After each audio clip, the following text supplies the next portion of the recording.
From the west to the west, across the plains to Oregon, by Abigail Scott Duniway. Chapter 1. A removal is planned. On the front veranda of a rectangular farmhouse, somewhat pretentious for its time and place, stood a woman in expectant attitude. The bleak wind of a spent March day played rudely with the straying ends of her bright, abundant red-brown hair, which she brushed frequently from her careworn face as she peered through the thickening shadows of approaching night. The ice-laden branches of a leafless locust swept the latticed corner behind which she had retreated for protection from the wind. A great white and yellow watchdog crouched expectantly at her feet, whining and wagging his tail. Indoors, the big living room echoed with the laughter and prattle of many voices.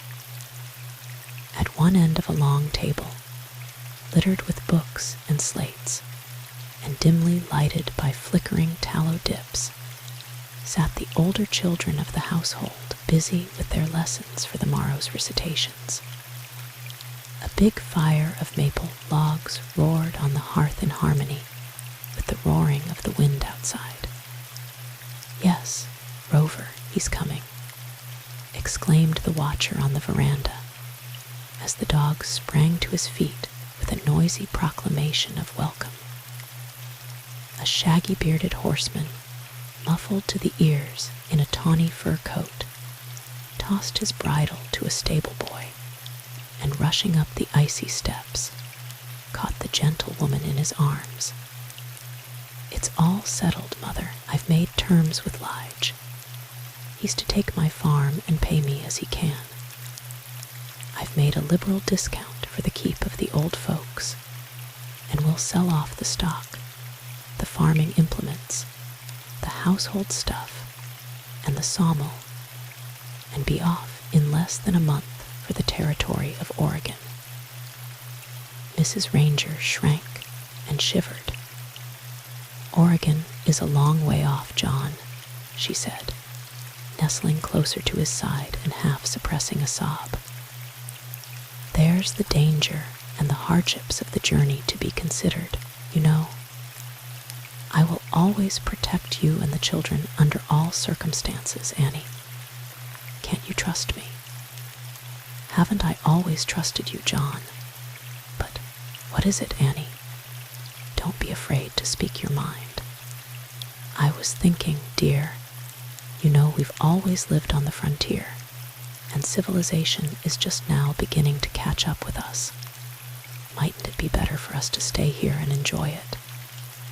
Illinois is still a new country, you know. We've never had any advantages to speak of, and none of the children, nor I, have ever seen a railroad. Don't be foolish, Annie. We'll take civilization with us wherever we go, railroads or no railroads. But we'll be compelled to leave our parents behind, John. They're old and infirm now, and we'll be going so far away that we'll never see them again. At least, I shan't." The husband cleared his throat, but did not reply. The wife continued her protest. "Just think of the sorrow we'll bring upon him in their closing days, dear. Then there's that awful journey for us and the children through more than 2,000 miles of unsettled country, among wild beasts and wilder Indians. Hadn't we better let well enough alone and remain where we are comfortable?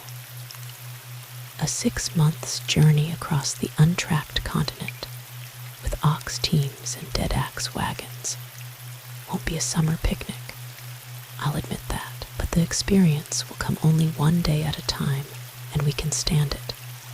It will be like a whipping. It will feel good when it is over and quits hurting. You are well and strong, John, but you know I have never been like myself since that awful time when your brother Joe got into that trouble. It was at the time of Harry's birth, you know. You didn't mean to neglect me, dear. but you had to do it. There, there, little wife. Placing his hand over her mouth, let the dead past bury its dead. Never mention Joe to me again. And never fear for a minute that you and the children won't be taken care of. I beg your pardon, John. And the wife shrank back against the lattice and shivered.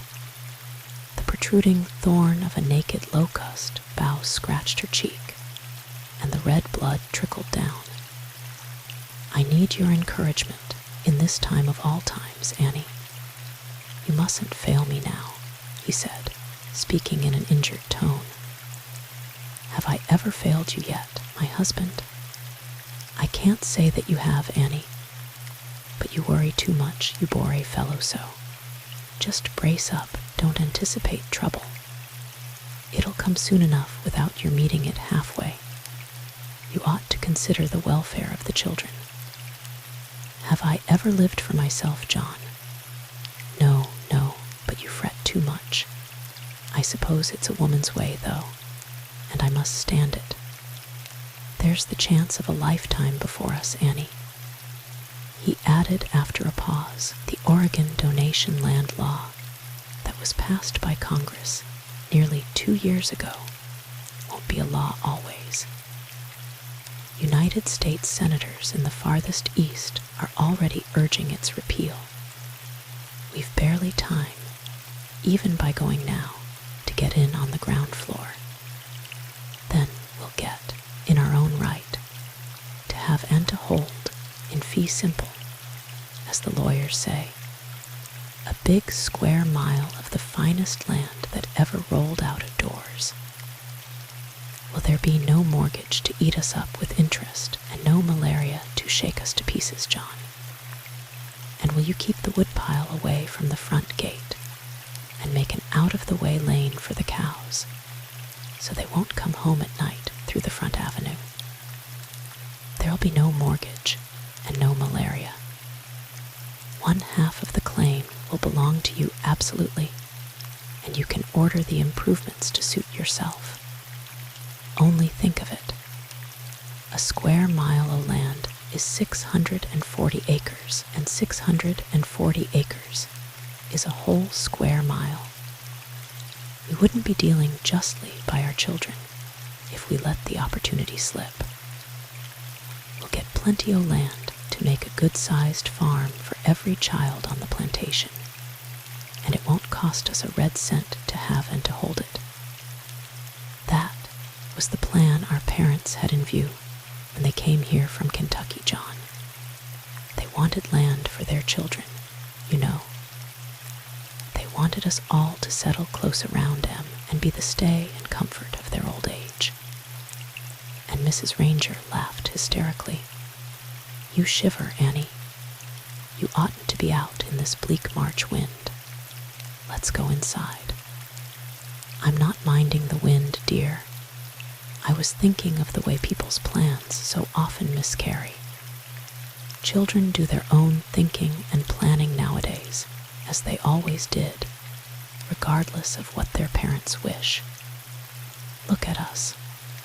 We're planning to leave your parents and mine, for good and all, after they've worn themselves out in our service, and we needn't expect different treatment from our children when we get old and decrepit.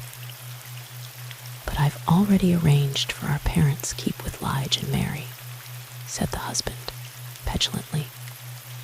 Didn't I tell you so?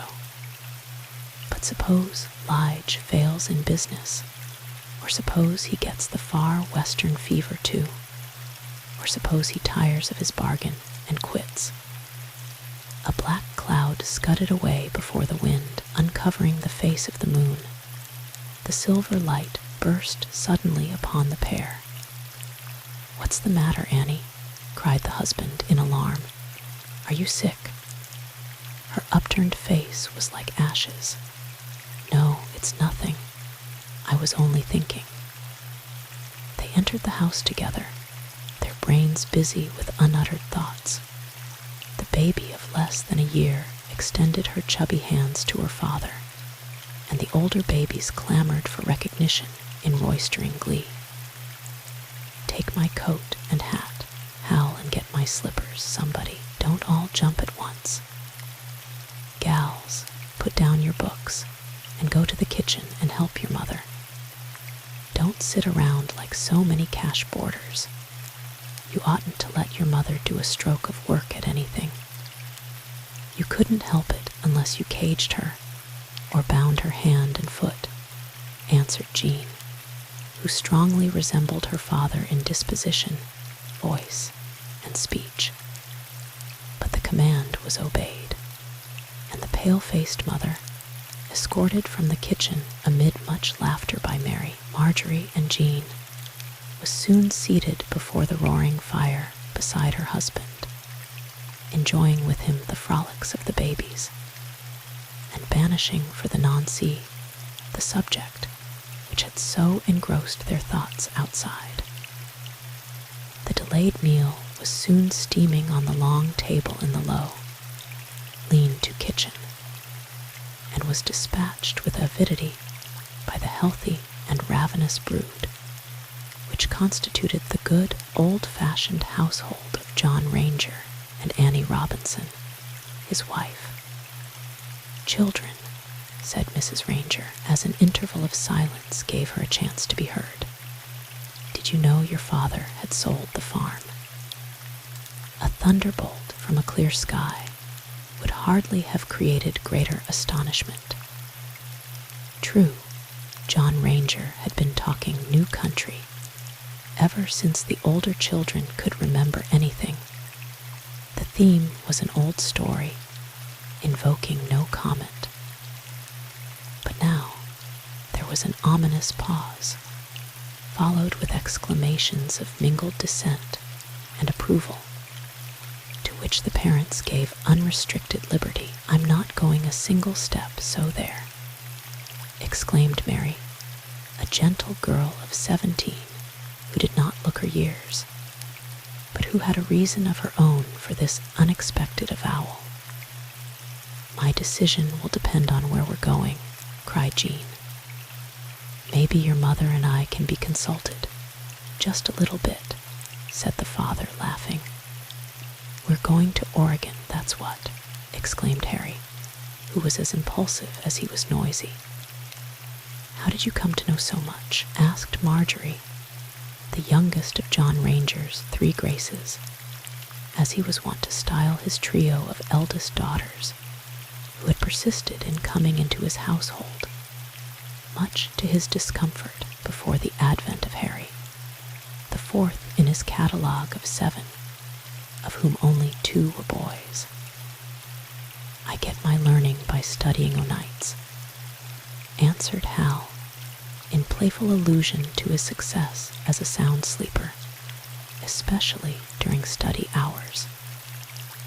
"Of course you don't want to emigrate, Miss Mayne," cried Jean, "but you can't help yourself unless you run away and get married, and then you'll have to help everybody else through the rest of your life and take what's left for yourself, if there's anything left to take.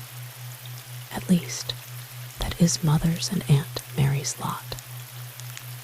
"Jean speaks from the depths of long experience," laughed Mary, blushing to the roots of her hair.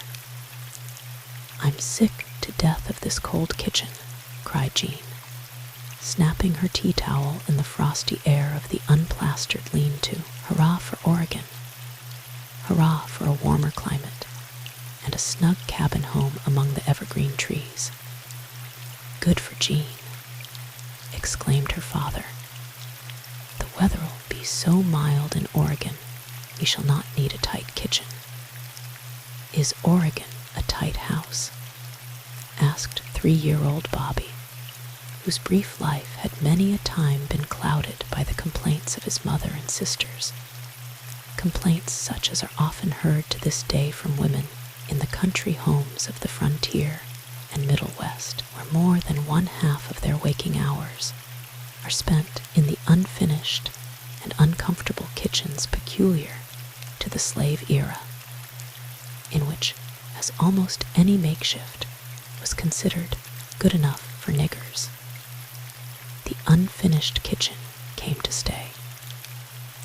The vigorous barking of Rover announced the approach of visitors, and the circle around the fireside was enlarged amid the clatter of moving chairs and tables to make room for Elijah Robinson and his wife, the former a brother of Annie Ranger and the latter a sister of John.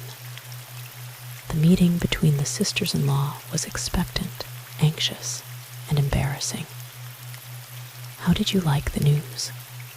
asked Mrs. Robinson after an awkward silence. "How did you like it?"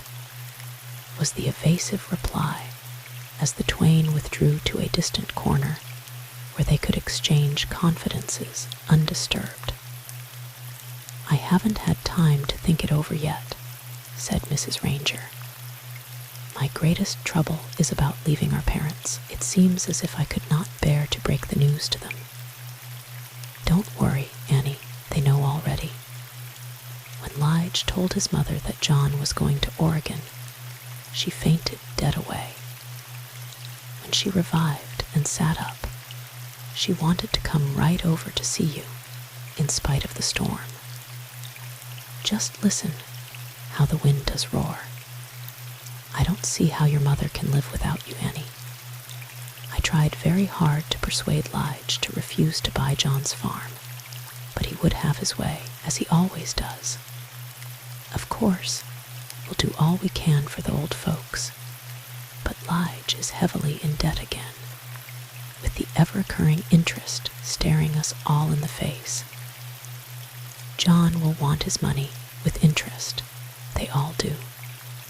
And we know how rapidly it accumulates from our own dearly bought experience, the result of poor Joe's troubles. I hope my dear father and mother won't live very long," sighed Mrs. Ranger. "If John would only let me make them a deed to my little 10-acre farm. But I can't get him to talk about it." Chapter 2. Early life in the Middle West. The surroundings of the budding daughters of the Ranger and Robinson families had thus far been limited, outside of their respective homes, to attendance at the district school on winter weekdays, when weather permitted, and on Sundays at the primitive church services held by itinerant clergymen in the same rude edifice. Oh, that never-to-be-forgotten schoolhouse of the borderland, and the olden time, modeled everywhere after the same one-roomed, quadrangular pattern, and often the only seat of learning yet to be seen in school districts of the far frontier.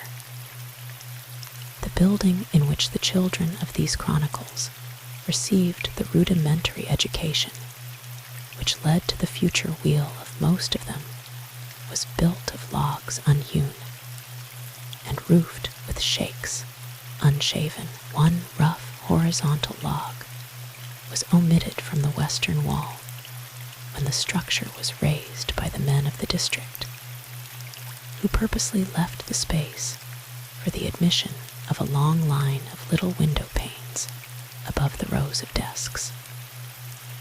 A huge open fireplace occupied the whole northern end of the room.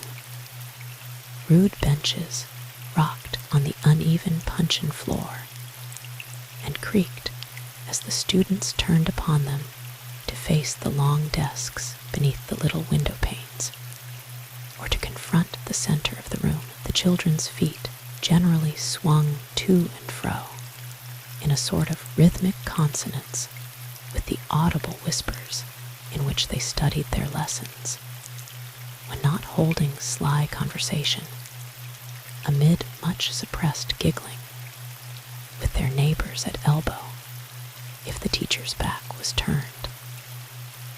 The busy agricultural seasons of springtime and summer, and often extending far into the autumn, prevented the regular attendance at school of the older children of the district, who were usually employed early and late, indoors and out, with the ever-exacting labors of the farm. time of the departure of the Ranger family for the Pacific coast, and for a brief time thereafter, the most of the summer and all of the winter clothing worn in the country districts of the Middle West was the product of the individual housewife's skill in the use of the spinning wheel, dye kettle, and clumsy, homemade handling. But few and far between, as were the schoolhouses and school days of the border times, of which the present-day grandparent loves to boast, there was a rigorous course of primitive study then in vogue, which justifies their boasting. Oh, that old-fashioned pedagogue! What resident of the border can fail to remember, if his early lot was cast anywhere west of the Alleghenies, at any time antedating the era of railroads, the austere piety and stately dignity of that mighty master of the rod and the rule, who never by any chance forgot to use the rod, lest by so doing he should spoil the child. The terror of those days lingers, now, only as an amusing memory. The pain of which the rod and the rule were the instruments has long since lost its sting, but the sound morals inculcated by the teacher, whose example never strayed from his precept, have proved the ballast needed to hold a level head on many a pair of shoulders otherwise prone to push their way into forbidden places.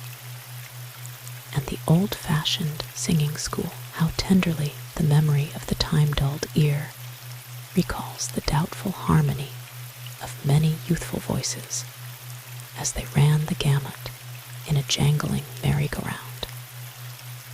Did any other musical entertainment ever equal it? Then, when the exercises were over, and the stars hung high and glittering above the frosty branches of the naked treetops, and the crisp white snow crunched musically beneath the feet of fancy-smitten swains, hurrying homeward with ruddy-visaged sweethearts on their pulsing arms, did any other joy ever equal the stolen kisses of the youthful lovers at the parting doorstep? The one to return to the parental home with an exultant throbbing at his heart, and the other to creep noiselessly to her cold, dark bedroom to blush unseen over her first little secret from her mother. And there is yet another memory. Can anybody who has enjoyed it ever forget the school of metrical geography, which sometimes alternated on winter evenings with the singing school? What could have been more enchanting or more instructive withal than those exercises wherein the states and their capitals were chanted over and over to a sort of rhymeless rhythm, so often repeated that to this day the old-time student finds it only necessary to mention the name of any state then in the Union to call to mind the name of its capital. After the states and their capitals, the boundaries came next in order, chanted in the same rhythmic way until the youngest pupil had conquered all the names by sound and localities on the map by sight of all the continents, islands, capes, promontories, peninsulas, mountains, kingdoms, republics, oceans, seas, rivers, lakes, harbors, and cities then known upon the planet. In its season, beginning with the new year, came the regular religious revival. No chronicles like these would be complete without its mention, since no rural life on the border exists without it, much to the regret of doting parents who failed to get all their dear ones saved, especially the boys, before the sap began to run in the sugar maples revival season was sometimes cut short by the advent of an early spring. The meetings were then brought to a halt, notwithstanding the fervent prayers of the righteous, who in vain besought the Lord of the harvest to delay the necessary seed time, so that the work of saving souls might not be interrupted by the sports and labors of the sugar camp, which called young people together for collecting faggots, rolling logs, and gathering and boiling down the sap.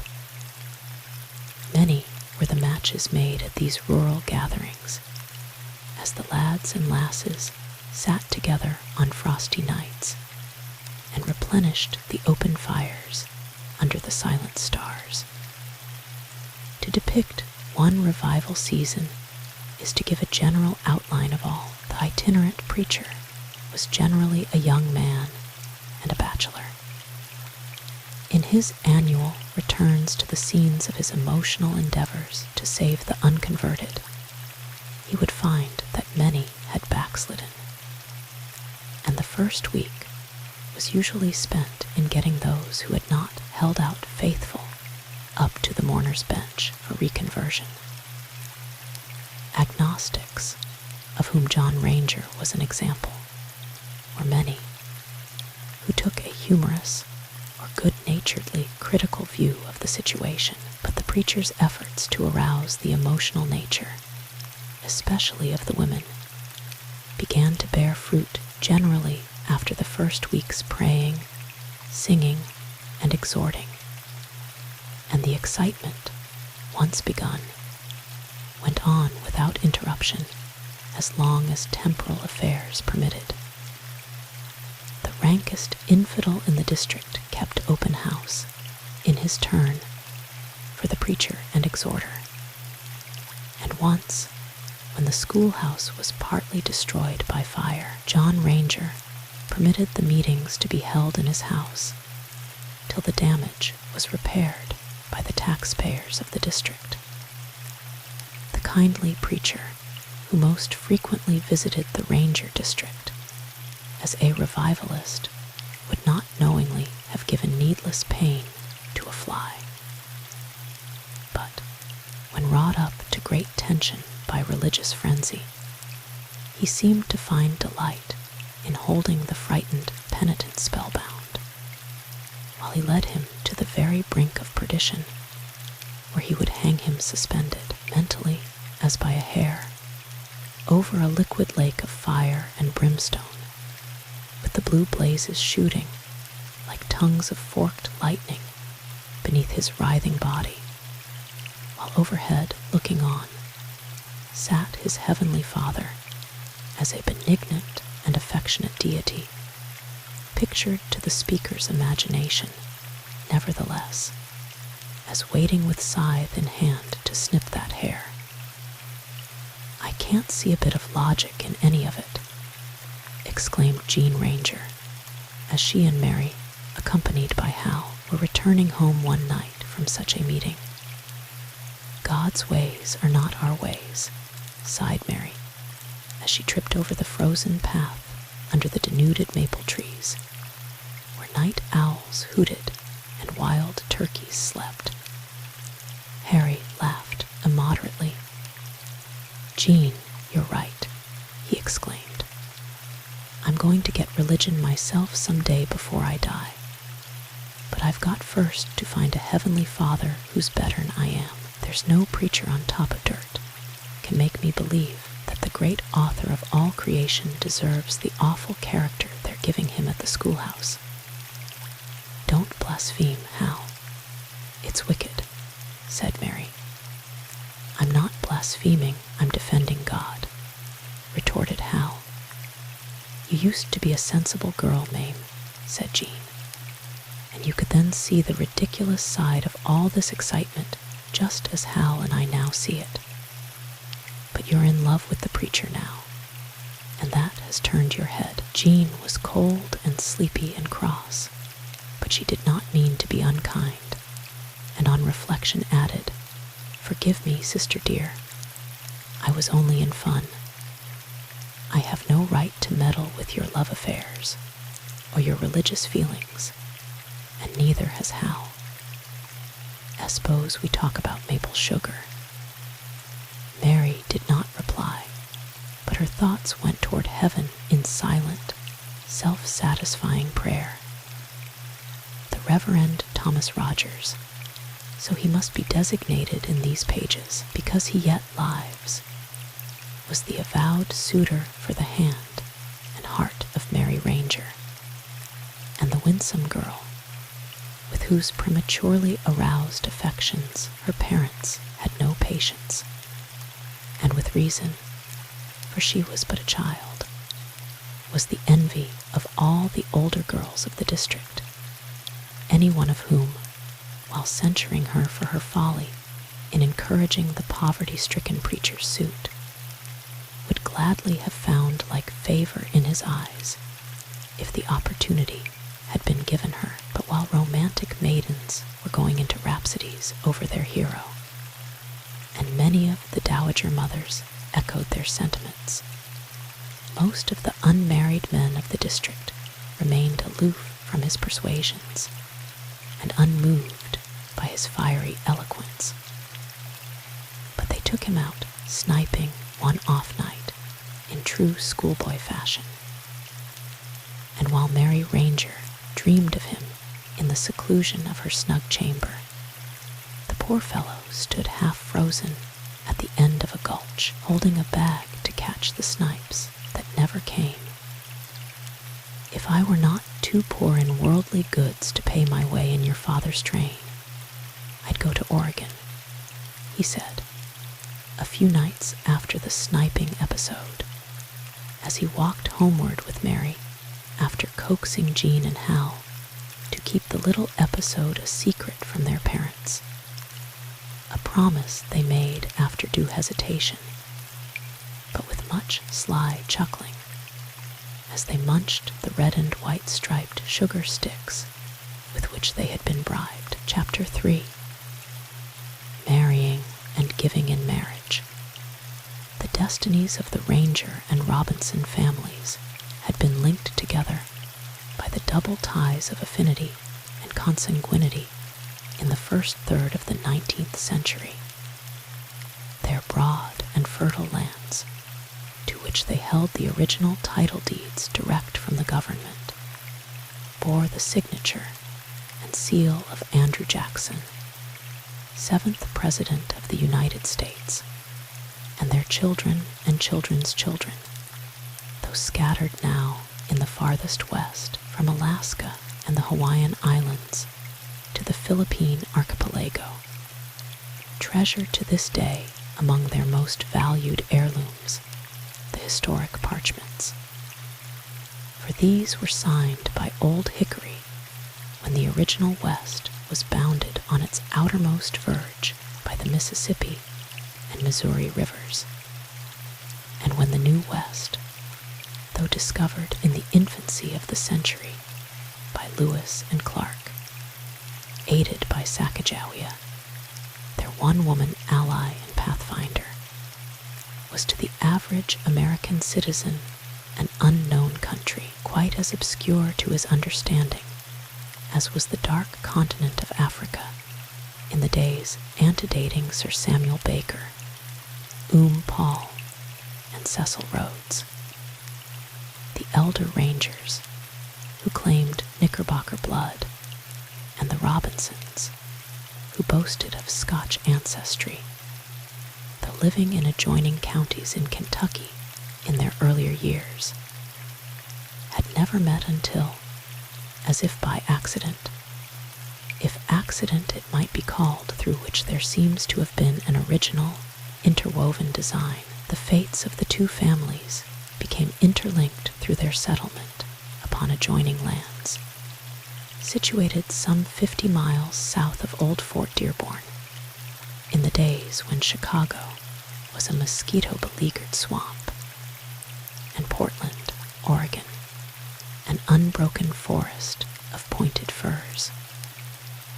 There was a double wedding on the memorable day when John Ranger, Jr., and pretty Annie Robinson, the the belle of Pleasant Prairie, linked their destinies together in marriage.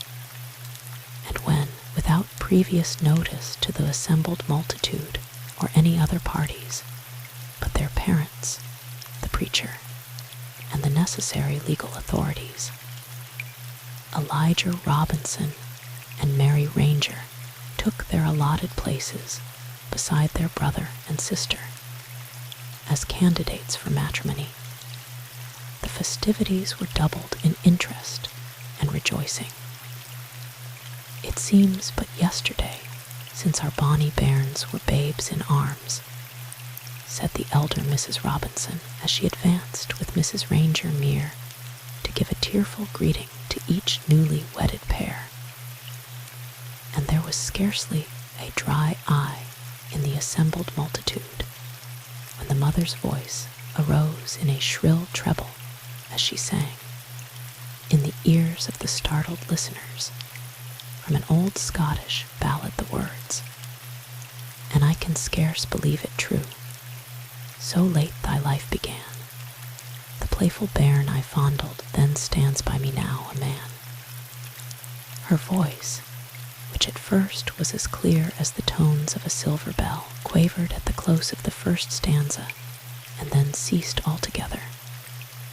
But by this time old Mrs. Ranger had caught the spirit of the ballad, and though her voice was husky, she cleared her throat and added, in a low contralto, the impressive lines, paraphrased somewhat to suit the occasion.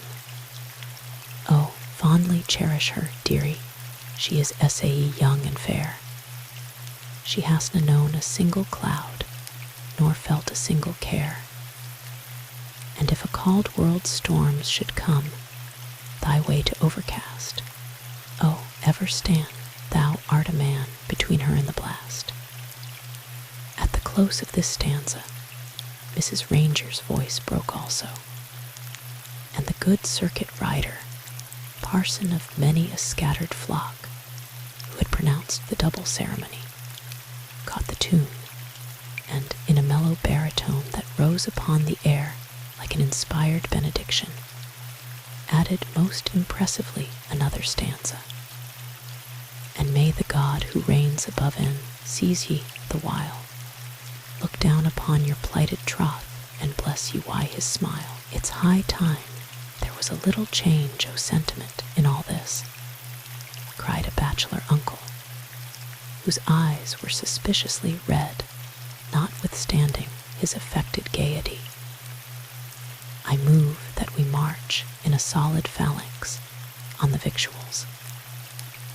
The primitive cabin homes of the borderers of no western settlement were large enough to hold the crowds that were invariably bidden to a neighborhood merrymaking. The ceremonies of this occasion, including a most sumptuous feast, were held on the sloping green beneath an overtopping elm, which, rising high above its fellows, made a noted landmark for a circumference of many miles. People who live apart from markets, in fertile regions where the very forests drop richness, subsist literally on the fat of the land. Having no sale for their surplus products, they feast upon them in the most prodigal way. Although through gormandizing they beget malaria, not to say dyspepsia and rheumatic ails, they boast of living well, and the sympathy they bestow upon the city denizen, who in his wanderings sometimes feasts at their hospitable boards, and praises without stint their prodigal display of viands, is often more sincere than wise. The lands of the early settlers, with whom these chronicles have to deal, had been surrounded, as soon as possible after occupancy, with substantial rail fences, laid in zigzag fashion along dividing lines, marking the boundaries between neighbors who lived at peace with each other and with all the world.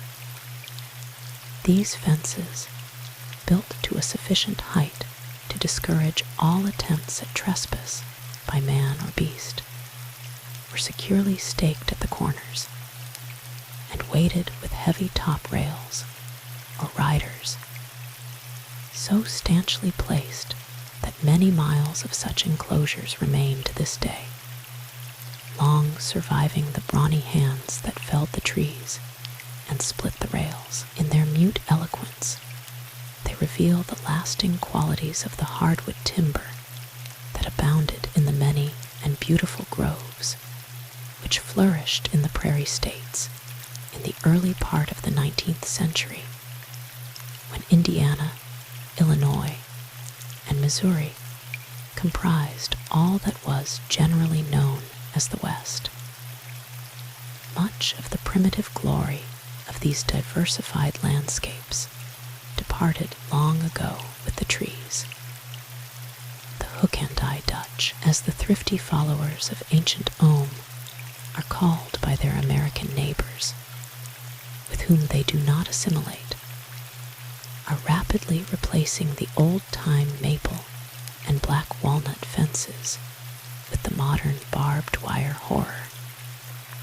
They are selling off the historical rails, stakes and riders and all, to the equally thrifty and not a whit more sentimental timber dealers of Chicago, Milwaukee, and Grand Rapids, to be manufactured into high-grade lumber, which is destined to find lodgment as costly furniture in the palatial homes, gilded churches, great clubhouses, and mammoth modern hostelries that abound on the shores of Lake Michigan, Massachusetts Bay, Manhattan Island, and Long Island Sound. But no vandalism yet invented by man can wholly despoil the rolling lands of the Middle West of their beauty, nor rob Mother Nature of her power to rehabilitate them with the living green of cultivated loveliness. Original settlers of the borderlands had little time and less opportunity for the observation of the beautiful in art or nature. Their lives were spent in toil, which blunted many of the finer sensibilities of a more leisurely existence. The hardy huntsman who spent his only hours of relaxation in chasing the wild game, and the weary mother who scarcely ever left her wheel or loom and shuttle by the light of day, except to bake her brain before a great open fire while preparing food, or to nurse to sleep the future lawmakers of a coming world-round republic, were alike too busy to ponder deeply the far-reaching possibilities of the lives they led. Such men of renown as Lincoln, Douglas, Baker, Grant, Logan, and Oglesby were evolved from environments similar to these, as were also the numerous adventurous borderers not known to fame, many of whom are yet living, who crossed the continent with ox teams, and whose patient and enduring wives nursed the future statesmen of a coming West in fear and trembling, as they protected their camps from the depredations of the wily Indian or the frenzy of the desert's storms. Rail-making in the Middle West was long a diversion and an art. The destruction of the hardwood timber, which if spared till today would be almost priceless, could not have been prevented, even if this commercial fact had been foreseen. The urgent need of fuel, shelter, bridges, public buildings, and fences allowed no consideration for future values to intervene and save the trees. In times of a temporary lull in a season's activities, when for a wonder there were days together that the stroke of the woodman's axe was not heard, and the music of the crosscut saw had ceased, the settler would take advantage of the interim to draw a bead with unerring aim upon the eye of a squirrel in a treetop, or bring down a wild turkey from its covert in the lower branches. Or, if favored by a fall of virgin snow, it would be his delight to track the wild deer and drag it home as a trophy of his marksmanship, an earnest of the feast in which all his neighbors were invited to partake. Then, too, there were the merrymakings of the border. What modern banquet can equal the festive board at which a genial hostess, in a homespun cotton or linsey-woolsey gown, presided over her own stuffed turkey, huge corn pone, and wild pawpaw preserves? What array of glittering china, gleaming cut glass, or burnished silver can give the jaded appetite of the blasé reveler of today the enjoyment of a home-set table, laden with the best and sweetest, salt-rising bread spread thick with golden butter, fresh from the old-fashioned churn? The freshest of meats and fish regularly graced the well-laden board, in localities where the modern chef was unknown, where ice cream was unheard of, and terrapin sauce and lobster salad found no place.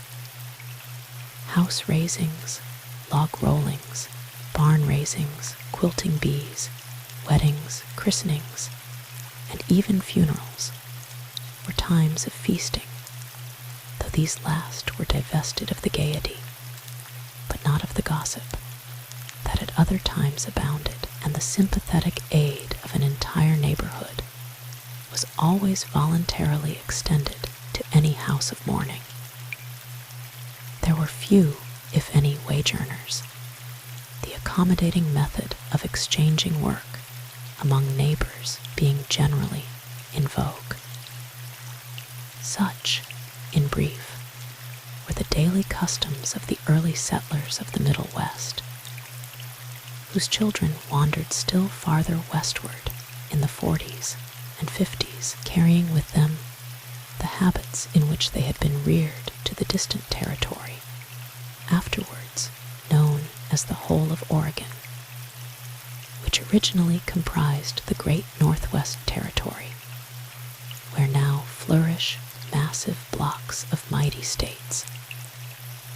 Prior to the time of the departure of the subjects of these chronicles for the goal of John Ranger's ambition, but one unusual occurrence had marred the lives and prosperity of the rising generation of Rangers and Robinsons. To the progenitors of the two families, the mutations of time had brought problems serious and difficult, not the least of which was the infirmity of advancing years.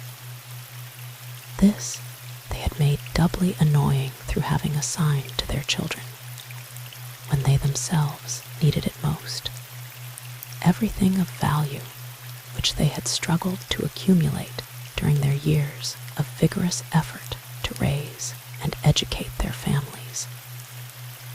In the two households under review, all dependent upon the energies and bounty of the second generation of Rangers and Robinsons, there were, besides the great-grandmother, a universal favorite, two sexagenarian bachelor uncles, and two elderly spinsters, the latter remote cousins of uncertain age, uncertain health, and still more uncertain temper, who had long outlived their usefulness, after having missed, in their young and vigorous years, the duties and responsibilities that accompany the founding of families and homes of their own.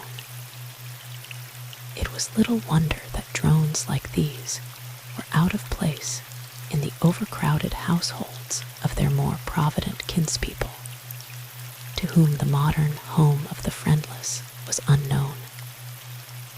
What plan to pursue in making necessary provision for these outside incumbents.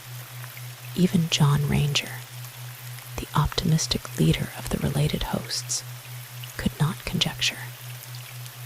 "We fixed it, Mame and I," said Jean one evening, after an anxious discussion of the question had been carried on with some warmth between the two family heads, in which no conclusion had been reached except a flat refusal on the part of Elijah Robinson to quadruple the quota of dependents in his own household. "And how have you fixed it?" asked her father, who often called Jean his heart's delight. "Our bachelor uncles and cousins are just rusting out with irresponsibility," she cried with characteristic Ranger vehemence. "They ought to have a home of their own and be compelled to take care of it. There's that house and garden where you board and lodge the mill hands. Why not give 'em that and let 'em keep boarders? The boarders, the 4 acres of ground, and the cow and garden ought to keep them in modest comfort. This would make them free and independent, as everybody ought to be. But the boarding house belongs with the farm. I've sold it to your uncle. Then let Uncle Lige lease or sell it to them, share and share alike." "What is it worth?" asked Mary.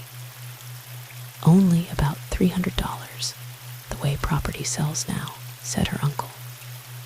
"Then let him pay you rent. The place ought to support them and pay interest and taxes." "Yes," cried Mary, "the old bachelor contingent, that worry you all so much because you keep 'em dependent on your bounty, can take care of themselves for 20 years to come, if you'll only let 'em." "The proposition is worth considering, certainly," said their father, smiling admiringly upon his daughters. "And we'll consider it too," said the uncle. "That much is settled." Chapter 4. Old Blood and New. "I can't see why old folks like us will persist in living after we've outgrown our usefulness," exclaimed Grandfather Ranger one sloppy March evening, as he entered the little kitchen and placed a pail of foaming milk upon the clean white table. The severely cold weather had given way to a springtime thaw, but a wet snow had begun falling at sundown, and a soft, muddy liquid made dirty pools wherever his feet pressed the polished floor. "You're right, Father, we've lived long enough," sighed the feeble mother of many children, following her husband's footprints with mop and broom. "If you and John think you've lived long enough, what do you think of me?" cried the great-grandmother, who had passed her 80 years and 10, but who still amply supported herself. If only she and the rest of the family had thought so, as she sat from early morning till late at night in her corner, knitting, always knitting. "Never mind, Granny," said her son, swallowing a lump that rose unbidden in his throat. "You've as good a right to life, liberty, and the pursuit of happiness as any fellow that ever put his name to a declaration of independence. There'll be room for you in the coziest corner of this little house, as long as there's a corner for anybody. Don't worry. But this state of things isn't just or fair," exclaimed the wife, folding her last bit of mending and dropping back into her chair. "It seems to me that we, as parents, deserve a better fate in our old days than any set of bachelor hangers-on on earth, who've never had anybody but themselves to provide for.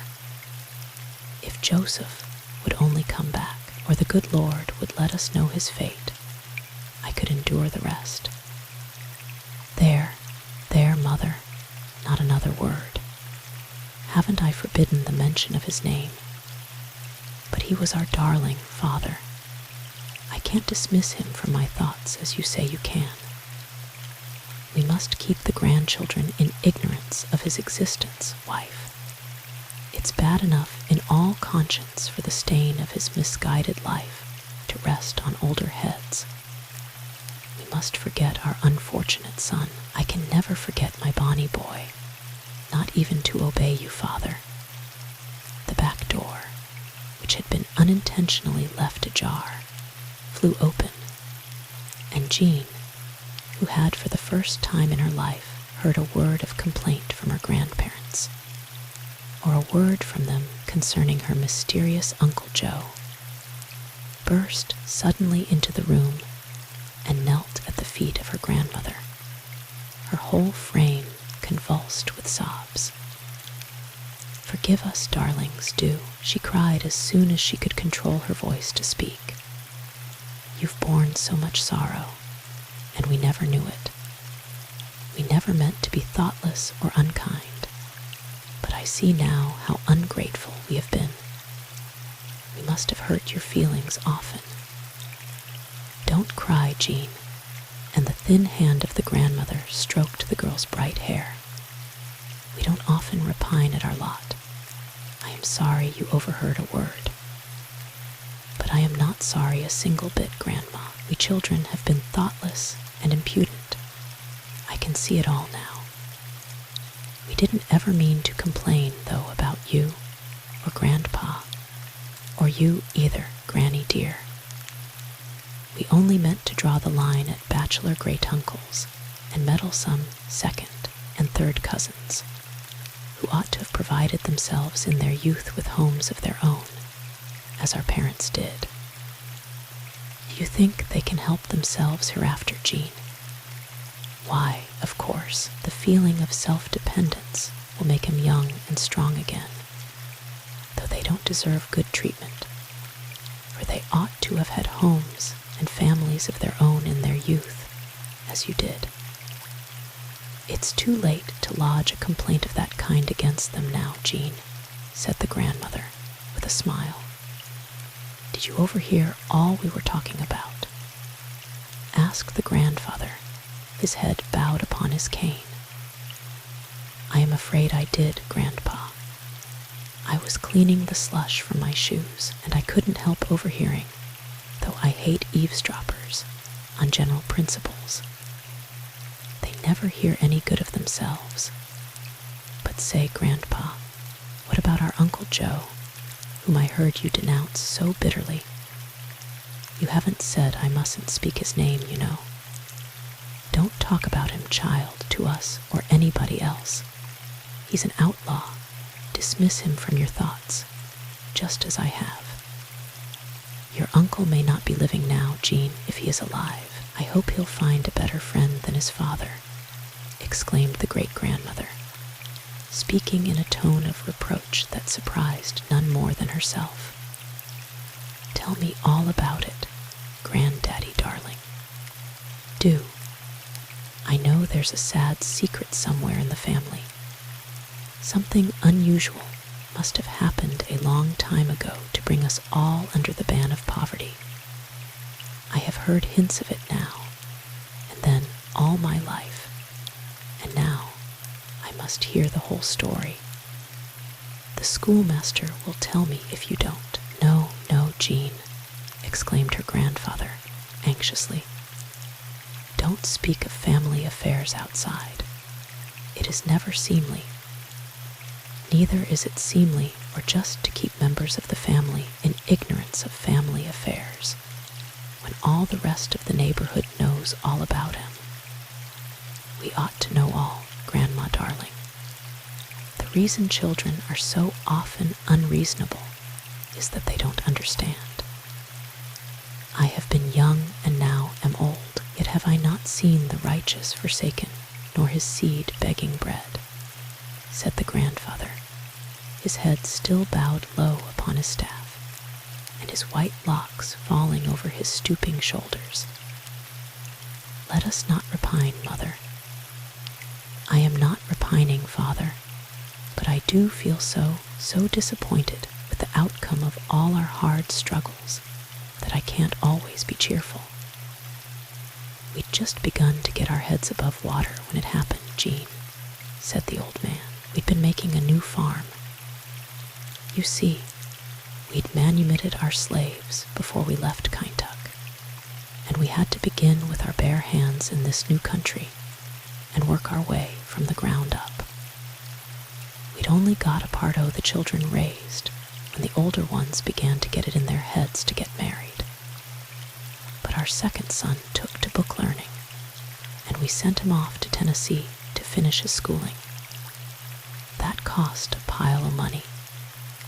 Then we had to set out the married ones. We'd got things going in tolerable shape and was beginning to get on our feet again when Joseph, do stop, husband.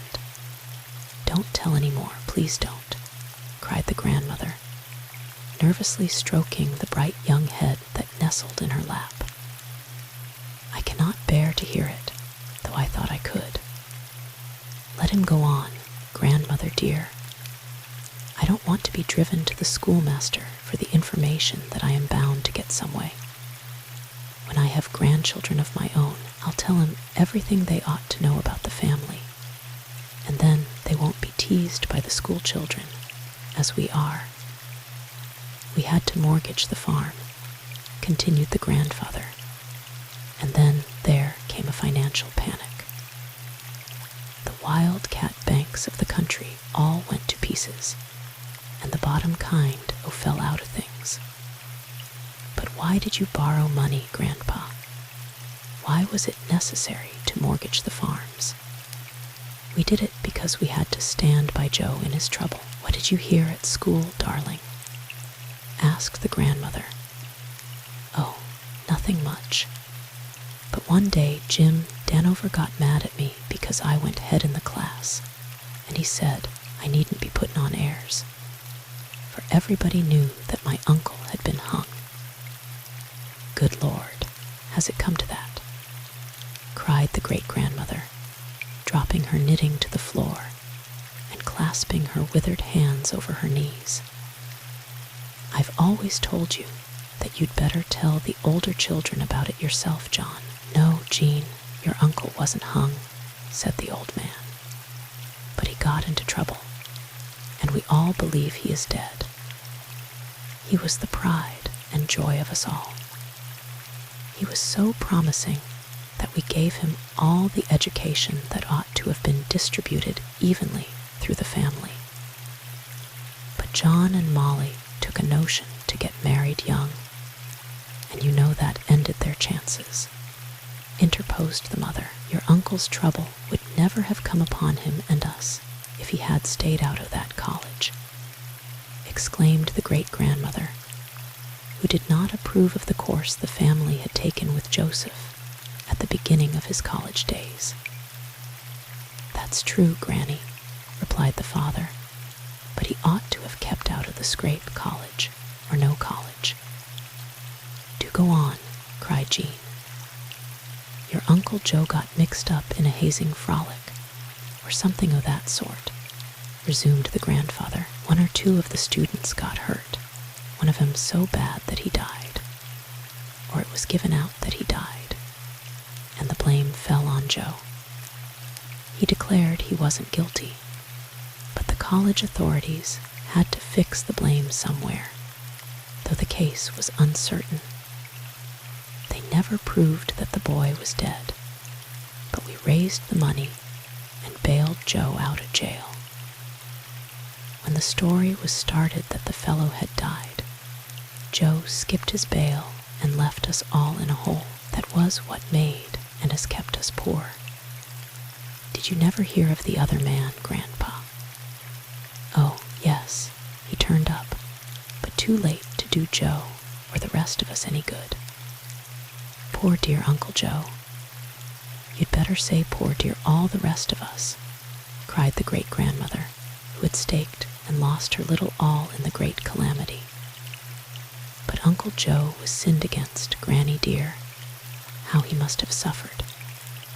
Them that sinned against are often greater sufferers than them that sins, was the sad reply. When the bail was jumped, The hard times set in with all of us, resumed the grandfather.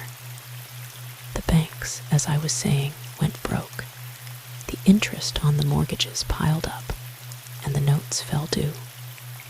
The crops got the rust and the weevil, and everything else went wrong. You see, Jean, when a man starts downhill, everybody tries to give him a kick.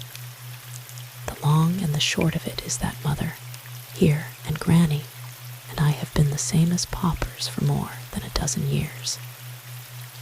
I must be going, though you must first tell me how you two and dear old Granny are going to live when we are away in Oregon.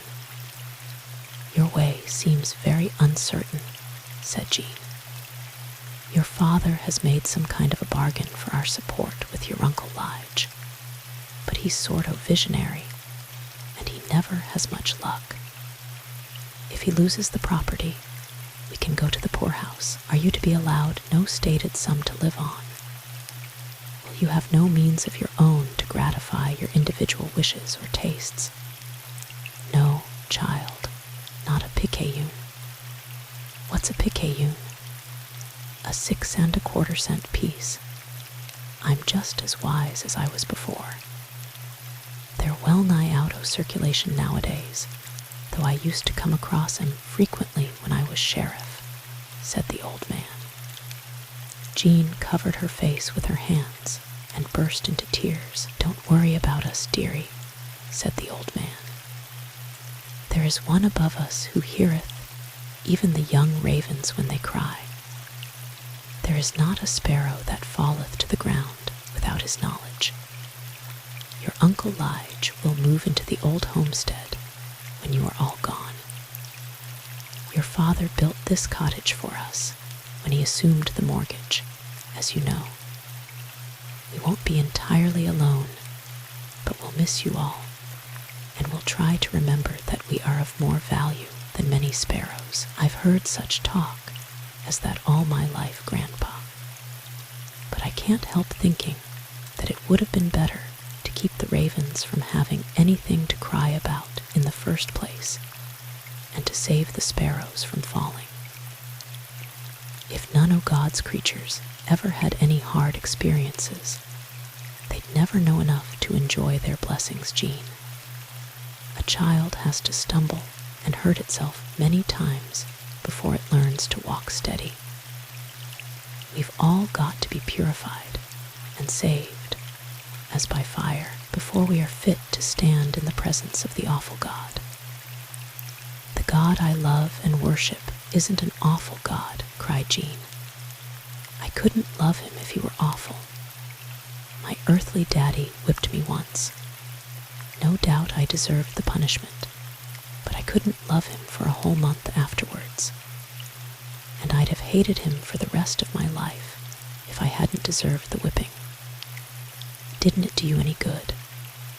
Jean confronted her grandfather, her eyes flashing. No, sir, she cried. I ought not to have been whipped, and I wasn't a bit repentant after the punishment. I was sorry beforehand, though, and said so. What was your offense, Jean? I dropped a pan full of dishes and broke more than half of the lot. They fell to the floor with a crash and scared me half to death.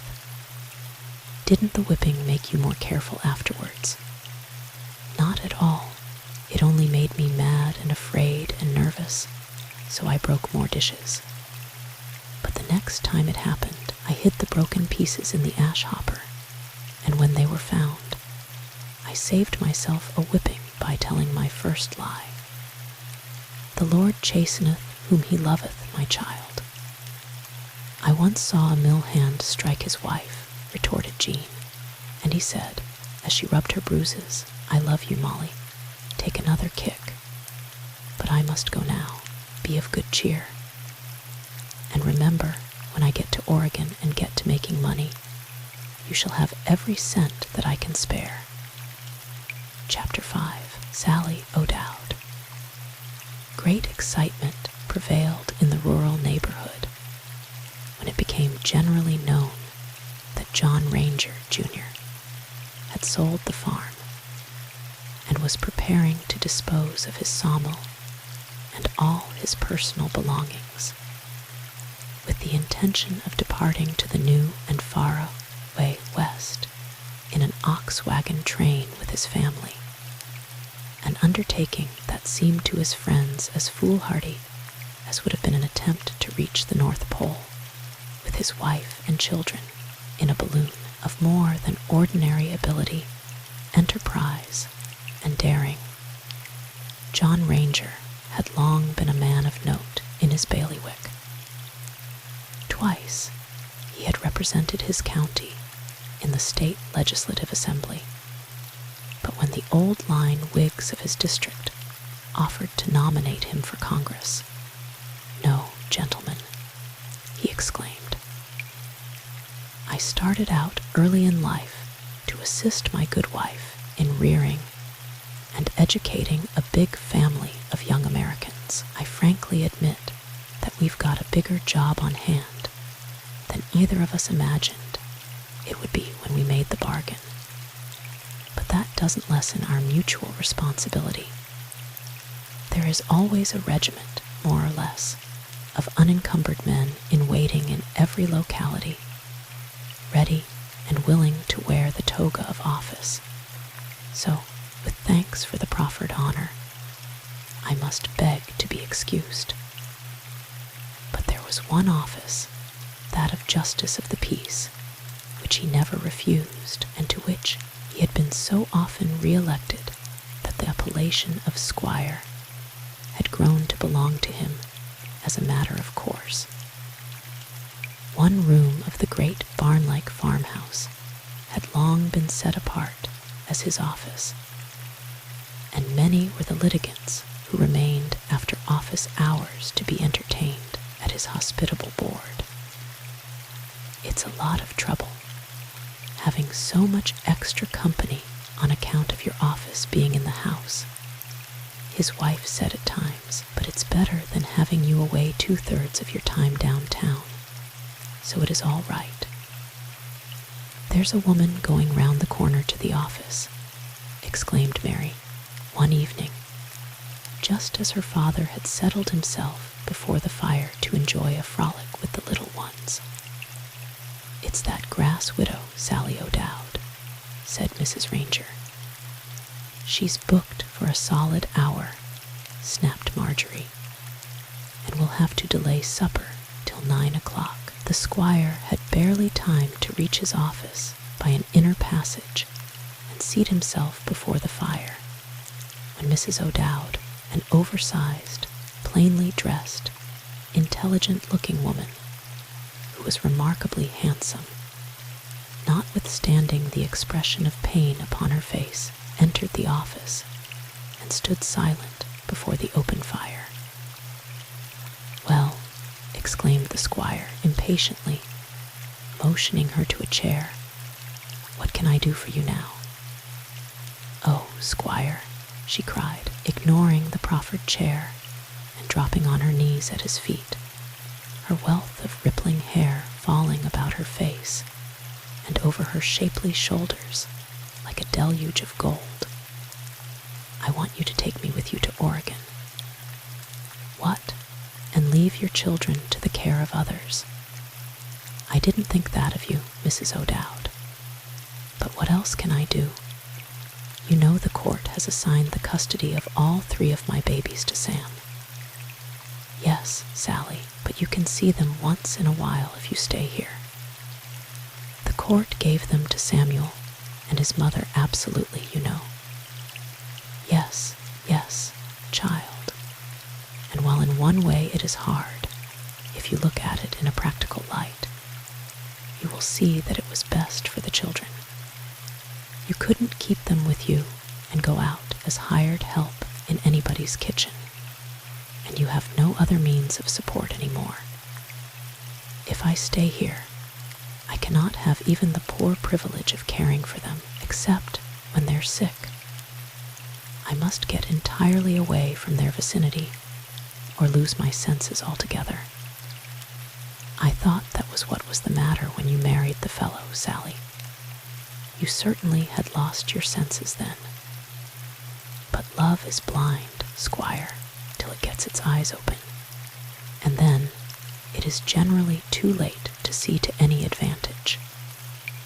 Little did my dear father think, when he made a will leaving his homestead, his bank account, and all his belongings to me, that he was reducing my dear mother and me to beggary.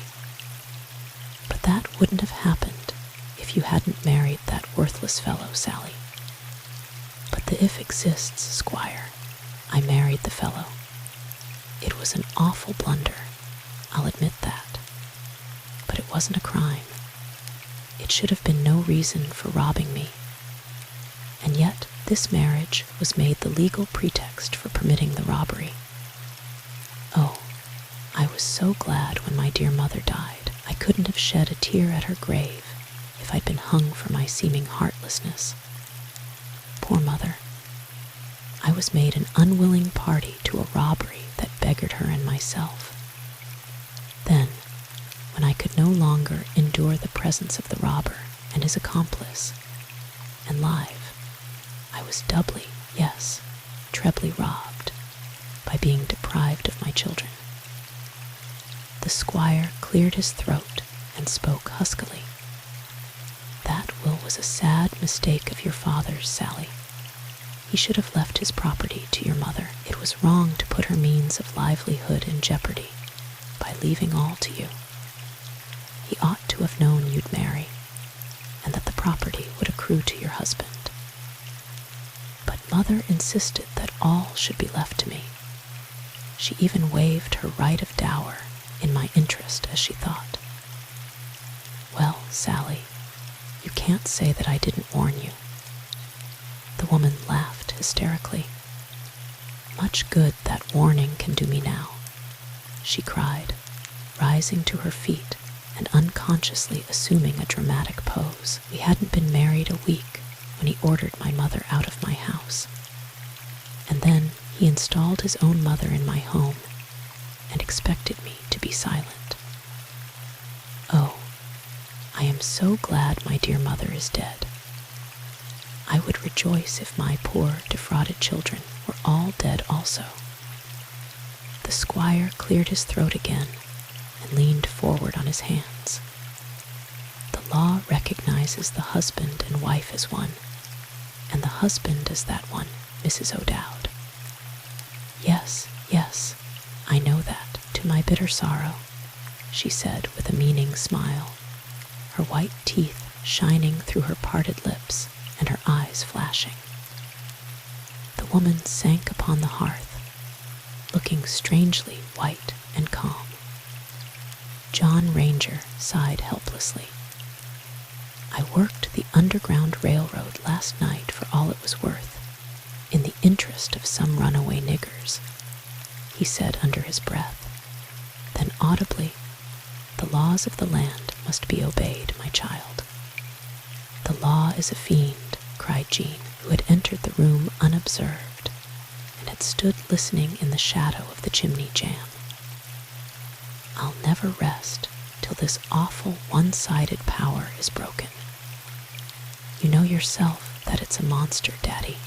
I know you know it, or you'd never help a run. He put his finger on his lips, and the girl changed the subject. The Underground Railroad was a forbidden topic in the Ranger household. Because Sally, Danover knew no better than to become the wife of an unworthy man, who knew what he was about, though she didn't. The law declares that all the benefits resulting from the fraudulent transaction must accrue to the villain in the case, and all the penalties must be borne by his victim.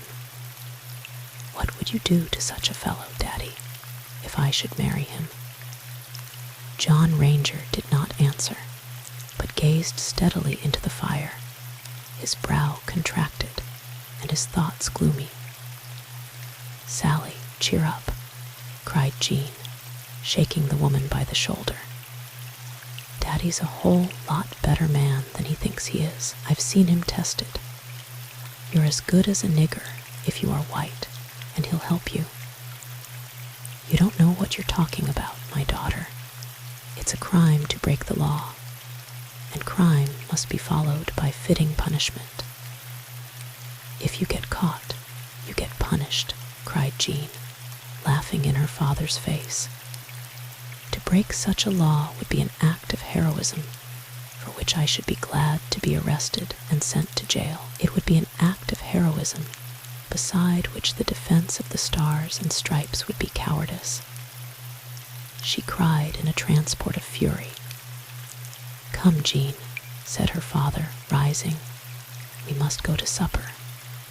Won't you join us, Mrs. O'Dowd? Food would choke me, said the visitor, bowing herself out. Hang the luck, said the squire as the door slammed behind her. What are you going to do to help the poor woman, John? Asked Mrs. Ranger as the family sat at the belated meal. Ask Jean. What do you know about the case, daughter? She thinks she knows a lot, interrupted her father. She'd have made a plague-eye good lawyer if she'd only been born a boy.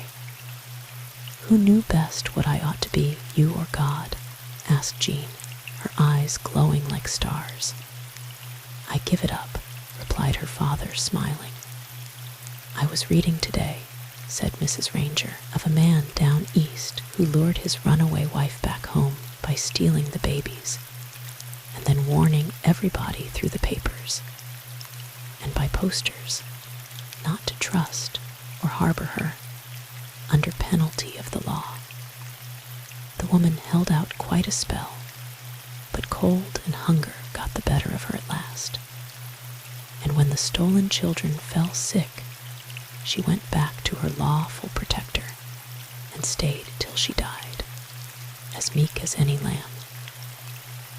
Sally Danover won't go back to Sam O'Dowd. She'll die first, cried Mary, and I glory in her grit. You haven't answered my question, John, said Mrs. Ranger. What do you propose to do with Sally O'Dowd? I suppose I'll have to take her to Oregon and let her take a new start. She says she must get away from here or go insane. I'd go crazy if I had to leave my children, John. You can boast, Annie, you can afford to. But if you were in Sally's shoes, you'd sing a different song. Mrs. Ranger shrugged her shoulders.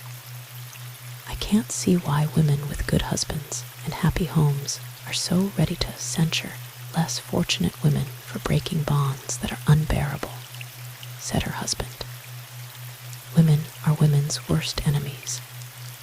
Sam O'Dowd's no woman, exclaimed Jean. There's not a woman on top of dirt that'd treat any man as he's treated Sally.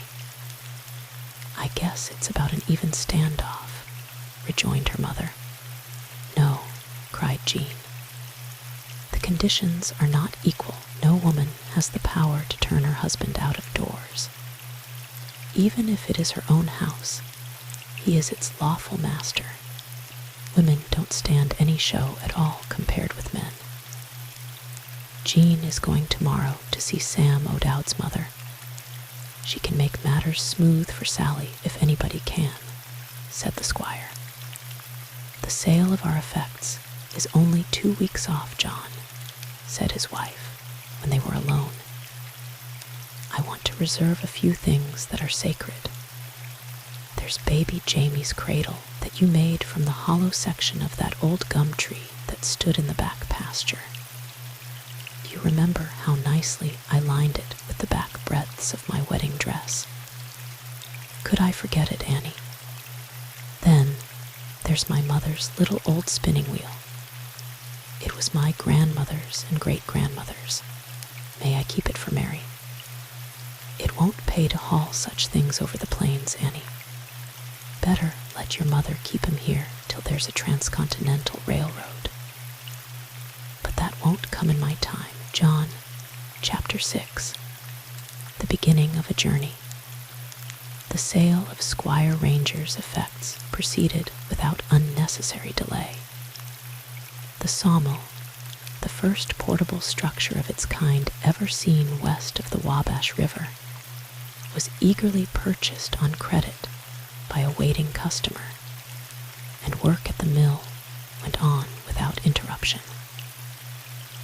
primitive affair it was, and how like a pygmy it seems as the resident on the North Pacific's border recalls its littleness and contrasts it with the mammoth mills of Oregon, the lower Columbia, and Puget Sound, which grasp in their giant arms the dead leviathans of the primeval forest, and set their teeth to work, tearing to pieces the patient upbuilding of the ages gone.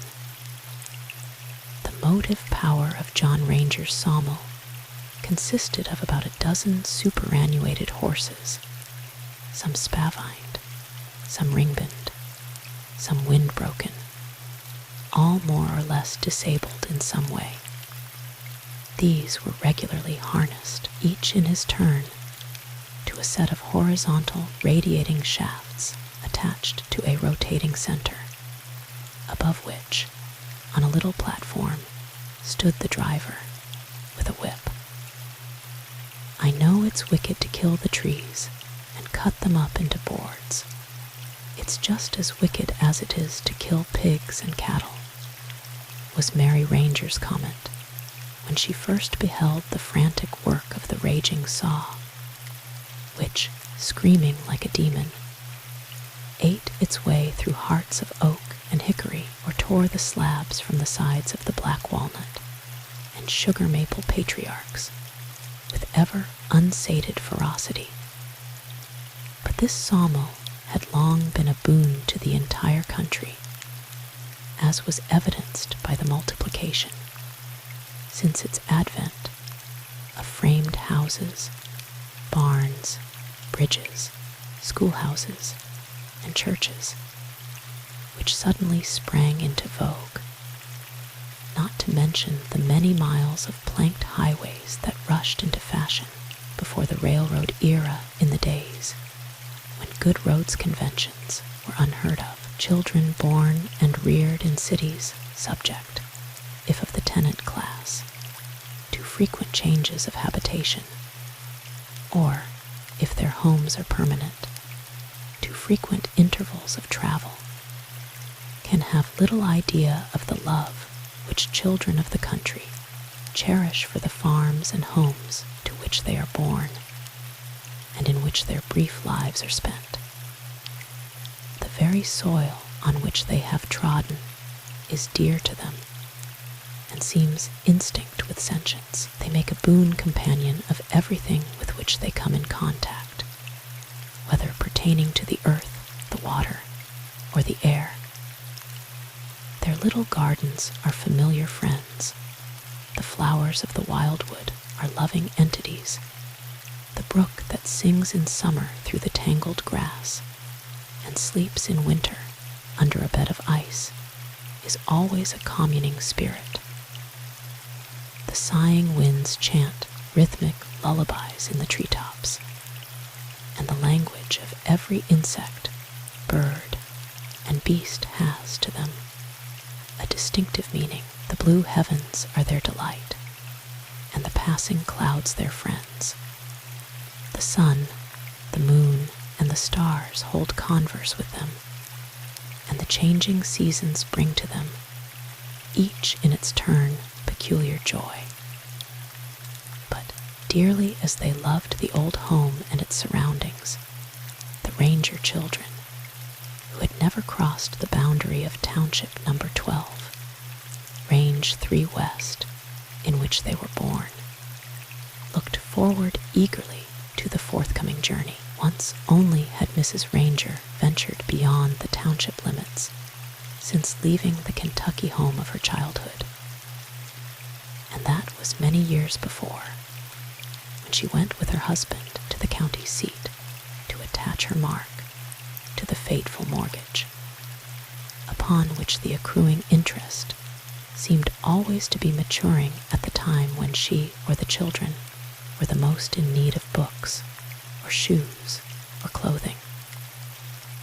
I wasn't allowed to learn to write in my childhood, she falteringly explained to the notary, when, after affixing her mark, she watched him as he attached his seal to the document, which was to be as a millstone about her neck forever after. My father always thought that education was bad for girls," she added. "He said if they knew how to write, they'd be forging their husbands' names and getting their money out of the bank. And he said, too, that if girls learned to write, they'd be sending love letters to the boys." "It's never too late to learn," was the notary's reply.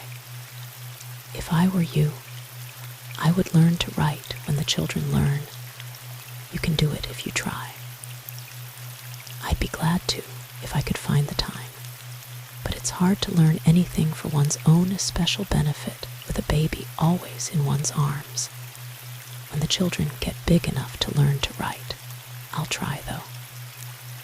And she did, with such success that she never after signed her name with a cross. "I'm glad we've got that mortgage off our hands at last, Annie," said her husband, as they counted up the somewhat disappointing returns after the sale of their personal effects was over. "But you're not morally free from it, John, or even legally so. If the purchaser should fail, the load would then revert to Lige, you know. Say, John, can't I deed my little 10-acre farm to my father and mother? It never cost you anything. I took care of old man Eustace for 6 long years, and you know he gave the little farm to me as pay for my services. Absolutely. Haven't I paid its taxes all along, Annie? And have I earned nothing all this time, my husband? Oh, yes, you've earned a living, and you've got it as you went along, haven't you?" Mrs. Ranger made no reply, but being silenced was not being convinced. "Be patient," said Jean aside. "I'll manage it." Several pairs of great brown-eyed oxen, with which the children had become familiar in their days of logging about the sawmill, were easily trained for the long journey, but others, untamed and terrified, as if presensing the trials awaiting them through untracked deserts, submitted to the yoke only under the cruelest compulsion. New wagons, stanchly built and covered with white canvas hoods, stretched tightly over hickory boughs, were ranged on the lawn under the naked, creaking branches of the big elm tree. Provisions, resembling in quantity the supplies for a small army, were carted to the front veranda, awaiting shipment down the Illinois and Mississippi rivers to St. Louis, to be reshipped up the Missouri to the final point of loading into wagons for crossing the great American desert, as the Great Plains were then known. Visitors, including friends and relatives from far and near, came to the dismantled house in great relays, and the business of Squire Ranger's office as Justice of the Peace increased 12-fold.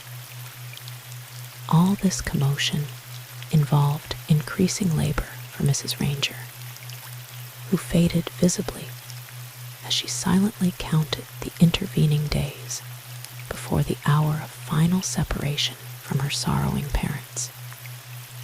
If the squire suffered at the thought of parting with anybody, he made no sign except to complain of a pesky cold that made his eyes water, which he attributed to the beastly climate. The spirit of adventure that inspires my husband to emigrate does not permit him to foresee danger, was Mrs. Ranger's ever-ready reply to the numerous prophets of evil who came to condole, but got only their labor for their pains. I will not try to interfere with his plans. I started out as a bride to walk the road of life beside him, and I mean to do as I agreed. But the good wife grew thinner and whiter as the days sped on, and when at last the wagons were all ranged in line, with every yoke of oxen in place, when the last farewell had been spoken, when the last audible prayer had ascended heavenward, and the command to move on had been given, she sank on her feather bed in the great family wagon and closed her eyes with a feeling of thankfulness akin to that of the sufferer from a fatal malady who realizes that his last hour has come. "He giveth his beloved sleep," said Mary softly as she covered her mother with a heavy shawl. It was now the 1st of April, a fitful, gray, and misty day. A soft breeze was stirring from the south, and straggling rays of sunlight struggled through occasional rifts in the straying clouds. The spring thaw had at last set in. The sticky soil adhered to the feet of man and beast, and clung in heavy masses to the wheels of wagons. The dog, Rover, who had always willingly remained at home on watch during the family's absence at church or elsewhere, had hidden himself at starting time, but he was found waiting in the road when the party was several miles out on the way, and when discovered, approached his master with drooping tail and piteous whine. There were tears in the eyes of the strong man, of which he was not ashamed, as he dismounted from the back of Suki, his favorite mare, and stooping, patted the dog affectionately on the head. "They didn't fool oo, did I, Rovy?" said Bobby as he hugged the dog, unmindful of his muddy coat. "Come to me, Rover," exclaimed Mrs. Ranger, who had been refreshed by her nap. The dog obeyed, and wet and dirty as he was, attempted to hide himself among the baggage. But his hopes were blasted by a peremptory command from his master. "Go back home and stay with grandfather." The poor brute jumped, whining, to the ground and affected to obey, but he reappeared a dozen miles farther on, at the Illinois River's edge. And when the ferry boat, which he was forbidden to enter, was out of reach of either command or missile, he sat on his haunches on the riverbank and howled dismally. "Don't you think a dog has a soul, Daddy?" asked Jean through her tears. "How should I know, daughter?" was the husky response. "I'm not yet certain that a man has a soul." Chapter 7. Scotty's first romance, the home that was to be the abode of the Ranger family during the journey, was an over-jutting wagon box. Harry called it a hurricane deck, made to fit over the running gear of a substantial wagon, in which a dozen or more persons might be stowed away at night in crosswise fashion. It was named the Saloon by the Teamsters, in jocose recognition of its owner's well-known teetotal habits, and was assigned to the women and children as their especial domicile. "It will be your duty to keep a daily record of our journey, Jean." This was the first official order issued by Captain Ranger after he had been formally elected as commander of the expedition, and was given under the thickly falling snow, amid the bustle and confusion of making the first camp. What sort of a record? A daily write-up of current events. Here is a brand new blank book I have bought for the purpose. And here's a portable inkstand with some lead pencils, a pocket knife, and a box of pens. I've selected you as scribe because you won the prize in that competitive contest over the doings of Bismarck. But that was a different proposition, Daddy. It's all in the same line, Jean. You have a record to preserve now. You must keep your credit good. Look to your laurels and don't forget. And Jean, partly from innate ambition, but chiefly because she was under orders from which she knew there could be no appeal, kept, through all the tedious journey, a diary from which the chronicler of these pages proposes to cull such fragments as may fit into the narrative, without strict regard to chronology, though with due regard to facts. We made camp last night in the discomfort of a driving snowstorm, wrote the scribe under date of April 2. But in spite of our sorrow over our departure from home and loved ones, the most of us were jolly, and we made the best we could of the situation. Tonight, after a day's disagreeable wheeling through mud that freezes at night and thaws by day, making travel nasty, sticky, and tedious, we stopped for camp near an isolated farmhouse where the good wife is disheartened and sick, and the children are ragged, dirty, and frightened. The storm has abated, and the sky is clear. Our teamsters are kneeling on the ground around our mess boxes, which are used for tables at mealtime and stored in the ends of the wagons when we are moving ahead. There, I can't think of another word to write.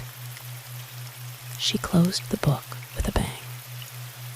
For many minutes after gathering around the tables, all were too busy with the supper to make any attempt at conversation. Beans and bacon, coffee and crackers, and great heaps of stewed fruits were reinforced by mountains of steaming flapjacks, which Mary and Marjorie took turns at baking, their eyes watery from the smoke of the open fire and their cheeks reddened by the wind. "Wonder what's become o' Scotty," said Captain Ranger, as he knelt in the absent teamster's place at table and helped himself bountifully. "He filled our water buckets and was off like a shot," said Hal. "He ought to show up at mealtime. Ah, there he comes." "Where have you been, Scotty?" asked the captain. "Here's plenty of room. Kneel and give an account of yourself." "So you're in love, eh, Scotty?" And with that pretty widow in the next camp, the questioner was a tall, lanky teamster, answering to the appellation of Shorty.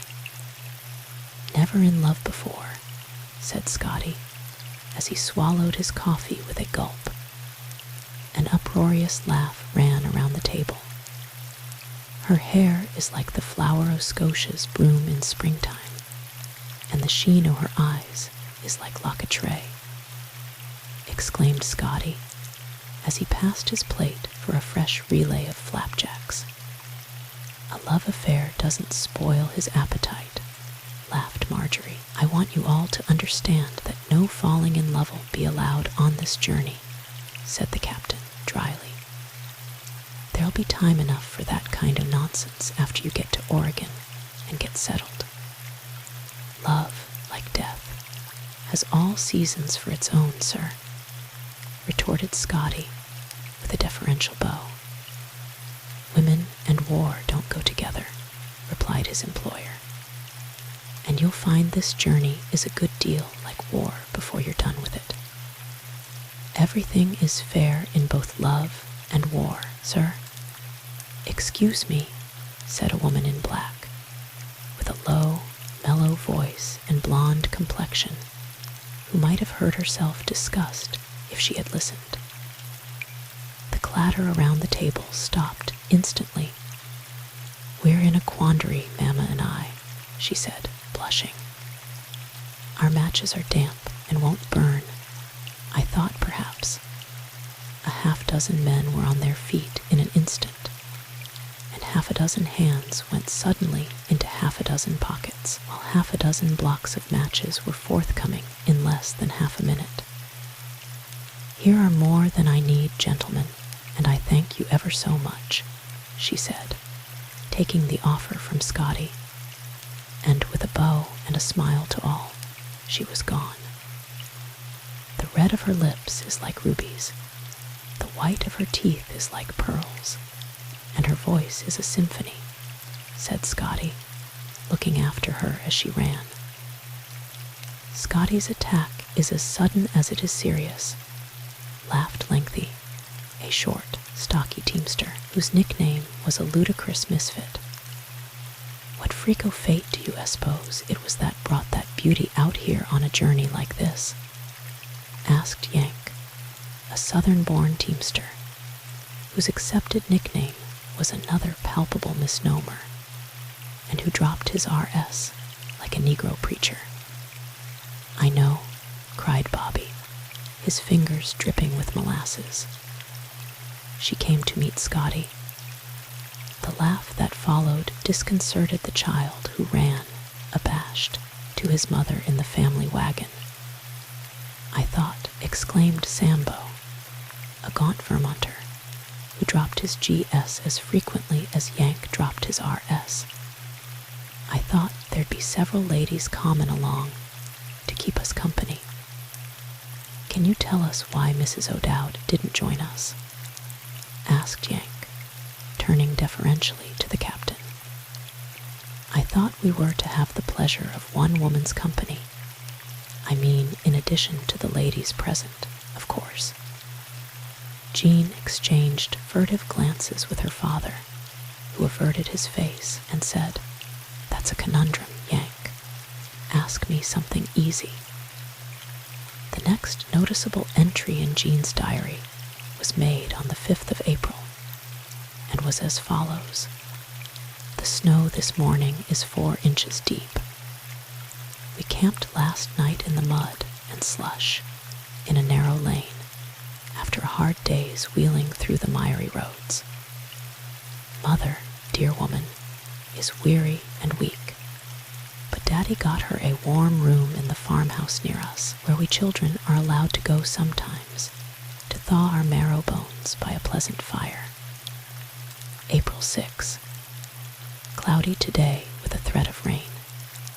But Mother urges a forward movement, so Mary and Marjorie are packing the mess boxes, and Daddy says, I must write up this horrid diary.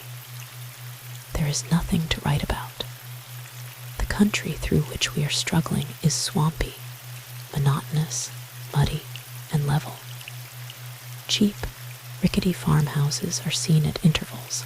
The bridges are gone from most of the swollen streams. Our way goes through narrow, muddy lanes, with crooked, tumble-down fences, and we see, every now and then, a discouraged-looking woman and a lot of half-clad children peeping through open doors from the midst of a crowd of half-starved dogs. Daddy says these frontier people and dogs are the forerunners of all civilization, but I think they're the embodiment of desolation and discouragement. April 7, the ague has broken out among our teamsters. We stopped tonight at a farmhouse where suspicious women treated us like so many thieves. The whole family were barefoot and lacked everything but numbers. Mother says that starvation has aroused their cupidity, and we mustn't mind their suspicious airs. They had no feed for sale for the stock, and no supplies to sell for our table, but there were plenty of guns and dogs, the latter a thieving lot from which we shall be glad to escape when we again see morning. Weather and roads no better. April 8. Mother quite ill again, but the skies are clear, and she insists on moving forward. April 11. No food for man or beast to be had for love or money. We must move onward, sick or well. April 12. A better settled region. The scenery is often fine. Pussy willows peep at us from marshy edges, and birds are singing in the budding treetops. Sick folks know better. Bought a liberal supply of corn for the stock, and a lot of butter, eggs, and chickens for the rest of us, so we have a feast in prospect. Camped on the edge of a pretty little village, on a nice green grass plat. Daddy took us girls to a prayer meeting. The good people eyed us askance, Evidently, they thought us freaks. Certainly our slat sunbonnets and soiled linsey-woolsey dresses were not reassuring. The next day, at nightfall, the party reached Quincy on the Mississippi and camped on a flat bit of upland outside of the city's limits, where many other wayfarers, like themselves, had halted and encamped. "Did you notice Scotty?" asked Marjorie, approaching Jean, who sat on a wagon tongue, trying to think of something out of the ordinary to jot in her journal.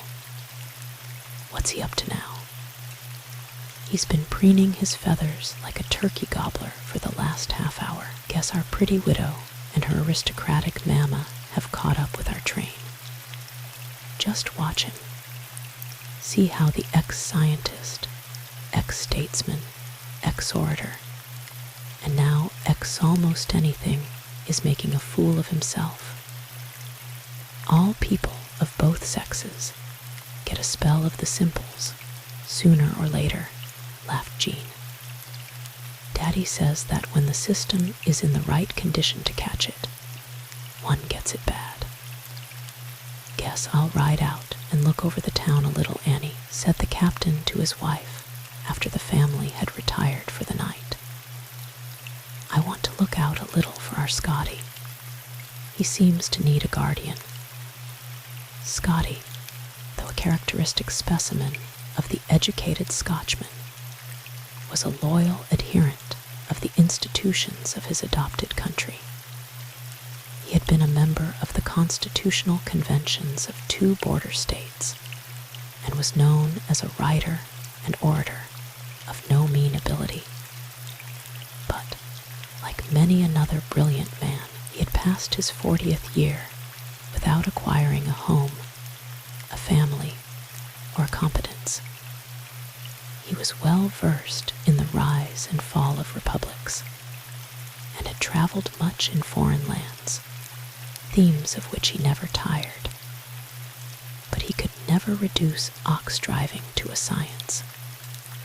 Captain Ranger rode to the top of the bluffs, where he leisurely contemplated the scene.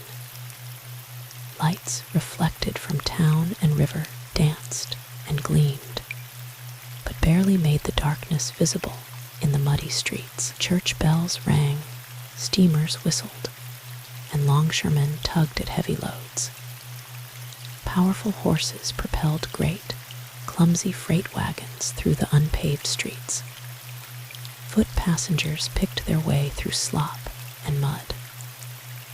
"Railroads will come here someday," said the captain to himself. "They will compete with the river traffic and cripple it.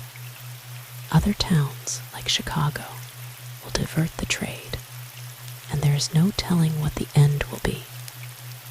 What a busy, bustling world it is anyhow. Halloa, Captain. Well, I'm blanked if it isn't Scotty. I've been to call upon the widows we met in the beginning of our journey, sir, and I've been thinking it would be a handsome thing for you to do if you'd take them into our company, Captain Ranger. We'll see about it, Scotty, but I'm afraid you won't earn your salt if I let them join us. I suppose I'll have to risk it, though." Chapter 8. A border incident, the public roads, or thoroughfares, through which the party floundered when crossing the sparsely settled counties of western Illinois, which had noticeably improved during the day or two of travel from the east toward Quincy, grew almost impassable on the Missouri side of the Mississippi River. Heavy freight wagons, each bearing an immense load of merchandise, chiefly hides and furs from the Northwest Territory, had stirred the mud in the narrow lane to a seemingly inexhaustible depth, and the long spell of freezing by night, followed daily by the inevitable thaw, caused the many unbridged streams to overflow their banks and inundate the wide wastes of bottom land through which the ox teams were compelled to wander blindly, in continual danger of disaster. But the most disagreeable experiences resulted from the frequent snowstorms, which generally occurred at camping time, accompanied by chilling winds and intermittent falls of rain or sleet covering the earth with a glare of ice. When I get to heaven, I mean to ask St. Peter to assign all cooks to high seats, said Jean one evening, as, balancing a tray laden with tin cups and saucers, she paused above the heads of the men kneeling at the mess boxes, and in apparent innocence upset a steaming cup upon the head of Yank. No harm done, I assure you, Miss Rangy. Don't mention it, he said, affecting not to feel the burn at the back of his neck, whereat Jean grew repentant. Do you suppose St. Peter will pay any heed to the request of a slip of a girl like you? Asked Hal. I'll not be a slip of a girl when I go through the gates of heaven, but a mature matron, famous and honored. We are in a slave state now, wrote Jean, under date of April 16, and from my limited experience, I am forced to conclude that slavery is more deteriorating in its effects upon the white people we meet than it is upon the blacks. The primitive cultivating of the soil we saw in central Illinois, where the white men do their own farming, was bad enough, God knows. But the shiftless, aimless, happy-go-lucky work of the Missouri niggers, as they style themselves, is even worse. The white men we see at times are idle, pompous, and lazy. The white women are idle and apathetic, and the children are aimless and discouraged. Daddy says slavery is wrong, and no contingency can make it right. But I notice that he doesn't propose any remedy. Prairie schooners were not known as ships of the desert then, for Joaquin Miller had not yet sought or acquired fame, and no Huntington or Holiday had made a transcontinental railway track, or tunneled the Sierras of the mighty West to open the way for the iron horse. Even the overland stage was an improvement as yet unknown, for Holiday had not yet established his relay stations, or sent his intrepid drivers out among the savages as heralds of approaching civilization. Daddy says humanity's a hog, was the leader in Jean's next entry in her diary. The weather continued so bad, Mother was so wan and weak, and the stock were so nearly starved that he decided to stop over for a day or two near a farmhouse and barnyard, where there seemed a chance to purchase food for man and beast. But we were glad to move on after a rather brief experience. The farmer doubled the price of his hay and grain every morning after worship, reminding those of us who could not choose but hear his daily dole of advice to God, of Grandpa Ranger's story of a planter and merchant he knew in his youth, of whom it was said that he would call his slaves to their devotions in the morning with a preamble like this: Have you wet the leather? Have you sanded the sugar? Have you put meal in the pepper and chicory in the coffee? Have you watered the whiskey? Then come into prayers. The necessities of these farmers were born of isolation, and the opportunities for barter and dicker with passing emigrants stirred the acquisitive spirit within them into vigorous action. The prices of their hitherto unsaleable commodities went up to unheard of figures, increasing in geometrical progression. But Captain Ranger, having created a market in the remote country places in Illinois for supplies of coffee, tea, calico, unbleached cotton cloth, had prepared himself at Quincy with such commodities, and was able to adjust his trade somewhat to the law of supply and demand. Oh, those teamsters of the plains!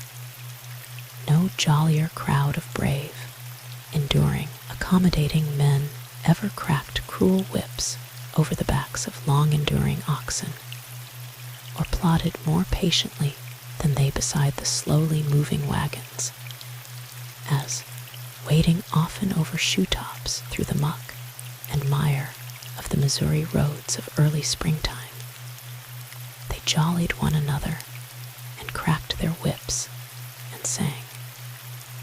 Each misfit nickname was accepted as a joke, and none of the men inquired as to the origin of his peculiar cognomen.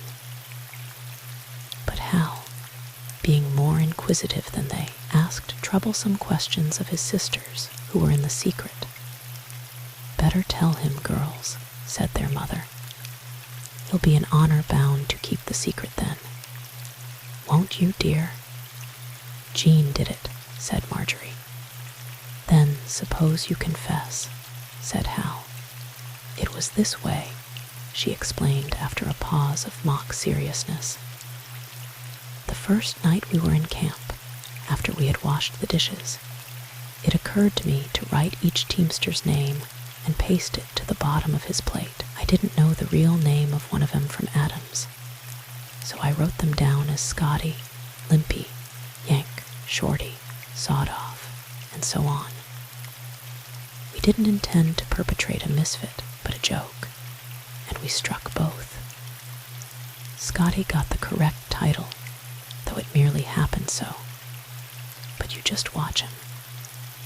Limpy's as straight as an Indian. Sawed Off stands 6 feet 2 in his socks. Lengthy is no taller when he stands up than when he lies down. Yank is a characteristic slave owner, and Sambo is an ingrained abolitionist.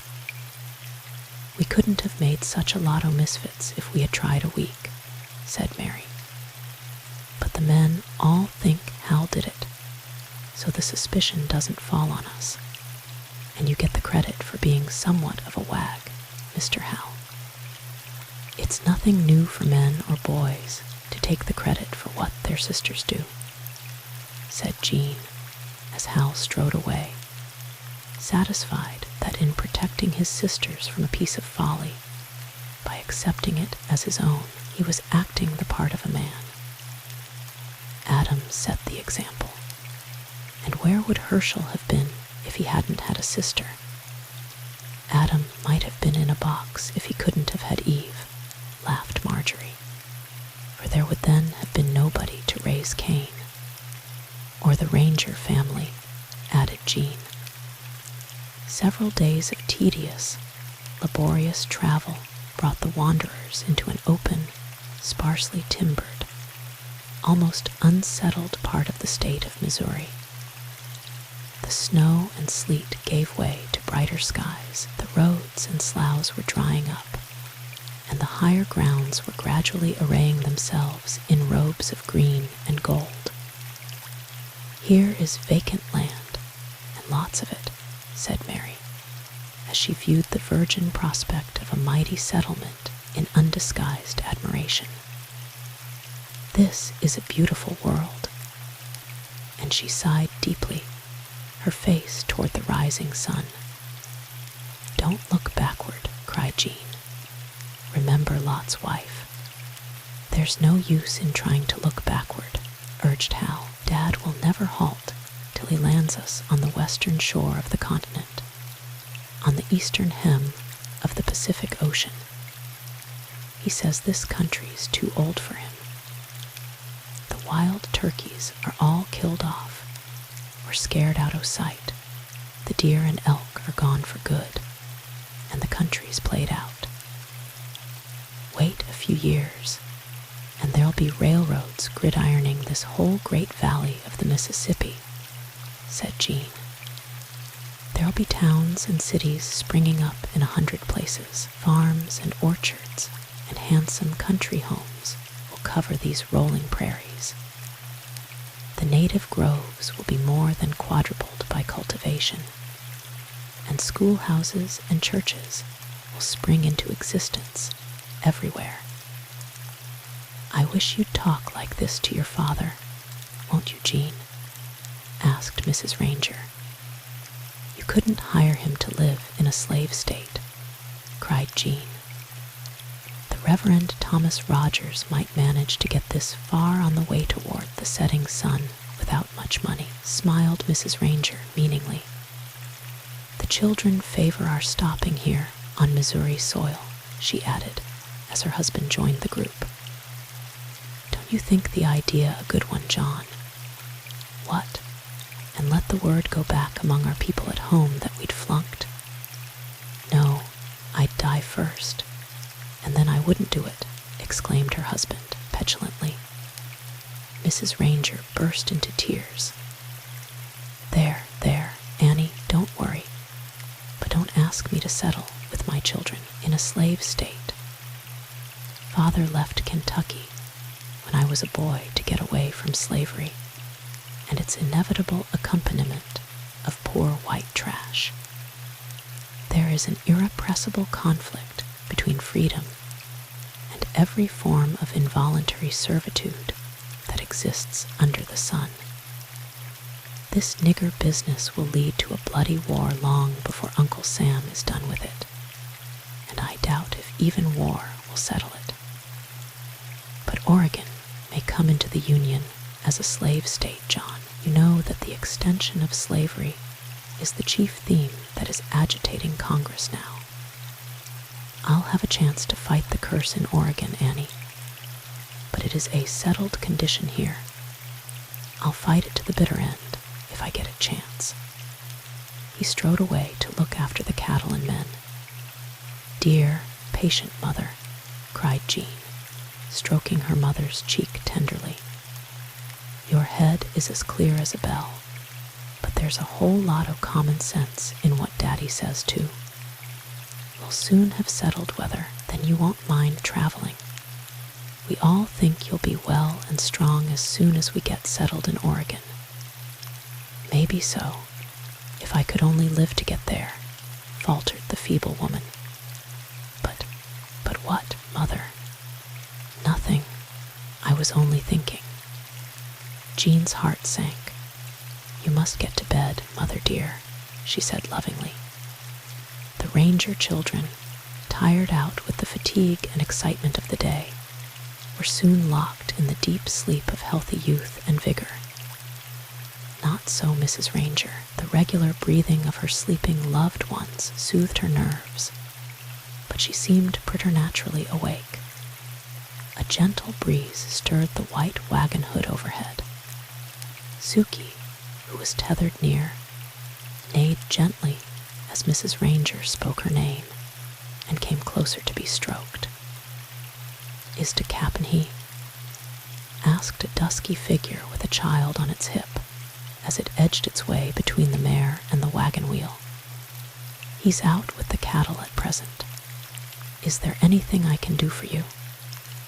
Hide me, quick, de hounds is after me, honey. I've just waded to crick, and dey have lost de trail. Quick, missus, and I'll sarve you forever. The low baying of the bloodhounds proclaimed that they were again on the trail. Climb in here, be quick, exclaimed Mrs. Ranger, making room for the quaking fugitive.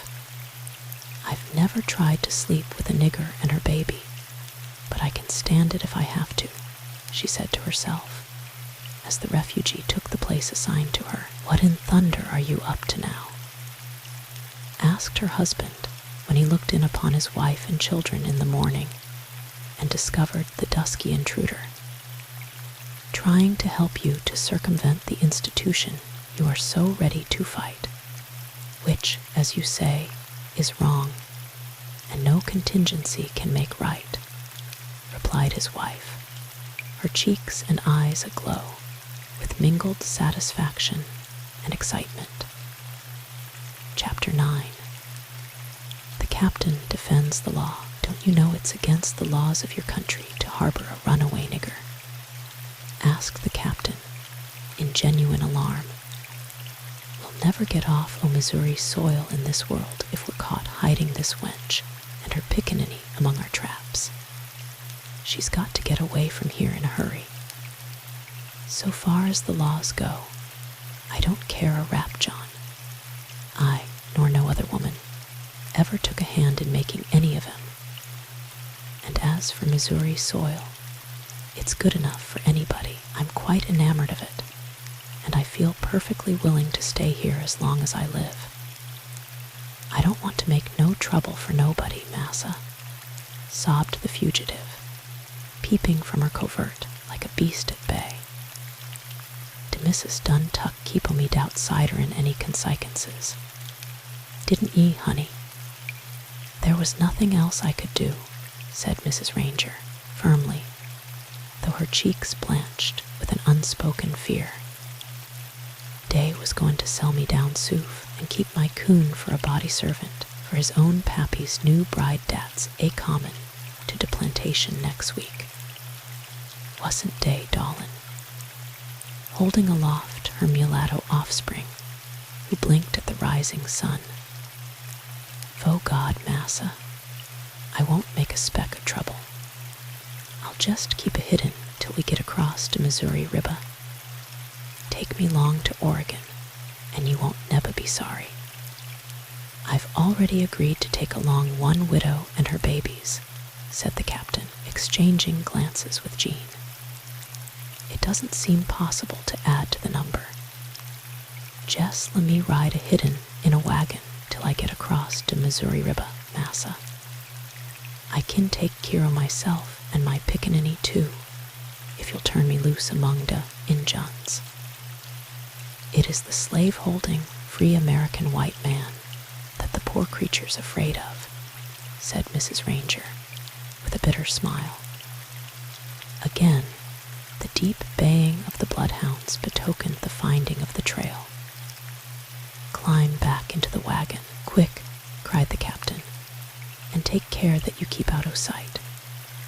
Deluge the wagon wheel and all around it with water, gals. Don't let the wench put her nose out, Annie. Hang the luck. When it comes to such a pass that a runaway wench would rather trust herself and her brat among the red savages of the plains than among her white owners in a free country, I get ashamed of a white man's government. What's the wench's name? She said it was Doug's. The devil.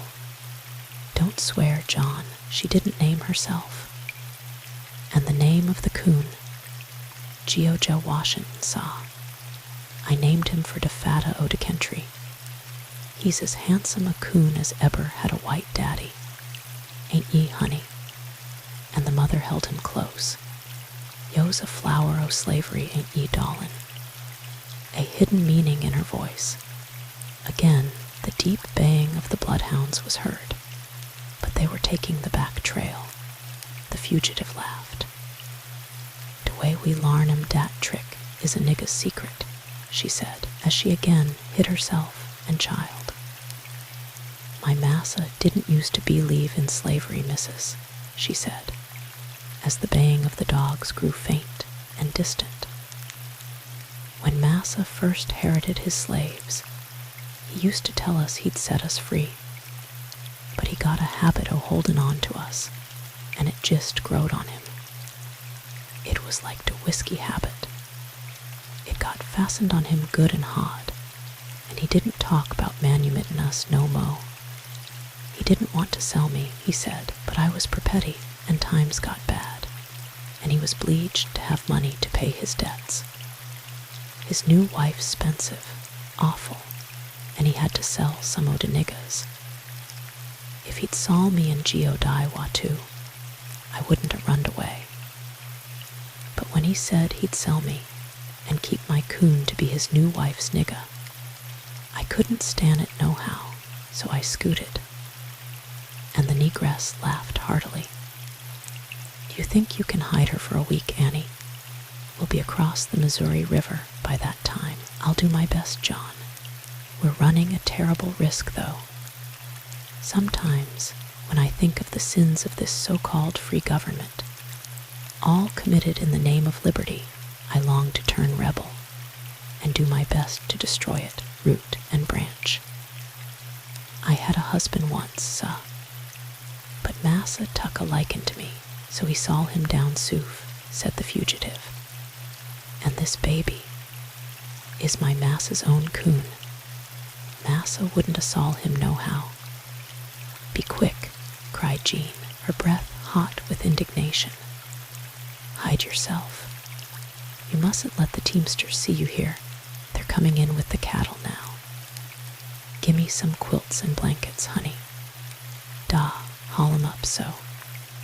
Now lemme make an injun wiki up in one end of dis yaw wagon. Geo washant, ell'll be still as a lamb. Won't ye, my putty ittle yallow coon? The baby, with its tawny skin, blue eyes, and blackish brown, tangled curls, looked elfish as he nestled close to his mother's breast and gazed affrighted into her turban-shaded eyes. "SH," cried Jean.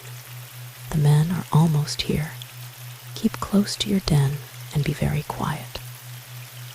Day after day passed wearily along, but if the teamsters suspected aught, they made no sign, and day after day the teams wended their way westward without betraying the commission of this crime against the Commonwealth of the great new state of Missouri and the free government of the United States of America, which it would have been base flattery to call a misdemeanor, as its perpetrators would have learned to their cost if they had been caught in the act. "You don't seem as happy as formerly," said Captain Ranger to his wife at the close of a long and trying day. "If the risk we're running by harboring that runaway nigger is making you uneasy, we can turn her out. A man's first duty is to his own flesh and blood." "It isn't that, John. The woman is no trouble, and her baby's so afraid of bloodhounds that she keeps him as quiet as a mouse. I'm willing to risk my life to get them both away from their white owners and out into the Indians' country, where they may have at least comparative freedom. I am not afraid." "Then what is the matter, dear?" She toyed caressingly with his hair and beard, but said nothing. They were seated on a log by the roadside, and a laughing rivulet sprawled at their feet. "Speak, Annie, don't hesitate. I can hear your heart beat. What's the matter?" "You remember my little farm, John. It's only 10 acres, you know." "Yes, what of it?" "You won't be angry, John." "Of course not. What about it?" "I want to deed the place over to my mother before we leave the state o' Missouri." His manner changed instantly. "I thought that matter was settled," he said tersely. "Can't you let me have a little peace?" "I have held my peace as long as my conscience will let me, dear. You didn't settle anything about it. You merely put me off, you know. Well, a man can put a world of meaning into a monosyllable sometimes. I want you to let me deed that piece of property to my mother. If the deed were made to my father, and she should outlive him, she'd be only allowed to occupy it free from rent for 1 year after his death. But if it is made hers absolutely, and he should outlive her, he'll be allowed to have a home and get his living off it as long as he lives. You see, it makes a difference whether it is a cow or an ox that is gored." And she smiled grimly. "The women are all getting their heads turned over the question of property," said Captain Ranger to himself as he watched the rivulet playing at his feet. "Jean's been putting this into your head, Annie," he said after a painful silence. "The child has a strong sense of justice, inherited from you, John. You know she is wonderfully like you." Yes, yes, Annie. I wish she had been a boy instead, oh how. She'd have made a rackin' good lawyer. I'll admit that she advised me to urge you to make the deed, John. Very well, we'll see about it sometime, Annie, and he arose to go. Mrs. Ranger's heart sank. Why is it that men who are proverbially just and upright in their dealings with their fellow men are so often derelict in duty where women, especially their own wives, are concerned? She asked herself as she tottered by his side in silence. The next morning found her unable to rise. A racking cough, which had disturbed her all through the night, was followed at daybreak by a burning fever. Her husband, who had slept like a top in an adjoining tent, was startled when he saw the ravages the night had left upon her pinched, white face. "You caught cold last night, darling," he said, as he prescribed a simple remedy. "You ought not to have been sitting out in the night air." "That didn't hurt me, John. Then it is the apprehension you suffer on account of that wench that is making you sick." "No, John, it isn't that at all." "Then what is it?" "Ask Jean. I have nothing more to say." But there was no time for further parleying. The breakfast was ready, and the hurry of preparation for departure was the theme of the hour. We reached camp in a pouring rain last night and pitched our tents, amid much discomfort, on the outskirts of the little town of St. Joseph, wrote Jean on the morning of the 5th of May. But I haven't much time for you, my journal, for there are other things to claim attention. And she shut the book with the usual impatient bang. "Got any blank deeds along with you, Daddy?" she asked, after it was announced that they were to be ready to break camp the next morning. "Yes. Why?" "Because we must have that deed of Grandma Robinson's all ready for Mother to acknowledge before a notary in the morning as we go through town on our way to the ferry. Your mother isn't able to attend to any business. She isn't able to put it off, Daddy dear." "Very well, I'll see about it. But I want the blank form now, so I can have it all ready when we go through town. Mother has the original deed, and I can easily duplicate it. I'll search for a blank among your papers, if you don't object. You have no idea how this little act of justice will help Mother to regain her health," said Mary. "She's been haunted by a fear that you'd put it off till it would be too late." Captain Ranger did not reply, but his silence was considered as consent, and Jean hurried away to prepare the deed. "I've been dreaming about an island somewhere in mid-ocean," said Marjorie, "where women could hold their own earnings, just as men do in the United States, where they had full liberty to help the men to make the laws, for which they paid their full quota of taxes, just as the women do in Missouri and Illinois, and, for aught I know, in Oregon.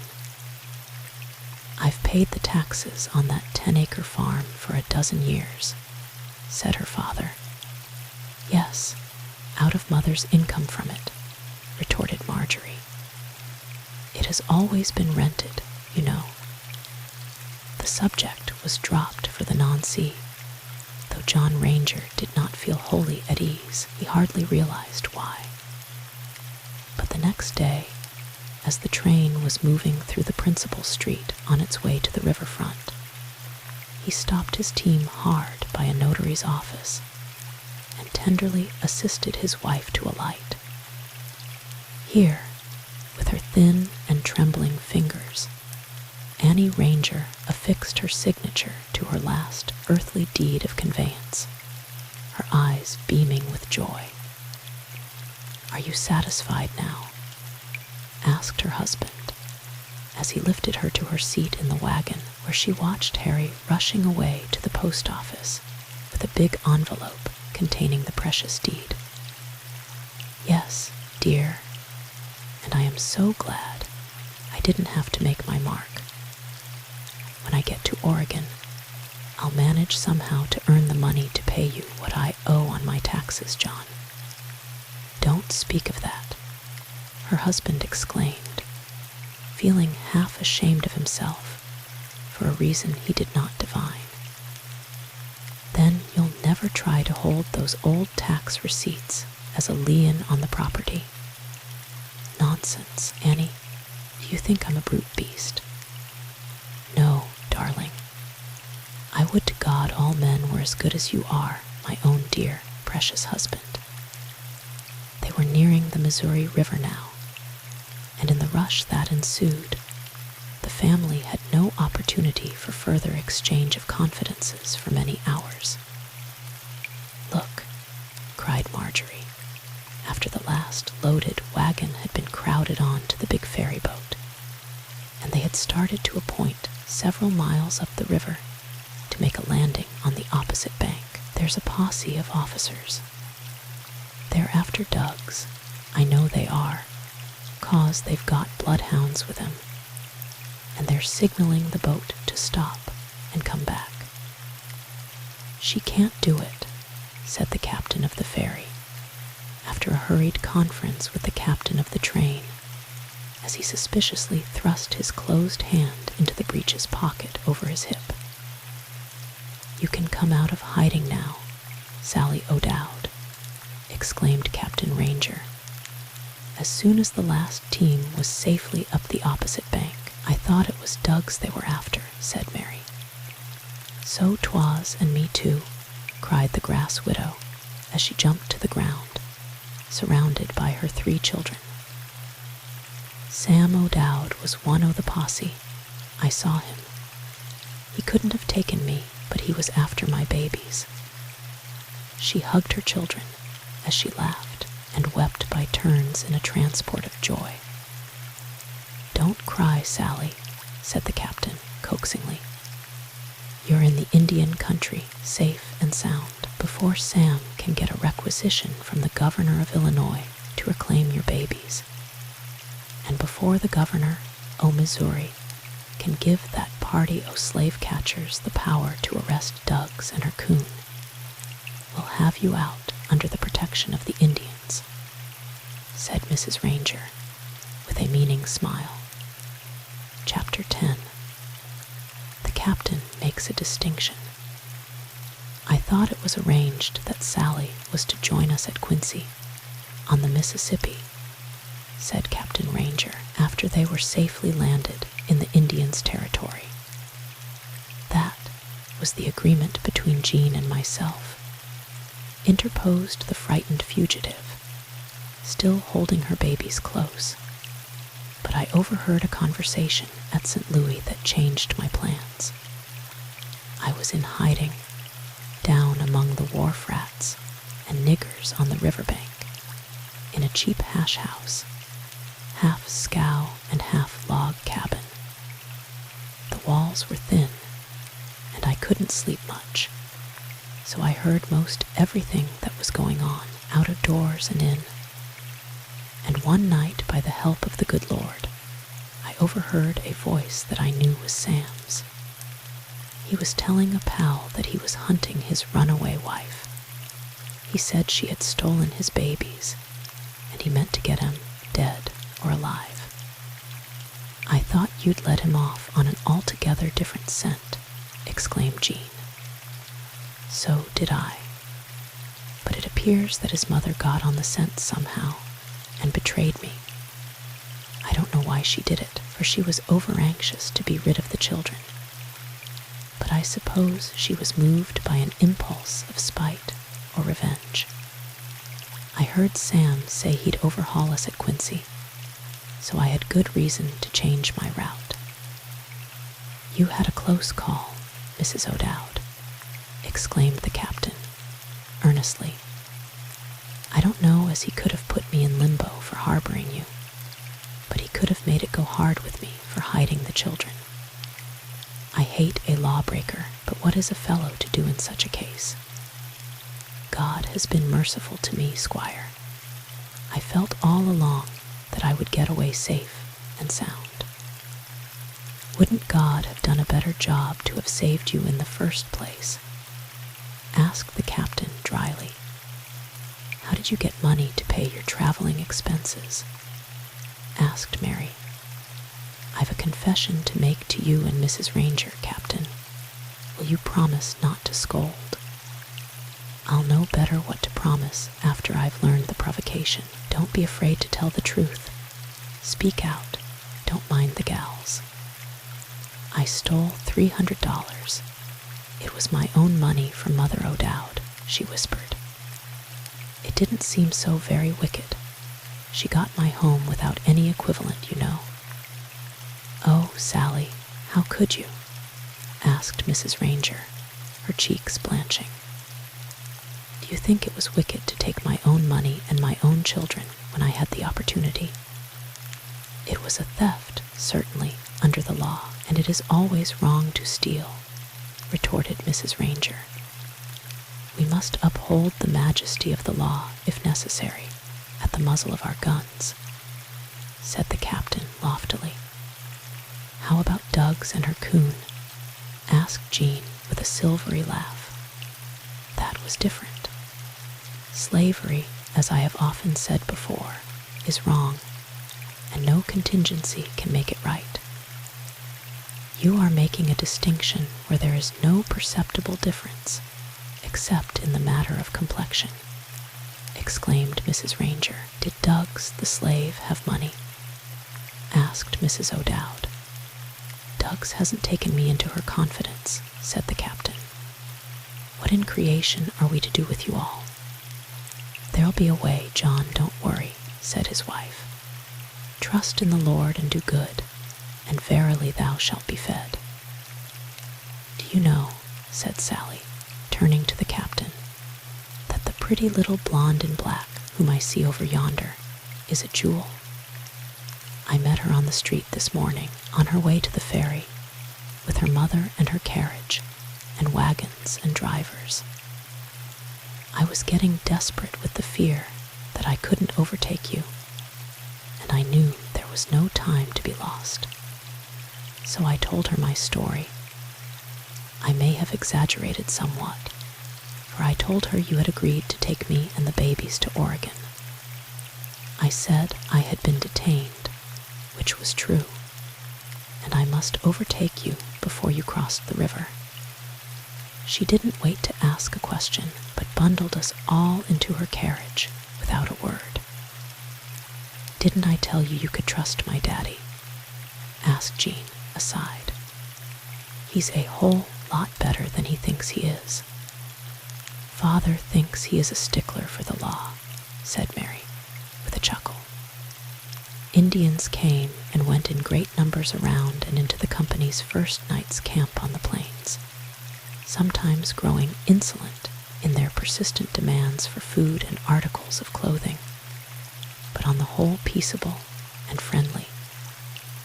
Every man, woman, and child was under orders to give them no cause for offense, the captain hoping, by example, to disarm hostility. But he soon learned that this liberal policy brought hordes of beggars, and the necessity of carefully guarding their freight was made apparent the next morning, when they found their breakfast supplies had been stolen, and with them the cooking utensils. The captain found it necessary to send a messenger back to St. Joseph to purchase fresh supplies before they could go on. The next day's drive over the beautiful prairie was without unusual incident. The roads were good, the soil rich, and the undulating landscape perfect. Lengthy and sawed-off are bringing in a buffalo, cried Hal. We had one yesterday, said Mrs. Ranger. The game ought not to be slaughtered in this wasteful manner. You ought to stop it, John. Men are still in a state of savagery," replied her husband. "The instinct to kill is as strong in us as it was in the days of Agamemnon," said Scotty. "Or the Caesars," exclaimed the little widow. "We'll need this meat for food before we get to Oregon," said Mrs. Ranger, surveying the huge carcass of the fallen monarch thoughtfully. "We must cut the flesh into strips and dry it, Indian fashion, in the sun." "But we can't stop to dry it, Annie," exclaimed her husband. "We needn't stop, John. We can get the men to cut it into strips while in camp. Here is a ball of strong cord. We can string the strips of meat on the cord and festoon it along the outsides of the wagon covers." "A woman is a born provider," exclaimed Scotty. "We men may take to ourselves the credit for the care of women and children, but we'd soon be on the road to starvation if it were not for the protecting care of the mother sex to help us out." Mrs. Ranger, pleased with the praises of her family and the teamster, sank back on her pillows and slept fitfully. "It pays a mother to rear a family of loyal children," said Mrs. O'Dowd to Mrs. McAlpin, with whom she had become quite intimate. "I'd rather be an honored mother, like Mrs. Ranger, than be a Queen Elizabeth or a Madame de Stael." "I believe I'll reconnoiter a little, Annie, if you don't mind," said the captain, after the camp was still. "I'd like to study the lay of the land from the adjacent heights. You won't miss me." "No, John. Or, I won't mind it. You must learn, sooner or later, to depend upon yourself for company, my dear. And you'd better practice a little beforehand." "What do you mean, Annie?" "Can't you see that I'll not be able to finish this journey, John?" "Nonsense, Annie. Just be patient till we get to Oregon. I mean to build you a pretty room away from the noise of the household, where you'll enjoy the fruits of your labors. I've hired Duggs to be your body servant during the remainder of your days. I'll change her name, John. I'll have nobody around me that answers to the name of Duggs. It isn't a good name for a dog. What'll you call her? Susanna? What if she objects? She's already agreed to the change if it suits you and the girls." John Ranger laughed. "So long," he cried, and galloped away to a point overlooking a bend in the river, where he loosened the reins and allowed the mare to nibble the tender herbage, which, tempted by the sunshine, was clothing the moist earth in a covering of grass and buttercups. "Oh, life," he cried, "what a mystery you are! How puny, yet how mighty! The living rain comes down in silent majesty upon the sleeping earth. The living sunshine melts the ice and snow, and the living earth, awakening from her season of hibernation, answers back to rain and sun with a power of reproduction that defies the mighty law of gravitation, and sends outward and up toward the living sky the living vegetation that sustains the living man.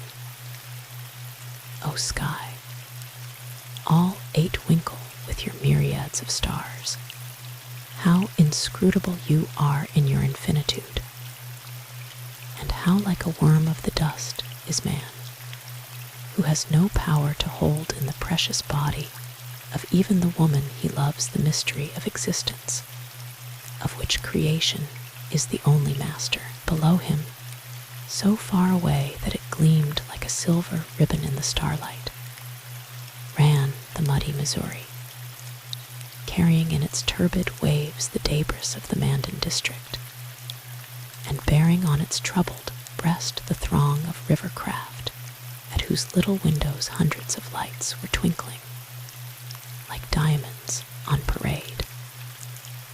Beyond gleamed the moving steamers and their accompanying hosts hosts of lesser boats, now nestling close to the water's edge, and now climbing in irregular fashion toward the uplands at the town of St. Joseph. And far beyond, his mental eyes beheld the homes of his own and his Annie's beloved parents. I do wonder if it is really wrong for me to leave them in their old age and take Annie away also, he said to himself, half audibly, as he continued his gaze over the dim expanse of silence that surrounded him on every hand. There was no answer. He gave Suki the rein and bowed his head upon his hands and wept. How long he remained alone, absorbed in the mingled emotions that possessed him, he did not know. He took no note of time, and Suki moved leisurely over the plain, daintily cropping the tender grass. I was ambitious, selfish, and exacting, he exclaimed at last, as a sharp gust of wind slapped him in the face. Annie doesn't complain, but she is fading from my sight. It is all my fault. If she could be happy, she would soon be well. I wonder if I ought not to take her back to her father and mother and her childhood's home. Everybody would laugh, but what should I care? Are not the life and happiness of my wife worth more to me than all the world's approval? Then, after a long silence, he tightened the reins and said, "Come, Suki, let's go back to camp. Right or wrong, I must go ahead. I've burned my bridges behind me." As he expected, Scotty was found sitting in the midst of an audience at Mrs. McAlpin's campfire. He was discoursing on his travels in Egypt and had collected about him quite a crowd. "The earth is old, very, very old," the teamster was saying. He arose to make room for Captain Ranger as he passed the reins to Jean, who, with Mary and Marjorie, had been an enraptured listener. The comparative topography of Central America and Northern Africa excites the liveliest speculation. When I was in Darien, I found many features among the ruins abounding in the jungles of the isthmus, strikingly similar to those one sees in the land of the pyramids. True, the analogy is not always apparent, because the almost total absence of rain in Egypt is exchanged for an almost total lack of dry skies in Panama and Yucatan.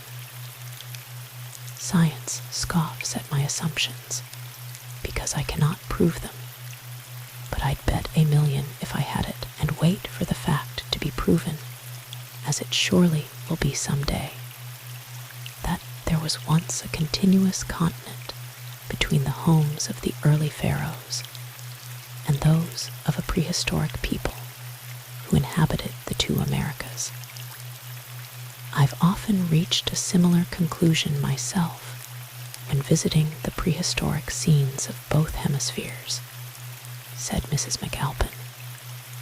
Sometime, not so very remote in the history of the planet, there must have been a sudden and awful cataclysm, such as might result from a change in the inclination of the Earth's axis, of which history can as yet give no authentic account. Then, the fabled Atlantis may not be so much of a fable, after all, exclaimed Mary.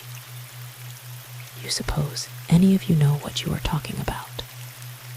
Asked Captain Ranger. The world has scarcely yet begun to read the testimony of the air, the earth, the water, and the rocks, especially of this western continent, said Scotty with a respectful bow to his captain. That's true, remarked Mrs. McAlpin, rising to end the interview. Travel in any direction broadens and enlightens anybody who has eyes to see or ears to hear, or a soul to think, echoed Jean. Say, Scotty, have you watered your steers? asked Captain Ranger in a sarcastic tone. By Jove, I forgot.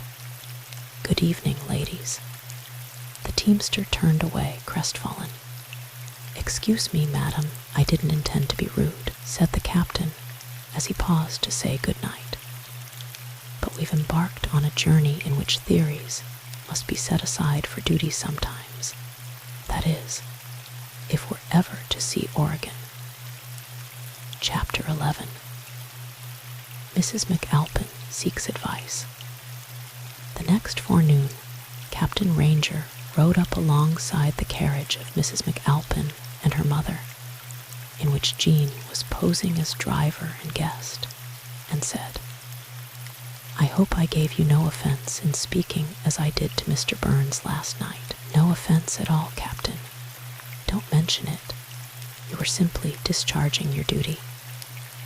But, and Mrs. McAlpin hesitated a little, would you mind exchanging your mount with Jean for a little while? I am quite sure she will enjoy a canter on the back of Suki, and I wish to counsel with you a little. I am sorry to impose upon your good nature.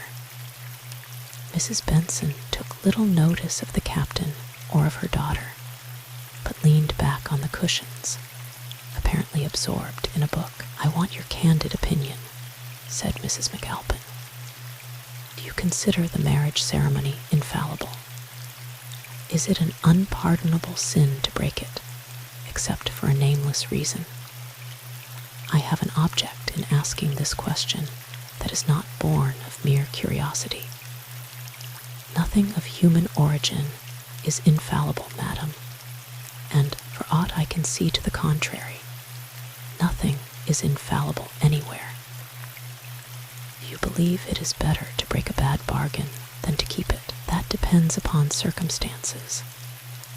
Why do you evade my question? Because I can't see what you're driving at. Then I'll come at once to the point. Suppose you had been born a woman. That isn't a supposable case, but we'll let it rest for the present as if it were. Suppose you were born to be a woman.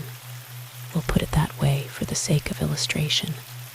And suppose, while you were yet a child, you had been married to a man many years your senior, married just to please somebody else, in defiance of your own judgment or desires. Millions of women are married in that way every year, madam. Look at India, at China, at Turkey, and at many modern homes, even in England and America. It would seem to be the exception, and not the rule where women get the husbands of their choice. I know it is the fashion to pretend they do, for a woman has to become desperately weary of her bargain before she'll own up honestly to a matrimonial mistake. But suppose one of those women had been yourself. Don't you think, if you had been so married in childhood, that you would have rebelled openly as soon as you reached the years of discretion? Nonsense, Daphne, interrupted Mrs. Benson. You harp forever on a single string. Suppose you discuss the weather for a change. There are points on which my estimable mother and myself do not agree, said the daughter with a sad smile. Don't mind her, please. I have learned that you are a wise and just man, and I am in need of advice. What would you do if, although you had obeyed the letter of the human law, you knew in your own soul that your marriage was a sin? Don't talk like that in my presence, Daphne. I cannot bear it, exclaimed her mother petulantly. When I left the States, I hoped to get away from everybody's domestic troubles, said the captain, earnestly. Please don't tell me about yours, if you have any, unless it is in my power to assist you. They had reached a narrow and rocky grade, where careful driving was necessary to avoid disaster. We must turn aside here, ladies, the captain exclaimed suddenly, as he dexterously alighted and guided the horses by the bits to the only point of advantage in sight. Cattle and horses ought never to be compelled to travel together. You can't hurry a steer except in a stampede, and then old Nick himself couldn't stop him. They remind me of more than one pair of mismated bipeds I have met, said Mrs. McAlpin. The captain stood at the horses' heads till the last of the jolting and complaining wagons had safely passed the perilous bit of roadway. Then, guiding the team back to the road, he resumed his seat in the carriage, his lips compressed like a trap. "Don't you think Mr. Burns is a wonderful man?" asked Mrs. McAlpin, in a desperate effort to rekindle a conversation. "He's a fellow of considerable genius in some ways, but a mighty poor ox driver. He reminds me of many a woman I have seen," continued Mrs. McAlpin, "who has failed to get fitted into her proper niche. His mind isn't fitted to his work.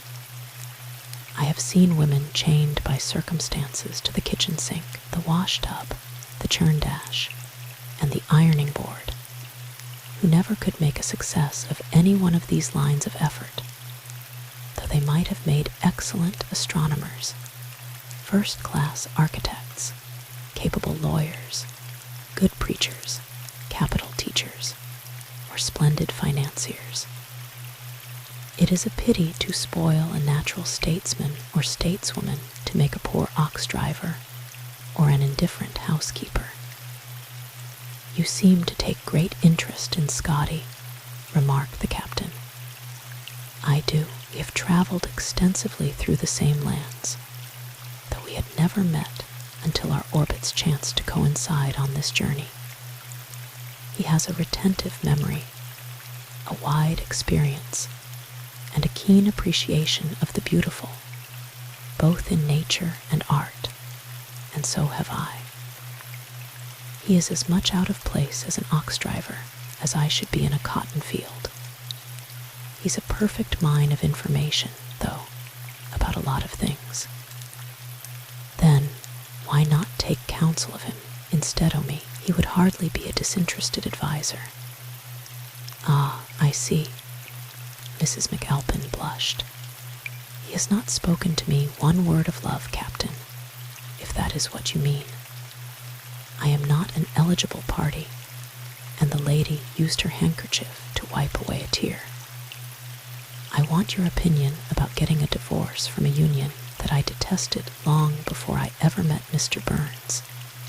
It is unbearable now." "Hush, Daphne, not another word," interposed her mother. "Strangers have no right to an insight into our family affairs." "But I must speak to somebody. Stay, Captain," laying her hand upon his arm as he was about to leave the carriage. "Are you running away from your husband, madam?" he asked, resuming his seat. "You guess correctly, sir. I suspected it all along, but it was none of my business in the beginning, nor is it now. But I confess that it looks as if I were making it my business to conduct a caravan of grass widows to Oregon, judging from the present aspect of affairs. To make a long story short, for I see you are growing restless, I was married in my callow childhood, married in obedience to my mother's wish. She was a widow and poor. My suitor was accomplished and rich. If he'd been a sensible man, he would have courted and married my mother, who adores him. But old men are such idiots, they're always hunting young women or children for wives. You're complimentary. Beg your pardon, present company is always accepted.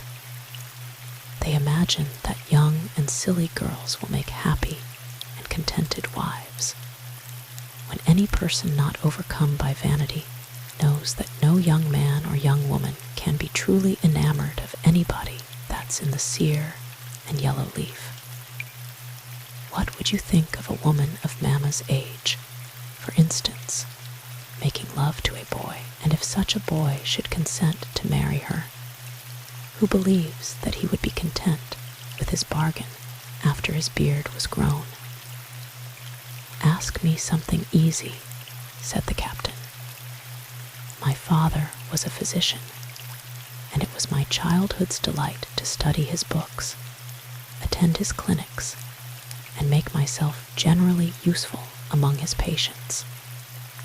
I never dreamed of surrendering my person, my liberty, my will, and the absolute control of my individuality to the commands of any human being on earth except myself, till after the deed was done for me by another. No wonder I rebelled when I reached the years of maturity and discretion. Mr. McAlpin was a good man and a gentleman, Captain Ranger, interrupted Mrs. Benson.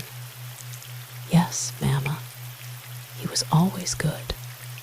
He never whipped his wife. He gave her everything that money could buy. There's no reason that the law can recognize for me to be dissatisfied. But I don't belong primarily to myself, and I don't like it. Mamma here, with her ideas of woman's place in life, would have made him an excellent and happy wife. He was always a gentleman, Daphne, repeated her mother. Don't do him an injustice. Yes, and I was his personal and private property.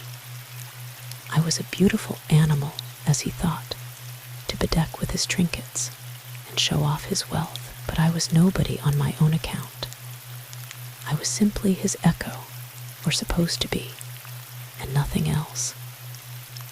Daphne, you forget that this carriage, these horses, our wagons and oxen, and the supplies for this journey are all the product of his bounty.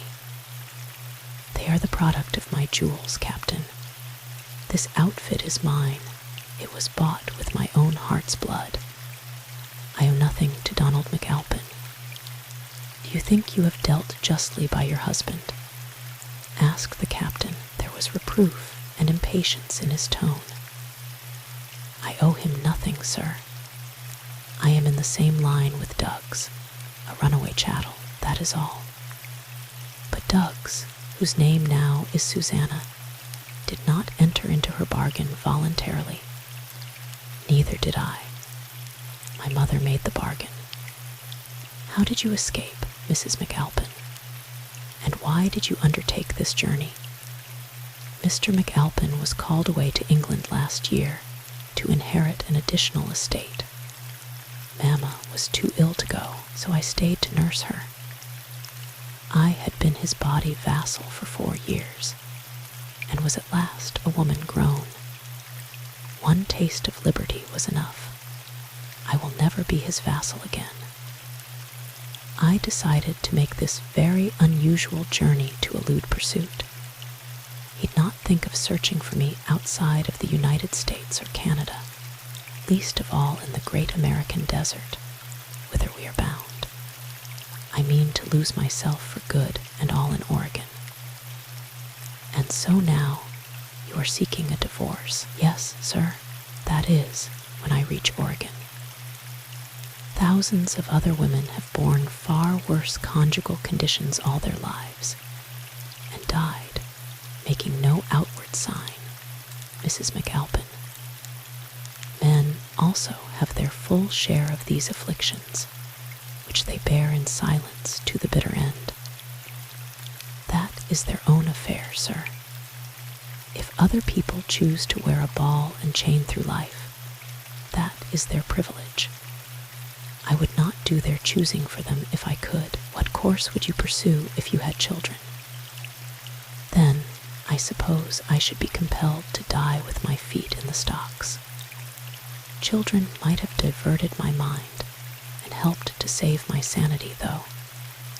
I've prayed for them without ceasing, but in vain. I'm going to a remote country, a new country, where new environments make newer and more plastic conditions. The laws of men, one-sided as they are, will divorce me after 7 years, and what is Scotty going to do during all this time? If he loves me as he thinks he does, he'll wait. If it's only a passing fancy, he'll get over it in time. I will not permit his attentions now, nor until Donald McAlpin divorces me and gets another wife. Captain Ranger's union with the gentle bride of his choice had been so natural, and their lives together had been so harmonious, despite their many cares and sorrows, that neither of them had ever harbored a thought of living apart from the other. Differences of opinion they had sometimes, and now and then a brief, angry dispute. But the end was always peace, and he remembered now, with a pang of self-reproach, that in all such encounters he, whether right or wrong, had invariably gained his point. "You are my guiding star, my faithful wife," he whispered, as he gently assisted her from the wagon after they had halted for the night. "Come with me, dear, and get some exercise, while Sally and Susanna help the other girls to get supper. I don't see why we mightn't end our journey here, John," said his wife, as they gazed abroad over the vast expanse of tableland that stretched away on every side, intersected here and there with streams, their courses marked by stately rows of cottonwood just bursting into leaf, their bases hedged with pussy willows. "Here are land and wood and water as good as any we passed yesterday. This surely will be a rich and thickly settled country some day. But it is all Indian country, my dear. I wish you would talk about something else." They returned to the camp in silence.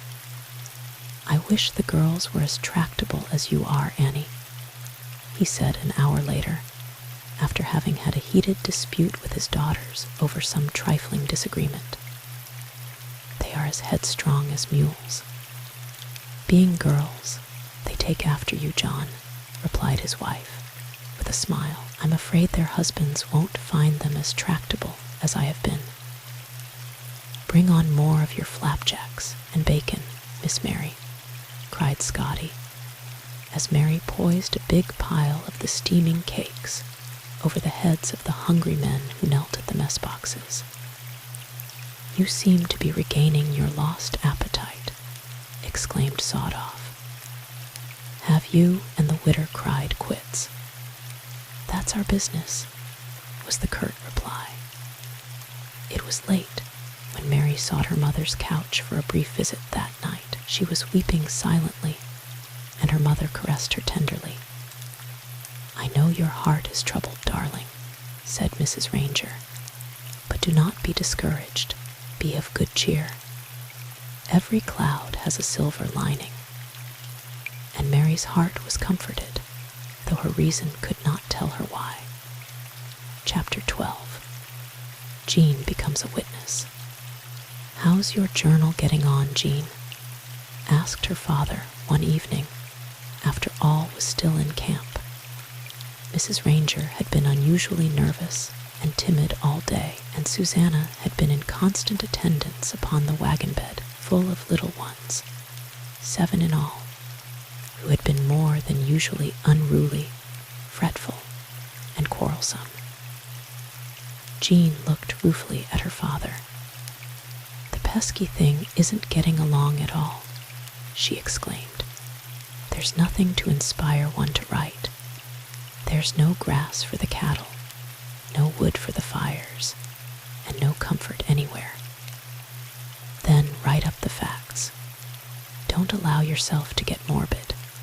Don't be so listless and lackadaisical." It was now the 20th of May, and under this date, in restive obedience to her father's command, Jean began her entries again. "We came about 18 miles today, and such a day. It has been drizzly, disagreeable, and cold from morning till night, with no cheery prospects ahead. We hear of an epidemic of measles having broken out on the road, endangering much life among children and such grown folks as didn't have sense enough to get the disgusting disease before they left their mother's apron strings. We passed several newly made graves by the roadside today, a melancholy fact which interested Mother deeply. Indians, for some reason, are keeping out of our sight. As we are right in the midst of the summer haunts of many tribes, we are shunned, possibly on account of the contagious diseases among the whites, which are said to kill off Indians as the Asiatic plague kills Europeans. Our company has escaped the epidemic so far, so there is one blessing for which we may be thankful. We forded a stream today, called the Little Sandy, in the midst of a driving rainstorm, and are now encamped in a deep, dry gulch. That is, we call it dry, because the water runs away nearly as fast as it falls. There is a fine spring on the hillside, and some green cottonwood, which we found at the head of the gulch, is being slowly coaxed into the semblance of a fire. May 21. The skies cleared this morning, and we have found some good grazing for the poor, half-famished stock. We haven't traveled over 12 miles, but we must stop and give the animals a feed. We have passed extensive beds of iron ore today, outcroppings of which are seen in every direction. May 22. We yoked up early this morning and came 3 miles to the banks of the Big Sandy. The day is clear, but the roads are still muddy after the rain. The early morning was dark and foggy. The air was raw and cold, and the outlook was cheerless in the extreme. Some of the horses in a neighbor's outfit stampeded, and it has taken nearly the whole day to recapture them. May 23. We hear rumors of Indian raids ahead of us, and Mother is much alarmed. We must not stop for Sunday, but must hurry on to get past the danger point. If the Indians knew how defenseless we really are, they would rout the camp before morning. The sluggish waters of the Big Sandy are swarming with larvae. Daddy says it's lucky they're not mosquitoes yet, but the trains coming along a week hence will be terribly annoyed by the intruders, who are now unable to molest us. May 24. We are following the Little Blue, a muddy stream about 100 feet in width. May 25. We met today a long train of heavily loaded wagons coming from Fort Laramie, with great mountains of buffalo robes. At this rate, the buffalo will all be killed off in a very few years. The frightened creatures are now so wild that it is next to impossible to get a shot at one of them, and the antelope are even more timid. Why is man such a destructive animal, I wonder? The men driving the freight teams we met were a mixed-up lot of Indians, Spaniards, and French and Indian half-breeds. Their speech was to us an unintelligible jargon in everything but its profanity, which was English straight. There was one white man in the crowd, or maybe 2 of them.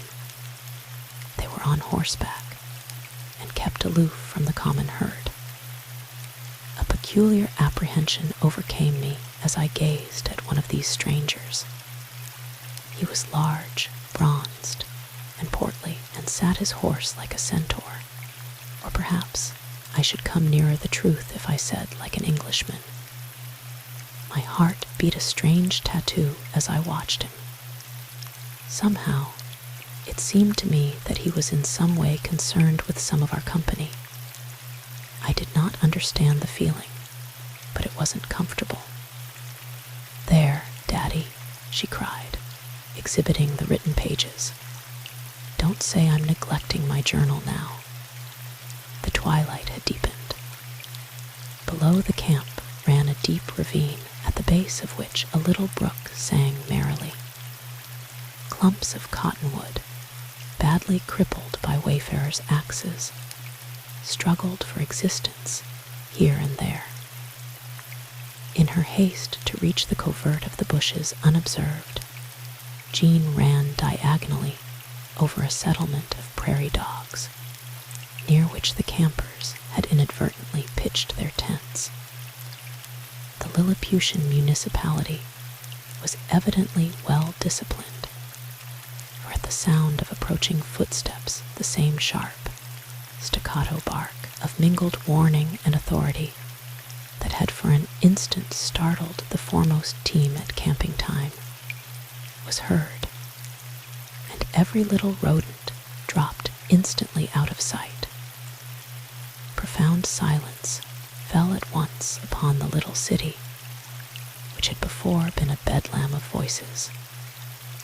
Jean reached the foot of the ravine and stopped to listen, her heart beating hard.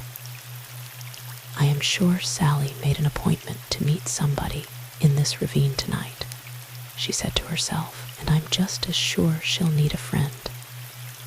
Women are such fools where men are concerned."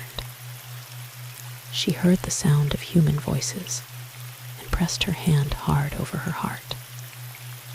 "I know you think you're safe from arrest," said a voice she knew to be Sally O'Dowd's. "As your wife, I may not be able to give legal testimony that will send you to the gallows, but you're not beyond the pale of lynch law." A mocking laugh was the only audible response. "I haven't even told the squire," resumed the woman's voice. "Nobody knows about it but you and me and the unseen messengers of God." Again that mocking, brutal laugh, followed by oaths, with words of commingled anger and exultation. Jean held her breath. "Supposing you could testify, which you can't, for that divorce is tied up on appeal.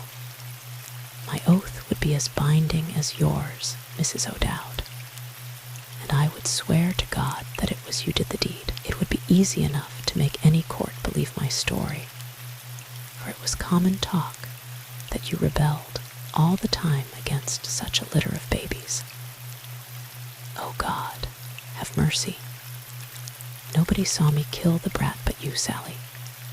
It would have been bad enough if the young ones had come one at a time, being only a year apart, but when it came to 2 pairs of twins inside of 13 months, it was time to call a halt. Are you never to have any mercy on me, Sam? Come back to me as my lawful wife, and you'll see. I'll be easy enough to get along with if you'll treat me right." The wife was struck dumb with astonishment. "Come back to me, darling." The mocking tone gave way to one of cooing tenderness. Jean saw his dusky figure through the shadows. "You see you're in my power, Sally. Better make a virtue of necessity. You can coax the squire to let me join his train. I will even be a teamster, if necessary, for your sake and the children's." "What?" cried the woman, in sincere alarm. "Could I be your wife after I've seen you kill one of our children before my very eyes? No, no, go your way, and let me go mine in peace. If you will leave me and the 3 surviving babies alone, I'll never tell anybody about the murder, I swear it." Again that brutal laugh. "Do your worst, Sally O'Dowd. You can't prove that I killed the brat. You haven't any witness. I have the silent witness of my own conscience, and so have you, Sam O'Dowd. Do you think that I am such an idiot as to come out here to meet you alone?"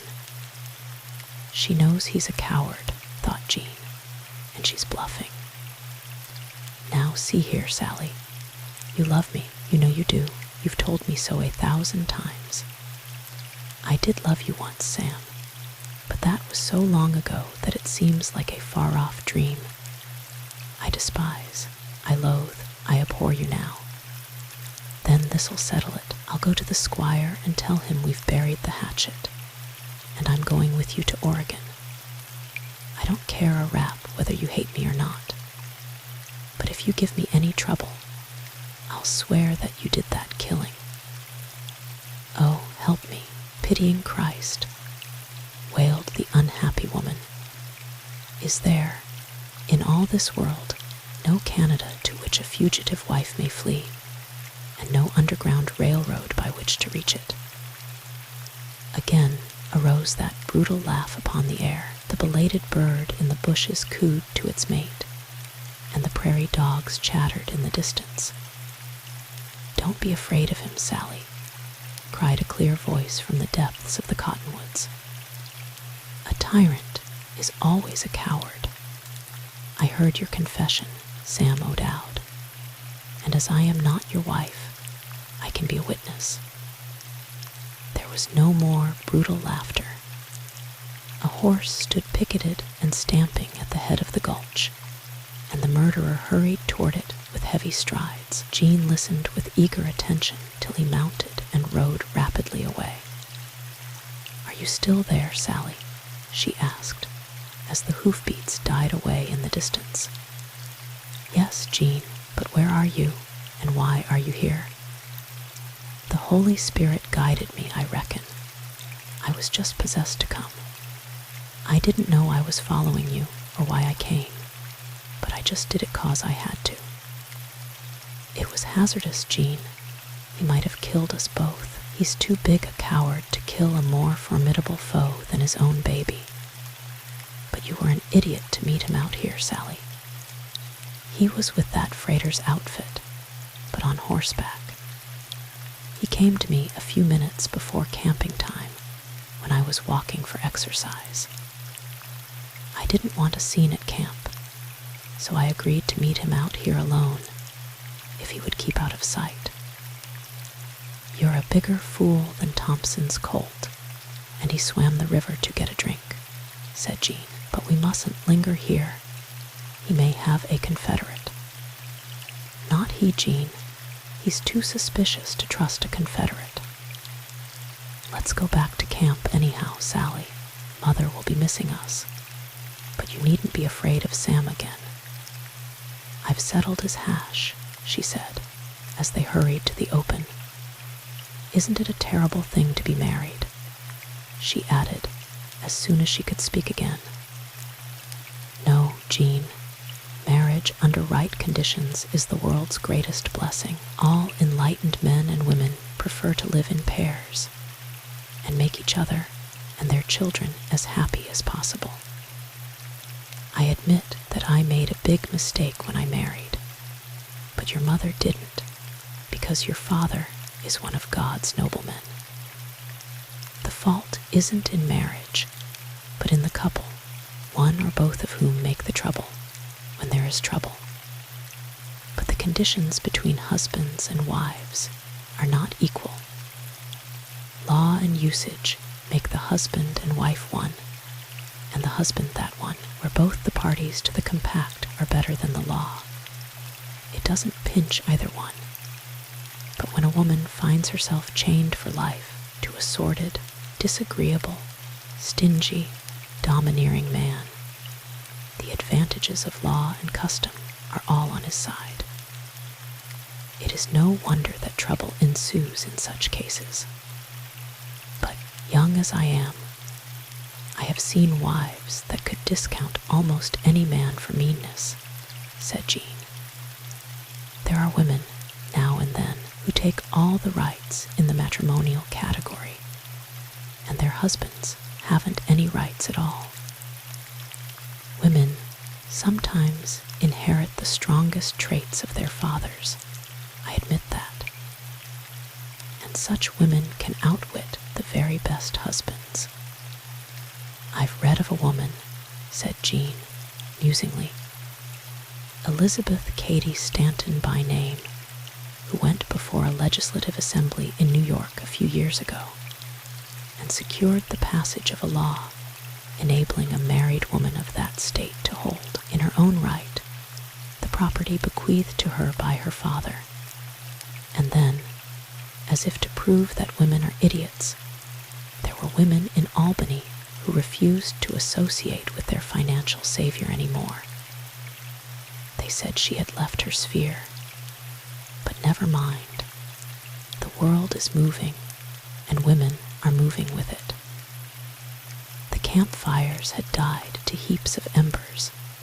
The lights were out in the tents and wagons, and all except themselves were settled for the night. Don't say anything to anybody about my meeting with Sam, will you, Jean? Not unless he annoys you again. Then I'll be ready to meet him with facts. He might put your life in jeopardy, my dear.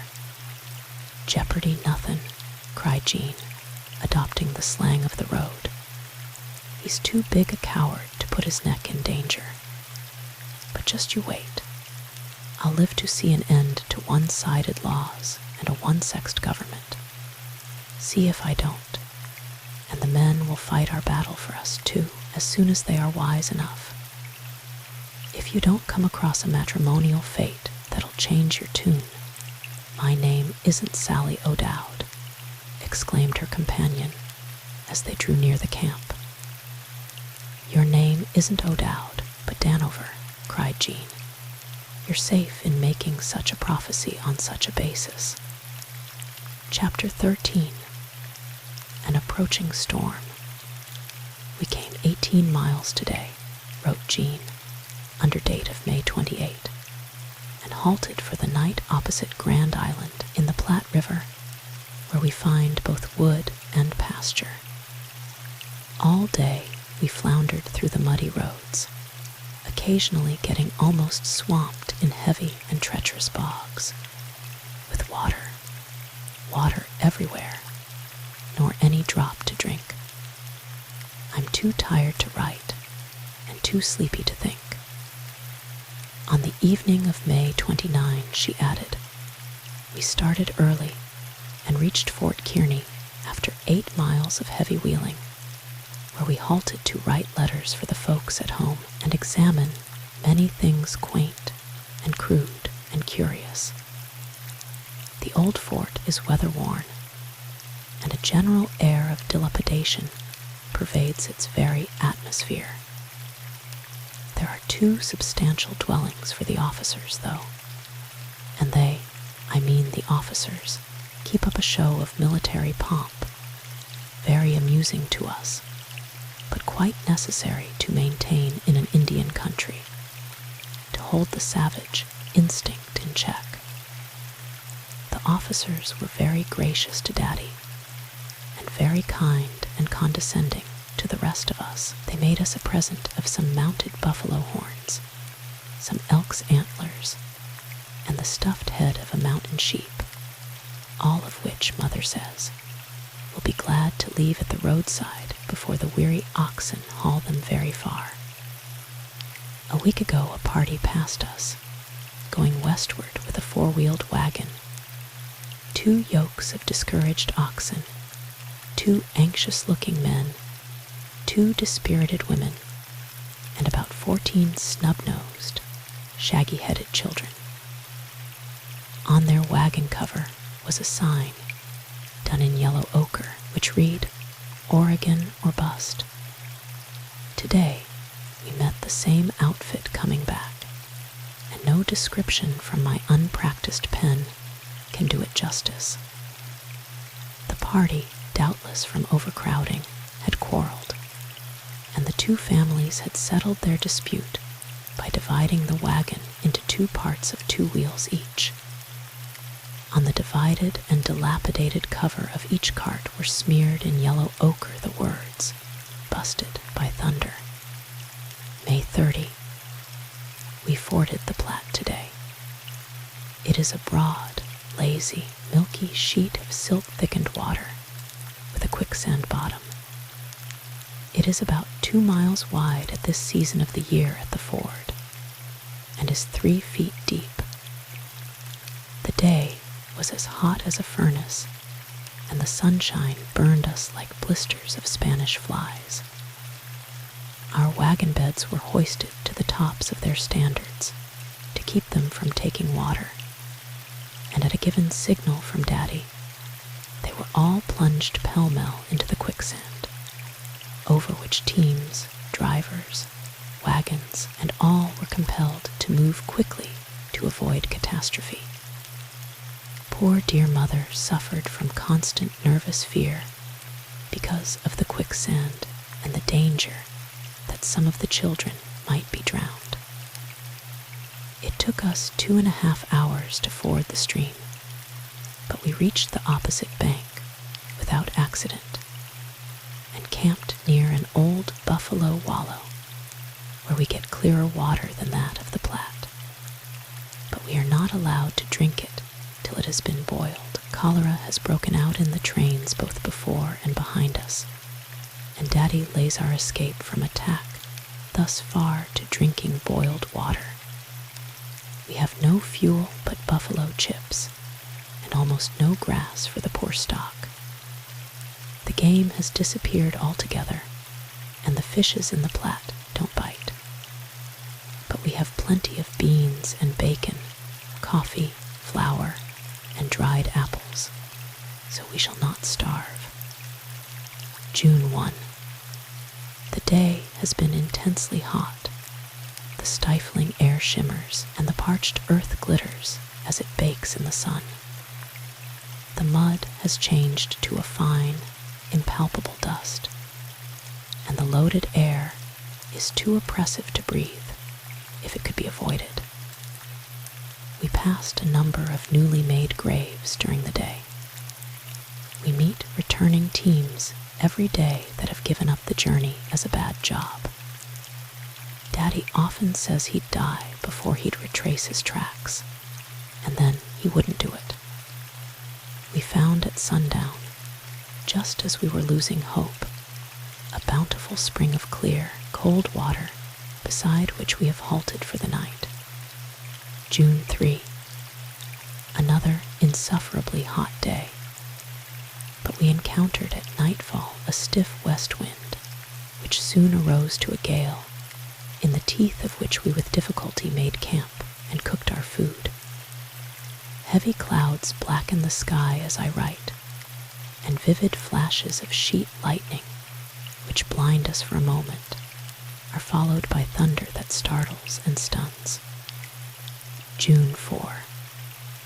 The storm passed to the south of us, on the other side of the Platte, but Daddy has ordered the tents and wagons staked to the ground hereafter every night, as long as we are traveling in these treeless, unsheltered bottomlands.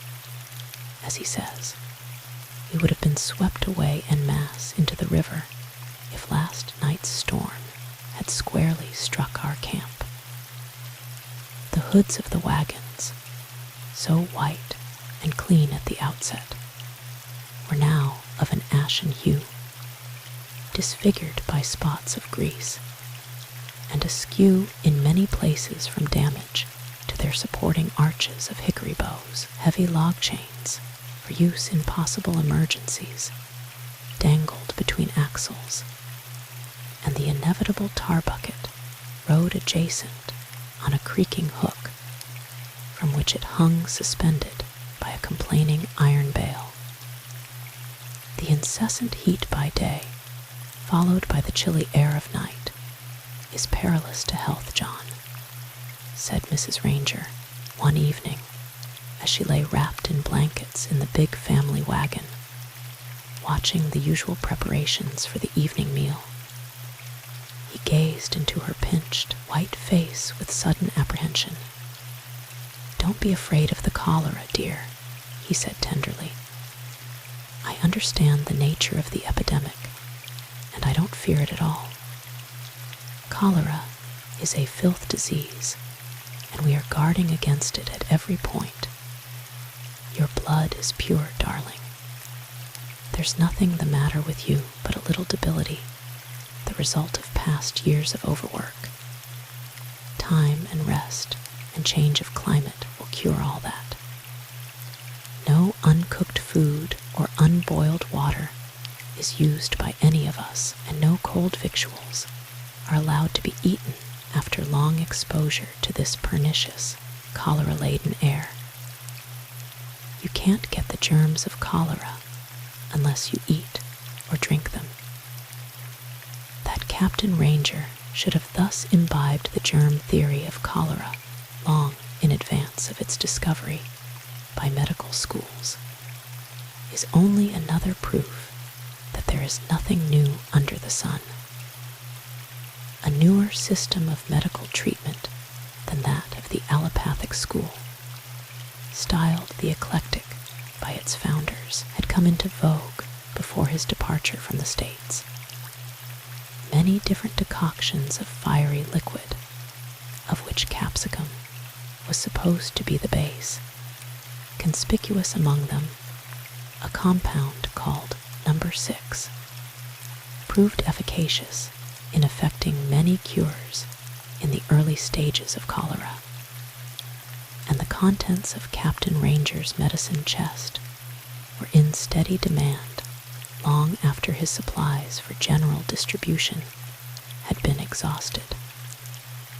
Can you imagine what this wild goose chase of ours is for? Asked Mrs. Benson. I undertook it to gratify my good husband, was Mrs. Ranger's prompt reply. And I to gratify my daughter. Excuse me, ladies, but I came along to please myself, interposed Mrs. O'Dowd. I, too, came to please myself, cried Jean. That is, I made a virtue of necessity, and compelled myself to be pleased. There are 2 things that mother says we must never fret about.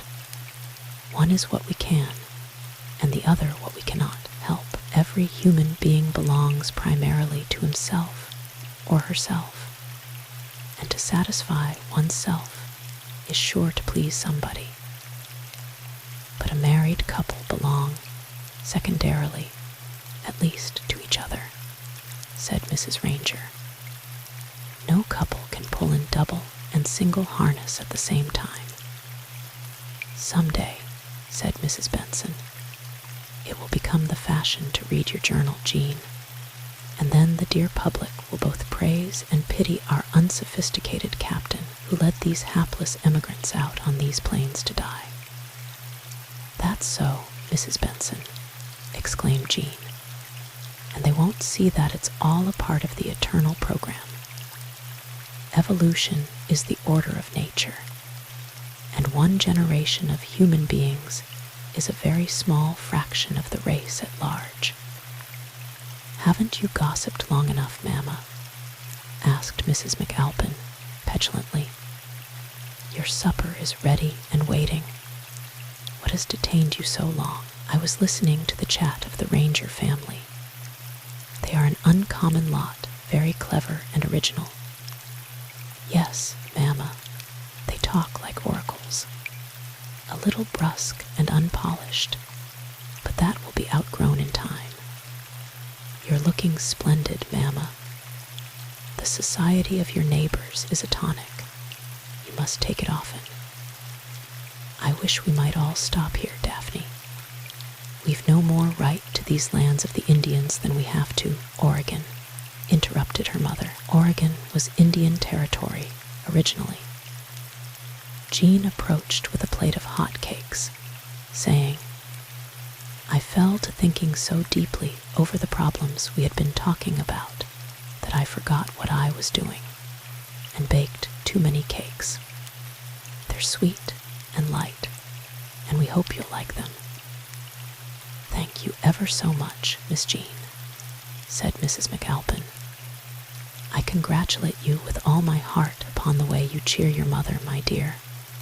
You are a jewel of the first water. We all try to keep Mother in good spirits, replied Jean. Dear soul, she's weak and nervous, and what seem trifles to us often appear like mountains to her. Never can I forget, to my dying day, the look of terror that came into her gentle eyes when we were crossing the Platte that day in the quicksands. The raised wagon bed had tilted for some cause. I suppose the weight of so many of us was not evenly distributed, and we should all have been pitched into the water if it had not been that dear mother hustled us to the other side. She forgot her own danger in her effort to save the children, giving her orders like a sea captain in a storm. Each of us grabbed a baby. Susanna's coon fell to my lot, and we clung like death to the upper edge of the wagon bed till the danger was over, and the great lopsided thing settled back to its place. But I must go now. Daddy's calling me to write up that pestilent old journal. On the evening of the 4th of June, the train had its first encounter with a blizzard. Captain Ranger, seeing the approach of the storm, as did the cattle and horses, ordered a sudden halt a little way from the banks of the Platte.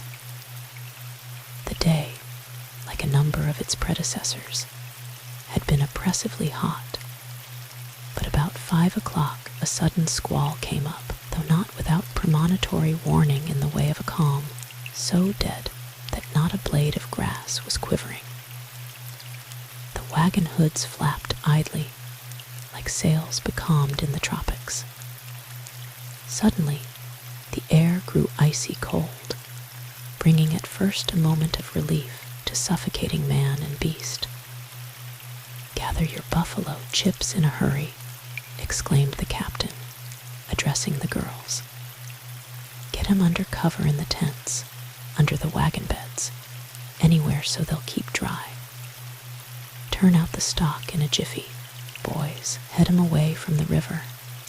Drive 'em up yonder gulch.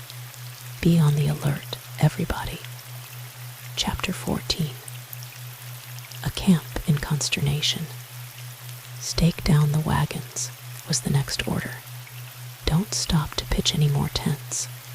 Don't try to kindle any fires." Scarcely had the orders been obeyed before a darkness as black as Erebus had settled upon the camp like a gigantic pall.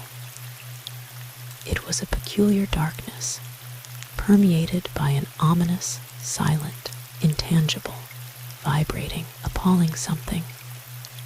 A silence that could be felt was in the air. The oxen in the gulch bellowed in terror, the horses neighed. The stillness of the air was oppressive, portentous, awful. The women clasped the children in close embrace. The children clung to their protectors in silent terror. All hands save the teamsters, who were out with the stock at the mouth of the ravine, where they were stationed to guard the animals against stampede, crouched under the wagons in the Cimmerian blackness. Anon, a blinding flash of sheet lightning, followed by others and yet others in bewildering succession, awoke a rolling, roaring, reverberating cannonade of thunder. Guided by the flashes of lightning, the frightened men left the cattle to their fate, and returning to the camp, took refuge under the wagons. Hailstones as big as hens' eggs fell by hundreds of tons, displacing the awful silence with a cannonade like unto the heaviest artillery of a great army in battle. The wind blew a terrific gale. The chained wagons rocked like cradles. Several heavy vehicles in a neighboring train, not being chained to the ground, as the ranger wagons had been, were upset, and their contents ruined by the hail and rain. Others were blown bodily into the river. Luckily, no lives were lost. The cattle and horses, pelted by the hail till their bodies were bruised and bleeding, huddled together at the head of the gulch for mutual protection. The storm lasted less than 20 minutes and ceased as suddenly as it began. The black clouds soared away to the northward. leaving a blue starlit sky overhead, and underfoot a mass of hail and mud.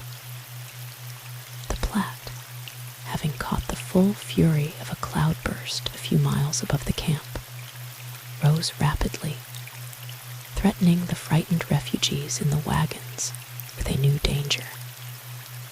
But the shallow banks were high enough to confine the mad rush of muddy water within an inch or two of the top, thus averting the horror of a flood which, had it come, would have completed the havoc of the storm. The lightning, as though weary of its display of power, retreated to the distant hills and played at hide-and-seek on the horizon's edge, while heaven's gatling guns answered each pyrotechnic display with a distant, growling, intermittent roar. Mrs. McAlpin's carriage was a total wreck, but her wagons remained intact, and she and her mother escaped to them in safety. The morning revealed a scene of desolation. The earth, in all directions as far as the eye could see, had been torn into gullies by the mad rush of falling hail and rain, each seeking its level in frantic haste. Hailstones lay in heaps, some soiled by contact with the liquid mud, some as clean and white as freshly fallen snow. The contents of Mrs. McAlpin's carriage were entirely gone. Nothing remained of the vehicle but one of its wheels and some shreds of its cover, which were found half buried in the mud. Of the harness, nothing was left but a bridle bit, in which was lodged a woman's glove, and near it the remains of a palm leaf fan. "We should all be thankful that no lives were lost," said Mrs. Ranger, who was looking on while Sally O'Dowd and Susanna assisted her daughters, who, with Mrs. Benson and Mrs. McAlpin, were exposing the wet and dilapidated paraphernalia of the camp to the hot rays of the morning sun. "But we'd have a heap mo' to thank God fo, missus, if he'd hell off dat storm," exclaimed Susanna, with a characteristic "yah, yah, yah." At 11 o'clock, the order was given to bring in the stock and prepare to move on, when it was discovered that Scotty was missing.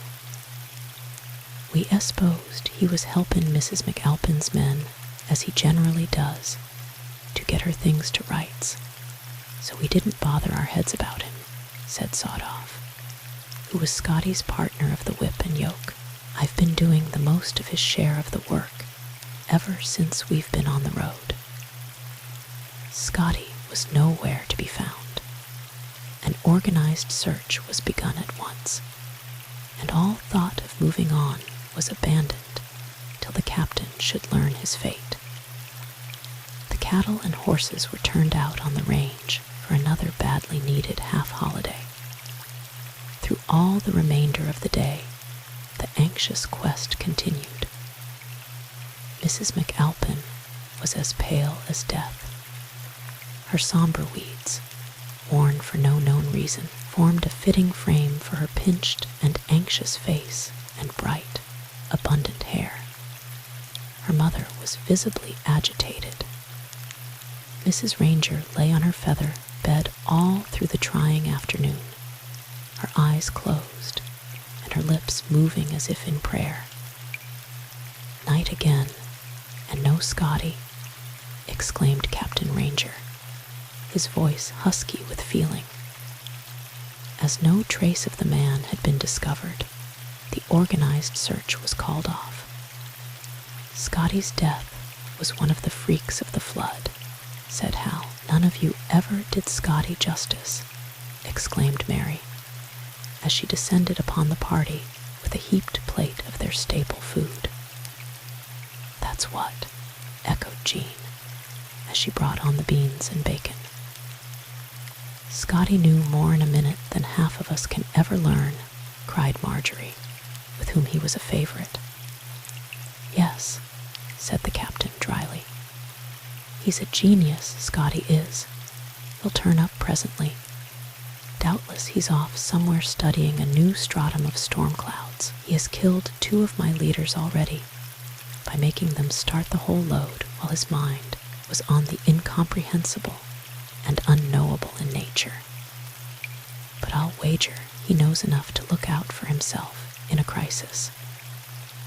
He was a whole mine of information about other things, if he didn't know much about driving oxen, sobbed Jean. He isn't dead, exclaimed Mrs. McAlpin. I mean to continue the search myself tonight. You'll get caught by a panther, cried Bobby. I haven't seen him, but I know they're there. Where, Bobby? Asked Marjorie. Up in the gulch. I can see him with my eyes shut.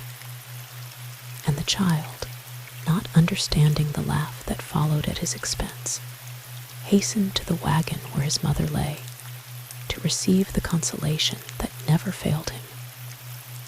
It won't be against the laws of God or man for me to love Roland if he is dead, said Mrs. McAlpin to herself, as she crept shivering from her retreat in her wagon to the ground. Throwing a shawl over her head, she hastened out in the direction in which Scotty was hurrying when she had last seen him. The cattle, quite satisfied from the unusual effects of a day's rest and a full meal, chewed their cuds quietly, or lay asleep in the best sheltered spots they could command, breathing heavily. She wandered fearlessly among them, calling frequently for the lost man, but received no response save an occasional moo from an awakened cow, or a friendly neigh from Suki, who was tethered near. The morning star rose in the clear blue of the bending sky as her search went on, and she knew that the long June day was breaking. Flowers of every hue, newly born from the convulsions of the recent storm, smiled at her in their dewy fragrance, and in the branches of a crippled cottonwood a robin began his matin song. A meadow lark, disturbed in its languorous wooing by the lone watcher's footsteps, soared upward in the crystal ether, sending back, when out of her sight, a swelling note of triumph, prolonged, triumphant, sweet. Roland, Roland Burns, she called, repeating the name in every note of the scale. At length a long, low moan startled her. She listened eagerly for a moment and repeated her call. Whence had come that moan? There was no repetition of the sound. She spoke again, calling the name in a higher key. Another moan, it might have been an echo from the canyon's walls, came, more distinct than the first, but the echoing gulch gave no indication of its location. Call again, Roland. It is I, your own Daphne. Is it indeed you, Daphne? She pinched herself to see if she was really awake. She had never heard her Christian name spoken by Burns before. The name sounded strangely sweet in the breaking twilight, and in spite of her apprehension and uncertainty, her soul was glad. Call again, Roland. Help is near. Come this way, Daphne. I am in a cave, almost under your feet. A boulder that I stepped upon rolled over, loosened by the storm, and let me through into the bowels of the earth. My leg is broken. I must have been unconscious. I have swooned or slept, or both. Be careful how you tread. There are badgers in this hole, and I have heard rattlesnakes. Which way, Roland? Where are you? The sound of his voice seemed to come from beneath her feet. Is the storm over? Yes, long ago. It's been over for 36 hours, but I can't locate you. Here, I tell you, under this rock. If it had fallen directly on me, I should have been a goner. For For God's sake, be careful, or you'll break your own dear neck. Don't get excited. Run for help, and don't stir up the rattlesnakes." The injured man had fallen at first by the turning of the rock, as he had stated, giving his leg a twist that broke it, and by the turning of his body in falling farther, had overturned the boulder again, and thus was held a prisoner. Mrs. McAlpin peered into a narrow aperture through which the coming daylight had entered. Their eyes met. "Daphne, Roland, so near and yet so far," cried the prisoner, as he struggled to free himself. A spasm of pain overspread his face, and a dew, like the death damp, settled on his hair and forehead. "Oh God, he has fainted again," she cried, running with all her might and screaming for help. "What in thunder is the matter now?" exclaimed Captain Ranger as he emerged, half-dressed, from his tent. "I've found Roland. He's imprisoned in a cave with a broken leg. Fetch spades and a mattock to dig away the dirt from the rock. Be quick," cried Mrs. McAlpin, leading the way. Nobody heard the robins sing or paused to enjoy the triumphant melody of the lark. Scotty was still in a merciful swoon. Very carefully the men loosened the rock from its hold on his legs, and with their united strength rolled it away from the mouth of the cave. "It's damned lucky you are, old boy," cried Yank, as the crippled man regained consciousness.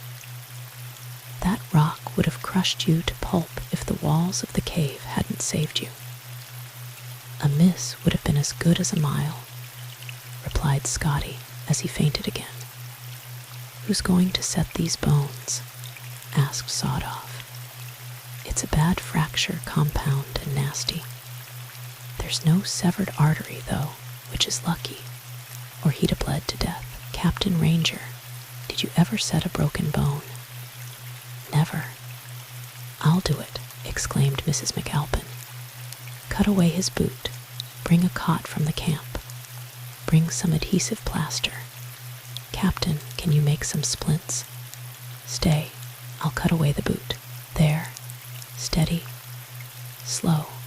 If we can set the bones before he recovers consciousness, so much the better." The cot with its unconscious burden was carried to the side of the widow's wagon. "Bring water and more bandages, girls. Where did you get your skill?" asked the captain, as Mrs. McAlpin felt cautiously for the broken bones and deftly snapped them into place. "It isn't a very bad fracture," she said, unheeding the question, as she held the bones together while the orders for splints and bandages were being obeyed. "Some water, quick, and some brandy," she said in a firm voice, though her cheeks were blanching. She held stoutly to her work till the limb was securely encased in the proper supports, but when her patient recovered consciousness and looked inquiringly into her eyes, she fell, fainting, into the captain's arms and was carried to his family wagon, her eyelids twitching and her muscles limp. When she recovered, she found herself reclining in the wagon beside Mrs. Ranger, who was gently chafing her face and hands. "All this has been too much for you, dearie," said the good woman. "Where's Roland?" "In your mother's wagon. We have rigged him up a swinging bed, and Mrs. Benson will see that he wants for nothing. You are to ride here, in the big wagon, with me. You have no room for me in here. You and I, and Mary and Jean, and Marjorie and Bobby, and Sadie and the baby and Sally, and the 3 little O'Dowds, and Susanna and George Washington can't all ride and sleep in this narrow space. We defend the open-air ordinances of heaven. It is all arranged, my dear, don't worry. overflow has gone to another wagon. We'll have plenty of room.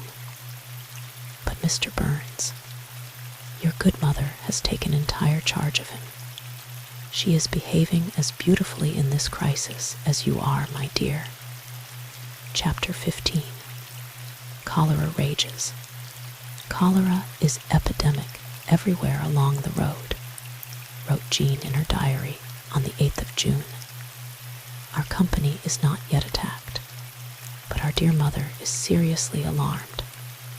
She counts all the graves we pass during the day and sums them up at night for us to think about. Some days there is a formidable aggregate. The fame of Mrs. McAlpin's skill as a physician and surgeon, and of Captain Ranger's marvelous medicine chest, grew rapidly in the front and rear of the Ranger train as the epidemic spread. It is lamentable to note the lack of forethought in many people. Captain Ranger would say, as he dealt out his supplies of number 6, podophyllin and capsicum, which grew alarmingly scant as the demand increased and his patience was sorely tried. But he never refused aid to any who applied for it, and the woman doctor, who because of her proficiency was considered little else than a witch, was scarcely given time to eat or sleep. How do you keep your company from catching the cholera? Asked the anxious father of a numerous family, most of whom had fallen victims to the scourge. Common sense should teach us to allow no uncooked or stale food to be eaten, and no surface or unboiled water to be drunk. Let all companies be broken into small trains and keep as far apart from each other as possible. Rest a while in the heat of every noonday. Don't be afraid of the Indians or of anything or anybody else. The greatest enemy of mankind is fear. But in spite of both his precept and his example, the cholera continued its ravages, and Captain Ranger, to avoid contact with the epidemic, and, if possible, relieve Mrs. Ranger's mind of apprehension, changed his course from the main traveled road, and turned off to the north by west, leaving the multitude to their fate. The other trains can follow if they choose, and we can't help it, he said to his wife. But I must get my family away from the crowd, as the best way to save us all from the nasty epidemic. Isn't there danger of getting lost, John, or of getting captured by the Indians? Asked Mrs. Ranger as the teams were headed for the Black Hills, a long, undulating line which looked in the shimmering distance like low banks of dense fog. My compass will point the way, Annie. The Indians will give us no trouble if we treat them kindly. They're a plague-eye sight more afraid of us than we have any reason to be of them. Mrs. Ranger, blessed with full confidence in her husband's ability to accomplish whatsoever he undertook, leaned back on her pillows and guarded the children from danger, as was her wont. On June 15, Jean made another entry in her much-neglected journal, as follows: We have traveled all day between and over and around, and then back again, among low ranges of the Black Hills. The scenery is grand beyond description, and the road we are making as we go along, for others to follow if they are wise, is good. Lilliputian forests of prickly pears spread in all directions and are very troublesome. Their thorns, barbed and sharp as needle points, are in a degree poisonous. We laugh together over our frequent encounters with the little pests, though our poor wounded feet refuse to be comforted. But we are missing the long lines of moving wagons, before and behind us, rocky roads we've left to the southward, and we are glad to be alone, or as nearly so as our big company will permit. The streams we cross at intervals are clear, and the water is sweet and cold.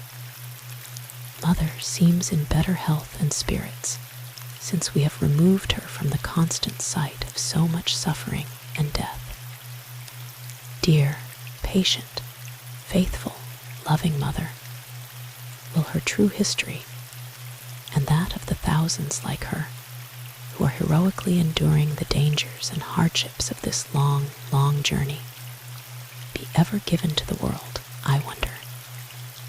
Near nightfall, on their second day's journey away from the main thoroughfare, they encountered a long freight train in charge of fur traders, the second thus met since their travels began.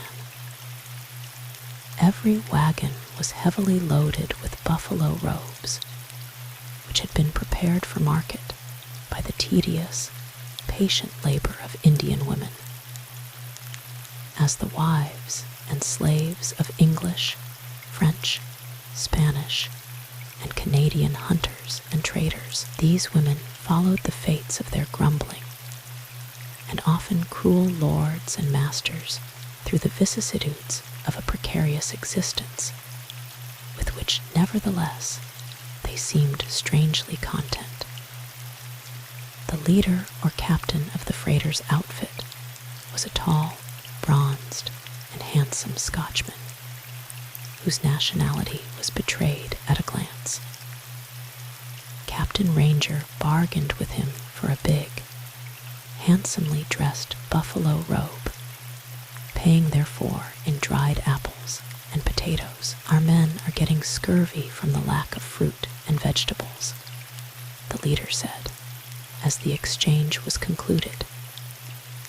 When they are in camp, the squaws keep them supplied with berries, camas, and wapatos. But they can't bring the women out on a trip like this, away from the scenes of their labors. "Here's a present for you, Annie," said Captain Ranger, bringing a soft, heavy, furry robe to his wife and spreading it over her much-prized feather bed. "It will help you to bear the rough jolting over the rocky roads." "Thanks, darling. You are very kind and thoughtful, but I shall not need it long." "Oh, yes, you will, Annie. We've passed the collar belt. The sun rides higher every day, and I'm sure you'll soon be all right." "Did you notice that big, handsome Scotchman who seemed to be the boss of that freighter's outfit?"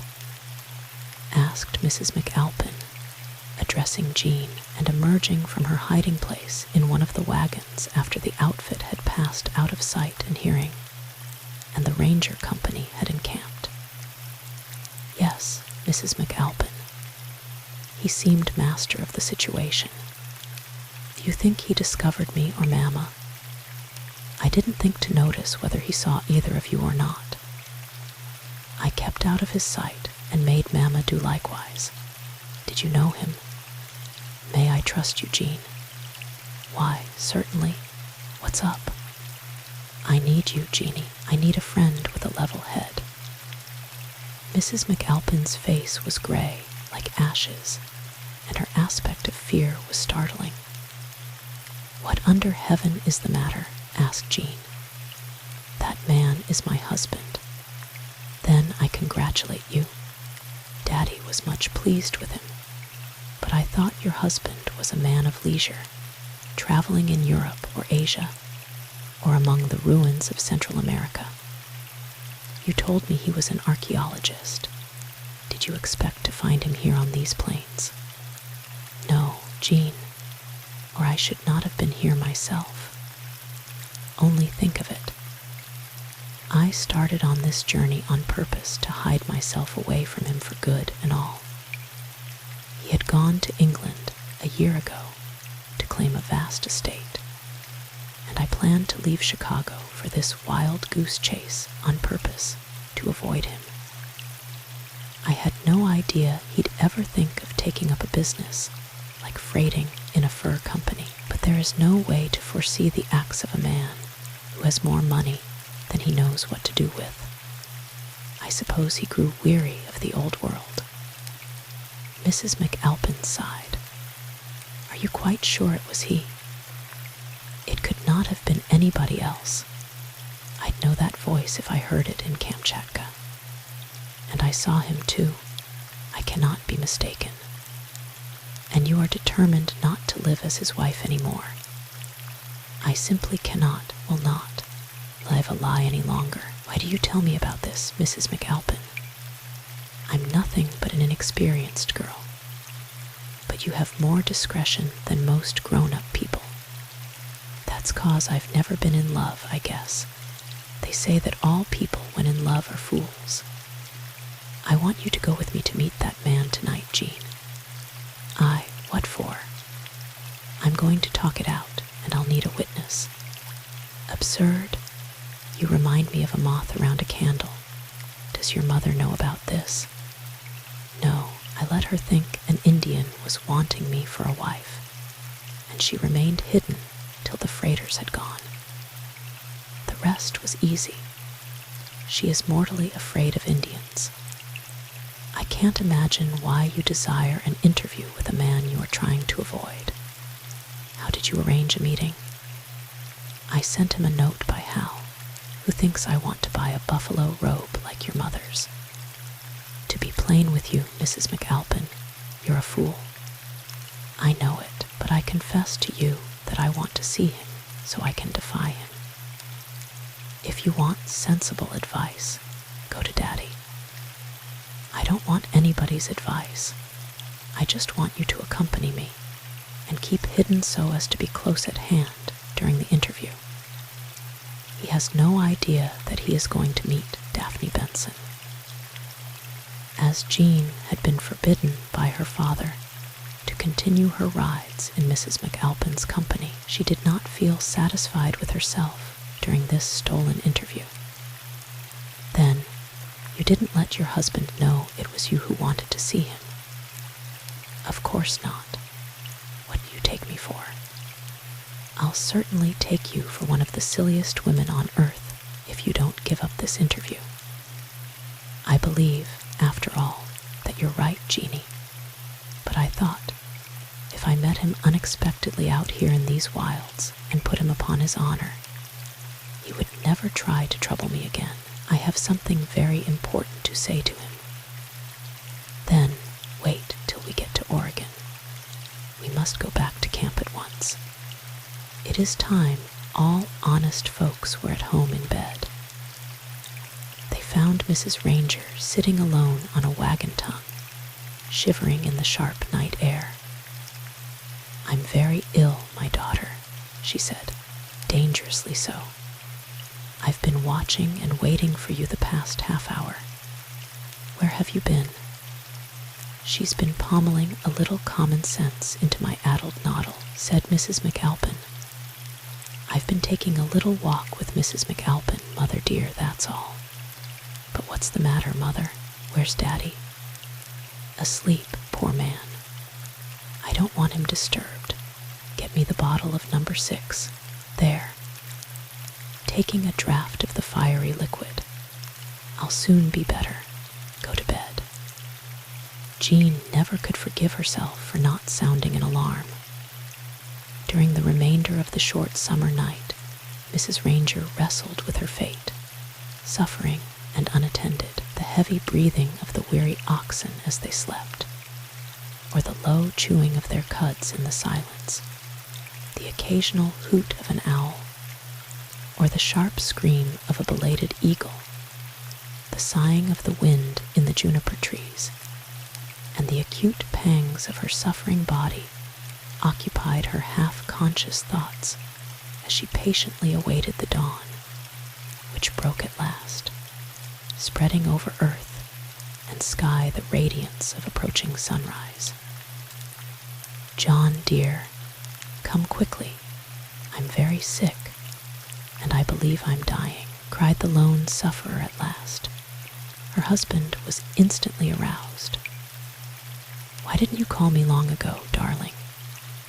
He asked, from beneath a tent and rubbing his eyes to accustom them to the light.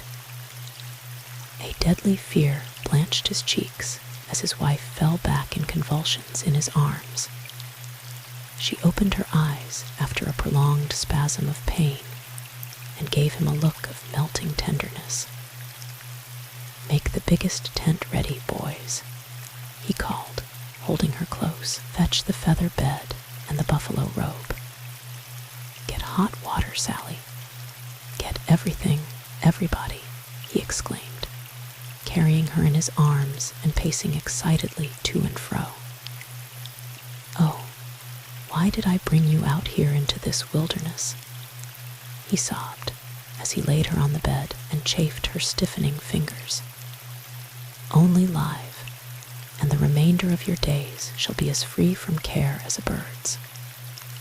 "But I shall not live, John," she whispered during a brief, lucid interval, her eyes beaming with love and devotion. "Or rather, I shall not die, but awake into newness of life. This body is worn out, but that is all. The life that animates it will never die, though I am going away." No effort that circumstances permitted was spared to retain the vital spark.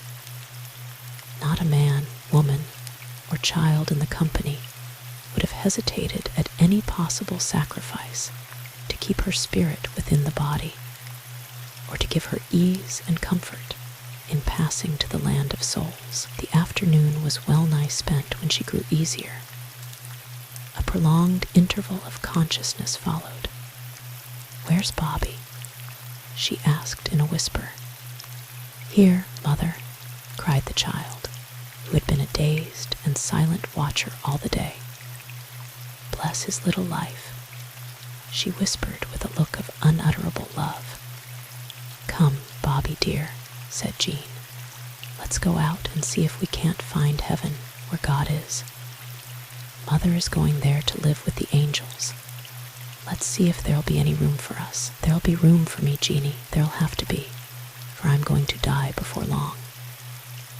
"Why do you think so, Bobby?" "'Cause I just am. I dreamed I went to heaven. It was a tight house, too, like Oregon or Texas. You mustn't think you're going to die, Bobby." "There isn't any surely death," said the child. "It is just going to heaven." Chapter 16. Jean's visit beyond the veil. To the surprise of her sorrowing loved ones, Mrs. Ranger rallied before sundown, after a stupor of several hours, her eyes bright and her faculties wonderfully clear. "It seems hard to leave you alone in this wilderness, John," she said in a low whisper, while feebly clasping her husband's hand. The sun's expiring rays fell upon the open tent, illuminating her angelic face, settling like an aureole upon her bright brown hair, and causing her eyes to glow like stars. "I'm not afraid of death, dear. I am not even afraid to leave you alone with the children in the wilderness, for I know you'll do your duty. But I am sorry to leave all the burden for you to carry alone. There is one who heareth even the young ravens when they cry. Trust in him, dearest. He doth all things well." "How can I give you up?" cried the distracted husband, stroking her pale cheeks and forehead tenderly. "You won't be giving me up, John. God will let me come to you sometimes to bless and comfort you. I know he will, for he is good, and his mercy endureth forever. I couldn't leave you to go far away if I tried, dear, and I'll never try. Do try to be a Christian, John. I've always been a Christian, according to my lights, my darling, and God himself can't keep me away from you in heaven, if there is a God and a heaven," he added under his breath, unable, even in that trying hour, to lay aside his doubts. "God is just, and he will give you the benefit of every honest doubt, John. But he ought to let me keep you, darling. need you, oh, I need you. All is well, my husband. I am safe, and so are you, in the everlasting arms. Call the children, I must be going. Don't you hear the angels sing? The children were aroused, but she had relapsed into unconsciousness, and it was fully an hour before her reason again returned. Mother, she said once, while her mind was wandering, did you get my deed? Are you snugly settled in the little house? I tried very hard to provide for your and father's welfare in your last days, and her concluding words were inaudible. Yes, darling, your parents are provided for. There is no doubt about it, cried her husband, as she awoke again to semi-consciousness. And if ever a man experienced a thrill of supreme satisfaction in the midst of a grave sorrow, that man was Captain John Ranger of the Overland Wagon Train. Mary, it was her next word of consciousness. Come close, dear, and Jean and Marjorie and Harry. The light has faded, and I cannot see you, darlings. But be good. Obey your father. Take good care of Bobby, Sadie, and baby Annie. God bless. The sentence was not finished. There was another prolonged convulsion. Her husband released her hand and closed her eyes, believing all was over. But while they all waited, silent and awe-stricken, as if expecting a resolute move from someone, she opened her eyes again and whispered, John. Yes, Annie, John is here. For an instant, she beamed upon him with a look of unutterable love. Then, as if attracted by a familiar voice, she turned her gaze toward the only space in the tent where no one was standing. Yes, she cried in clear, ringing tones, and her brightening eyes grew strangely full of eager expectation. I'm coming. Tell Granny I'll be ready for her when she comes to heaven. Leave me alone with my dead, said the bereaved husband, as he cleared the tent of other occupants and threw himself upon the ground beside the still and cold and irresponsive body. No longer animated by the invisible power that for 40 years had thrilled it with the mystery of being, it lay with closed eyes and folded hands beneath its drapings of white, upon the heavy, furry buffalo robe placed beneath the inanimate form by the husband's loving hands. Through all the years of John Ranger's sturdy manhood, that self-denying life had been his, devoted with all its tenderness to his interests, and those of the sweet pledges of their love, for whose sake he must now live on, alone. Months after, when the remnant of the Ranger family had reached the land where rolls the Oregon, a letter came to the bereaved husband and father by way of the Isthmus of Panama, bringing tidings of the dear great-grandmother's transition, and John Ranger, still an agnostic, awaiting the proofs of immortality that had never come to his physical senses in such a manner as to be recognized, wandered out alone among the whispering firs and cried in bitterness of spirit, Man giveth up the ghost, and where is he? I ought to have known better than to bring you out here to die in the wilderness, Annie darling, cried the grief-stricken husband, caressing the attenuated fingers that lay stiff and cold upon the pulseless breast. You would never have undertaken the journey but to gratify me, and the end is here. If you had positively refused to come, that might have settled it.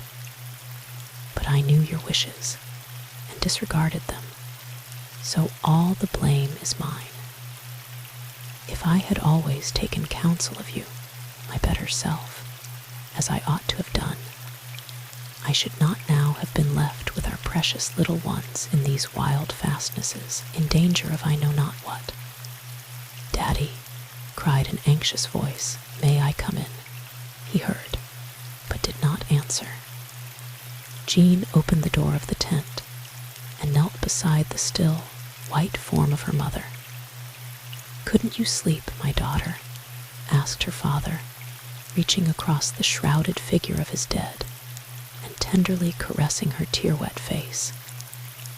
"No, Daddy, at least not anymore. I've had one short nap. When I woke and heard you moaning, I thought maybe you'd be glad to have me come in. I want to tell you my dream. May I, Daddy dear, for Mother's sake?" "Yes, child." "I dreamed that I was all alone in a great park. I have never seen anything half so beautiful when awake, so I can't tell you what it was like. But there were flowers and trees and fountains and birds of paradise that sang heavenly songs.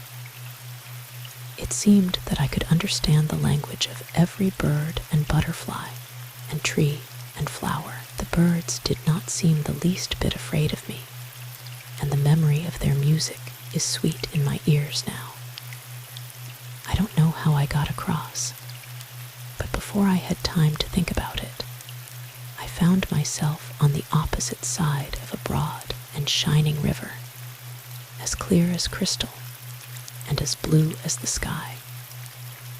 On the water, which I could see through to a wonderful depth, were countless living things, reflecting all the colors of the rainbow, and many more, all swimming, as if without effort, among the rarest foliage and flowers. Everything seemed alive, that is, sentient, if that's the proper word, and acted as if it knew me, and was glad I had come. The park I had first entered was even prettier at a distance than it had been at closer range. The riverbank, which was covered with grass that looked like pea-green velvet spangled with diamonds, was furnished in spots with vine-embowered seats. To sit or step upon them did not crush the vines, and I noticed that after they had yielded to pressure, they would rebound at its removal, like a rubber ball. Only, unlike the rubber, they seemed to have a consciousness all their own. The bending green of the trees was like emeralds, and their leaves shone like satin. The hearts of the flowers glowed like balls of living fire, and when I plucked a spray, there was left no broken stem to show what I had done. I was too happy to think, and I closed my eyes in absolute peace. Suddenly, a brilliant light permeated everything. The river looked like melted silver, and the park glowed so brightly that I tried to shield my eyes with my hand. But my hand was almost transparent, and I could see everything as well when my eyes were closed as open. As I sat, quietly inbreathing the wonderful beauty of it all, filled with a happiness that I cannot express in words, there came to me, not audibly, but yet as if spoken by somebody, the words of the last Sunday school lesson I had learned in the little log schoolhouse in the Illinois woods. "And there shall be no night there. Am I in heaven?" I tried to ask aloud, but my words gave forth no audible sound, and though I heard nothing in the way we hear sounds, a reply reached my senses instantly. I heard it through and through me, though not a word was spoken. "Do you want to hear the rest of it, Daddy dear?" "Yes, child, go on." His eager gaze betrayed his soul hunger. He buried his face in his hands. "I am listening, Jean." "Then I will go on." In a little while I found myself floating, but I wasn't the least bit afraid, I just trusted. Pretty soon I became conscious that somebody was guiding me along. I that stir, I hardly breathed.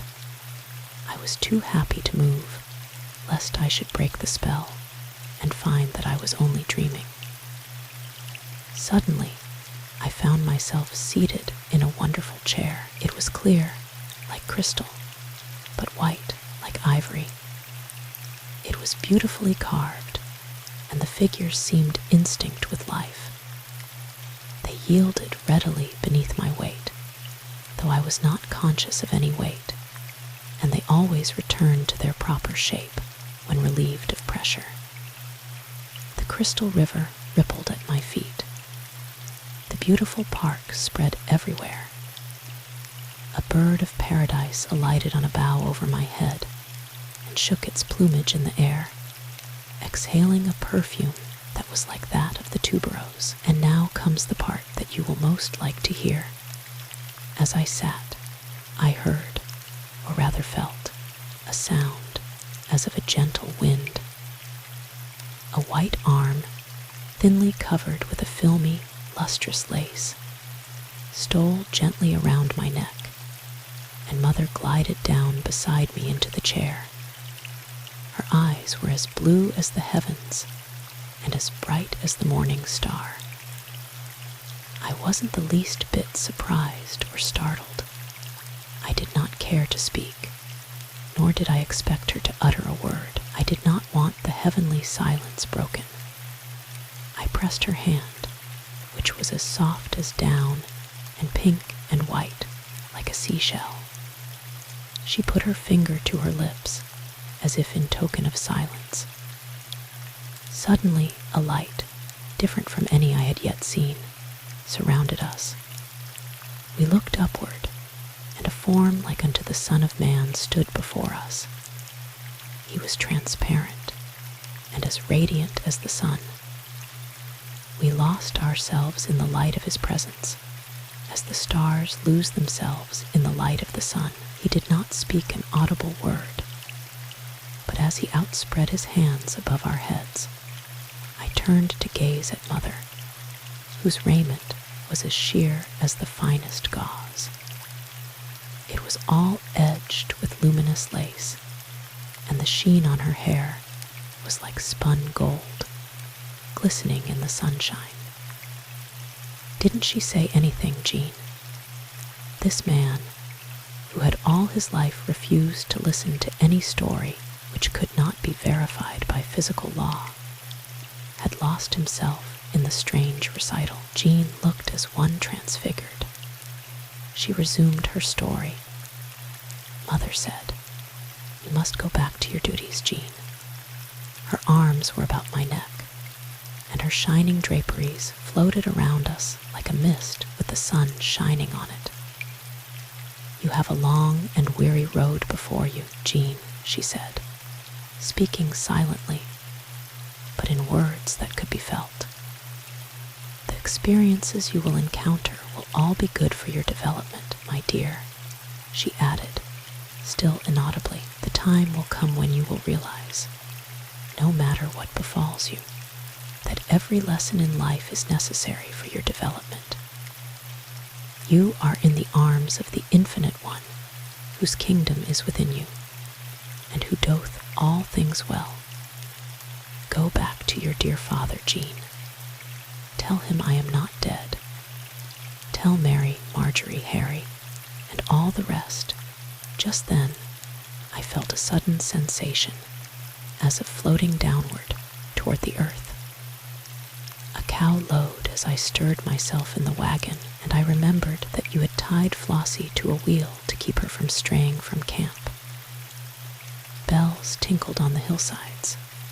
The wind whistled in the trees, and I sat up, wide awake. I heard you moaning, Daddy, and my heart went out to you with a longing that I cannot describe. I could not rest till I had told you all. What do you suppose it means? I can only say, like one of old, such knowledge is too wonderful for me. It is high. I cannot attain unto it. Leave me now, daughter, you are weary and must sleep.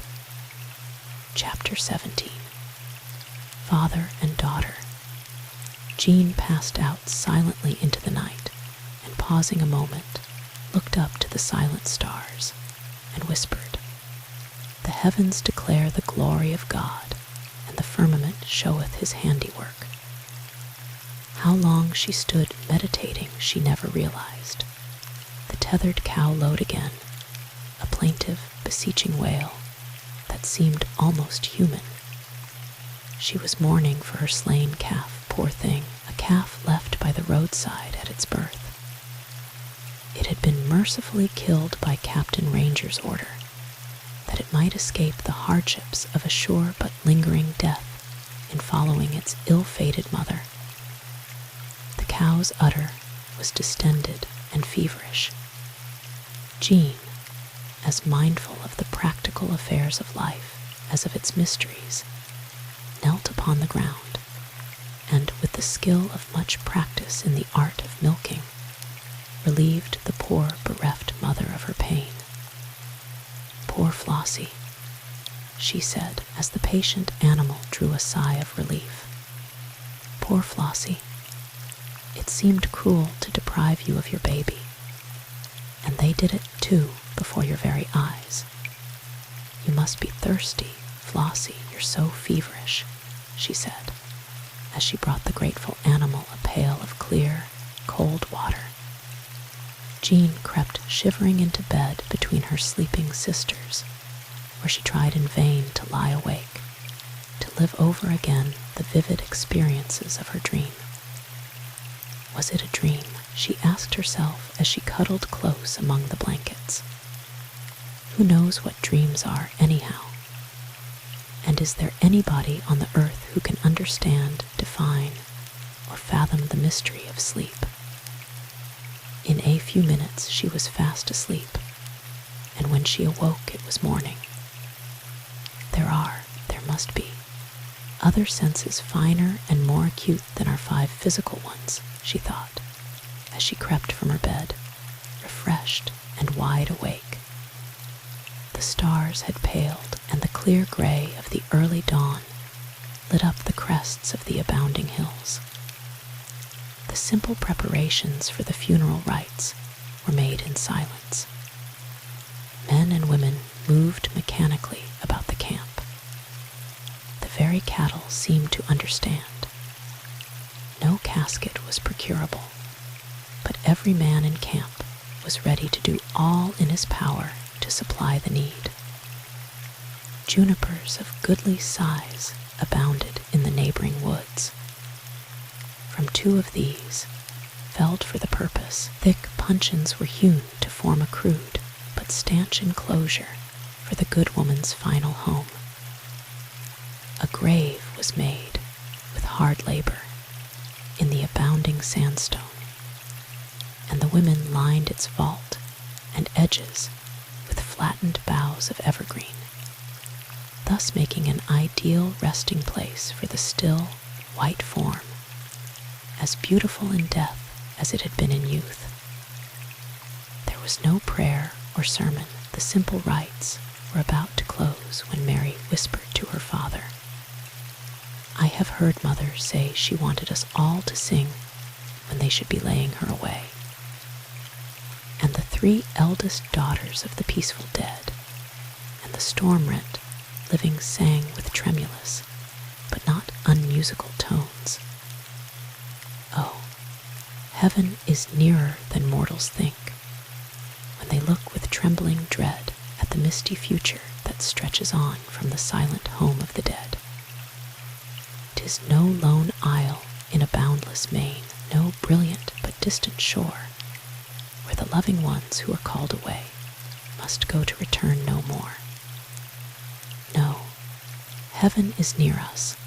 The mighty veil of mortality blinds the eye, that we see not the glorious angel bands on the shores of eternity. I know when the silver cord is loosed, when the veil is rent away, not long and dark shall the passage be to the realms of endless day. John Ranger looked upward with bared brow and streaming eyes, and in his heart a flickering hope was born. The Reverend Thomas Rogers, with all his fervent eloquence and well-grounded belief in the very orthodox scheme of salvation which he had so constantly preached, had never shaken his doubts, as did the plaintive promises of that simple, impressive hymn. His devoted wife, strong in her faith in the efficacy of prayer, had long ceased to speak to him of her religious convictions, for which his ready logic and quaint ridicule suggested no answer. At such times, consoling herself with the command of her master, she would enter into her closet, shut the door, and pray for him and their children in secret, with never a doubt that sometime, some way, her prayers would be answered openly. And who shall say that her faith was not at last rewarded in a way she least expected, through that plaintive song, through which, being dead, she had yet spoken. After the burial, the remainder of the day was spent in the silent performance of the many accumulated duties of the camp. There was no time for the luxury of grief. The women and girls washed, ironed, cooked, did the dishes, mended wearing apparel, sewed up rents in wagon covers and tents, and gathered heaps of wild flowers, with which they adorned the fresh mound of earth that none of them expected ever to see again. The men were not idle. A broken ox yoke needed mending. Wagon tires were reset. Such heavy articles as could be dispensed with were discarded. Jamie's cradle, for which Mrs. Ranger had begged a place in their effects, and her grandmother's spinning wheel, which she had stored in one of the wagons, were among the articles ordered to be thrown away. "Your mother will not miss them now," said Captain Ranger huskily. "It is a shame to disregard our dear mother's wishes, now that she cannot speak for herself," said Mary, in a whisper, aside to Jean. "I know it, and I've already made a bargain with Mrs. McAlpin to store them in one of her wagons. Daddy will thank us for it sometime." Sadly and silently the work went on, for the living had to be cared for, and nothing more could be done for the dead. When evening came, Jean sought her journal, climbed to the rim of the little natural amphitheater overlooking the sparkling spring of icy water near her mother's last resting place, and read in the last space she had left blank in her father's bold chirography some lines of a poem which he had quoted from memory. "'Twas midnight, and he sat alone, the husband of the dead. That day the dark dust had been thrown above her buried head. Her orphan children round him slept, but in their sleep would moan, in bitterness of soul he wept. He was alone, alone. The world is full of life and light, but no light for me. My little world, once warm and bright, is cheerless as the sea. Where is her sweet and kindly face? Where is her cordial tone? I gaze upon her resting place and feel that I'm alone. The lovely wife, maternal care, the self-denying zeal, the smile of hope that chased despair, and promised future weal, the clean, bright hearth, nice table spread, the charm o'er all things thrown, the sweetness in whate'er she said, all gone. I am alone. I slept last night, and then I dreamed perchance her spirit woke. A soft light o'er my pillow gleamed, a voice in music spoke. Forgot, forgiven, all neglect, thy love recalled, alone, the babes I loved, O love, protect. I still am all thine own. Dear bereaved and sorrowing daddy, sighed Jean as she closed the book. I cannot write a word tonight. Sacred to him and his be the page on which he has inscribed these echoes of his heart. But let nobody say, after this, that Daddy has no sentiment in his makeup. The trouble is that he is too busy a man to give rein to his feelings, except under extraordinary pressure. I wish he hadn't tried to throw away those heirlooms of Mother's, though. The oxen wouldn't have felt the difference in the load. It was an act that he'll be ashamed of someday. Weeks after, when the memory-hallowed relics came to light, Captain Ranger bowed his head upon his hands and gave way to such a convulsion of grief as had not shaken him even at the time of her transition. Jean had good cause to recall the stanzas he had inscribed to her mother's memory in her battered journal, as she said to herself, "I knew all the time that Daddy's heart was right. It is only necessary to touch it in the proper place to show that it is tender." Once more she closed the book without having written a word, but we must not anticipate. On the 22d of June, another entry is recorded, Jean's last memorandum of their journey in the Black Hills. The prickly pears still give us much annoyance. The roads are heavy with sand, and the rocks over which our wagons must bump and bound are terribly rough and jagged. Across the Platte, and away to the southward many miles, though they seem much nearer, owing to the rarity of the air, are quaint and curious formations in the rocky cliffs, worn by the winds of ages into rude images of men and animals that stare at us with sunken eyes, their broken noses, grinning skulls, and disfigured bodies reminding us of unhappy phantoms risen from the underworld. Sometimes the semblance of a great mosque or cathedral rears its dome's end, minarets, in the clear blue of the heavens. And sometimes what seems a great embattled fortification is seen rising with realistic majesty from a vast sage plain that looks, with a little aid of the imagination, like the dried-up bed of a big moat. Of course, 'tis distance lends enchantment to the view, as no doubt the images we see so distinctly would resolve themselves into shapeless masses if we could see them at close range.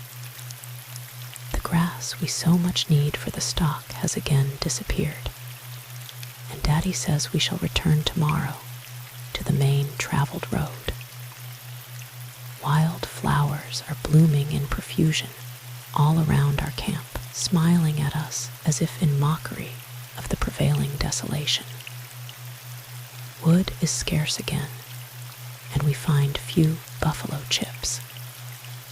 We seldom see any more deer or antelope, and the buffalo have all escaped to the distant hills.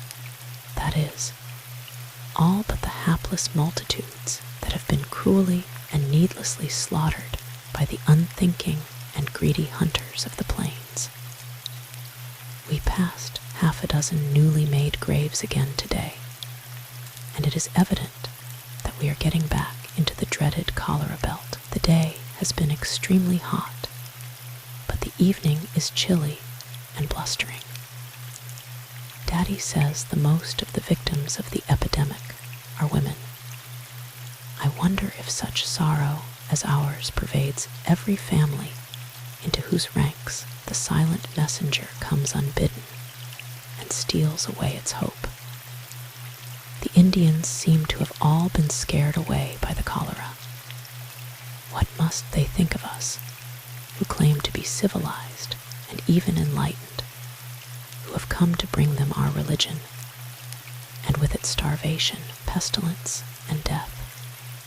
Our world isn't yet fit for the abode of anything but beasts of prey, of which poorly civilized man is chief. No wonder the Indians fear and hate us. We destroy their range.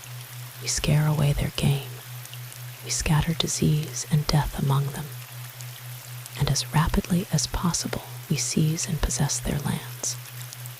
No quarter for man or beast should be written upon our foreheads in letters of fire.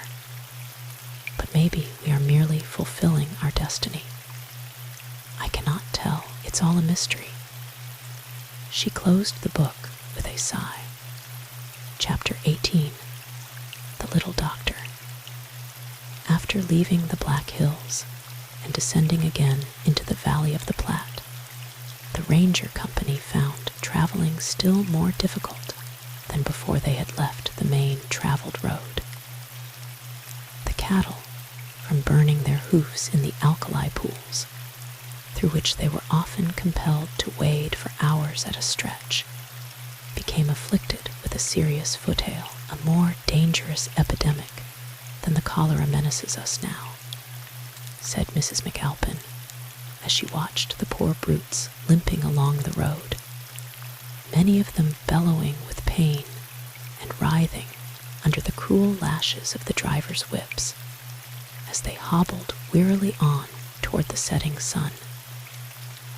Yes, replied Captain Ranger, as he blanched with apprehension. Our very lives depend upon the cattle. We have no other means of getting out of the wilderness. We must do something heroic to heal their feet, or we'll all be left to die together.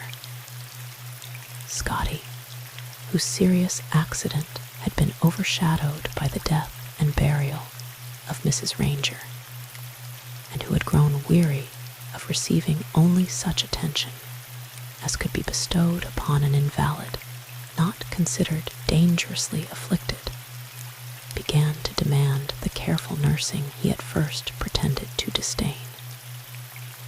The jolting of the wagon, in which he still lay upon a sort of swinging stretcher, though it alleviated the roughness of constant rebounds from the rocky roads, aggravated the inflammation of his wound, and the pain grew more intolerable as the bones began to knit.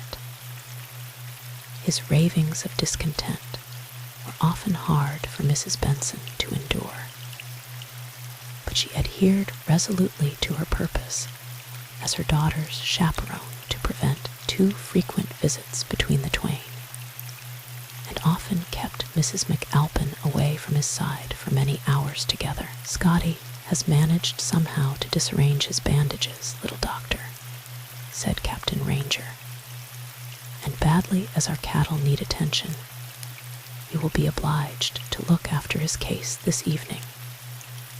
I know how punctilious your mother is over what she is pleased to call the proprieties, but you must attend the fellow professionally, whether she consents or not. I do not want any more disagreeable encounters with my mother, Captain. Damn it. I beg your pardon, ma'am, but I'm sure God swore in his wrath under less provocation, if there is any truth in Holy Writ. These are no times for conventional hair-splittings. You are in duty bound to visit Scotty as his physician. I will accompany you if it will help you out. I shall be glad indeed of your company, Captain, but women are not supposed to be doctors. We've always been taught to look upon the profession as one beyond our comprehension. And indeed, it is beyond your comprehension. Men do not comprehend it any more than you do. If they did, it would long ago have been developed into a science, instead of what it is, empiricism. I'm afraid I'll swear again if I hear any more nonsense about the things women are not supposed to know because they are women. Are you ready to accompany me now, Captain? I'll have to be, but our lunch is ready, and by my beans and bacon, I must have something to eat first. There, I didn't mean to swear. It was a sort of slip of the tongue. I am free to admit that it isn't polite to swear, Captain, but you didn't take the name of God in vain so you are forgiven. You will grant that swearing, even by beans and bacon, is a bad habit, though. Don't set a bad example before the children, to say nothing of the rest of us," she added, laughing. "They found the patient in a high fever." "It is his impatience that does it," said Mrs. Benson. "He fumes like a madman sometimes." Mrs. McAlpin deftly unbound, dressed, and rebandaged the unfortunate limb. "We're doing nicely," she said, when her work was finished. "You mustn't fret yourself into a fever again. A sick man should be as serene as a May morning. How in the name o' Melchizedek and the 12 apostles is a man going to keep cool when the thermometer is raging in the 90s, and one's self-elected nurse is scolding like a sitting hen? If she'd ride in the other wagon and leave you to do the nursing, I'd stand a chance to recover. Mamma is getting on famously," laughed the little doctor. "You are so amiable and sweet-tempered yourself that I can't see why she doesn't fall down before your injured foot and worship you. I feel almost tempted to try it myself. You don't think she is enduring all this for fun, do you? I suppose I haven't been acting the angel, but it was because I wanted the society of my doctor." "You allude to Mrs. McAlpin, of course," said the captain, smiling. "Who else in thunder should I mean? There is but one woman doctor in the world, so far as I know. Didn't she find me in that infernal hole, wedged in it like a rat in a trap?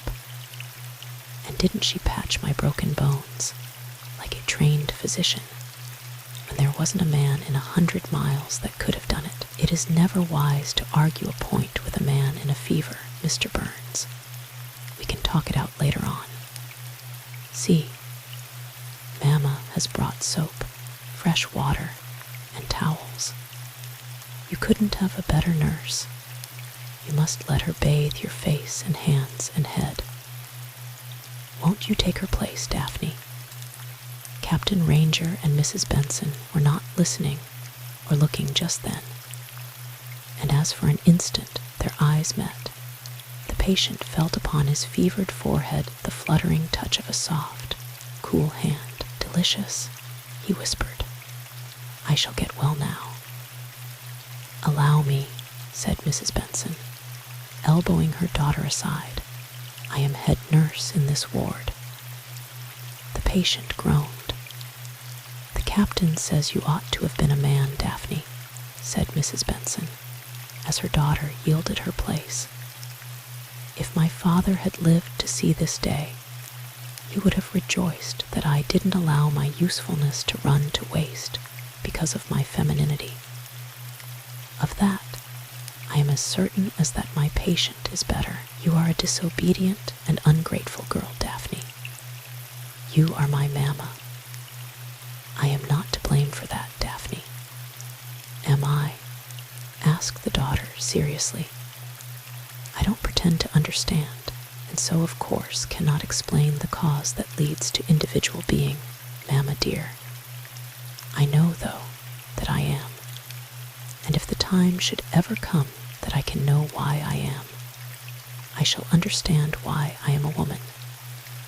I cannot now see that anybody is to be blamed on account of the fact, or accident, of sex.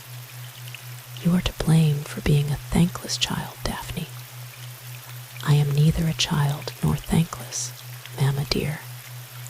I simply desire to be and act myself. You know I love and honor you, but I have learned, by sad experience, that each human being exists primarily for himself or herself, and not one of us can live for another. If I had been taught this truth in my childhood, we might both have been spared much suffering. But turning to her patient, we have other duties. Your fever has fallen several degrees in the past 15 minutes. I must go. When you want to rail at anybody, just pitch into me and let Mama have a rest. Jean will bring you some broth.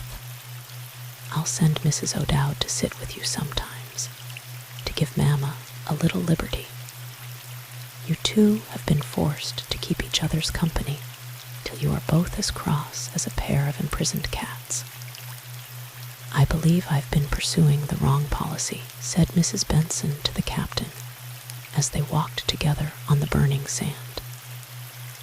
If Daphne had been compelled to endure that patient's petulance for more than a week, as I have, she would have been as weary of the sight of him as I am. I am not so sure of that, replied the captain, seeing they're not married yet. Two cats will agree together like two doves, as long as they have their individual freedom. But if you tie 'em together, they'll fight like dogs and tigers. Poor little Mama, she's all tired out, so she is, exclaimed Mrs. McAlpin, as she and her mother were walking out together after they had stopped for the night. You must change places tomorrow with Mrs. O'Dowd. Then you can ride in Captain Ranger's big family wagon with the children and me, and get your much-needed rest. You mean to say that I shall ride in that widower's wagon, Daphne, and his wife only just buried? What would people say? Why should you think or care what anybody says, so long as you do your duty, Mama? Captain Ranger is a gentleman. His heart is buried with his wife. Don't be a silly. Beg pardon, Mama. I didn't mean to be slangy or saucy. We've other troubles in store, and ought not to be quarreling between ourselves. Do you know that Donald McAlpin is following, or at least shadowing, this train? Mrs. Benson blanched. Why do you think that, Daphne? I've seen him twice since we met that colony of freighters. If he persists in his persecutions, I'll kill him. Do not talk that way, child. People have been made innocent victims of the scaffold for having made threats which they never meant to and never did fulfill. I have nothing to say against him as a man, but before God, he is not my husband, no matter what the law may have decreed. And I am living a lie when I permit the outrage. He would make you an agreeable husband because you love him. I've known this for many a day. If I were dead or divorced, you could become his wife, and then you would both be happy. We are all miserable as it is. But think of the looks of it, daughter. What would people say? Her eyes grew suddenly aglow with a newly awakened hope, in spite of her demurrer, and her heart beat hard. Do you intend to do what you know to be right in the sight of God, or do you mean to remain a slave all the days of your life to the idle words of men and women who care nothing for you, and to whom you owe no allegiance? Man looks at the outward appearance, but God looks at the heart. At least, I so read the scripture, which you say is your rule of faith and practice. But we owe allegiance to the English Church and to human law, my child. That is true, and I for one intend to obey the laws of man till they are amended, although I was allowed no voice in their construction. But, thanks to the progressive spirit of the age, we have divorce courts established almost everywhere throughout the civilized world, so anybody can obey the law and still to his own self be true. No divorce can be had in our church, Daphne, except for a nameless crime. That ruling is a relic of barbarism. I will see that the way is opened for both you and Donald to obey the law and be honest with yourselves also. But how about Mr. Burns? Does your rule apply to him? We won't discuss that matter, Mama. Mr. Burns fully understands that I am not a free woman, and he has no right to discuss with me a question that I am not at liberty to consider. Although I despise the law that holds me in its thrall, I will obey it till it is annulled. You don't know what you're saying, child. Yes, I do, Mamma. I have studied the law carefully. I shall obey it in everything I undertake. Don't you know that Roland Burns is a pauper? That's neither here nor there. The possible future relations between Mr. Burns and myself are neither supposable nor discussable under present conditions. What a glorious world we live in, she exclaimed, clinging to her mother's arm and pulling her along. How happy everybody might become if everybody could afford to be honest. But public opinion is a moral safeguard, my child. It has well nigh made a lunatic of me, exclaimed the daughter, with a sigh. I should have been in an insane asylum if I had not grown strong enough to defy the thing you call public opinion. Now, please remember, Mamma, you may meet Donald McAlpin at any time. I have told you that he was shadowing us, but you are not to recognize him so long as I am his lawful wife, or it will be the worse for all of us. God knows, I am anxious enough to set him free, and I'll do it as soon as the law will let me. All things come to him who waits. Be hopeful, be trustful, be patient, Mamma dear, and be sure your own will come to you. A solitary horseman galloped past them and halted at the camp. It's Donald, cried Mrs. Benson, nervously clutching her daughter's arm. Why can't we speak to him, Daphne? Come this way. Reluctantly, Mrs. Benson followed. Let's sit behind these rocks, said the daughter. It is fortunate that I gave Captain Ranger his latest name. He knows him only as Donald McPherson. They watched the two men parleying. Captain Ranger pointed toward the distant hills with one hand, and with the other was gesticulating vigorously. Will you promise not to let him recognize you while we are on this journey, Mamma dear? It would be an easy promise to make, my child, if I could know when, where, and under what circumstances we might meet again in the future. Chapter 19. A brief message for Mrs. Benson. Will not be able to advance another mile unless something can be done to cure the cattle's feet, exclaimed the captain the next morning when his teamsters came together for consultation. I have been studying the case during the night, said Mrs. McAlpin, who was preparing breakfast. It is cool and pleasant now, but it will be terribly hot by 9 o'clock. We must treat the sore feet of our sufferers to a heroic cure and get them out on the range, away from the sand of the public road, before the sun gets over the hills.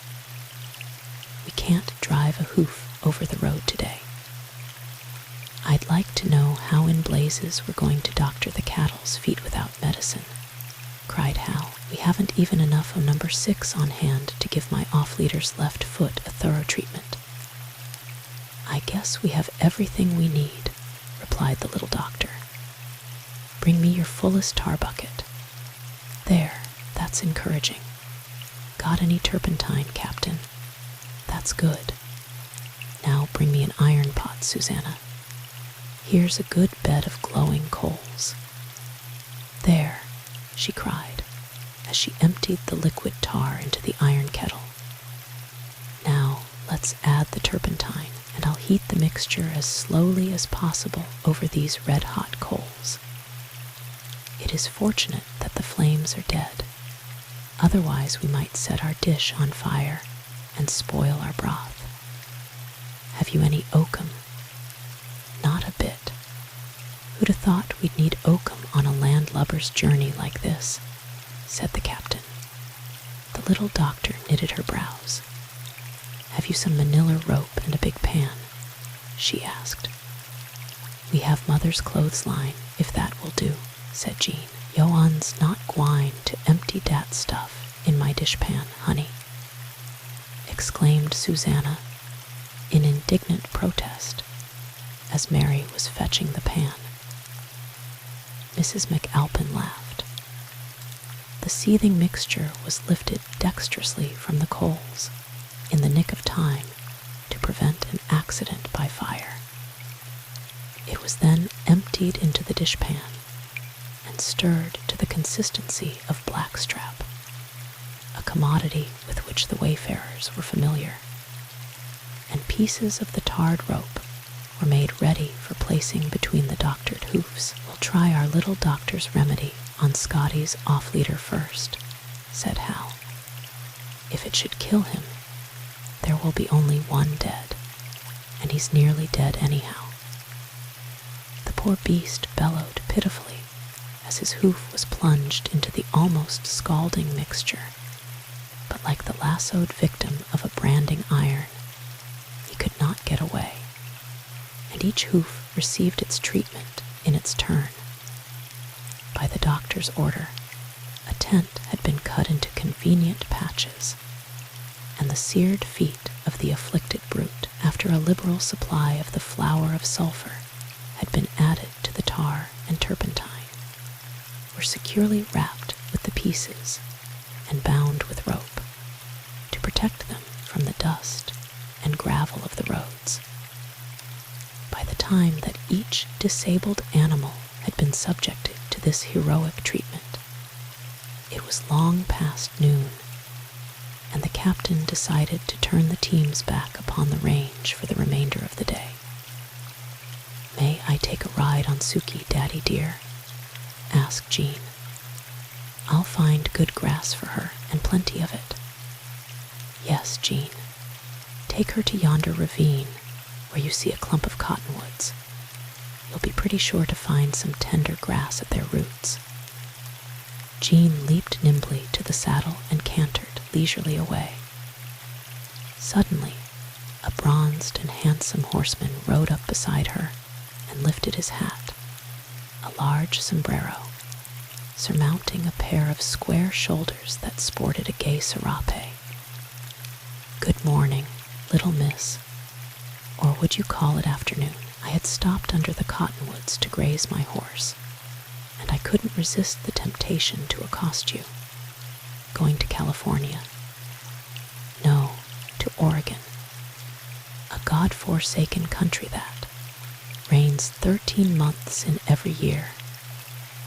Have you ever been there?" The stranger shook his head. "I've had rain enough in England to do me for the rest of my life. A little of the Oregon rains we've read about would be a godsend if we could have it now," said Jean, mopping her perspiring face with the curtain of her sunbonnet and glancing ruefully at the brazen sky. "May I ride beside you for a little distance? If we keep in sight of the wagons, sir. You're not afraid of me, I hope." He was close beside her now, so close he could have grasped her bridle rein. "Afraid? Of course not. I am not afraid of any gentleman. Do you belong to yonder camp?" "Yes, sir." "And there are 2 ladies traveling with you, a widow and her daughter." "There are a grass widow and a nigger, sir." "Now see here, little one," and his voice grew harsh and loud. "You've been coached, that's evident. Don't be frightened. I don't mean to harm you, but I am no longer deceived. Will you do me a favor?" He was reading her face anxiously. "What can I do for you, sir?" "Will you carry a note for me to Mrs. Benson?" "I don't know, sir. See, they're bringing in the cattle. I must hurry back to camp. Wait a little, miss. I must write a note." "I haven't promised to give it to anybody, sir." "But you'll do it," he said, thrusting a few hastily written, unsealed lines into her hand. "Give that to the young lady's mother. I feel that I can trust you. Here's $1. You will not read the note, nor say a word about it to anyone. You can trust me, sir, but I do not want your $1. Keep it, child. He wheeled and was gone. She watched him disappear in a cloud of dust and hid the note away in the bosom of her dress. He trusted me, and I won't read it, though I'd be glad to know its contents, she whispered to herself. Why does fate make me the depositary of other people's affairs, and then burden me with secrecy? I'm only an ignorant girl, but I know enough about the secrets of more than one of our fellow travelers to explode bombs in several directions if I tell. I am overjoyed at the success of my first practice as a veterinary doctor, said Mrs. McAlpin the next day. We're all glad, said the captain. Small use any man would have for this world if it weren't for the women to help him out under difficulties. Poor captain, how he misses his wife, she thought, as she sought the wagon where Scotty lay. I'd get well a great deal faster if I had you for a nurse, Daphne, he said appealingly. Nature is doing her best for you. She's mending your bones thoroughly. If we patched you up in too big a hurry, we'd soon be in trouble again. But I feel like a chained eagle lying here. Captain Ranger is making you a pair of crutches, Mr. Burns. You'll soon be out again on your well foot if you obey orders. Where's Mamma? In the shadow of the wagon yonder. Mrs. Benson was resting in the shade, indulging in a silent reverie. Are all the teachings of my life to be overthrown? She said as she thrust a note into her pocket and buried her face in her hands. Can it be true that Daphne was right and I was wrong? What will people say? Daphne has good principles, but she's as unsentimental as a Mandan squaw. She has no more romance in her makeup than Black Susanna. Yet, and a fluttering hope welled up in her heart, she's a true and faithful daughter. I would to heaven that all the people in the world were as good. She produced her treasured note again and read it stealthily. Yes, yes, it can be managed, and none of the curious will ever be the wiser, she said, after due reflection. It is indeed fortunate that he's been compelled by the law of entail to take his mother's name. Nobody will know him in Oregon. Mrs. McAlpin found Scotty at camping time with a voracious appetite and a temper like a caged bear. Where have you kept yourself through all this blistering afternoon?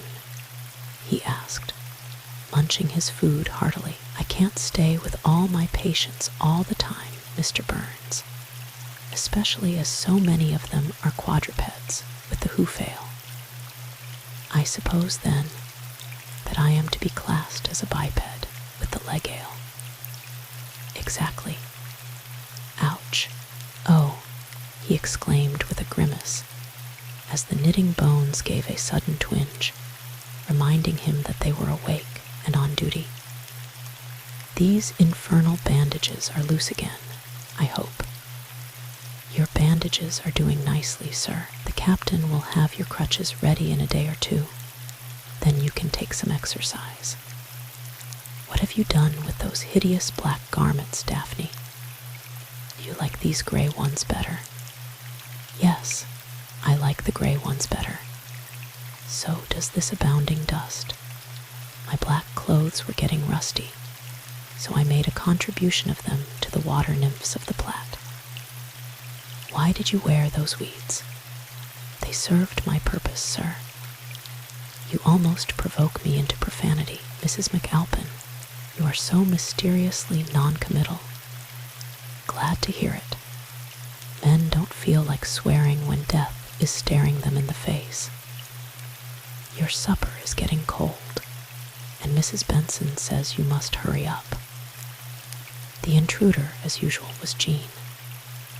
I will see you later, Mr. Burns. said Mrs. McAlpin, and she ran away, laughing. "You seem very happy this evening, Mamma," she said, as with cup and plate in hand she seated herself on a wagon tongue. Mrs. Benson blushed. "Why don't you eat?" she asked, evading her daughter's question. "I hardly know, but I am out of sorts. Just think of men coming out on a journey like this, with ailing wives and unborn children, with no adequate preparation for their needs. I left one woman less than 2 hours ago with newly born twins and a yearling squalling like mad at the foot of her bed. The mother was as docile as a kitten and 100 times more helpless. Where was the father? Oh, he was shambling around, helpless and in the way. He was kindness personified, but he was as useless as a monkey. When woman's true history shall have been written, her part in the upbuilding of this nation will astound the world. I've seen heroines on this journey who far outrank the Alexanders, Washingtons, and Napoleons of any of our school histories. Yonder's a herald coming to announce another case. Will you accompany me, Mamma? I can ask Captain Ranger to stay with Mr. Burns." "Not tonight, Daphne. I am very tired. And you know I have no patience with a woman doctor anyway. Women were seen and not heard when I was a girl." Chapter 20. The Teamster's Desert. "You seem to be in trouble, my little man. What can I do to help you?" asked the little doctor, as a shocky-headed, freckle-faced child, ragged, barefoot, and dirty, paused in her presence, balancing himself first on one foot and then on the other, and occasionally rubbing his eyes with a grimy shirt sleeve, open at the wrist and badly out at elbow. "I hearn tell that you was a doctor, Mum. Can you come to see my mam? She's sick, awful." The child led the way to a rickety wagon, which had halted at an inconvenient distance from the creek, in the blazing sunshine, though a friendly tree stood near, that might have afforded a grateful shade for an hour or more, if the head of the family had thought to stop the wagon in the right spot before unhitching his team. 3 or 4 sallow, barefoot, and ragged little children were playing in the sand. The scant remains of a most uninviting repast littered the ground. A half-dozen hungry dogs, tied to the wagon wheels, out of reach of the poor remains of food, whined piteously. A loose-jointed man shambled aimlessly about, wiping his tear-stained face on the buttonless sleeve of a very dirty shirt. "She's got the cholera, and she'll die, and thar'll be nobody left to cure for her young uns." He sobbed within hearing of the writhing patient. "When did this suffering begin?" asked the little doctor, trying hard not to smile. "Nigh on to half a day ago, Mum. I druv like hell to git to this air crick. I'd hearn of it afore I left the last camp." "Have you a tent?" "Lawd, no, nor nothing else to speak of. But dogs and children," the visitor thought as she ruefully surveyed the scene. "The steers have got the foot rot. Can you core 'em?" "Yes, but we must first attend to the needs of your wife. Go to Captain Ranger. Tell him I sent you. Tell him I must borrow one of his tents and some physic and a bottle of No. 6. Ask for Mrs. O'Dowd, and be sure to say that Mrs. McAlpin wants her badly." When Captain Ranger and his man Limpy appeared on the scene, bringing the tent and medicines, water was already boiling in a black iron kettle, the only cooking utensil in sight. The tent was soon pitched, and a bed prepared prepared for the sufferer, who was writhing in convulsions. Any woman accustomed to the comforts of a well-ordered home would have died, said Mrs. McAlpin the next morning, after the crisis was past. But the average specimen of the poor white trash of the original slave states has as many lives as a cat. I didn't have no doctor, said the patient, as soon as she was able to be on her feet. Thar was a woman yar, and she give me some hot truck, but I just cored myself. The woman was telling her story to a visitor who had called, partly from sympathy, but chiefly from curiosity, and Mrs. McAlpin, who was assisting Captain Ranger to compound the mixture for the ailing feet of the stranger's cattle, overheard the shrill-voiced visitor add, "I never did take no stock in them women doctors." "I wanted water," continued the patient, "and couldn't get none. So I waited till nobody was watching, and just stole out of the tent in the night and swallered all I could haul from a canteen. And I mended from the word go. The stuff was as warm as dishwater, but I wanted it so bad I didn't stop to taste it. All day the convalescent wrestled with weakness, but as the afflicted cattle could not go forward till the following morning, she moved languidly about the camp and fed her family with beans and bacon, with the never-failing accompaniment of black coffee, which Captain Ranger declared was strong enough to bear up an iron wedge.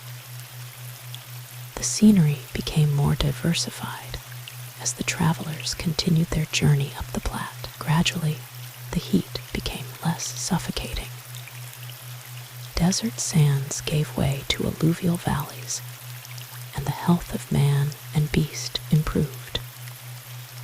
On the opposite, or south side of the river, the scenery was strikingly unlike that of the plain through which the emigrant road ran, winding its sinewy length in and out, over the vast, untilled fields that lay asleep in the sunshine, awaiting the fructifying power of the autumn rains and the future labor of plow and seedsman. It was now the 1st of July. The heavy duties of the day were over. The short summer evening had come, and Captain Ranger lay upon the grass, playing with his own little ones, Susanna's George Washington, and the 3 babies of Sally O'Dowd. The evening breezes stirred his hair and beard, and filed his lungs with a sensation of vigor he had not enjoyed since bidding farewell to his faithful wife. The story goes that some prospectors have discovered gold in the foothills across the Big Drink, said Yank, approaching the captain with a sort of half-military salute. What of it? Asked the captain, as he shook himself loose from the little group and arose to his knees, a vague fear tugging at his heart. What does such a discovery mean to us? Nothing.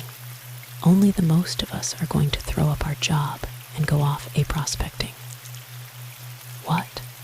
And leave me alone in this wilderness, without teamsters, 1,000 miles from nowhere, with all these women and children on my hands to starve to death or be captured by Indians.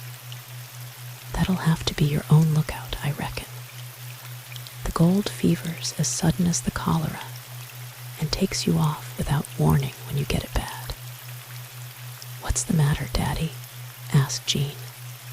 Are you sick? I'm face to face with an awful difficulty, daughter. Our ox drivers have caught the gold fever. They are all going to leave us in this wilderness but Scotty, and he'd go too, no doubt, if he weren't crippled and helpless.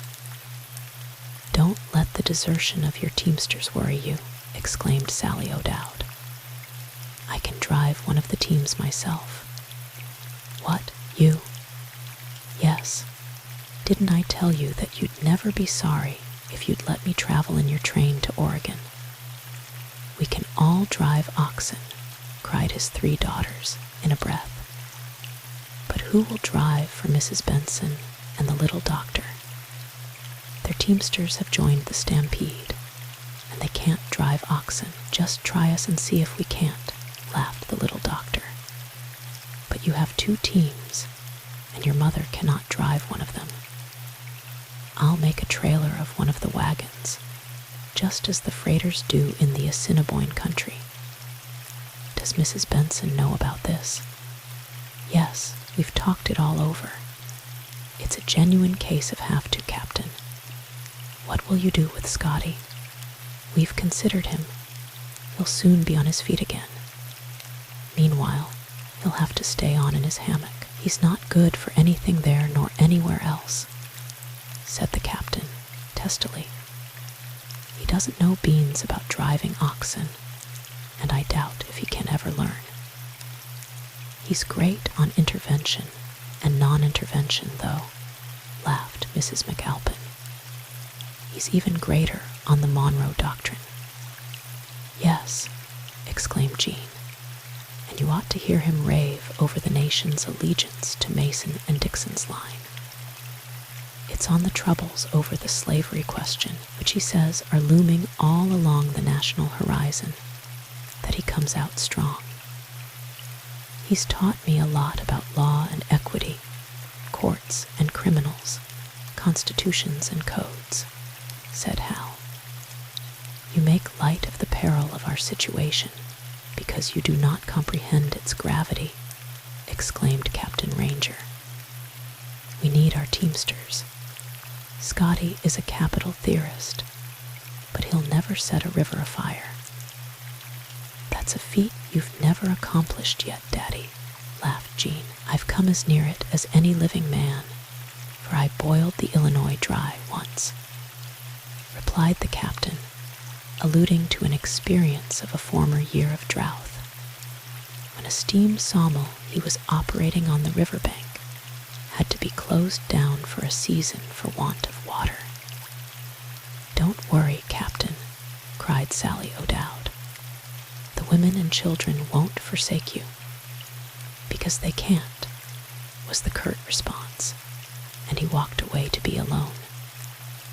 The next morning, the teamsters, notwithstanding the strike, were standing around the campfires, waiting for breakfast. Some of them looked a little ashamed.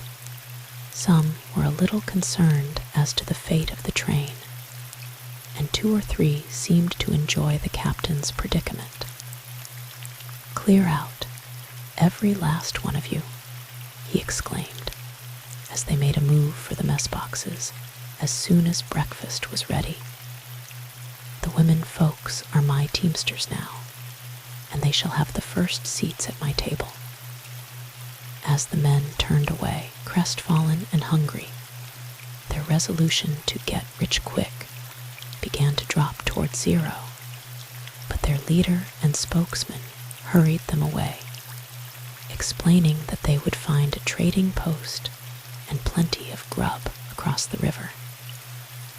Mrs. McAlpin paused to visit Scotty a moment at his hammock, and as Mrs. Benson was busy with some duties at the fire, the couple were alone. Why these groanings, Mr. Burns? She asked, placing her cool hand upon his corrugated forehead. Because I'm a fool. Did anybody ever dispute it? She asked with a silvery laugh. There, not another word. You are my patient, remember. You mustn't talk back. Your touch is the touch of an angel. Did you ever see an angel? I'm vis-a-vis with one this holy minute. Ouch, confound that pain. I thought you enjoyed my surgery. You said you did. I have just said I was a fool. Did I dispute it? He laughed in spite of his pain. Say, little doctor, are you never going to let me talk it out? Talk what out? Our personal affairs. Not yet. You must be patient. I am not a free woman yet. But you'll let me hope. I cannot say. I am determined to obey the letter of the law. I could leap for joy, Daphne. Better not try, it might injure your knitting bones. Here, said Mrs. Benson, who had been purposely busy at the fire, is a dish of savory stew. And here is some hardtack, soaked till it is light and soft. It is hot and nicely buttered. The coffee is guiltless of cream, but it is fresh and good. And black and aromatic and Frenchy, exclaimed Scotty. Mrs. McAlpin, will you dine with me today? No, Mr. Burns, my meal awaits me at the fire. What sort of game is this? He asked, as he ate with relish. Captain Ranger called it a prairie bird. Birds in my country don't wear hair but feathers, he said, holding to the light the hind quarter of a prairie dog, and pointing to bits of hair afloat in the gravy. Ask me no questions for conscience sake, cried Mrs. Benson, who was laughing heartily. It may be a prairie dog, or it may be a prairie squirrel, but it is good for food, and much to be desired to make you well and wise. It is all right, laughed Mrs. McAlpin. When Lewis and Clark were on the Oregon Trail, nearly 50 years ago, away yonder to the north of us, they were glad to trade with the Indians for mangy dogs, sometimes, if they got any food at all. When Scotty awoke the following morning, after a sleep that was as refreshing as it seemed brief, the sun was creeping over the wide expanse of the Platte, making it shine like a gigantic mirror. The women and girls, who had been up for an hour, were bringing in the stock. Susanna, who had been detailed to cook the breakfast and mind the children, was baking flapjacks, and the aroma of coffee was in the air. We can all eat at the first table now, said Jean, as they knelt around the mess boxes. Before the repast was finished, they were surprised to see the men who had left them for the gold mines reappear at camp, looking cheap and ashamed. Sawed-Off was the first to speak. We talked it over with Brownson and Jordan, and the four of us concluded that we couldn't desert you, Captain. So the rest of them joined in. I reckon you got hungry, said the captain dryly. No, Captain. It wasn't hunger. It was conscience that sent us back. How much cash can you put up as collateral if I conclude to trust you again? The crestfallen men were silent. Seeing the risk is all mine, and all the provisions and other parts of the entire outfit are mine, and you are footloose and can play quits at any time. I guess we'd better not make any new deal. My gals and these witters can help drive the teams. The self-discharged teamsters withdrew beyond hearing of the camp and parleyed long and earnestly. We've got to do something, exclaimed Sawed-Off. Just watch them gals handle them cattle. They've the true grit. Do you espose the captain'd take us back if we'd pungle, say, $50 apiece? Asked Limpy. We can't do better than make the offer, said Yank. This cash'll come handy at the other end of the line, said the captain, entrusting the gold to the care of his daughters and reinstating his men, after a sharp exhortation to avoid repeating the offense. Chapter 21. An unexpected encounter. Oh, this wonderful western country, wrote Jean in her diary, under date of midnight, July 4. After traveling so long on the banks of the Platte that we had come to look upon it as a familiar friend, we left it to the southward and turned our course up the valley of the Sweet Water through a succession of low, wooded hills. This little river, more than 100 feet wide, is quite deep and runs like a mill race. The water is as clear as ether and agreeably cold.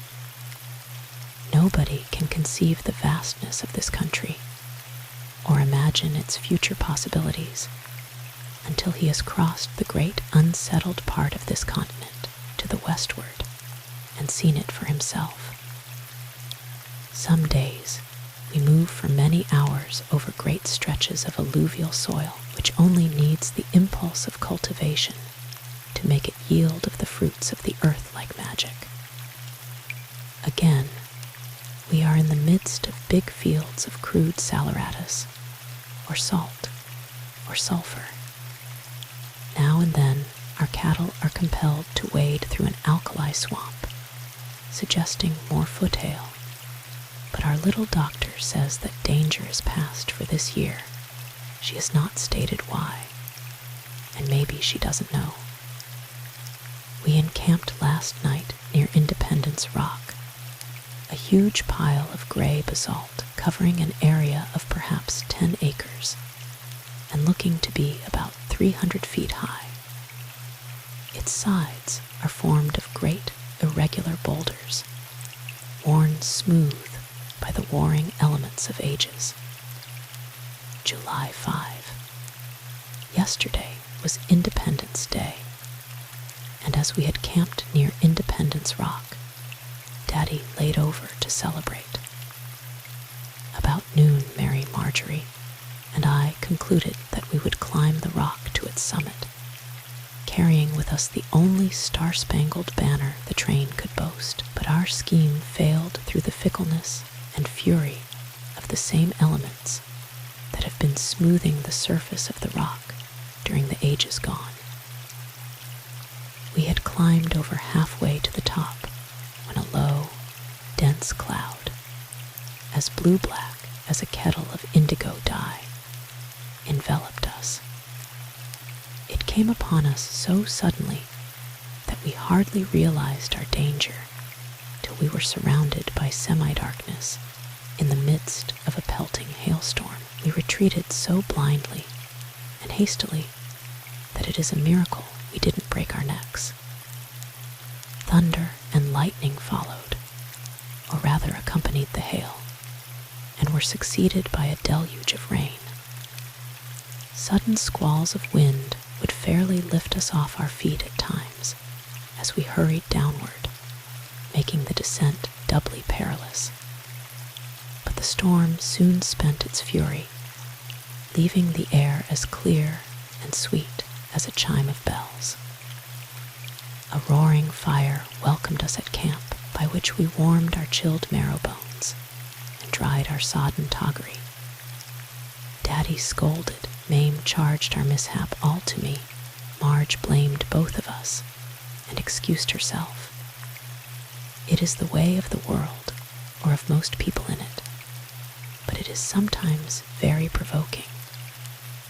I hadn't thought of attempting the climb till the other girls proposed it, but I took the brunt of the blame, and as usual, got all the scolding.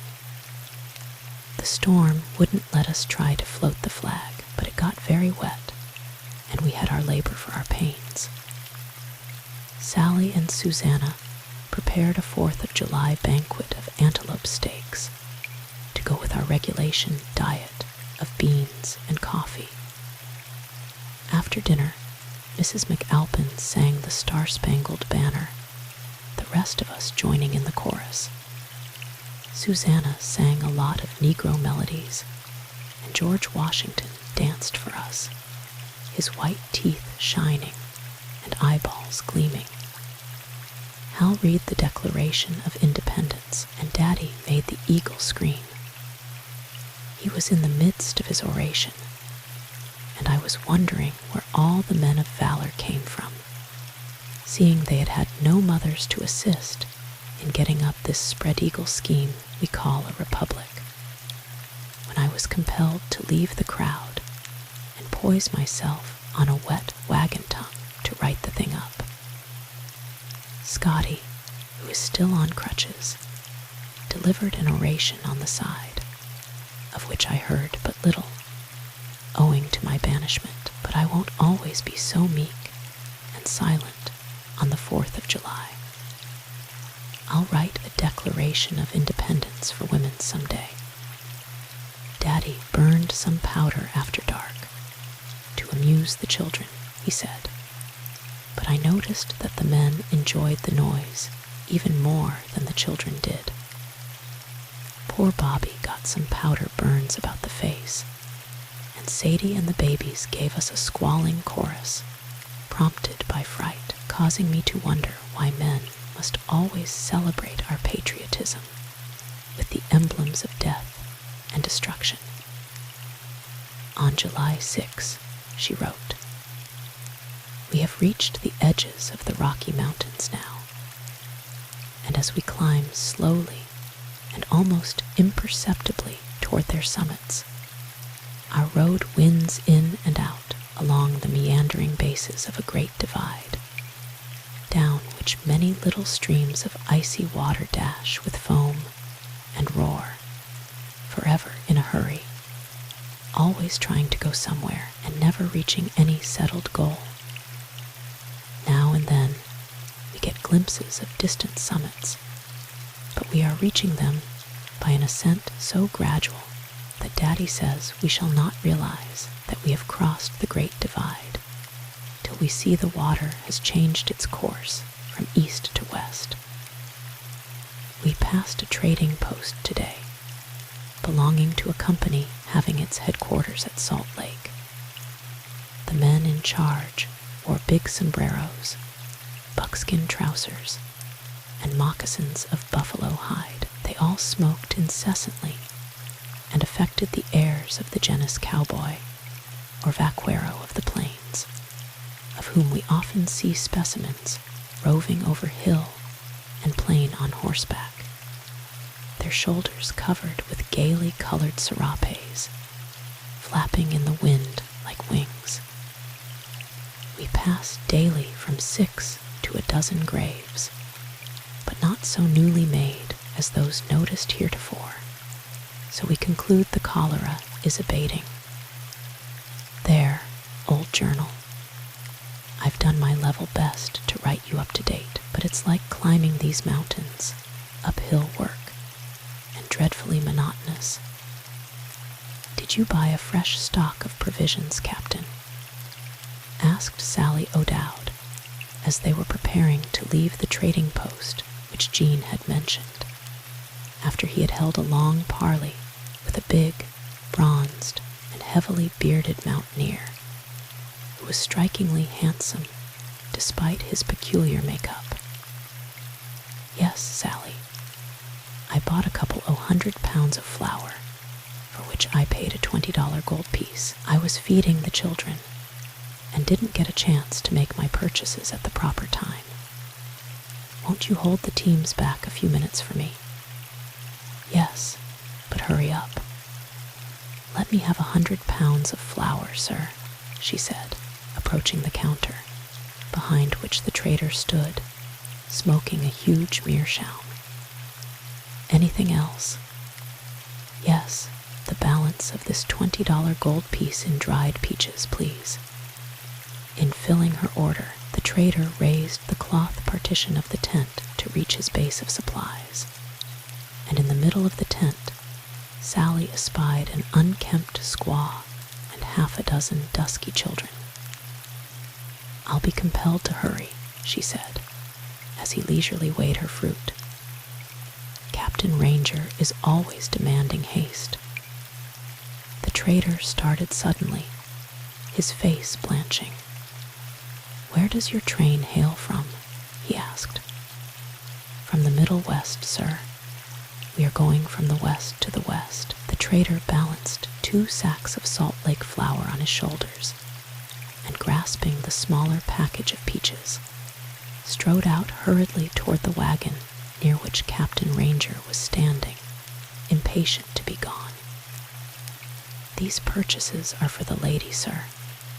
Where will you have them dumped? Any place where there's room, and don't let any grass grow under your feet. The The lady tells me your name is Ranger, sir.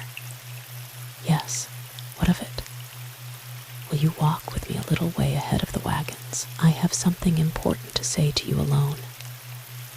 We are scarce of drivers, replied the captain, hesitating. 2 of my men are out hunting. I can drive, exclaimed Jean, reaching for the whip, which she handled with the skill of a freighter, finishing her flourishes with a series of snaps at the end of a deerskin cracker, like the explosion of a bunch of firecrackers. If we'll take this cut off, we'll come out a mile or more ahead of the wagons, said the trader. Then we can rest by the roadside till they catch up. The captain strode by his side in silence.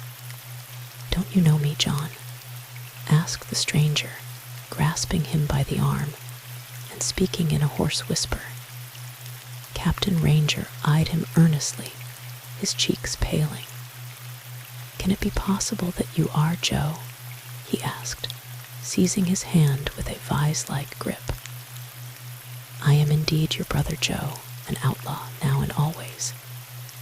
No, you are not an outlaw. The fellow over whom you got into that trouble is alive and well. You'd have got out of that scrape all right if you hadn't jumped your bail and left all the rest of us in the lurch. Why didn't you stand your trial like a man? John Ranger's feelings overcame him, and he sank upon the ground, filled with old-time memories. He buried his face in his hands. Time and distance faded away, and he saw, with eyes of memory, the gentle, fading face of his toiling, uncomplaining wife, whose life had been for years a sacrifice to penury through the debt entailed by this brother's cowardice. You mean to tell me that Elmer Edson is not dead? The question called him back to present conditions with a sudden start. Elmer Edson is not dead, but Annie Ranger is, he said hoarsely. We had to leave her precious dust in the ground away back yonder in the Black Hills. We started together on this terrible journey, hoping to escape the consequences of that awful mortgage with which you left us in the lurch. She had denied herself many comforts and all the luxuries of life for a dozen years to feed the ever-reading cankerworm of interest. No, Joe, you didn't kill Edson, but through my efforts to help you out of a trouble in which you should never have been entangled, you became accessory to the lingering death of my wife. Don't reproach me, John. I loved Annie like a sister. I did indeed. She was a sister to me from the day she became your wife. You don't or won't see how it grieves me to hear of her death. Why didn't you write to us, like a man? The brother had risen to his feet and was pacing nervously to and fro, whittling aimlessly on a bit of sagebrush. I was afraid to write. There was a price upon my head, as you have no need to be informed. Yes, Joe, and to pay the interest on that price was the bane of my existence for a dozen years. But you can write now. Our dear mother, God bless her, would forget all the terrible past if she could hold you in her arms once more. It is your duty to return at once and settle, as well as you can, for the trouble you have caused. You ought at least to lift that accursed mortgage from the farm and let Lige Robinson and Sister Mary and our parents spend the remainder of their lives in peace. You are a free man and can go where you please. But I am not a free man, John. Even with that horrible load off my shoulders, I still am bound hand and foot. Are you married, Joe? Yes, John. You see, when a fellow is in hiding among the Indians, with a price set upon his head, and is therefore afraid to go home, He's nothing but a fugitive from justice. He expects to spend his life there and never see the face of another white woman. And when there are scores of pretty Indian girls in sight. John Ranger jumped to his feet, his fists clenched and his eyes glaring. You don't mean to tell me that my brother is married to a squaw? There was ineffable scorn in his tone and manner. It was now Joe's turn to sink upon the ground and bury his face in his hands. When he again looked at his brother, there was an expression of age and anguish upon his face which had not been there before.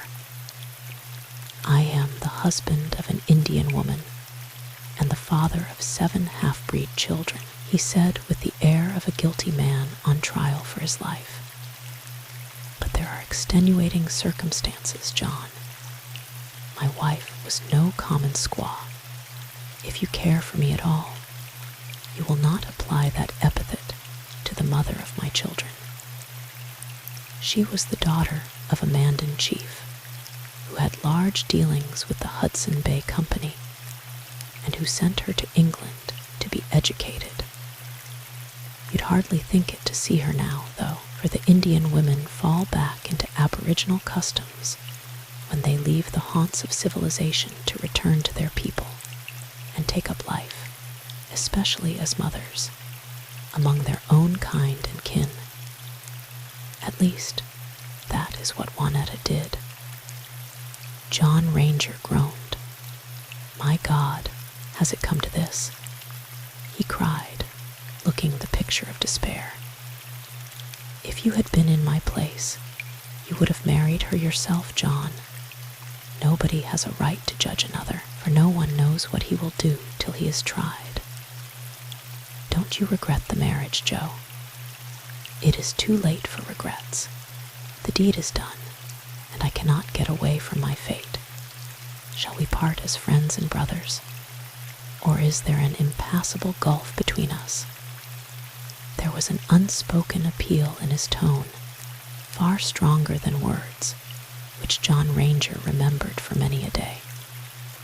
But he refused his brother's proffered hand and said hoarsely, as he sprang to his feet, Don't, at your peril, let anybody know that you are my brother. He wheeled upon his heel and was gone. Chapter 22. The Squaw Man. Captain Ranger overtook his train at a late hour, still nursing his towering wrath. His face was livid, and his breathing stertorous. Snatching the ox whip from the hands of Jean, and frightening the discouraged cattle into the semblance of an attempt at hurry, by the cruel vehemence with which he belaboured their lash-beflecked hides, he urged them forward, never once relaxing his attacks with the whip, till he had rushed them over the uneven road and rocks for 6 or 7 miles. Daddy is in a terrible tantrum over something very unusual, said Jean. Do you know what is the matter? She asked aside, addressing Sally O'Dowd. No, Jean, unless he had some hot words with that post-trader. I know he thought $10 a hundred for flour was robbery. And think of $1 a pound for dried peaches. Daddy's not idiot enough to work himself into a fever over a trifle like that, answered Jean. But suppose he has been thrown into a passion by anybody. The poor half-sick and half-famished oxen ought not to be punished for it. He reminds me of an old Kentucky slave owner who got so mad because one of his sons failed to pass his first exams at West Point that he went out, as soon as he heard about it, and cruelly whipped a nigger, and falling back to the family team, beside which Hal was trudging, whip in hand, striving to keep the jaded cattle close behind his father's oxen.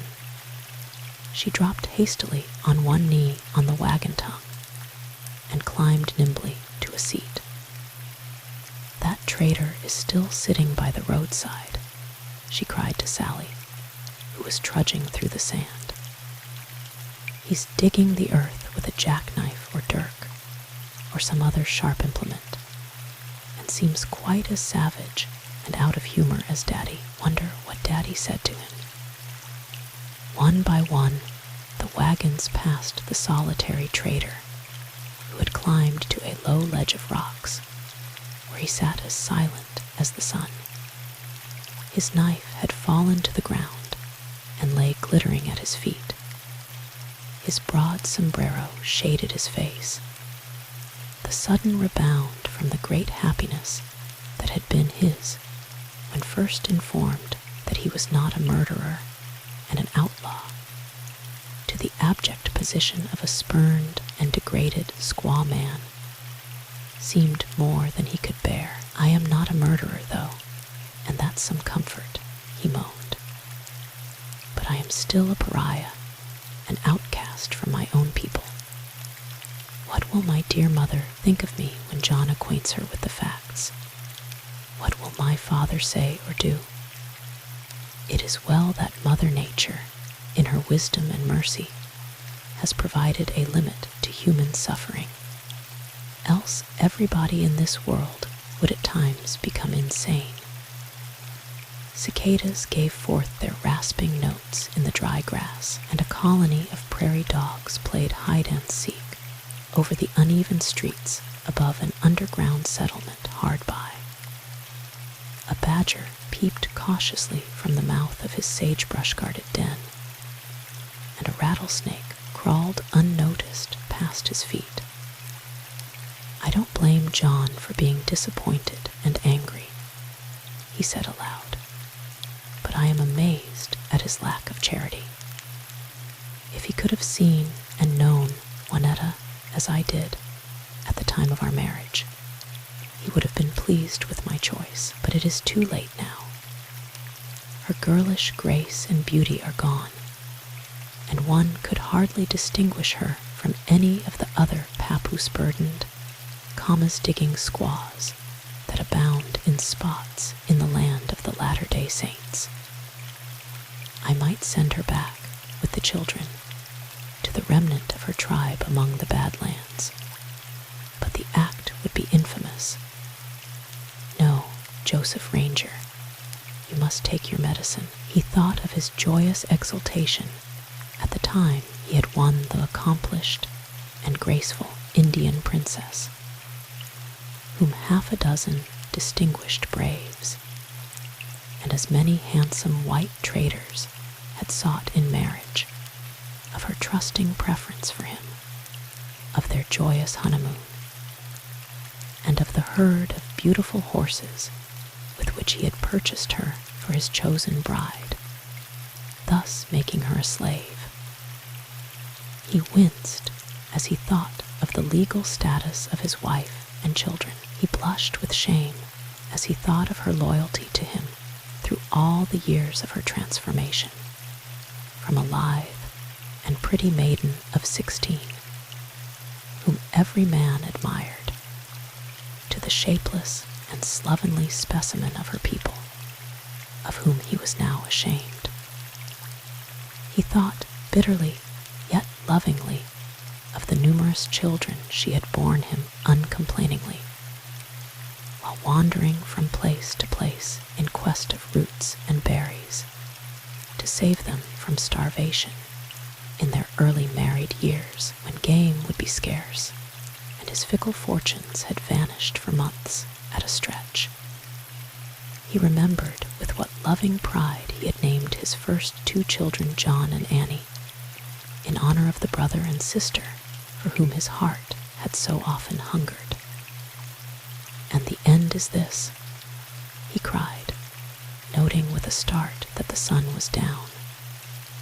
"Why did I name them John and Annie? I might have known better. I was a fool. And yet why should they be spurned on account of their Indian blood?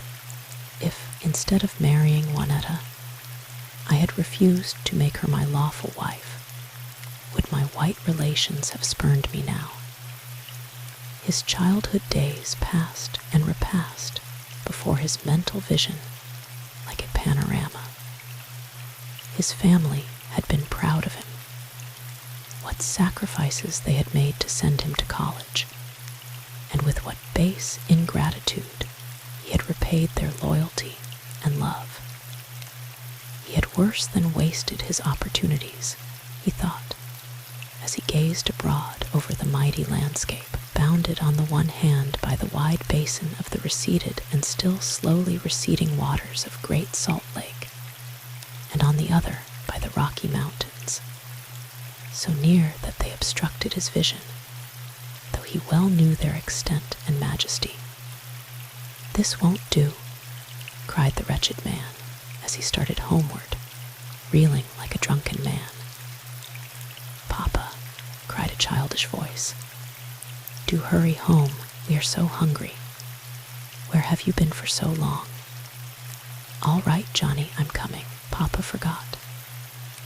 In a large military tent, or annex, at the rear end of the trader's tent sat Juanetta, his wife. He shuddered at the thought. And yet why should he? Was she not as good as he? Had all her years of faithful servitude counted for nothing? A meal of boiled buffalo meat and vegetables, with bread, coffee, butter, and eggs, was waiting on a table of rough boards resting on trestles, and covered with an oilcloth that had once been white. In one corner, beside a big sheet-iron cook-stove, sat, or rather crouched, the woman whom he had made his wife. She was not yet 30 years of age, but all traces of her girlish youth and beauty of face and figure were gone. Her dress, a cheap and garish print, was open at the neck and arms, and hung in slovenly folds about her fat form and moccasined feet. "Why in thunder don't you keep yourself and the young ones clean and dressed up?" asked her husband as he dropped into his seat at table. "You keep yourself like a digger squaw. I should belie the customs of my people if I aped the airs of white folks, when I must live like an Indian, Joseph Addicks," said the woman, in well-modulated English, as she arose and approached the table, coffee pot in hand. "I loathe and abhor the very sight of you," he exclaimed with a savage glare. "You didn't talk like that when I was young and pretty, Joseph. If you had tried it once, you would not have had a chance to repeat it then. Perhaps," she added bitterly, a moment later, as she filled his plate, "perhaps I could have retained my charms if you had taken me back to London, and kept me within the pale of civilization in which I was educated. You said before you married me that you would take me back to Canada, where you said your people lived, who would be glad to welcome me. How well you have kept your promise, let these surroundings answer. I married you believing that your people would be my people, and your God my God. And, looking around her, this is the result." The sleeves of her gaudy dress were rolled back above the elbows, exposing her fat yet muscular arms, not over clean, and the dingy pipe she had been smoking protruded from the open bosom of her gown. "Where have you been during all this busy afternoon, Joseph?" she asked, still standing. "To hell. Your missionaries have taught me that people only go to hell from choice, Joseph, that is, if there is any worse hell anywhere than we are in all the time, which I love the Great Spirit too well to believe. It seems to me we are compelled to take the punishment we bring upon ourselves here and now. You haven't any right to think, you loathsome, disgusting. Stop, Joseph Addicks. This is, you say, a white man's country now. Will you prove it by behaving yourself like a gentleman? didn't live for 4 years in a white man's country for nothing. He arose and left the table without a word. His wife had seen him in moods like this before. "Come, John, come, Annie. Take your seats at table. You must be half famished." 4 or 5 smaller children, as dusky as herself, were playing on the earthen floor, and leaning helplessly against a pyramid of flour sacks lashed in Indian style to its birchen cradle was a papoose of 3 months, defenselessly enduring an attack of mosquitoes on its face and eyes.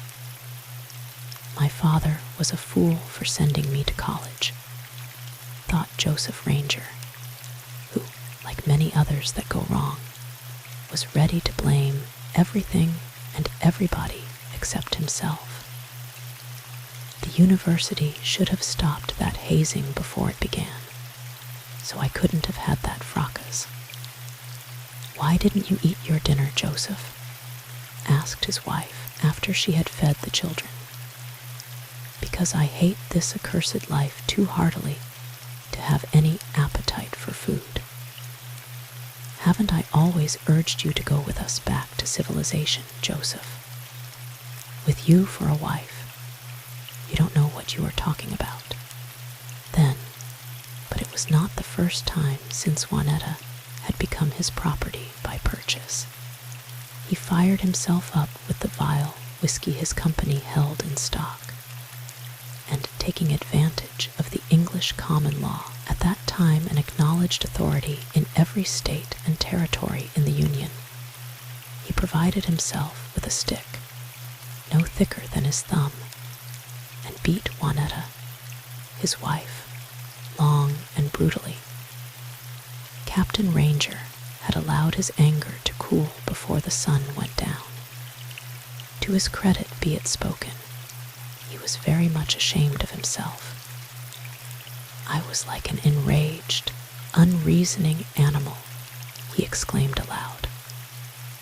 "I might at least have repulsed Joe with kindness. I will write to my father and mother and tell them that my brother who was lost is alive and is found. But I'll say nothing about the domestic side of his history. It would only grieve them all, and they couldn't help matters. It is none of my business anyhow." But he could not sleep. The memory of his and Joseph's boyhood days reproached him, and he thought lovingly, in spite of himself, of the younger brother of whom he had been so proud. Many incidents of their childhood, long forgotten, passed before him with startling vividness. "Joe saved my life once," he said, half audibly. "I would have been drowned as sure as fate when I broke through the ice that day, if he hadn't saved me at the risk of his own life. Dear boy, I'll saddle Suki and go back to see him in the morning." With this resolution settled in his mind, he fell asleep, but his sleep was fitful. Sometimes the sad, sweet face of his gentle Annie would bend over him, awakening him with a start. A conviction settled more and more strongly upon his mind that he had cruelly wronged his brother, and he would be allowed no rest till he should atone. Once, long before morning, he saw himself face to face with a raging buffalo bull. It was without eyes, and gazed at him through sightless sockets, and shook its formidable head at him with as much certainty of aim as though its thick and darkened skull were ablaze with light. The beast held the only vantage ground, an open plain, and at his back rose a sheer and inaccessible mountain, up which there was no chance of escape. Chapter 23. The squaw asserts her rights. The morning found the post-trader with a raging headache. For several minutes after awakening to consciousness, he remained motionless, not realizing time or place. "Oh, mother, my head, he exclaimed, as he locked his fingers above his throbbing temples. Never before, since his marriage, had he uttered a cry of pain without bringing Juanetta to his side. Now, no one noticed his groaning. He raised himself upon his elbow and gazed through the open door of his sleeping apartment upon the broad and dusty plain. The sun was already an hour high. Numerous campers had struck their tents, and the teams were moving toward the farther west. He turned his gaze within the tent and regarded Juanetta with a look and feeling of disgust. She had prepared his breakfast while he slept and had fed their ravenous brood, all save the baby in its Indian basket, which was whining pitifully as it blinked its eyes in a helpless attempt to drive away the flies. "Why don't you keep your young one quiet?" roared her husband savagely. "I've been doing the best I could," said the woman meekly. "I've gotten all the children settled outside in the shade, studying their lessons, except this poor little papoose, and I'll tend to his wants as soon as I have disposed of the worst baby in the lot. And that's you. What in thunder has come over you, woman?" "Nothing. Have you had breakfast?" "Food would choke me, Joseph Addicks. See what you did last night."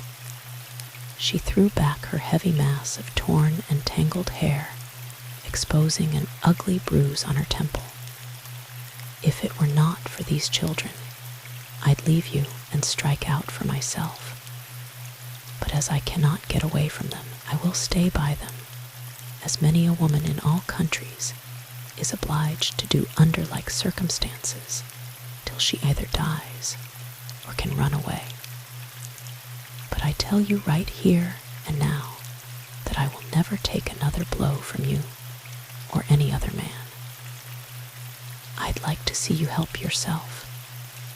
I'll help myself by laying you dead at my feet. No man who respects himself will marry a woman not his equal, or if she is of an inferior race. I didn't know this when I was a foolish young girl, but I understand it now. In marrying an Indian girl, you did not elevate her one atom, but you degraded us both. I now tell you to your teeth that I hate you, and you can't help it. I never would have married you if I had known that I was not an outlaw. I thought myself a murderer till yesterday. I know better now. I am sorry I beat you, though. I wouldn't have done it if I hadn't been in a drunken frenzy. I'm in a better temper this morning, but oh, my head, let it ache. So does mine.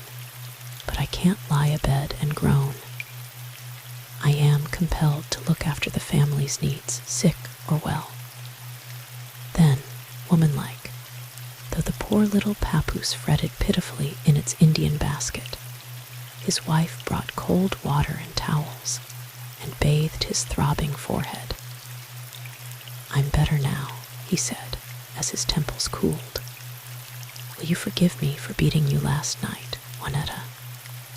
She looked at him in astonishment. Never before, though he had often bestowed indignities upon her that he would not have inflicted upon a favorite dog or horse, had he addressed her thus, or shown any sign of repentance.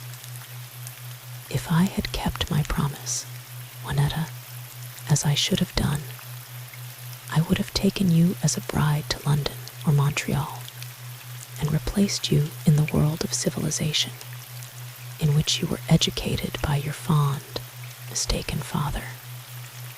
But I couldn't do it because of my daily dread of the hangman's rope. I do not wonder that you despise me. I did not realize that I had become that thing that every self-respecting man of the West abhors, a squaw man. Don't you dare to say squaw to me, Joseph Addicks. It is an epithet no white man uses, except in contempt. When we were married, I was your equal in education, your superior in personal appearance, and your match in ambition. I now see that I was far ahead of you in moral character, for I was never a fugitive from what the world calls justice. But why didn't you confide all this to me long ago?" He laughed derisively. "I knew the treacherous Indian nature too well, woman, and I wouldn't trust you now if it were in your power to betray me. But there is nothing now to betray. And I am no longer afraid of you, Joseph Addicks. My name is not Addicks. My brother passed through here yesterday. His name is John Ranger, and I am his long-lost brother, Joseph. He is taking his family to the territory of Oregon." He arose finally and made a tolerable breakfast, she, for the first time since their marriage, taking her seat at the table beside him as he ate. "If you'd keep yourself clean and tidy, like a self-respecting white woman, you wouldn't appear so in Johnny, and I wouldn't be so very much ashamed of you. I'm sick to death of this bondage, Juanetta. I, too, was a young and unsophisticated fool when we were married. What will you take to let me out of it honorably? I want to do everything I can to atone, but something must be done. I will not longer endure this mode of existence. I have an idea, Joseph. My inheritance from my father arrived several days ago. I hadn't thought of claiming it for myself, but I will now. Give me a letter of credit for the whole of it, with an outfit for traveling, and I will go, with the children, to a village on the Willamette River called Portland, in the territory of Oregon. You know Dr. McLaughlin well, and so do I. There's a convent in Portland where I can place the girls, and a brother's school nearby for the boys. I'll get a boarding place not too far away for myself and the little tots that are too young to be in school. I will soon recruit if I can get a chance to rest up and dress myself as the white women in my position do. You won't know me in 3 months after I have had a chance to live in keeping with my station." She paused, panting because of her own audacity. Never before had she ventured to give utterance to so long a speech in his presence. He saw a ray of hope and pursued it eagerly. "I have a good wagon and a fine 4-mule team that is idle," he said musingly. "I guess we can manage to make the change. What will you do, Joseph? Can you stay here when we are gone? I shouldn't think you'd care to consider me after all that's happened, Juanetta. You cannot give me back my heart, my husband. I can never be happy without you. But, savagely as I spoke a while ago, my heart is full of love for you, and the thought of leaving you alone in this God-forsaken wilderness brings back all the tenderness of the past. I can take care of myself, I reckon. Of course, if I can take care of myself and 7 children, you ought to be able to get along alone, or hire somebody to help you," she exclaimed, straightening her shoulders and revealing long-lost or hidden traces of her girlhood's beauty in the light of an awakening hope. "I know the tendency of my race, or any other, to hark back to primitive conditions under adverse circumstances. The time has now come when the children must have the social and educational advantages of a higher civilization, or they'll be Indians to the end of the chapter. As you will not permit me to take them to the east, I am glad that I can take them to the farthest west. How soon can you be ready to start? Tomorrow, or as soon as the team is ready. We'll pose as Indians till we get to Oregon. We can camp in the Portland woods, till an outfit of clothing can be prepared in which you wouldn't be ashamed to see your wife and children appear before kings. The next morning early, while the ranger team was yet in camp, and its captain was not yet awake, an Indian woman, with an unkempt swarm of dusky children, passed him on their westward way, unrecognized. "Daddy's in a raging fever," cried Jean, arousing the little doctor. "We'll fetch him out all right," said the doctor, as the frightened children shivered around the fire in the crisp morning air, silent and awe-stricken. I saw an Indian sweat house near the river bank after we had encamped last night. We'll fumigate it and give your father a thorough steaming. Children, don't be frightened. He's caught the mountain fever. Luckily, I have on hand a lot of crude brimstone. I gathered it near Hell Gate. But we mustn't use the sweat house without the consent of the Indians, said Scotty. Yonder comes a lot of them on horseback now. I'll see them and make terms, the terms having been arranged satisfactorily. The little doctor proceeded to make preparations for the reception of her patient. When the inner surface of the dugout had reached a white heat, the fire was permitted to die, and the place was cleansed of coals and ashes. It was then tested by a thermometer, and when cooled to the proper temperature, the captain, now almost incoherent from fever, was wrapped in blankets and placed, feet foremost, within its depths, where he lay with his head enveloped with cold, wet towels, leaving only a small aperture at the mouth of the infernal pit, as he called it, for air. Thus situated, and perspiring at every pore, he fell asleep. A delicious, restful languor followed his awakening, and he was aroused, against his protest, to be removed by willing attendants to a closed tent, where he was packed in cold, wet sheets, and left to rest for another hour or more. His heart has good action, and he'll come out all right, but we can't break camp today, said the little doctor.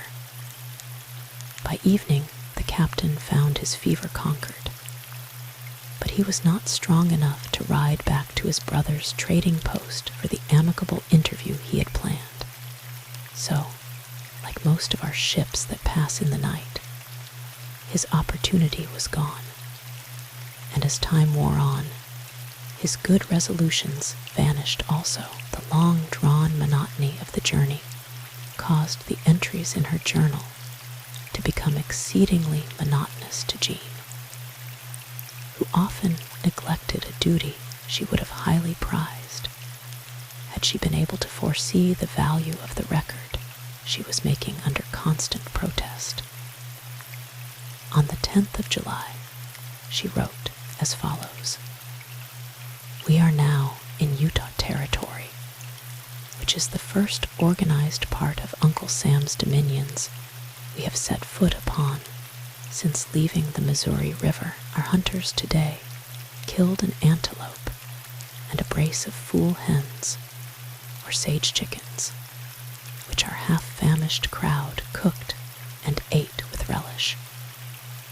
What a way we human animals have of preying upon the brute creation, as we falsely name the mild-eyed entities which we must slay and eat that we may live.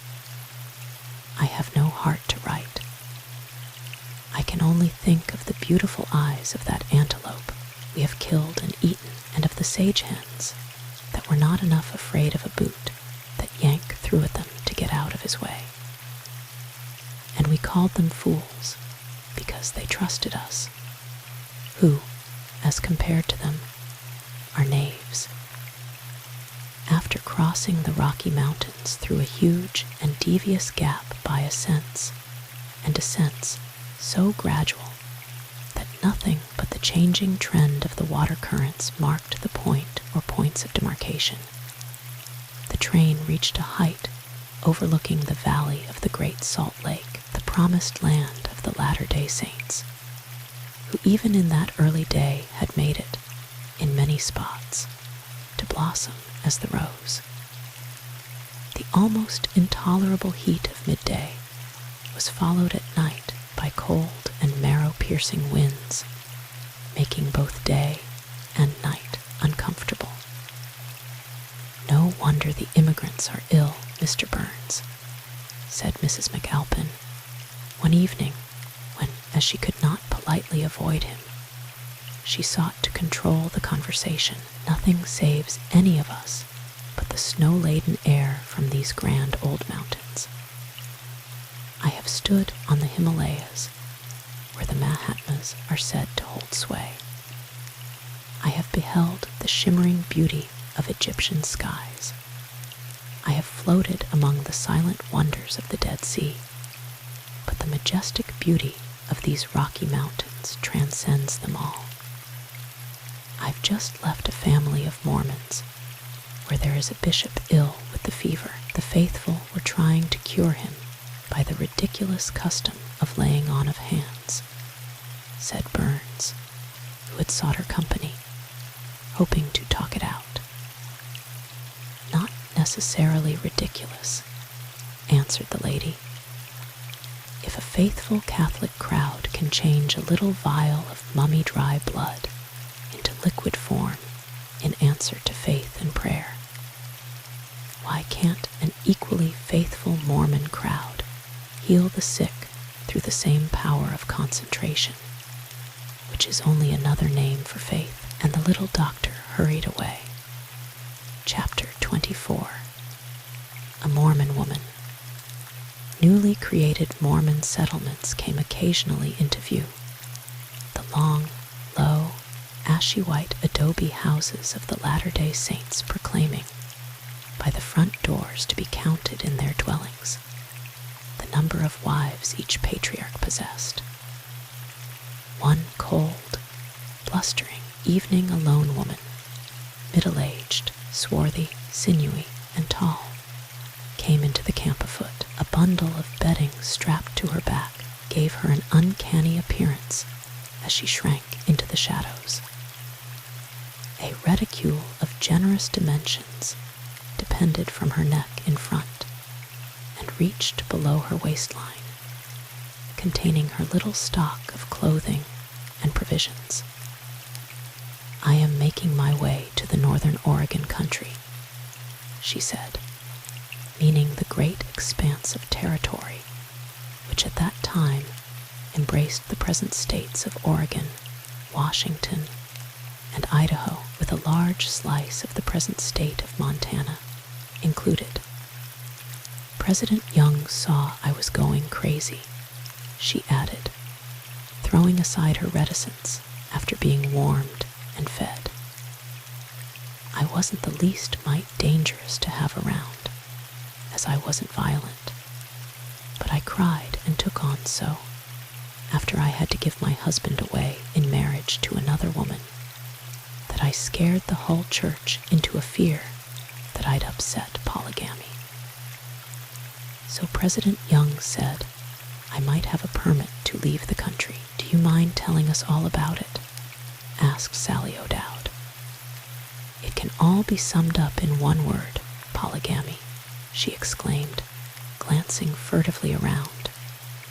"Are there any Mormons about?" "No, madam," said the captain. "The boss of this combination is a pagan, and he wouldn't hurt a Christian. You have no cause to be afraid, but you'd better not tell us any secrets.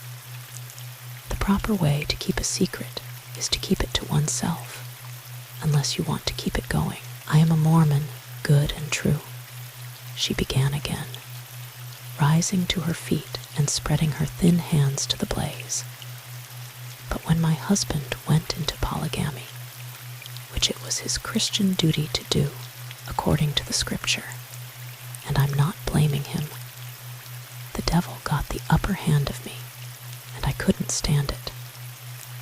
You see, they made me go to the endowment house and give my own husband away in marriage to another woman. And that, too, after we had stood together at the altar in the little church in my father's parish, ever so long before, and swore before God and a score of witnesses that we would forsake all others and keep ourselves only to each other as long as we both should live. Polygamy may be all right for people who haven't made such vows, but I know it was not right for us. What do you think, Mr. Captain? I think that women have had their hearts cultivated at the expense of their heads quite long enough, was his emphatic response. I thought the Mormons didn't compel any woman to give her husband away in marriage against her will, said Jean. The woman uttered a sharp, rasping, staccato laugh that betokened incipient insanity. There are other ways to kill a dog besides choking him to death on butter, she cried, throwing her arms wildly about and casting grotesque shadows upon those sitting behind her. They told me that as a good Mormon, I was bound to obey the mandates of the church, that my eternal salvation, and my husband's also, depended upon obedience. And they said it so often, and prayed over me so long and hard, that at last I said I'd do it. Then they held me to my promise. But my heart would beat, and the world would move.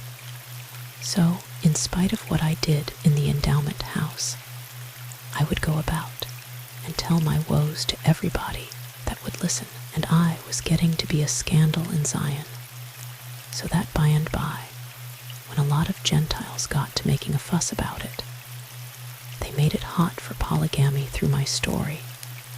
The elders took it up. But they couldn't tie my tongue, for the devil had hold of it, and he just kept it wagging. The cases of Abraham and Jacob and David didn't fit my case at all, for they hadn't made any such vows. The woman, as if suddenly recollecting herself, stopped speaking and glared at her awe-stricken listeners with an insane gleam in her fiery eyes. "Oh, my head, she cried, clasping her hands tightly over her temples. "The devil has caught me again." "You'd better not talk any more tonight," said the little doctor soothingly. "And you cannot go on till morning. I'll make a warm, snug bed for you in one of the wagons. After you've had a sound sleep and a good breakfast, you can go on your way refreshed. But I've got to talk it out. You're like all the rest. You want me to be quiet when the rocks and stones would cry out against me if I did. You'll take a drink of our number 6, won't you?" asked the little doctor. "Here it is. I've mixed and sweetened it for you." She grasped the decoction and gulped it eagerly. "Thanks," she said, returning the cup. "I must be going now. I've stayed too long already. The Danites will be after me. Do you think any of them are in hearing now?" President Young put me under their surveillance before they'd let me start. He put his hands on my head and blessed me too. "Talk about your popes. Why, Brigham Young can discount a 10-acre field full of apostolic successors and be the father of a whole regiment of American progeny in the bargain. I know you think I'm crazy, but there's plenty of method in my madness. I'm not half as crazy as I act and talk. Will the Danites protect you till you reach the end of your journey?"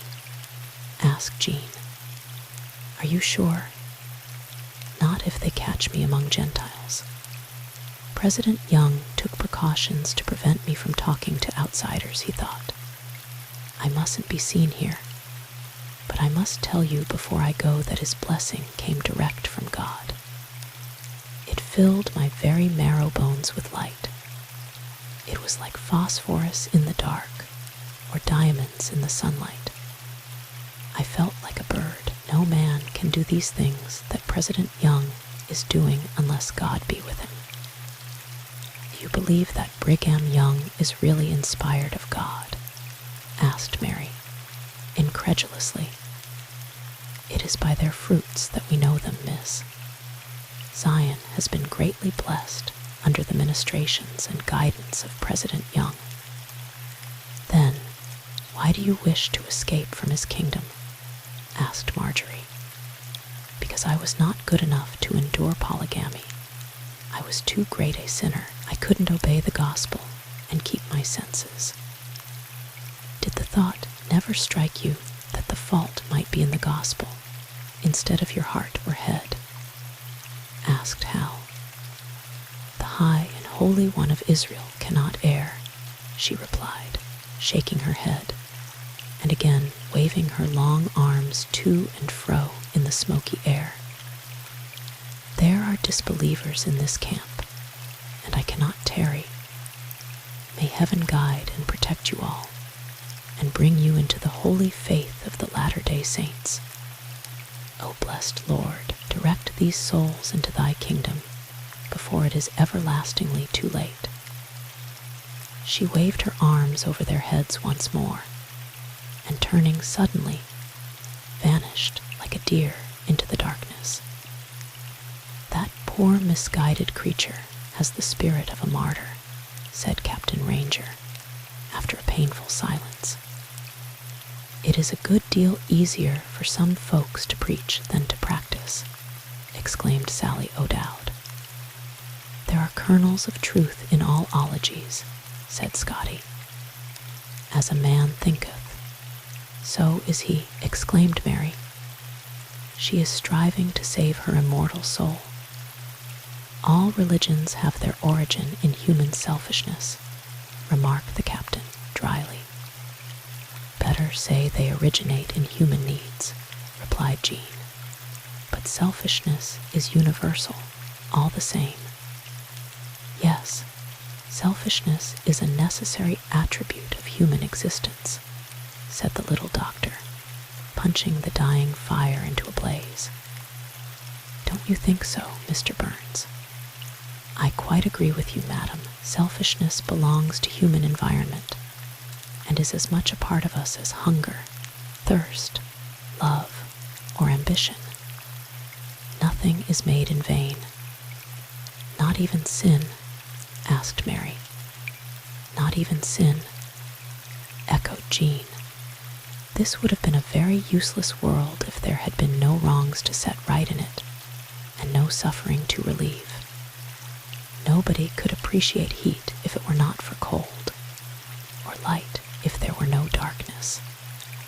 Hunger compels us to search for food, thirst seeks satisfaction in drink, and ambition in the search for personal advancement.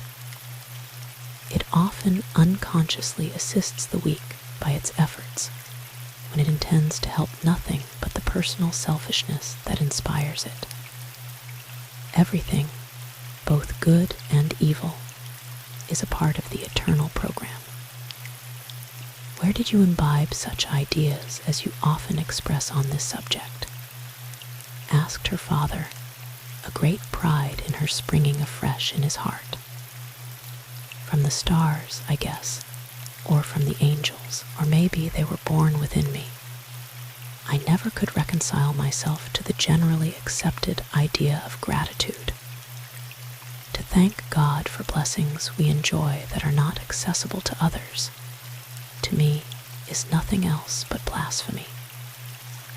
Then you cannot say with the poet, some he meet and canna eat, and some would eat that want it, but we he meet and we can eat. S.A.E. let the Lord be thanked, said Mrs. Benson, who had been looking on in silence.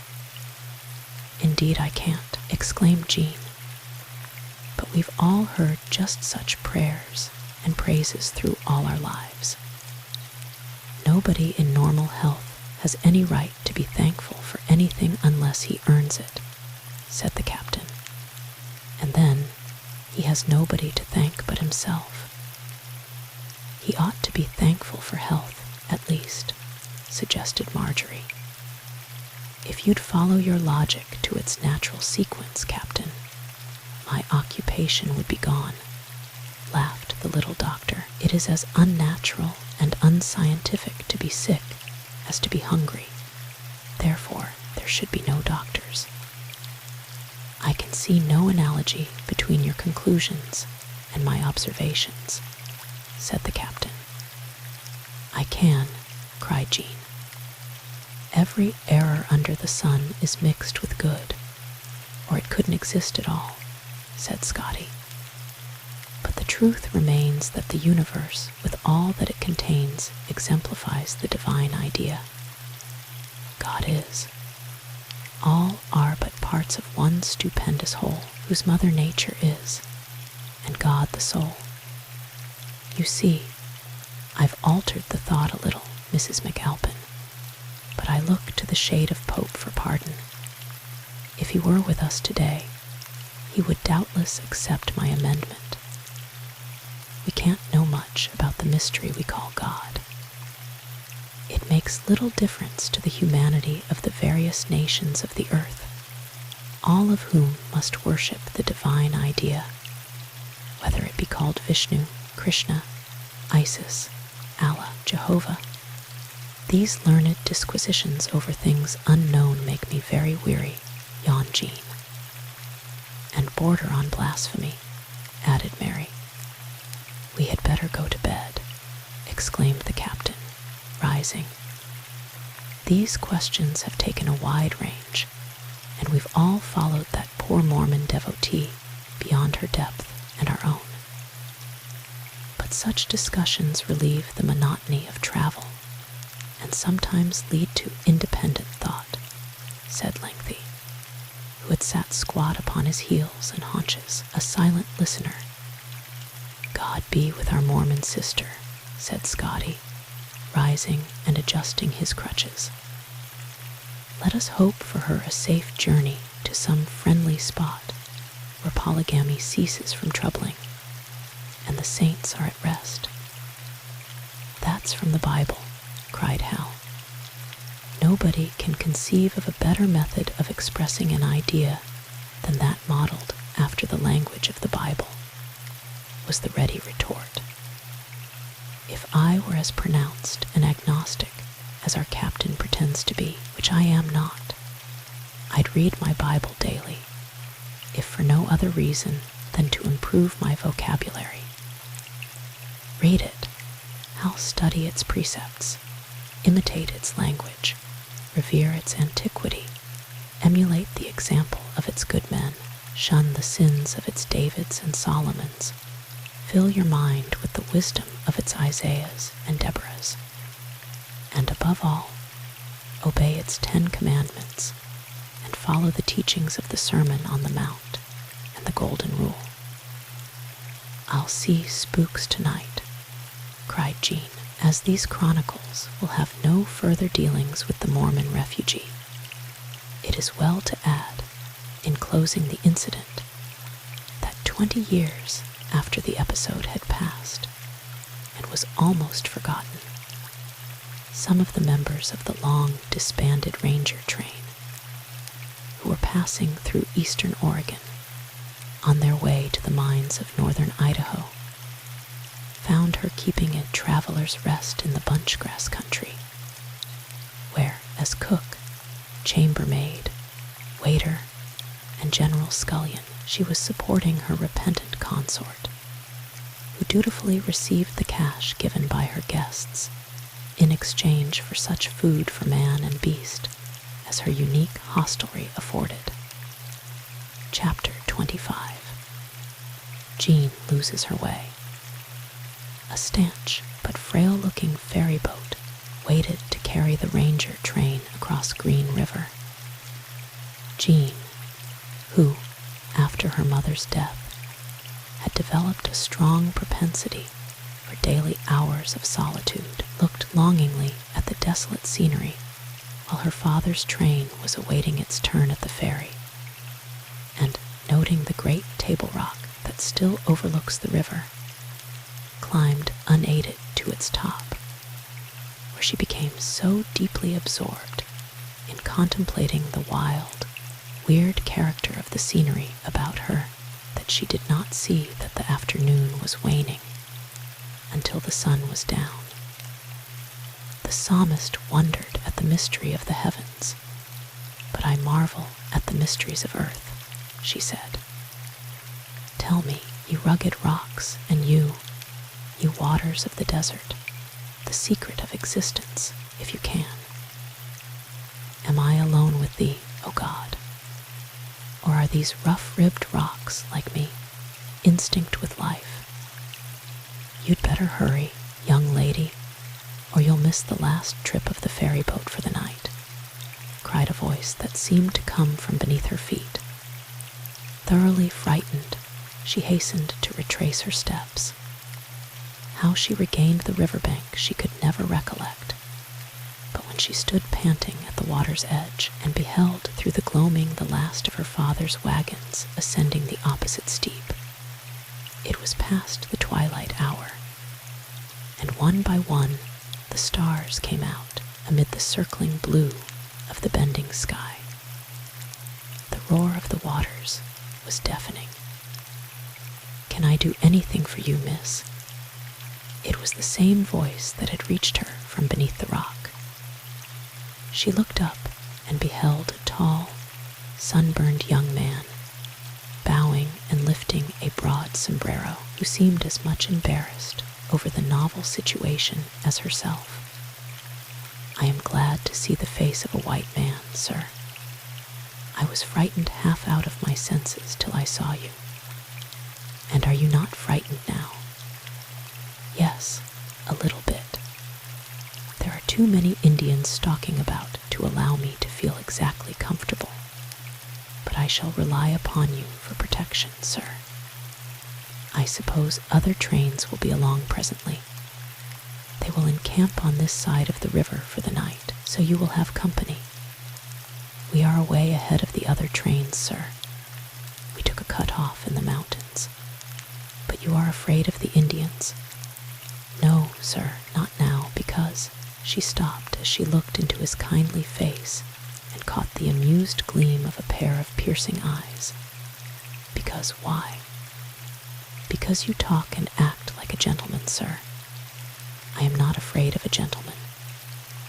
She paused again, surprised at her own composure. Her eyes fell, and a deep flush overspread her features as the thought flashed through her mind that she was utterly in the power of this stranger. Can you ferry me across the river tonight, sir? My daddy will pay you well for your trouble. I could not attempt it. We never risk running the ferry after sundown. Guess we can make you comfortable on this side till morning. But there's no house where I can stop, and I haven't any money. But that's nothing new for girls. They never have money. Oh, yes, they do, often. In the old country where I came from, girls often inherit money, and some of them own very large estates. But only by courtesy, sir. He smiled at her frank simplicity. You are sure of a safe night's lodging and a speedy return to the custody of the man you call daddy. Whatever possessed you to bestow upon him such a name? It was merely a notion, and is peculiar to myself and our family. But, sir, whatever shall I do? Daddy will be frightened out of his wits, and so will Mame and Marjorie and Hal. And Jean began to weep convulsively. There, don't cry. There is nothing to be afraid of. I have a home in the bank yonder. It isn't a palace, only a cave or dugout in the side of the rock. But it is clean and dry and warm. You'll be as securely protected there as in your father's camp. I could do no better, under the circumstances, for my mother or my queen. Are you English, sir? I am proud to answer yes. You don't look like the subject of a woman ruler. Why not? because you seem like a sovereign in your own right. So I am in America. I mean to be a sovereign American myself someday." He laughed and shook his head. "I hope you are never going to become one of those discontented women whom I've heard of in America, who are engaged in a perpetual quarrel with their Creator because they were not born men. Have you seen such women in America, sir?" "No, but I have read some newspapers that made the charge." "Do you believe everything that you read in the papers?" "Daddy, don't." "I can't say that I do. God understands what he is about when he creates a girl, sir. And God didn't create us to be the vassals of anybody. All we ask is a chance to do our best in everything, ourselves being the judges as to what that best shall be." "How old are you?" "Almost 16. You act with the charm of a child, but you talk like a grown-up woman. Are all the girls of your family equally clever? God never made two trees, or even two leaves of a tree, exactly alike. You couldn't expect two persons to be alike." The stranger, conscious of a peculiar interest in this new and original character, felt a tumultuous sensation in the region of his heart. "I am hungry, sir, but as I haven't any money, I must ask you to trust me till tomorrow." He was leading her toward his dugout as they talked, or rather, as he listened. He had a school-day remembrance of a pair of brown eyes like Jean's. He had worshipped those eyes from a distance, for their possessor was a nobleman's daughter with whom he had never exchanged sentiments, and she had never bestowed a thought upon him.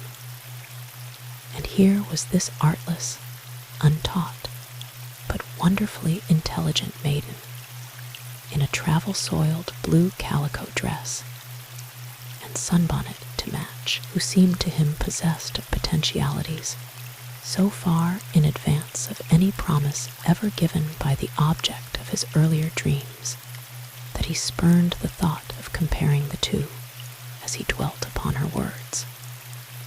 His heart continued its wild tattoo, and he felt as if walking on air. "Here, this way, Siwash," he called to his Indian servant as he paused in front of his lodgings and tendered her a seat outside. "As you see, I have company. Get up the very best meal the place affords. This guest and I are to dine together." The Indian grunted assent, and the simple meal of pemmican, black coffee, army biscuit, and baked beans fresh from the covering of hot ashes in which they had been smothered till done to a turn, which formed the ferryman's usual bill of fare, was supplemented by a dessert of tea cakes and preserved ginger, the whole arranged on a small table covered with a white oilcloth and furnished with tin dishes and steel cutlery. I trust you will excuse the accompaniments of a higher civilization, little miss. You will find the fare plain but palatable. "It is fine," cried Jean, as she ate with the zest that a life in the open air alone can give. "Nobody need ask for better. Will you favor me with your past history?" asked her host after the repast was finished. "There isn't much to tell, sir. My daddy got the farthest west fever a good while ago, but he never sold out his farm and sawmill till last March. Then he got ready, and we started across the continent. God saw that the journey was too hard for my dear mother, so he took her to heaven from the Black Hills. And now, sir, will you tell me about yourself? Were you born in London?" "Why do you think I was born in London?" "Because you remind me of my great-grandmother. She was born in London. We call her Granny." The Indian servant had heaped some faggots of sagewood upon the hearth, filling the little room with a pungent and not unpleasant odor, and diffusing a delightful warmth and glow through the air, to which the light of a pair of candles gave an eerie charm. To be plain with you, I grew weary of life at college, so I ran away and went to sea. I was a headstrong boy and gave my mother a whole lot of trouble. He ceased speaking and bowed his head upon his hands, his elbows upon the table. Jean saw that his fingers were long and shapely, his head was large and well-balanced, and his abundant hair was brown and bright and slightly curled. Were you never sorry, sir? Having put my hand to the plow, or rather helm, I couldn't afford to turn back, or at least I thought I couldn't till I had made my fortune. Did you make your fortune, sir? Not till, he checked the word that was in his heart. I first went to Montreal, where I fell in with a company of Hudson Bay traders, with whom I went to the great northern lakes. I soon made and lost several fortunes. I have always intended to return to my mother, but the years have come and gone, and now, at the age of 24, you find me, as you see, with another fortune to make. But it seems an uphill struggle. Do you write regularly to your mother, sir? I am sorry to be compelled to answer no, but I promise you to do better hereafter.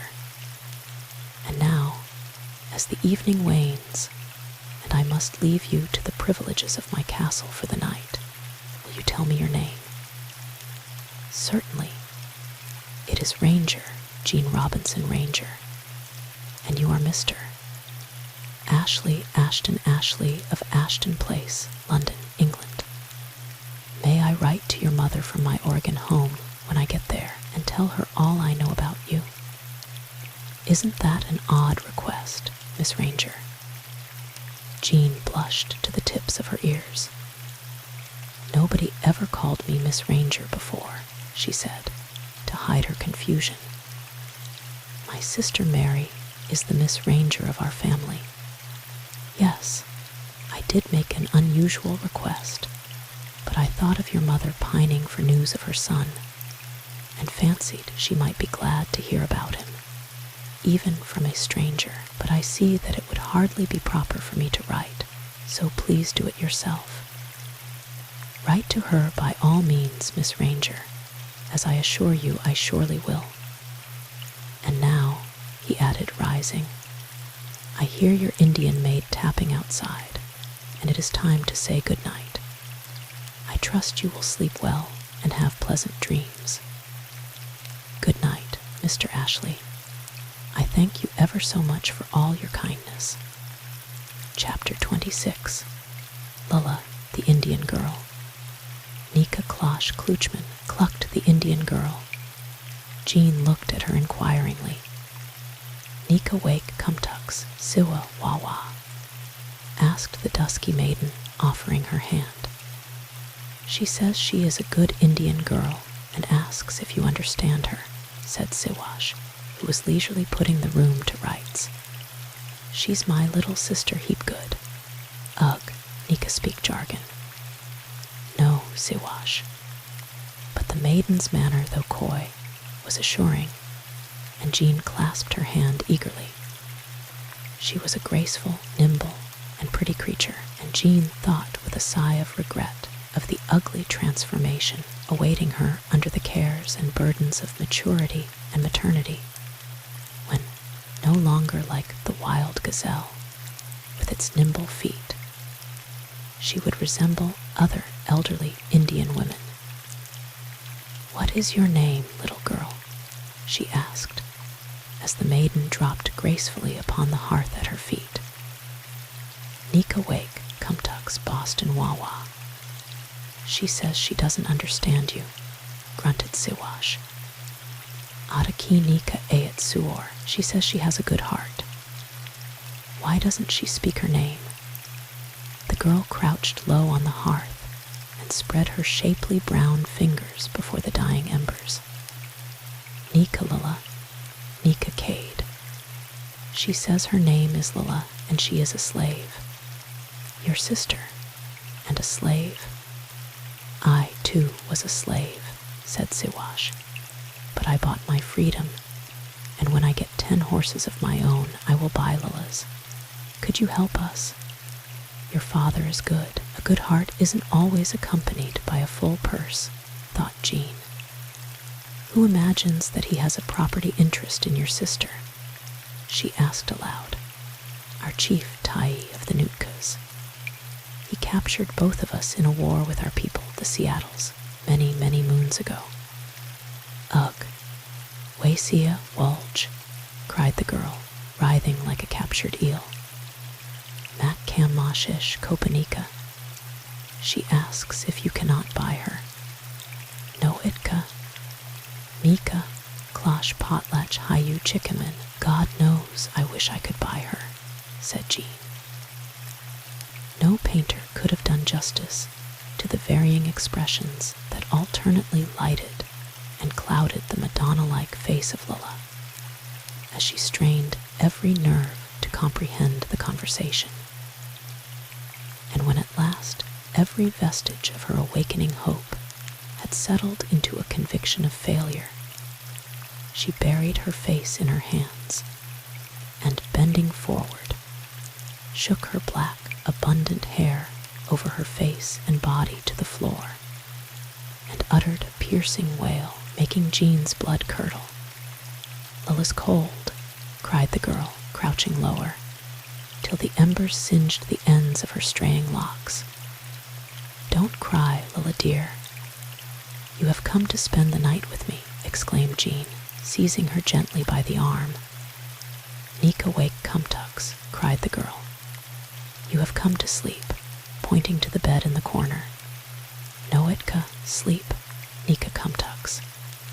She understands, said Jean, rising and turning to Siwash. Good night. Jean was too full of contending emotions for sleep. She lingered long upon the hearth. I could stay here always, she exclaimed in a low voice, but loud enough to awaken the wary maiden from her slumbers on the bed. But the mutual vocabulary of the twain did not admit of satisfactory conversation, and the Indian girl sank back into unconsciousness. As she sat there thinking, a pair of kindly eyes seemed watching her every movement with a tender devotion that made her heart beat wildly. I wish I'd never teased or laughed at Mame, she sighed, as the Reverend Thomas Rogers flitted past her inner vision. What is life but love? And who and what is love but God? And what is God but the wonderful mystery that is both life and love? Lilla was away in dreamland, on the enchanted shores of Walge, the Indian name for the magnificent body of water known to the civilized world as Puget Sound. This is holy ground, cried Jean, so softly to herself that none but Cupid heard. These lowly walls will be a sacred memory to me through all the rest of my life. But life will mean worse than nothing to me without my one hero. Must I go away tomorrow? Oh, my God, can I ever live again away from this lodge in the wilderness? Guard and guide my love, O Spirit of life, and shield him with thine everlasting arms. Then, recollecting that she had not prayed, as usual, for the dear ones in camp, she lovingly invoked divine protection for each and all, and was soon in a sound, refreshing sleep. Yes, Daddy dear, I'm safe and sound, she cried, as she awoke to consciousness, to find that the sun was shining, and her father's familiar voice was calling her name in vigorous tones at the door. Jean hastily donned her clothing, which, simple as it was, excited the envy of Lulla. "Mika Klosh, cultus potlatch," she said inquiringly as she fondled a blue and white neck ribbon, which was not over clean. "Cultus potlatch?" she asked again. Although Jean was not certain as to the maiden's meaning, she gave her the ribbon and tried to think her excusable. "Did you want it? Was that what you meant?" "Noetka cultus potlatch, high as cloche." Jean tied the ribbon in a double bow knot around the girl's tawny neck, and Lulla, studying its effect in the little mirror on the wall, exclaimed with a low chuckle, "Hi you cloche." "Oh, Daddy darling," exclaimed Jean, opening the door and springing to his embrace. "Did you think your historian was lost?" "Yes, or worse," replied her father, his anger displacing anxiety as soon as he saw that she was safe. "This isn't the first time you've lost yourself on this trip. If it happens again, Don't chide or punish the young lady, please," interposed her obliging host. "If you had seen how badly frightened and anxious she was last night when she found herself left alone among strangers, you'd forgive her without a word." "That's so, Daddy," sobbed Jean. "I surrendered my country seat to her and sent for this little Indian maiden to keep her company." There was a touch of humor in his tone, augmented by a kindly smile, which sent the hot blood into the truant's face and made her heart beat hard. "Won't you thank the gentleman, Daddy? I might have been murdered but for him." "Of course I thank the gentleman, but that doesn't lessen your offense. You deserve a good thrashing, which I'll never get, Daddy dear." Then turning to her host, she added, "Daddy never whips us, but he threatens us sometimes." "I think I owe you a little explanation, Captain," said the host. "I might have risked taking your daughter across the river in a rowboat last night if it had been safe to trust her on the other side after dark. There are Indians camped along the way, and though they are peaceful enough when they are compelled to be, they are not trustworthy under all circumstances. But my servant, Siwash, has breakfast ready and waiting. I can't allow you to go on till you have broken your fast." The host conducted his guests into the dugout to a table loaded with a bountiful supply of coffee, fish, venison, hot biscuit, beans, and wapatos, the last two dishes being deftly exhumed from the depths of a bed of ashes, where they had been cooked to perfection during the night. "Your servant is an artist in his business," said the captain in praise of the food. "Yes, Captain, I found him a slave, and seeing he was superior to most of his class, I purchased him for what you would consider a trifle. Then, as time wore on, I encouraged him to buy his freedom from me.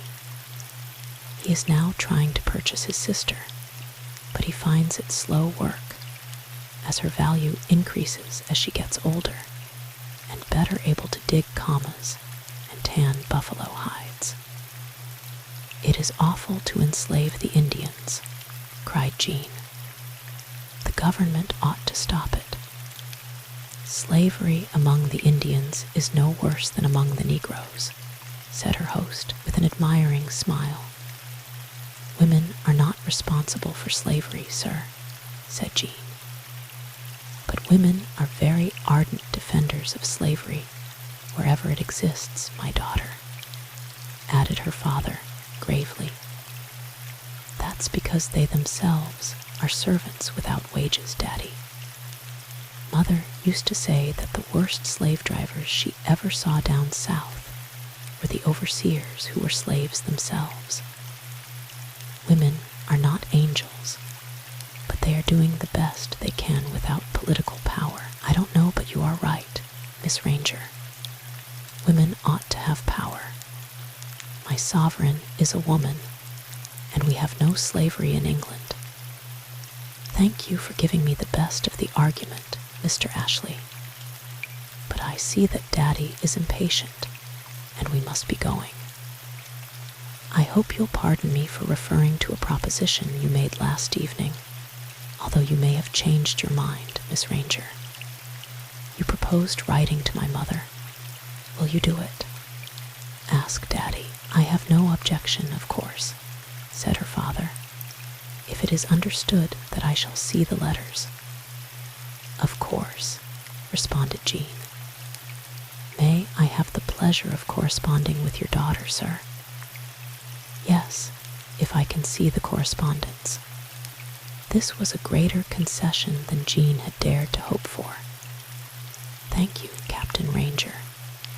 I am sure my mother will be delighted with the young lady's letters. She has awakened my dormant sense of filial duty and inspired me with a determination to return to it. I shall not neglect my mother again. Come, Jean. It is high time we were off. As her father spoke, the possible termination to this peculiar meeting gave him a heartache. The last goodbyes were spoken, and Captain Ranger heaved a sigh of relief. It will be out of sight, out of mind, with both of them in less than a month, he said, sotto voce, chapter 27. Jean transformed. Where did you spend the night, Jean? Asked Mary. In heaven, answered Jean, her cheeks glowing. Nonsense. I mean exactly what I say, Mame. I lodged with an Indian princess and ate my meals with a member of the British aristocracy. The princess couldn't speak English, but her brother acted as interpreter, so we got on all right. She is a slave of an old chief of the Seattles. I wish I had the money. I'd buy her and send her back to her people. You might as well wish you owned the moon. I own the earth, as much of it as I need. Everybody does. Then the most of us get cheated out of our patrimony, laughed Sally O'Dowd. I wish you could all have had a chance to look in on me and my princess last night. We were as snug as two bugs in a rug. The crickets sang on the hearth, just as they used to do of nights in the old home. The wind roared like a storm at sea, and the rush of the river was grand. I can shut my eyes and live it all over again. You've gone stark mad, laughed Hal. As mad as a March hare, said Sally O'Dowd. I know the symptoms from sad experience. You ought to be repenting in sackcloth and ashes. Why are you not sorry? Asked Mary. Because in losing myself, I found my fate. Was it an Indian brave in a breechcloth, with a bow and arrow, a shirt collar, and a pair of spurs? Asked Hal. The roar of laughter that greeted this query made Jean fairly frantic. You're worse than a lot of savages yourselves, she cried. If I had my way, I'd go back to that lodge in the wilderness and stay there. Jean climbed into the wagon, buried her face in her hands, and abandoned herself to a deep, absorbing reverie. Oh, mother dear, she said softly, if you could speak, you would sympathize with me, I am sure. If I only had your love and sympathy, I wouldn't care what anybody else might think or say. Not even Daddy. A new light and a new life have come into my soul. Though a cruel fate may separate us through this life, we shall always be one. But God made us for each other, and we shall surely meet again. There was no longer any game to be had for the shooting. The little extra food the company could purchase from the Indians, or from the few white borderers at infrequent trading posts, was held at almost prohibitive prices. Dead cattle continued to abound at the roadside, filling the air with an intolerable intolerable stench through every hour of the day and night. No camping spot could be found where the surroundings were not thus polluted. Captain Ranger's teams were giving out from sheer exhaustion, induced by starvation rather than overwork, and 2 or more of his weaker oxen were dying daily. "I'll break the horrible monotony of this diary," said Jean at last, "or I'll die trying." And for many days her jottings were confined to minute, and sometimes glowing, descriptions of snow-capped mountains, bald hills, tree-studded lesser heights, and vast and desolate wastes of sand and sage and rocks. Sterile valleys, verdant banks of little rivers, mighty streams, and running brooks received attention, in their turn, from her pen, the whole making a record surprisingly akin to the journals kept by Lewis and Clark and left on record half a century earlier, of the existence of which she had no knowledge. There was one theme of which her father enforced daily mention: a regular account of the scarcity of grass and game, and wood and water. A murder by the roadside, and the consequent trial, conviction, and execution of the murderer by a provisional government, temporarily organized for the purpose, received a painstaking record, as did also a difficulty with some thieving and beggarly Indians, whose hostility was awakened by the rashness of one of a trio of bachelors who were encamped one night near the Ranger wagons. Captain Ranger made the Indians a pacifying speech, but only by the aid of some trifling present among the women of the tribe, and a gift of a pair of blankets to their chieftain, was the impending danger averted. A double guard was placed outside that night, and for several nights following, a corral was made of the wagons in the shape of a hollow square, into which the cattle were driven to rest and sleep. The now famous Soda Springs, known to the commercial world as Idanha, next caught the coloring of Jean's pen. The different geysers rising from the tops of the gutter-sided mounds of soda stone were carefully and graphically described. The crater of a long-extinct volcano received special mention. The bad water of alkali-infected streams and swamps left by slowly evaporating pools and ponds, through which cattle and wagons labored with the greatest difficulty. The dreary wastes of sagebrush, sand, and rock, through which everybody who was able to walk at all was compelled to trudge on foot. The devastations of prairie fires, the endless wastes of stunted sage and greasewood, the struggling aspens on the margins of tiny streams, all met graphic and detailed delineation such as nobody can appreciate to the full who today traverses these vast and wondrous wilds in a railway coach, or gazes upon them from a Pullman car. "Captain Ranger," said Sally O'Dowd one evening, "you notice that Jean is growing strikingly beautiful." They were halting for the night after a day's hard drive, and the jaded oxen, weak and sick from the combined effects of hard labor, cruel whippings, and an insufficient supply of grass and water, were necessarily the chief objects of his attention and solicitude. A broken wagon tongue added to his perplexities, as good timber for repairs was not available, and the mileage of the day's travel had been much shortened by the necessity of stopping to mend the brake, or, as the little doctor not inaptly said, to reduce the compound fracture of a most important part of the wagon's anatomy. "All my girls are handsome," said the captain as he tested the strength of a splice on the broken tongue by jumping upon it with both feet. "But Jean has been transformed, Captain. The change has been growing upon her daily since the date of that Green River episode.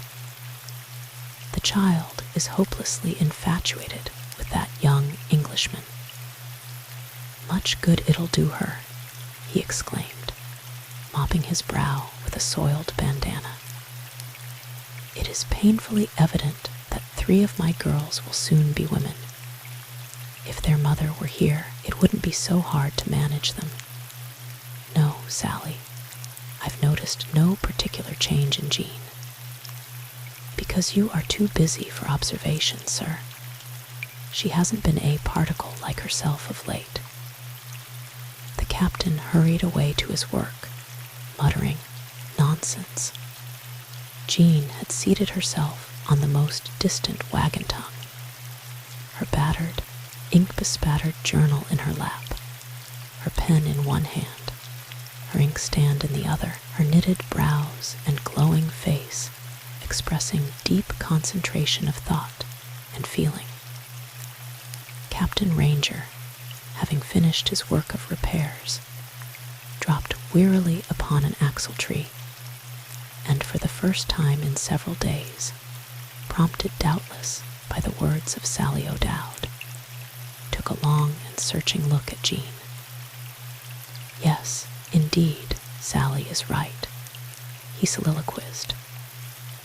"Jean is developing a wonderfully beautiful style of womanhood. What a pity it is that she cannot have her mother at the very time when she needs her most." Pangs of anxiety akin to jealousy shot through his heart as he studied her features. Her downcast eyes were hidden by the heavy lashes as she bent over her work. "She doesn't resemble her mother as Mary does, but she must be the almost exact counterpart of what my mother was at her age," he mused, as he noted for the first time the ripening lips, the rosy and yet transparent hue of her cheeks, and the sunny sheen of her hair. He was surprised that he had not before observed the soft, exquisite contour of her face and neck, the full rounded bust, and the shapely development of her feet and hands. As he sat watching the lights and shadows of thought and feeling that played upon her features, the remembrance of the girlhood of her mother, whose arduous married years had all been spent in his service, arose before him with startling power. Dear, patient, tender, self-sacrificing Annie, he exclaimed as he arose from his rocking seat and strode away in the gloaming. "I never half appreciated your worth until I lost you forever." "No, not forever," softly sung a still, small voice in the depths of his inner consciousness. "Do not reproach yourself. All eternity is yet to be." Jean felt, rather than saw, the pressure of his eyes, and half divined his thoughts. She felt the telltale blood as it rushed unbidden to her cheeks, and was seized with a great longing to throw herself into his arms and breathe out the full secret of her great awakening in his ears. But something in his manner repelled her advances, and she withdrew more than ever into herself. "Oh, love," she cried in a tone so low and sweet that none but a messenger from the unseen might hear, "how ungovernable art thou, and how incomprehensible. The worldly wise may decry thee, the misanthropic may deride thee, the vulgar may make of thy existence an unholy jest, the selfish and ignorant may trample upon thee, human laws may crush thee, but thou remainest still a thing of life, to fill thy votaries with with a holy joy and endow them with the very attributes of God. An imperishable entity art thou, O love. Thou art interblended with every fiber of my being now, and I accept thee as a sweet fulfillment of my earthly destiny. Of course, Jean was young and fond and inexperienced and foolish, and these chronicles would offer her rhapsodies as the utterances of no worldly wise oracle. But her thoughts were fresh and pure, and who shall say they did not emanate from the very fountain of life itself, whose presence she could sense but could not understand. She wandered off toward the rushing, maddening torrent of Snake River, whose music had for her, in these moods of introspection, but one interpretation. Daddy may denounce, Hal and Mame may tease, and Marjorie, yes, and all the world deride me, she said, as she sat upon a boulder and abandoned herself to reverie. But henceforth there shall be nothing in this world for me to cherish but love and its handmaiden duty. Snake River, full at this point of jutting rocky islands, through which the foaming, roaring waters rushed like 1,000 mill races on parade, dashed madly against its banks beneath her feet, and rushing on again, roared and laughed and shrieked and sang. Lichens clung to the uplifted rocks, which, hoary with age and massive in proportions, held vigil in the midst of the eternal grandeur. Mountains clambered over mountains in the dimly lighted distance, and reaching to the red horizon, overlooked the Pacific seas. The antelope and elk are gone, she thought, and we are lone watchers amid the eternal vastness. But the sage hen, the lizard, the owl, and the jaybird linger, and yonder, among the everlasting rocks, are the homes of the Indian, the rattlesnake, the badger, and the wolf. Rustling footsteps startled her. "Why, it's Daddy," she exclaimed, her heart beating audibly. "I thought you were an Indian or a bear. You oughtn't to go off alone, my daughter. There is some hidden danger threatening us, I feel, but cannot divine it. Something is going wrong somewhere or somehow. Let's hurry back to camp. You're the last person on earth I'd suspect of giving way to a morbid fancy, Daddy dear. You must be very tired." "It isn't that, my daughter. I am sad because you have allowed your heart to stray, and I do need you so much, so much." She answered not a word. Chapter 28. The Stampede. The next morning brought unexpected delays. The repairs about the camp and wagons consumed more time than had been anticipated, and it was 10 o'clock before the cattle, which had been allowed to stray farther from camp than usual, in search of the dried and scanty herbage that alone staved off starvation, were driven into camp and hurried down to the riverbank to drink. The swiftness, foam, and sudden chill of the water, its depth and roaring, confused and frightened the half-sick and half-starved animals, and one, a patriarchal bull, the master and leader of the herd, who had often before made trouble, gave vent to a deep, sonorous bellow like the roar of an ancient aurochs. Then, with nose in air, he struck out across the stream, the herd following. A small, rocky cape crept out into the water on the opposite bank, affording the only visible landing place, and up this the panic-stricken creatures scrambled in a mad stampede, which the helpless occupants of the camp surveyed with the calmness of despair. I had no idea that the poor creatures had enough life left in them to run a dozen rods on level ground, said Captain Ranger, after a grim silence. "Boys," he added in a husky voice, as he swallowed a great lump in his throat, "are any of you able to swim Snake River?" "I can do it," answered John Brownson, an obliging young teamster who had joined the company early in the journey and had made himself useful on many trying occasions. "And I too," said John Jordan, another favorite of road and camp.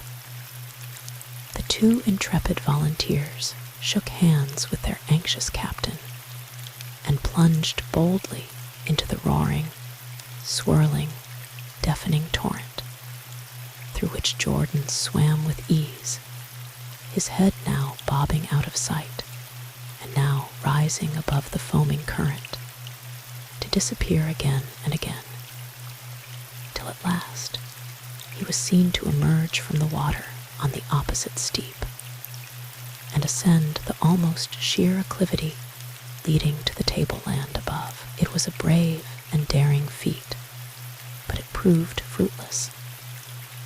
The poor, panic-stricken cattle failed to recognize as a friend the stark white apparition, entirely bereft of clothing.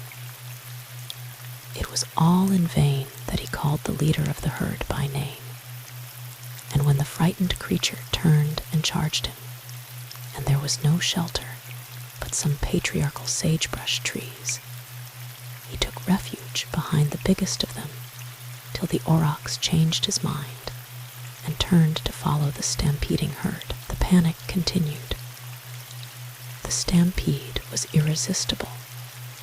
The cattle were lost, and most of them were never heard of more, though it is said that Flossie, the companion and patient of Jean during the hours of her vigil, on that never-to-be-forgotten night in the Black Hills, Flossie, the faithful, enduring, and kindly-eyed milch cow whose calf had been killed on the road, reappeared long afterwards in the sagebrush wilds of Baker County, Oregon, with quite a following of her children, grandchildren, and great-great-grandchildren, all but herself as wild as so many deer.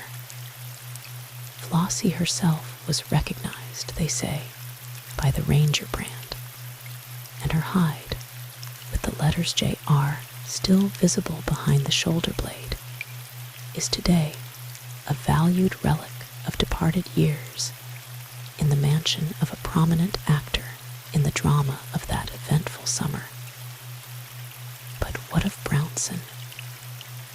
All day, the hapless watchers of the camp had strained their eyes and ears for sight or sound of him.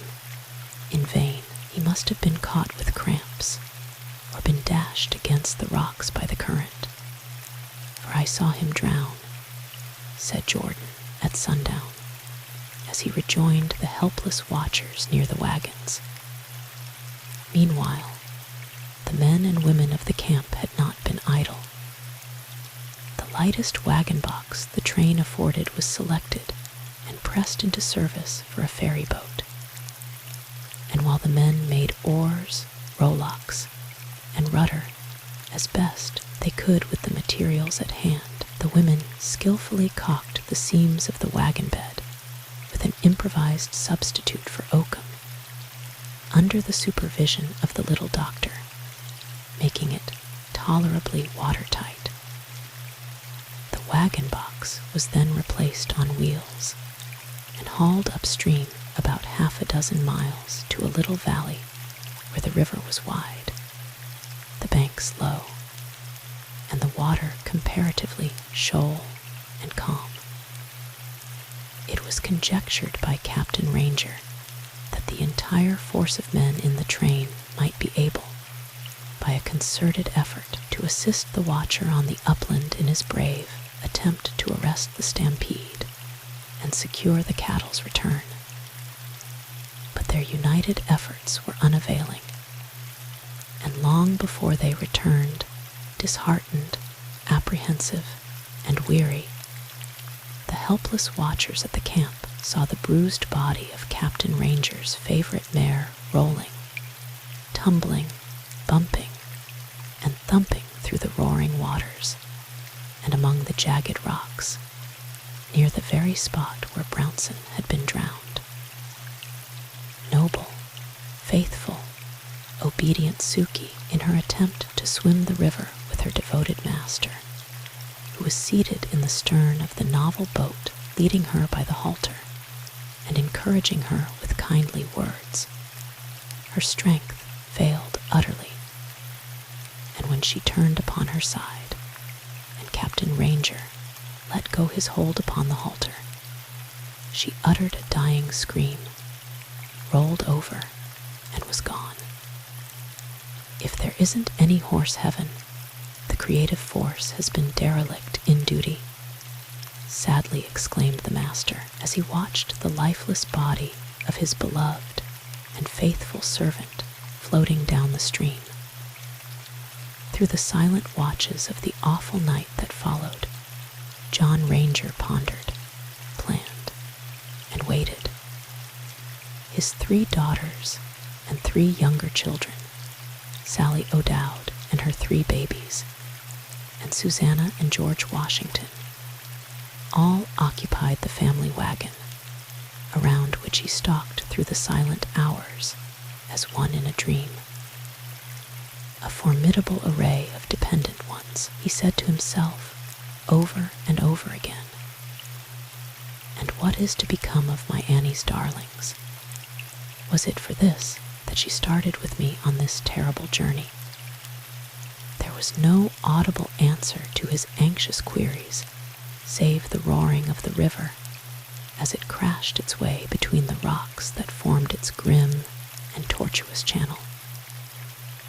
Weary at last of walking, he crept into his tent beside Hal, who had been dead to the world from the moment he touched his bed. So sweet is the deep forgetfulness of childhood when tired nature's sweet restorer, balmy sleep, is preparing it for the further endurance of an exacting and ambitious life. But Captain Ranger could not sleep. He arose and faced again the silent horrors of the situation. The stars twinkled overhead in their usual triumph over disturbing forces, and slowly fading into the coming twilight, rode the gibbous moon. In his helplessness, the lonely watcher lifted up his voice and prayed. I've never felt much worry over original sin, O Lord, he cried, standing with hands uplifted in the chilly air. But you know I've generally been honest. I've tried hard to do my duty according to my lights. I didn't mean to bring my Annie and her babies out here in the wilderness to die, but you understood the conditions, and because you understood, you took my wife away. I rebelled at first, but you helped me to bear it for her sake, and for this, for the first time, I thank you. And now, if you have the love for her children for which she always gave you credit, I am sure that you'll guide me safely out of this present trouble. And if you do, O Lord, I'll serve you as long as I live in whatever way you lead. Amen. I have been young, and now am old, yet have I not seen the righteous forsaken, nor his seed begging bread. Who spoke to me? He asked, loud. Where did that voice come from? I could have sworn it was Annie. No, Annie is dead. In a flurry of excitement, he peered in all directions, listening eagerly. But in his soul, there slowly crept a quiet peace, and with it a sense of security and elation which he could not comprehend. Neither could he doubt its reality. Before him passed, in mental review, the strenuous days of his boyhood, awakening youth, and early manhood. The memory of his mother arose before him, inexpressibly sweet and tender. He thought lovingly of his father, strong in the religious faith of which he had often made a jest. His gentle Annie seemed so near that he could almost reach her. But closer to him than any other seemed the presence of his brother Joseph. What a promising lad he was, and with what joy had the whole family striven to bestow upon him the educational advantages to which none of the others had dared to aspire. Then passed before him, like scenes in a panorama, the awful pecuniary straits that followed when the beloved brother fell under the ban of the law. Then came in review his unexpected meeting with that brother in the wilderness. Forgive my pride, brutality, and selfishness, O Lord, and by all that's holy, I'll make it right with Joe. And who shall say that this unique appeal to the great source of life was less acceptable to the infinite than the studied petitions of gowned prelates, whose often conflicting appeals to Jehovah, if answered literally, would plunge the world into confusion and chaos under the diverse demands of the children of men. His prayer ended, the chilled and worried wanderer returned to his bed and readdressed himself to sleep, this time with such success that when he awoke, the sun was riding high in the heavens, and he heard the familiar voice of a trainmaster, whom he had left in his rear by taking the Green River cutoff, and who had now overtaken him.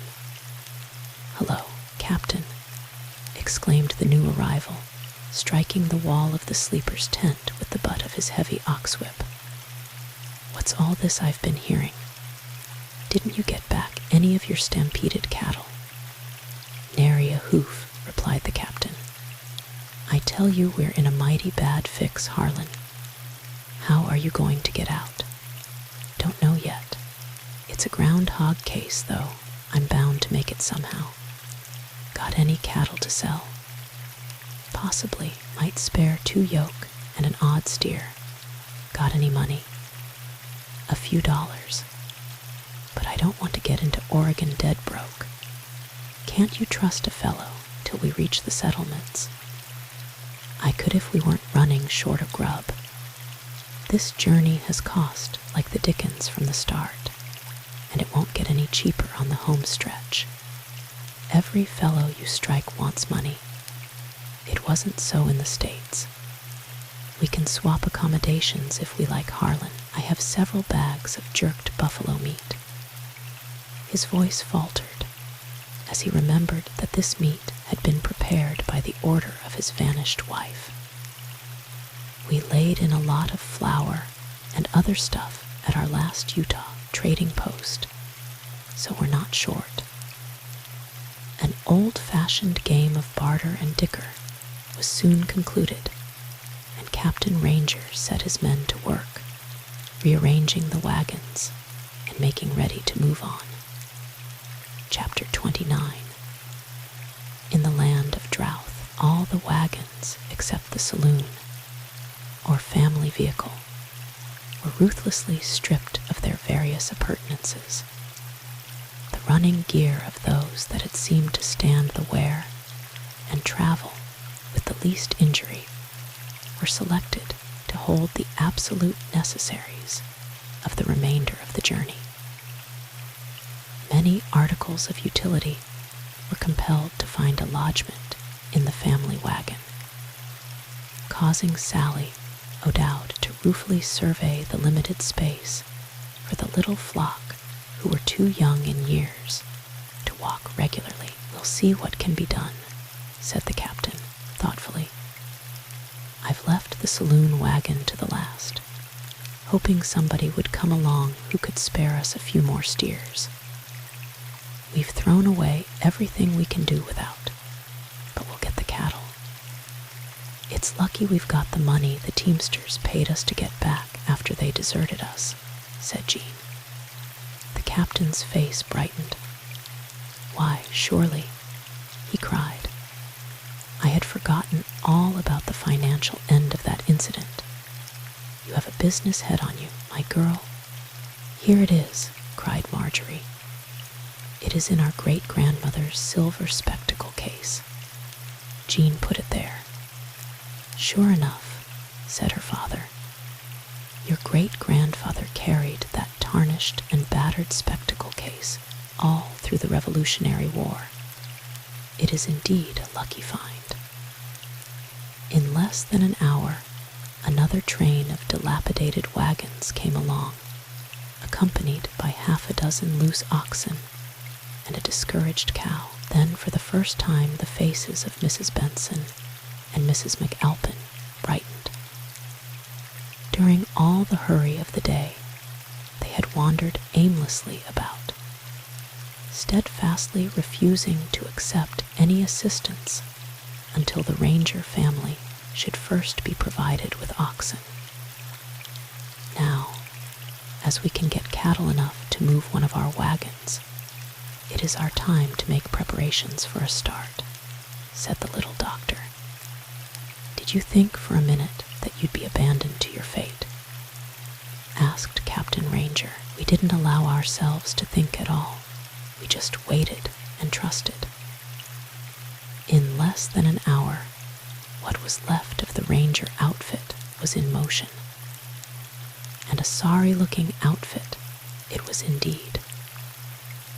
One of Mrs. McAlpin's wagons was abandoned after she had discarded everything of appreciable weight that could be spared. But there are exceptions to every rule, and the little doctor, watching her opportunity, managed with the aid of Scotty to stow away the long-secreted spinning wheel and baby's cradle, which had been Mrs. Ranger's property. If we can complete our journey at all, we can carry these things, the little doctor said to Jean. We are getting near the Columbia River, as we can see by the topography of the country, and there's a mission at the Dalles, where we can get more help if we need it, I am sure. Mamma and I will ride our horses as long as they are able to carry us. We have provisions enough to feed our 2 teamsters and ourselves till we reach a settlement. One woman at a time was detailed to ride in the family wagon and take care of the babies. All the rest walked, stopping to ride only when the frequent streams that were too deep to wade were to be crossed, at which times the wearied oxen were compelled to do the double duty of pulling the loads and carrying the footsore pedestrians on their backs. The weather was now intensely hot during the long hours of sunshine. The sandy wastes radiated the blistering heat under which the vast sage plains lay staring at the unmerciful sun in apathetic stillness, like a Lilliputian forest under a state of arrested development. But the nights were chilly, and the storms of wind and dust that came up with the going down of the sun were trying in the extreme. The men of the party no longer had tents or wagon covers for shelter, and were obliged to sleep on the lee side of friendly rocks, beside which they awoke, sometimes, to find themselves uncomfortably near a den of rattlesnakes, or the decaying carcass of an animal. At every spot where a little grass was found, the cattle were unhitched from the wagons and turned out in pairs under the yoke to feed. Every stray bit of wood, every discarded ox yoke or oxbow, and not infrequently the entire woodworks of an abandoned wagon were split into firewood and carried along among the baggage for camping purposes.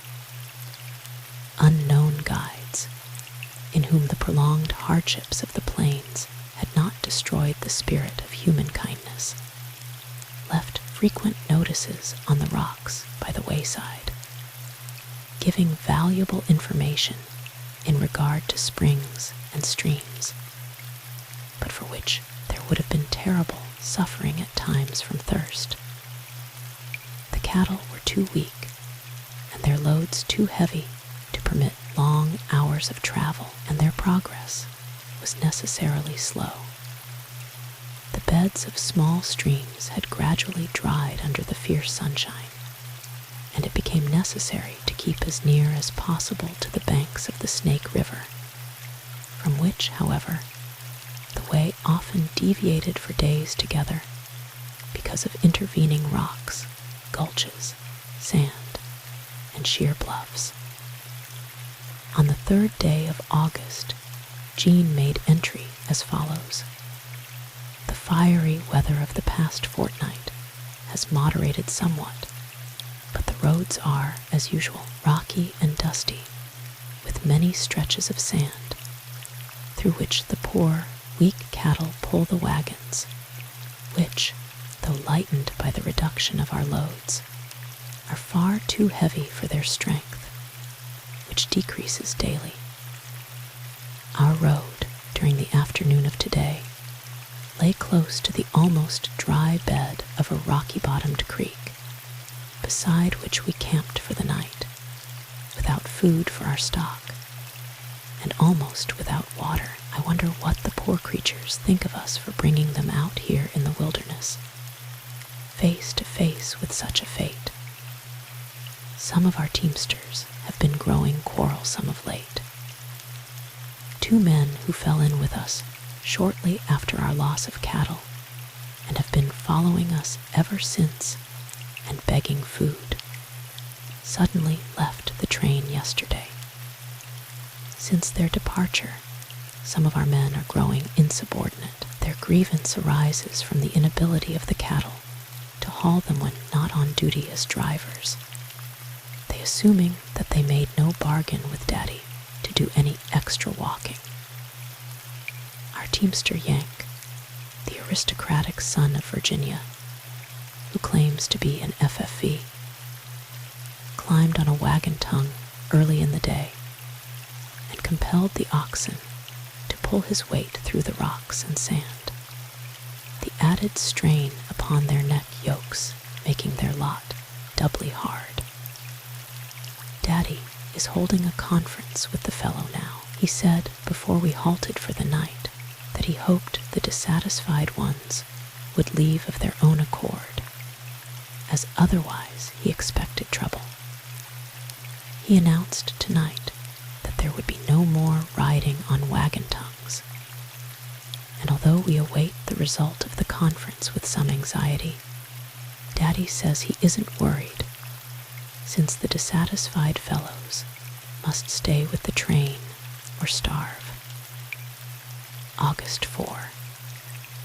We traveled 17 miles today, having halted for 2 hours to feast the cattle on a bed of dry bunch grass, fortunately discovered by Scotty in a ravine overlooked by trains ahead. It was a great comfort to see the hungry animals fill themselves with the dry but nutritious grass and drink their fill from a trench made in the bed of the dry creek. 3 miles further travel brought us to a bend in the creek, where we succeeded in digging again for water. August 5. We are in better spirits than at any time since our loss of cattle. All traces of mutiny have disappeared, and even Yank trudges over the road without protest. The animals, too, are stepping briskly. We find nothing at all for the cattle to eat today. The road continues rough and rocky and abounds in chuck holes, which the narrow track will not permit the wheels to avoid. The tires are all loose on the wagon wheels, and it seems a miracle that the wheels do not fall to pieces. After we halted for the night on the banks of the Snake River, once more our men were compelled to drive the cattle down the stream for over a mile to find an opening between the bluffs through which they could reach water. And the men had to carry limited supply in their canteens to relieve the distress at camp. We are in plain and provoking sight of a foaming waterfall on the opposite bank, but as thoroughly out of reach of it as if it were in the mountains of the moon. It bursts from a ledge of rocks and descends to the river with a roar that at this distance is sweetly musical. Some day, in the years to come, some enterprising individual will preempt that spring and make a fortune by selling the pure water to his less fortunate fellow men. August 6. At 10 o'clock today, we were refreshed by a welcome shower. Oh, the blessed summer rain! How it cooled the parching air and arid earth, and revived the drooping spirits of poor dear Daddy, who is growing hollow-eyed and thin like the cattle. We find no game, and nothing for the stock to eat but some willows. Yonder, said Captain Ranger, in an excited tone, are the falls of Salmon River. Make a note of them, Jean. The dilapidated wagons were halted on a great plateau overlooking a rapid river, spanned by a mighty ledge of rocks, over which a great torrent of foamy white water rolled and surged, glistening in the sunshine, with great schools of female salmon in quest of spawning ground, followed by the male contingent, fierce of aspect and in fighting mood, ready to destroy one another or anything else that might impede their progress. Indians were camped in great numbers below the bluffs, the women drying the fish for winter use, and the men bartering the produce of their skill with lance and spear for such articles of food and apparel as the depleted stores of the wanderers could spare. August 7. We traveled 18 miles today. At 10 o'clock, we found a little plat of dry bunch grass and halted for an hour to allow the stock to graze. It was well we did, for tonight we find no grass at all. The river is over a mile from camp, and we are compelled to carry water all that distance for domestic use. We don't use very much. For many miles, the road continued through a rocky canyon, where the way was so perilous that the locked wagon wheels had to be held in place by men on the upper side of the grade to prevent the wagons from tumbling down the bluffs into the raging current far below. The entries in Jean's journal were interrupted at this time by a serious siege of toothache, and for this reason we find, under date of August 10 and 11, in Captain Ranger's painstaking chirography, the following entries. We traveled about 8 miles and again came to Snake River. The weather has been insufferably hot, and as our weak and famished cattle were unable to go on, we were compelled to halt and await the coming of a breeze. The general face of the country is barren in the extreme. No vegetation is in sight except the ever-abounding sagebrush. Gnarled, old, dwarfed, and shaggy, this seemingly boundless waste of sage subsists without apparent moisture, and for no conceivable purpose it lives on and on forever, staring stolidly at the sun by day and keeping vigil with the moon and stars by night. On the 12th of August, Jean made the following entry. We reached the banks of the river every few miles today and camped near it at night.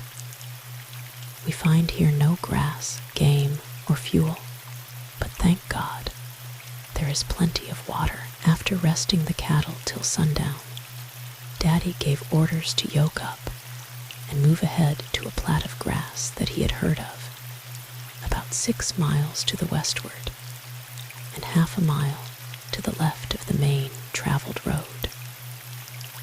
We were all packed, ready to start, when Shorty and Limpy came into camp, bringing about half of the cattle, and reported all the others missing. So we are compelled to await the morning with such forebodings as no pen can portray. Mine, at least, will not make the attempt. August 13. The missing cattle were found and brought in at an early hour this morning, and after a hurried breakfast, we started for the promised feeding grounds, where we found good grass and water, but no fuel. We halted for a couple of hours, and then came on 7 miles farther, when we once more reached Snake River. The dust throughout the day has been almost unbearable. It is as fine as the finest flour, and, being impregnated with alkali, is very irritating to nostrils, throats, and lungs. August 14. This has been the hardest day yet upon the cattle, poor starved and wretched creatures, and I might add, poor alkalied and used-up people. Not a person in our company is well.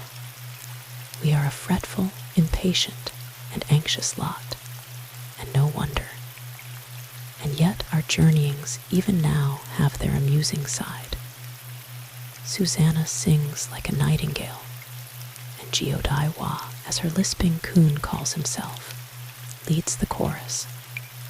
Scotty quotes poetry by the yard, and the little doctor seeks diversion in every incident.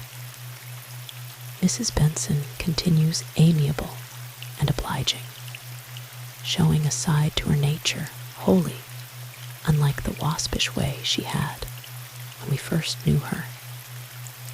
The men often clear away the sagebrush from a level plat of ground after their chores are finished for the night, and hold dancing carnivals among themselves. Daddy draws the line at dancing, so we don't participate. Sawed-Off makes tolerable music on a fairly good violin. The humble jotter of these chronicles finds her chief diversion in the fact that we are every day drawing nearer to the Oregon City Post Office. Chapter 30. Bobby goes to his mother. Jean's aching tooth suffered a relapse, and the suppuration that ensued made her seriously ill. On the 14th of August, her father again made an entry. 5 of our escort have left us, taking with them a wagon bed left by the wayside by somebody whose cattle have died or strayed. They made a clumsy boat of the square-bottomed thing, and with this frail craft, which they successfully launched in the tortuous waters of the Snake, they expect to find safe navigation to its confluence with the Columbia. Although it was a relief to get rid of some of them, chiefly because they thought they knew so much more about my business than I was able to learn, I am apprehensive of results solely on their account. Snake River doesn't look to me like a safe stream to be trusted, but it was a relief to see them go, because we are yet many hundreds of miles from our goal, and our supplies of food and means of transportation are getting more precarious daily. August 15. Lost another ox by drowning. August 16. Weather insufferably hot. Lost an ox today from eating a poisonous herb. At this rate, we shall soon be left with one wagon. The cattle must hustle for food after every day's pull, making it very hard to keep life in their poor skeleton bodies. On the evening of the 18th, Jean resumed her writing, which ran in part as follows. The long and dreary road is rough and hilly, and the yielding sand is deep. We found today at noon a patch of dry grass, and stopped to graze our famishing cattle. But we neglected, by some mischance, to fill our water casks in the morning, so we had a dry luncheon in the hot sand, under the blistering sunshine. Our shoes have all given out from constant walking, and we are reduced to moccasins, which we get by barter among the Indian women. But the deerskin things afford us no protection from the still abounding cacti, which seem to thrive best where there is the least moisture. We are encamped once more on the banks of the Snake. It was quite dark when a halt was ordered, August 19. Glory to God in the highest. We are once more within sight of some trees that are not sagebrush. They are off to the westward, several miles away, and their stately presence marks the course of a stream we cannot see. August 20. The stream proved to be the Awahi, a lukewarm, clear, and rapid little river with a pebbly bottom. The air is so foul from the stench of decaying cattle. The water of the little river is so warm and the heat so intolerable that sickness and death must soon ensue if the conditions do not change.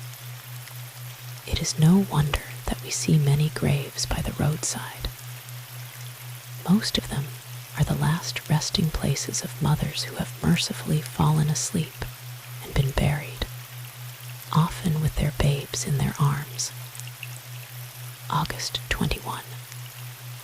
Old Fort Boise lies opposite our camp, away beyond and across Snake River, looming in the distance like a medieval fortress from the midst of a gray, dry moat.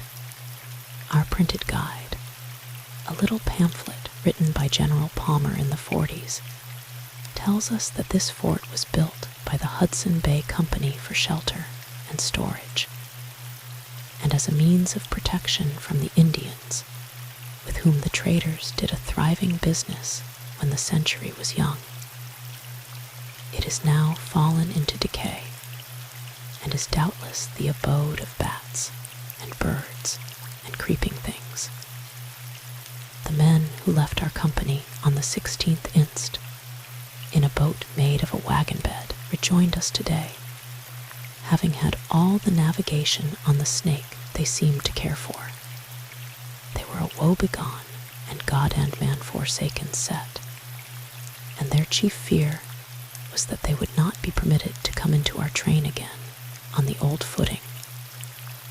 Daddy, dear, big-hearted, hospitable man took them in, though they deserved a different fate. But we think they'll be content to let the best that can be had alone hereafter. August 23. After a long, hot, and arduous journey of over 30 miles, and consuming 2 days of the most trying experience possible, we reached Malheur River, another tributary of the Snake. But we failed to find any food for the cattle, and were compelled to pull out again the next morning before dawn, headed for what appeared to be a stream of water, as we judged from a fringe of willows. But when we reached the bed of the stream, it was dry as a bone. We were compelled to stop, though, as it was then high noon, and it was reported 12 miles to the next water.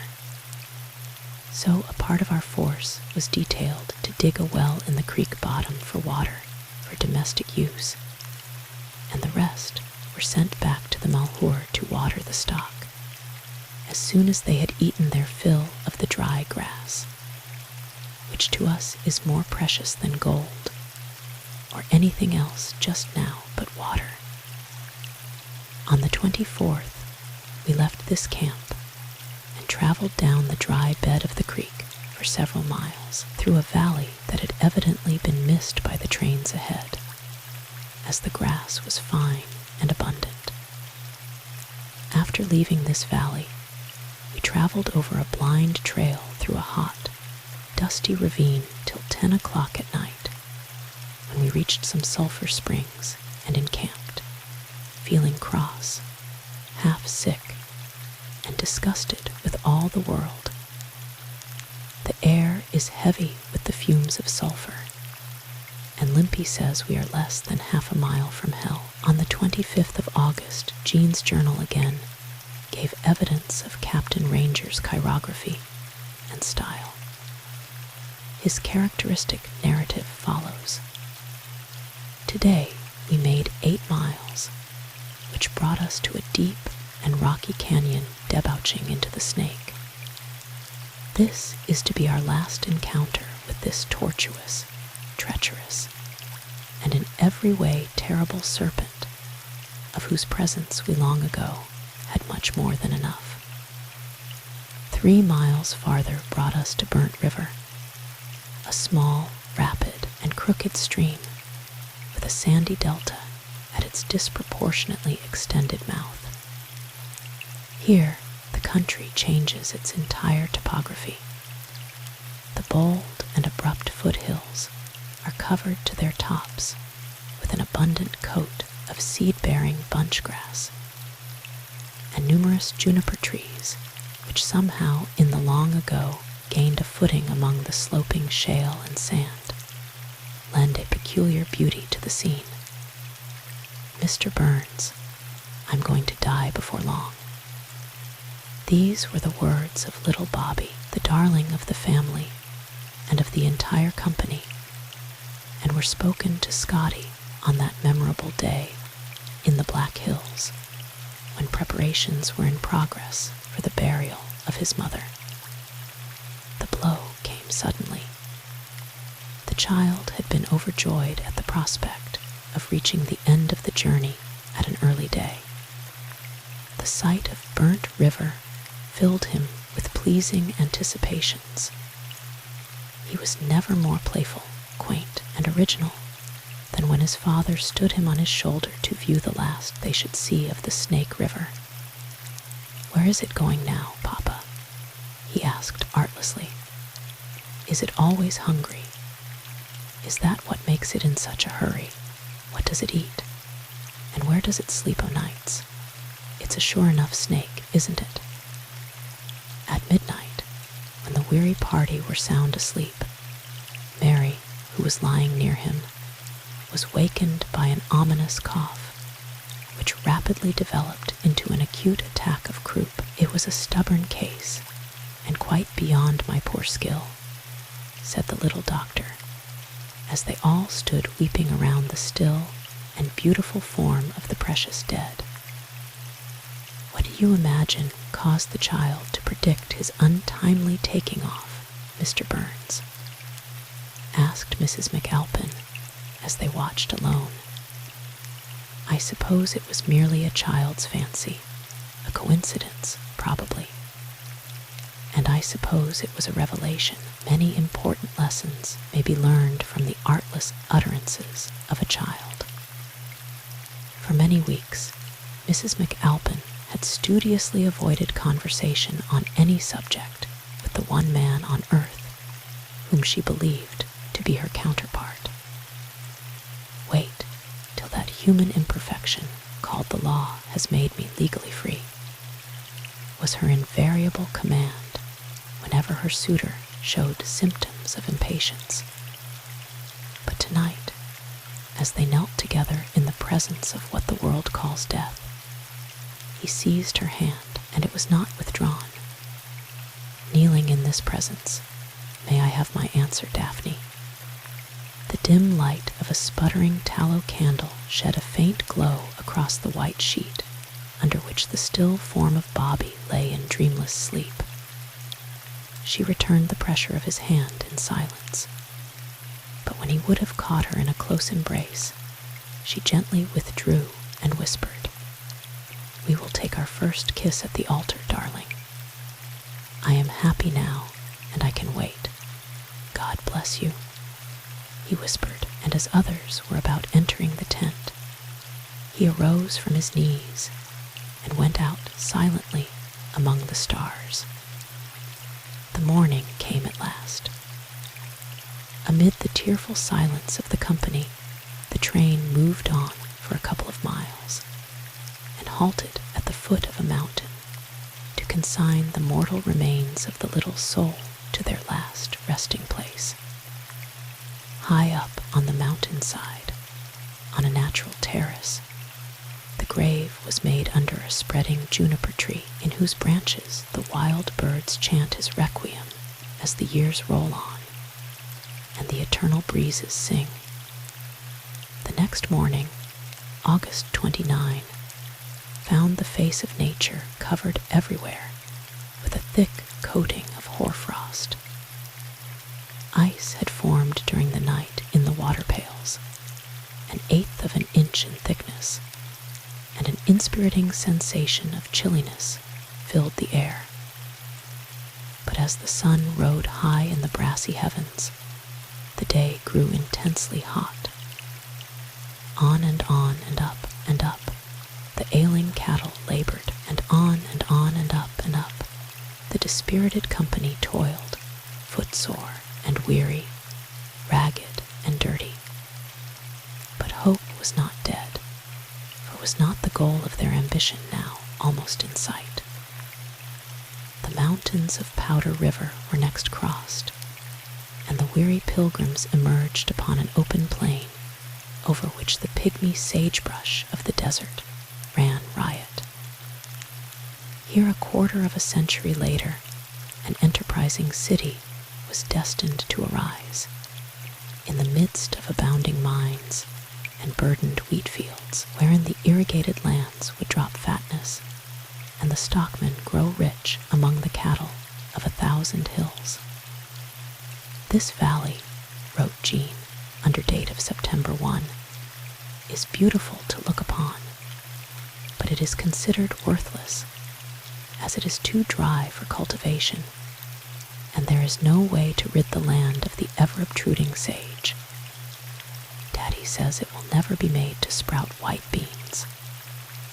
The ranchers, stock raisers, mine owners, merchants, artisans, mechanics, speculators, newspaper men, politicians, and successful schemers in every walk of life can well afford to forgive Daniel Webster, John Ranger, and every other false prophet who in his day harped on the same string, in view of the continuous fields of wheat, oats, barley, rye, vetch, hops, and fruits of all kinds peculiar to the temperate zone, which this wonderfully fertile valley now produces under the impulse of irrigation, not to mention the mines of gold and silver, precious stones, and baser metals with which the hills and mountains are fabulously rich. The descent of the Ranger Company into the now famous Grand Ronde Valley was most perilous. It was made long after nightfall, through a precipitous and rocky defile, where a slip of the wagon wheel or the misstep of an ox would have plunged the adventurous teams, wagons, men, women, children, and all, over sheer bluffs. Camp was pitched in the edge of the beautiful valley, then a reservation belonging to the Nez Perce Indians. Ryegrass was growing as high as the top of the head of a man on horseback, and at one end of the valley, where now is a famous resort for health and pleasure, a number of hot springs were outlined by great columns of steam, which, rising beneath the arid air, hung low over the foothills, and hanging lower yet in the vale below, spread itself like an enormous fleece over a lake of seething water. Chapter 31. Through the Oregon Mountains. After moving across the Grand Ronde Valley through a veritable Eden of untamed verdure, and crossing the Grand Ronde River by ford, our travelers began the ascent of the Blue Mountains. The air was cool and delicious. The cattle, much refreshed by their luscious feed in the bountiful and beautiful valley, moved more briskly than had been their wont, and were soon in the midst of the grand old forest trees, which, at that time untouched by the woodman's axe, stood in all their native grandeur upon the grass-grown slopes. In the midst of one of these groves of stately whispering pines, the company halted for the night near a sparkling spring, with scenery all around them so enchanting that Jean exclaimed in her journal, "Oh, this beautiful world! How big it is compared to the pygmy mortals who roam over its surface, and yet how little it is compared to the countless stars that gaze upon us from above this boundless contiguity of shade." For several days she had written little. Her thoughts wandered to the Green River experience that had awakened within her being a new life, from which, for her at least, there was to be no ending. She could not write, so she strolled aimlessly away to a mossy rock in a starlit ravine, at the foot of which a rivulet was singing. "Why can't I see you, mother dear?" she asked. "And you, Bobby, can't you say a word to your sister Jean?" For a long time she sat thus, lost in reverie, while the eternal silence around her was broken only by the low cadence of the whispering pines. Suddenly, there came into her inner consciousness a call, unspoken yet heard Jean.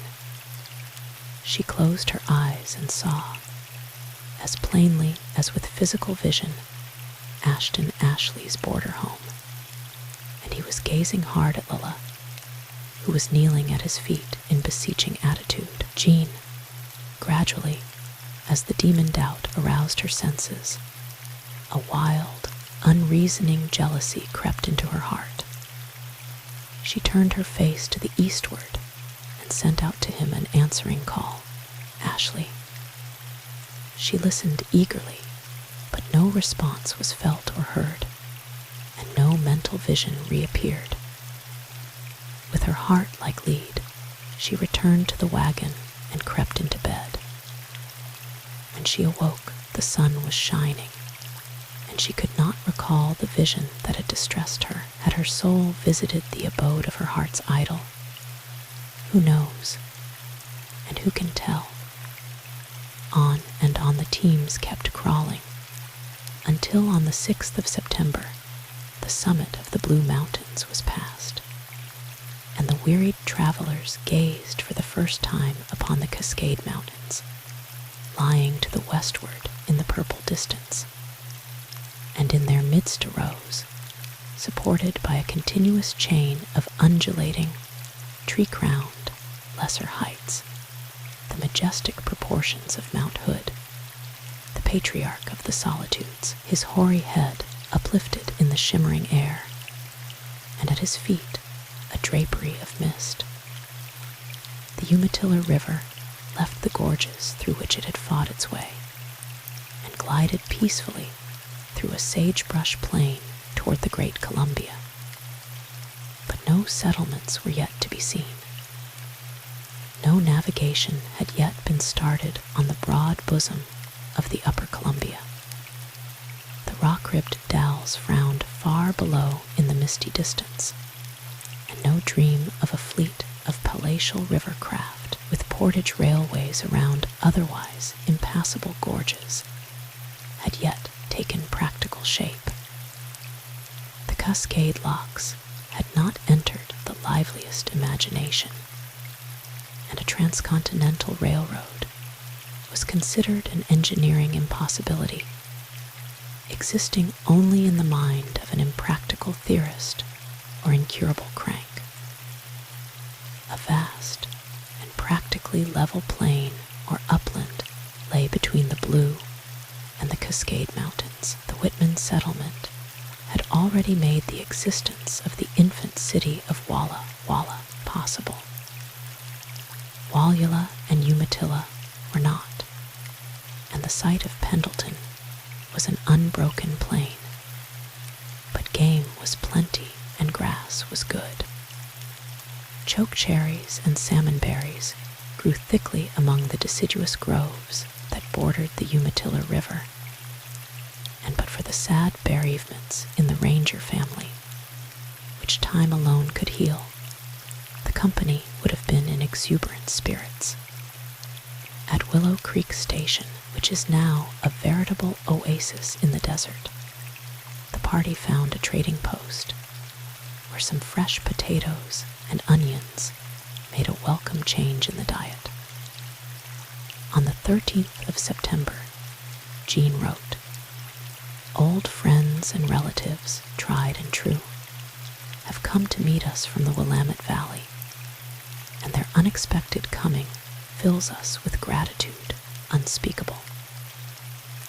After stopping merely to exchange greetings and gather what meager tidings they could obtain from each end of the long and tedious road, the jaded immigrants pushed onward through the heat and dust till nightfall, when they came to a small stream, where they were compelled to halt for the night on account of the water, though the grass was poor and the cattle fared badly.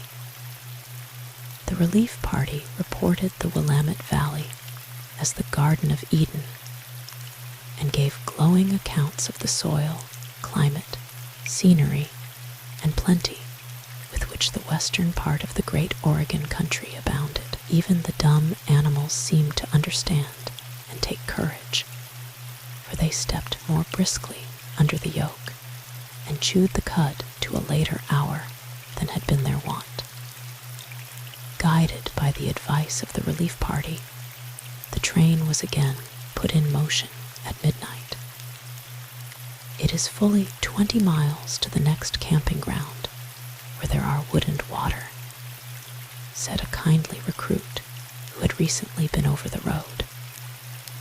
It was a forced march, but the animals were well repaid for making it, as they found good water and a tolerable supply of grass.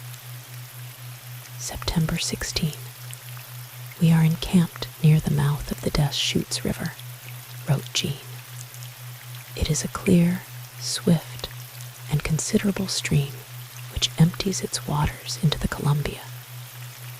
I know tonight just how Balboa must have felt when he discovered the Pacific Ocean. For have I not set eyes upon the lordly Columbia, the mighty river of the West, which hears no sound save its own dashings? The Des Chutes was safely forded by the teams, under the direction of an Indian guide, and the women and children were taken across it in a canoe. The wild and broken desolation of the plains now gave way to vast alluvial uplands, dry, owing to the season, but giving promise of great prosperity for future husbandmen. Numerous gulches intersected the otherwise unbroken level, upon which the teams would often come without warning. Therefore travel was difficult and progress slow. If the season were not so far advanced, I'd like to stop over at the Dalles and visit the mission, said Captain Ranger. But a storm is threatening, and it will never do to risk such an experience in the Cascade Mountains. Quite right you err, exclaimed a mountaineer who visited the train avowedly in search of a wife. None of the women or girls saw fit to accept the negotiations proposed, but his advice as to a coming storm was good. The train, in seeking to slip through the mountains by the way of Barlow's Gap, a road made passable for teams by the indefatigable labors of an honored pioneer, whose name it perpetuates, was halted just in time to prevent a disastrous ending. Captain Ranger's worn and famishing cattle were reinforced at Barlow's Gap by 2 yokes of fat oxen sent to the rescue by an immigrant of 1850, a grand and enterprising preacher of the gospel. who, all unknown, even to himself, was a striking example of a working parson, imbued with the practical idea of what constitutes a church of the big licks. Not that he was pugnacious, but he was philanthropic and practical and enterprising. And many are the beneficiaries of his industry and skill who have long survived his ministry and date their material progress in Oregon, as well as their spiritual welfare, to this practical promoter of an everyday religion. Provisions were by this time running short, and the necessity of reaching the settlements was imperative. But there was no appeal from the borderers' experience, and the impatient wayfarers were compelled to remain in camp for 4 consecutive days and nights, while the excited heavens warred among the serrated steeps, as from rock to rock leaped the live thunder. The storm, which condensed its forces into a deluge of rain at both the eastern and western bases of the Cascade Mountains, had raged as snow in the forest-studded heights, and this, melting rapidly under the sunny skies which succeeded the heavy precipitation, made Barlow's Gap so slippery that the teamsters had to exercise the utmost care in guiding the oxen and to keep their own feet. Provisions ran lower every day and finally gave out entirely, and one jolly wayfarer, who had for many weeks professed to be enjoying the prospect of a 10 days' famine, grew so ravenous when compelled to face the reality at the foot of Laurel Hill that he begged piteously for some coffee grounds to ease the cravings of his stomach. The next morning, the 3 girls crossed the raging torrent of the glacial river Sandy by jumping from rock to rock over the roaring and perilous current, and gathered a bountiful supply of sallow berries for the children. But it was almost night before the half-starved men, who would not eat the purple fruit, were met by a packer who brought beef and flour, and as soon as a fire could be kindled, a meal was made ready. On the 27th of September, the company descended the last long and rocky steep, and halted with a shout at the foot of the mountains on the famous Foster Ranch, where fresh vegetables, milk, cream, and butter were added to the beef and flour on which they had been glad to subsist when necessary. On the 30th day of the month, they reached Oregon City and were royally welcomed by Dr. John McLaughlin, the renowned, revered, and idolized hero of Old Oregon. Chapter 32. Letters from Home. Oregon City, in the autumn of 1852, and for more than a decade thereafter, consisted chiefly of a single narrow street bordering the Willamette River, and lying under the sheer bluffs of lichen-clad basaltic rock that overlook the falls of the Willamette, valued at that time only as a fishing site for the wily Indian and a strenuous leaping place for schools of salmon. But future enterprise was destined to utilize the stupendous water power for the convenience of man in the city of Portland. A dozen miles below, in this one narrow street, the ranger company halted to read letters from the States. These letters, many of them now nearly 6 months old, brought to them the first tidings from the old home. The latest was dated August 1, and was from Grandfather Ranger, announcing the transition of Granny, the beloved great-grandmother, whose demise was described with much detail.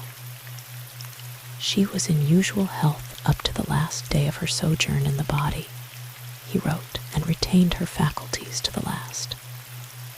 She had walked 2 liges and back during the day, with no companion but Rover, who deemed her his especial charge from the time he took up his abode with us. But she complained of being tired on her return, and ate less dinner than usual. While your mother and I were sitting at the table, we heard a peculiar gasp and gurgle from Granny's chair in the next room, and we hastened to her side. But she never spoke again, except in whispered messages of love to us all. We laid her precious remains in the family lot, in the dear, peaceful, leafy burying ground of Glen Eden, and returned to our lonely home and put away her empty chair. On the last morning of her earth life, as she sat at breakfast with us, she said, "I saw Joseph in my dreams last night. I heard him speak as plainly as if he had been in this room. He had a troubled look, but he said, 'Tell Mother I have written.' We thought little of it at the time, but today we had a letter from him, saying he is alive and well. He spoke of having seen you, John, but he said you had quarreled with him, or rather at him, and had left him in a fit of anger. He did not say why you had quarreled, but, oh, John, how could you do it? We know he must have given you cause, but you should, for our sakes, have risen above it. My old heart is heavy with sorrow, and your dear, patient mother, who has prayed so long and earnestly for this meeting between you two, to think when her prayer is answered at last that you would add to it such a sting. No matter which one of you is the more to blame. You, my son, as the elder brother, should be the first to make concessions. I know you're gentle. Annie joins me in this appeal. She seems strangely near me as I write, and I can almost hear her say, 'To err is human, to forgive divine.' Give her and all the children our messages of love and sympathy." The strong man wept convulsively. No tidings of his wife's transition had yet been dispatched to the folks at home, nor could letters reach them now for a month to come. There was no overland mail, and all through letters sought transit via Panama. A long postscript was added, over which father and children shed tears in unison. It said, "The dog, Rover, returned at nightfall on the memorable day of your departure, weary, wet, and bedraggled. He would take no notice of me, your mother, or Granny, although we all tried to pet and console him. But he went straight to your deserted doorstep, where he lay for a long time moaning like a man in pain. Granny regularly carried him food, but he refused to eat for many days, and his wailing and howling could be heard at all hours of the night. But finally, your mother won him over, and he now makes his home with us, and seems quite happy and contented. We all thought he would want to leave us and go back to the old house when Lydia took possession of it, but he didn't. He just clung all the closer to us old folks in the cottage, and it would have done your soul good to see the faithful watch he kept over dear old Granny to the last day of her life.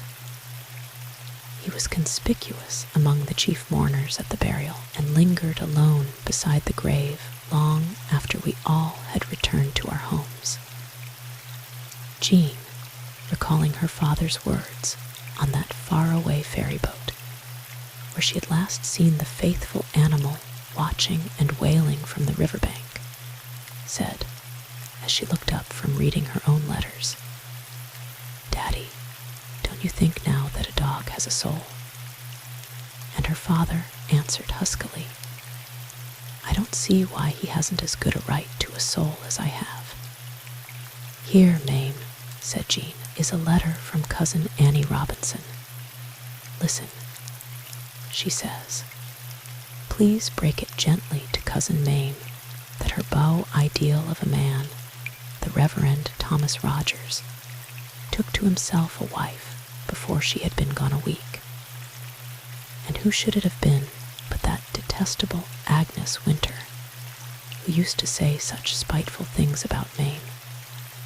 She won't be as happy after a while as she is now, but she'll know a whole lot more. Who could have believed that so saintly a sinner as the Reverend Thomas would prove so fickle? I hope Mame will see him with our eyes after this. He isn't worthy of her passing thought.' Mary, whose dreams for long and weary months had been of a package of letters from the preacher that never came at all, faced suddenly the first great crisis in her life, and stilling, with a strong effort of the will, the tumultuous beatings of her heart, she walked rapidly on, ahead of the teams from starting time until nightfall, fighting her first great battle with herself alone, and gaining the mastery at last without human aid or sympathy. The immigrants, having concluded their purchases, toiled up the narrow grade to the tableland above the bluffs, and pursued their way through the stately evergreen forests and level plains of the Willamette Valley to the homes of relatives who awaited their coming with joy that was changed to mourning when they learned for the first time of the death of Mrs. Ranger. After a few days of much-needed rest among the hospitable pioneers, who had preceded them by 2 years, and were now installed on a beautiful and valuable donation claim, the immigrant party decided to remain in each other's vicinity, and removed for the purpose to a beautiful vista of vacant land under the friendly shadow of the Cascade Mountains, with a westward outlook across the Willamette Valley to the Coast Range, which alone intervened to shut from sight the surging billows of the Pacific Ocean. It was here that the genius and education of Scotty, who will hereafter be designated by his lawful name, proved of inestimable value. Supplied only with a rope and a carpenter's square, he led a private surveying party through the woods and prairies, locating their claims with such accuracy that the government survey, which was made years after, fully approved his work. You may not be a success at driving oxen or taking care of steers at night, said Captain Ranger, but you are an artist with a rope and a square. Didn't I tell you he'd be worth his weight in gold when he reached a place where he could have a chance to use his brains? Asked Mrs. McAlpin, who took as kindly and intelligently to her surroundings as if to the manner born. Women have a way of divination that I won't attempt to analyze, was the laughing reply. The donation claim of each settler, the acreage of which had by this time been cut into halves by act of Congress, was still of ample proportions, being 1 mile long and half a mile wide, and was so surveyed as to allow 4 families or claimants to settle on extreme corners of their land at points where 4 corners met.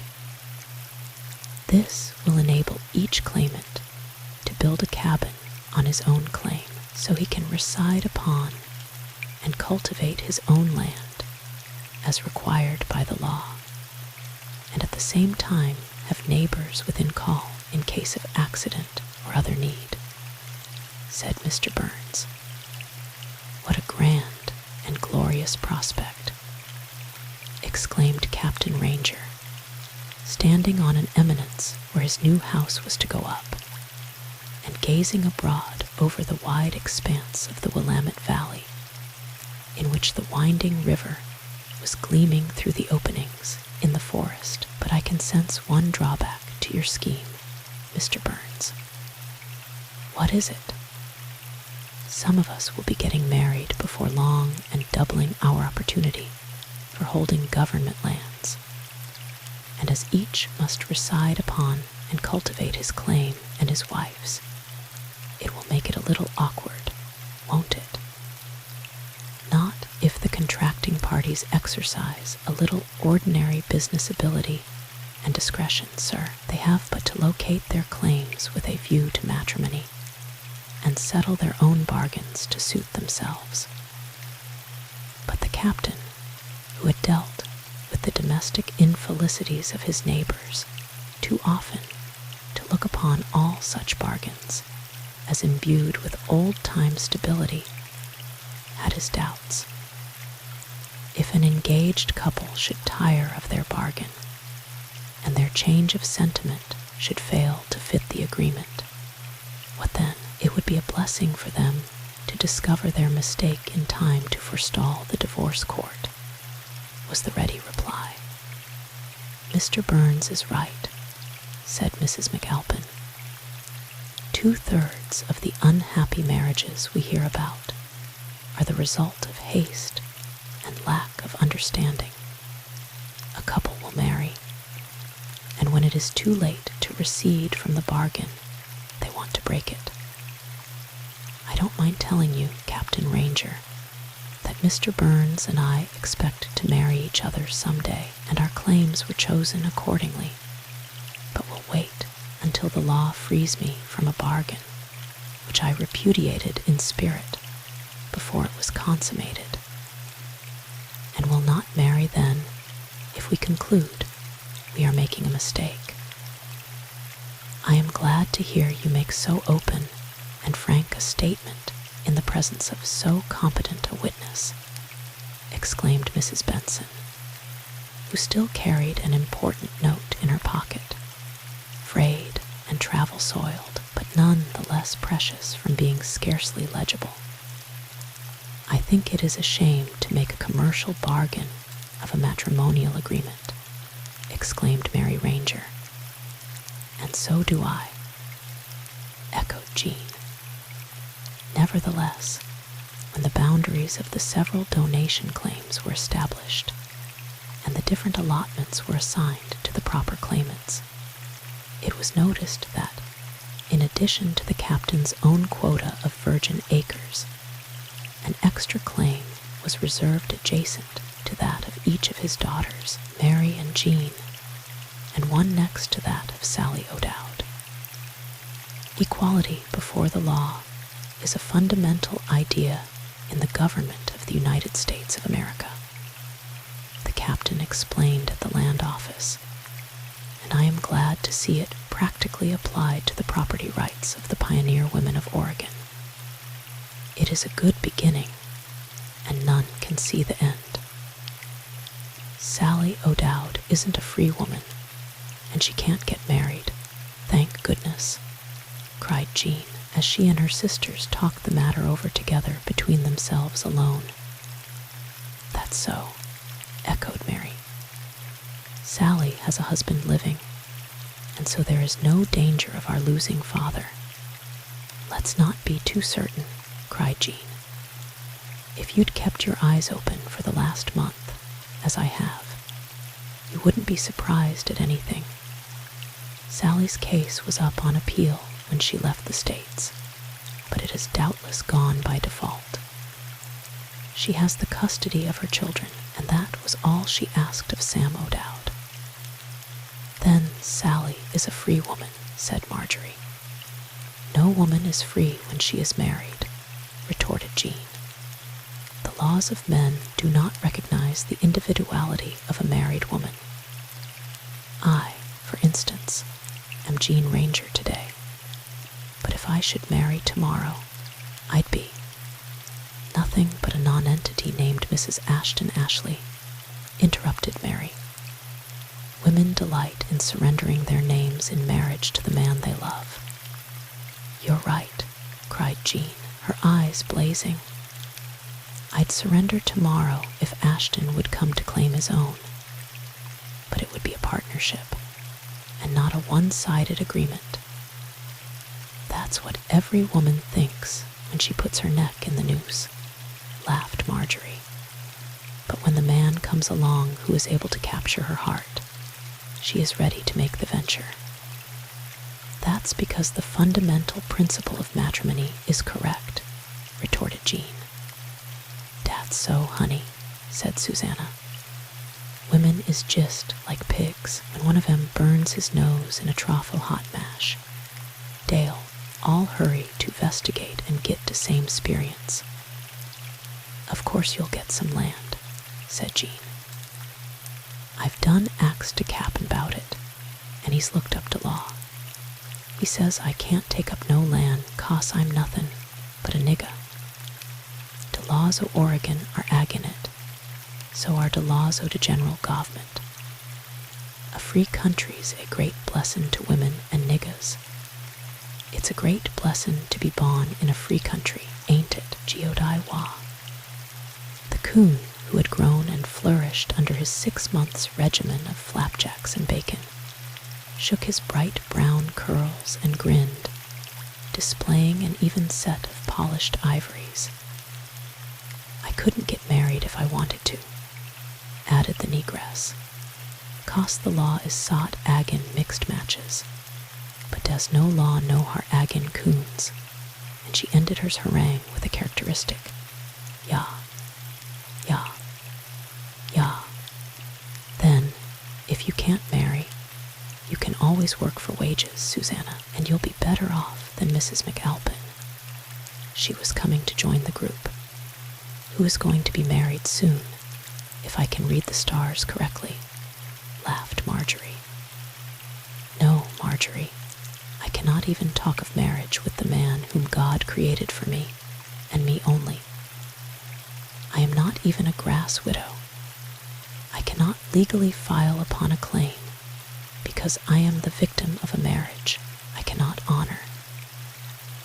And the law cannot set me free, because the party of the second part objects." "What's that you were saying to the Ranger girls, Daphne?"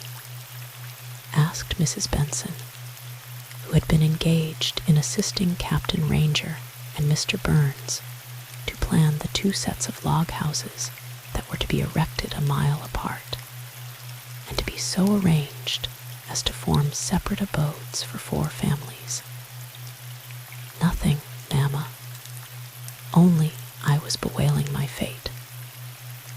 "Come with me, Daphne. I have something to show you," said Mrs. Benson, in a low tone. "Listen to this letter," said the mother, as soon as they were seated among the trees.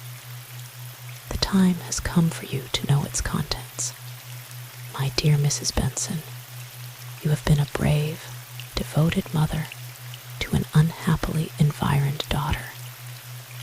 I have long known that you and I were made for each other. We became mismatched through adherence to false customs. Daphne does not love me, and has never willingly accepted our union, as you have painful reason to know. You love me. Pardon this abrupt announcement. You have never told me so, but I have known the truth for years.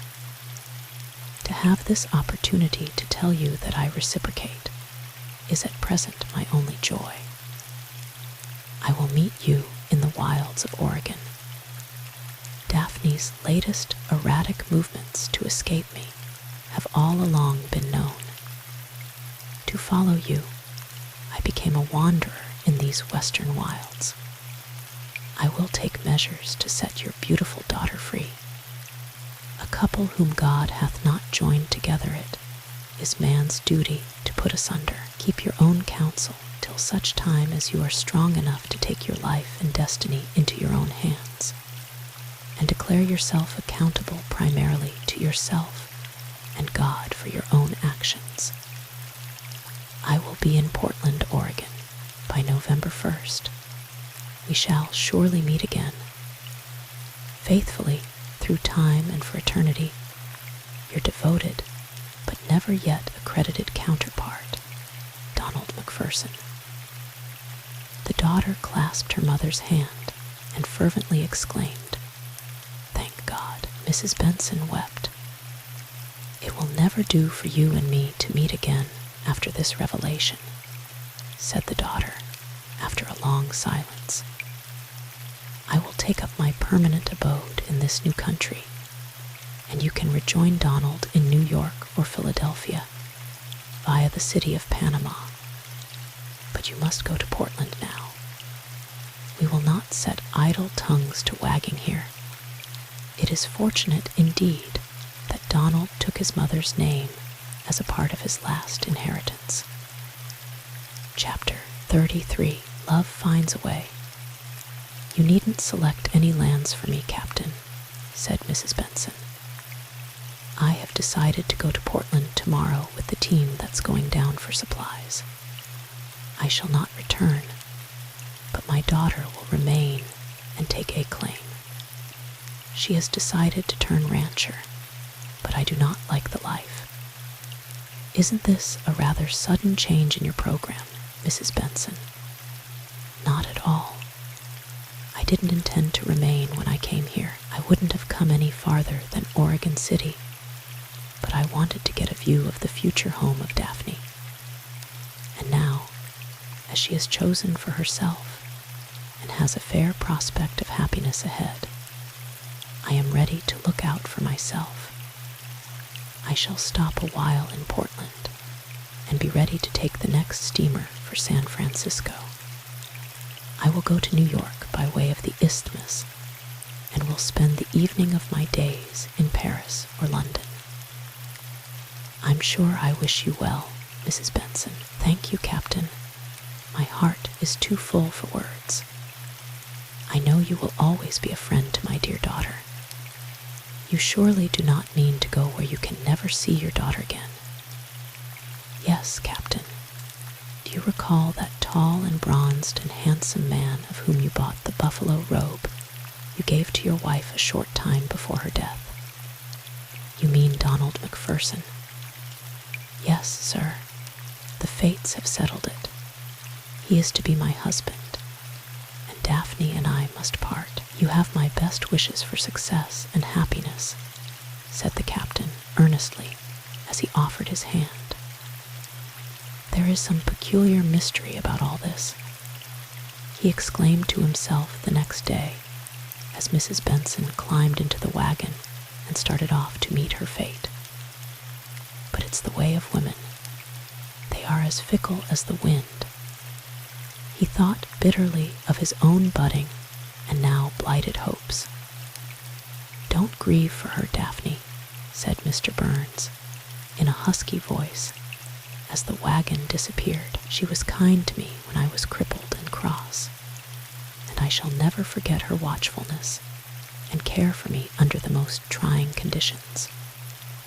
She is your mother too, and that of itself is enough to inspire my everlasting gratitude.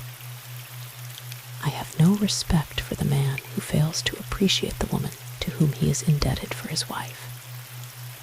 It is well for the three of us that we have learned our lesson, Roland. We are all young yet, and all eternity is before us. Yes, Daphne, eternity is both before and behind us. We are henceforth to be all in all to each other, as I believe we have been in the past, my darling. No, Mr. Burns, do not darling me yet. We must await the tardy action of that human imperfection called the law before I can honorably become your darling. Nevertheless, being human, she feigned not to notice the prolonged pressure of his hand at parting, nor did she refrain from answering his eager and tender gaze with a look that quickened every pulse and sent a thrill of gladness to his heart.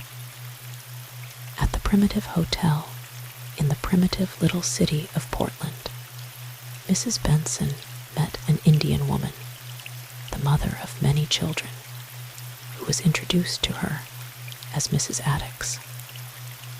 The woman was richly and stylishly gowned and seemed much at home among the guests. Her mien and carriage were queenly, as she moved about the little parlor, exchanging a word here and there among the loiterers, with whom she seemed a general favorite. "Haven't I met you somewhere before?"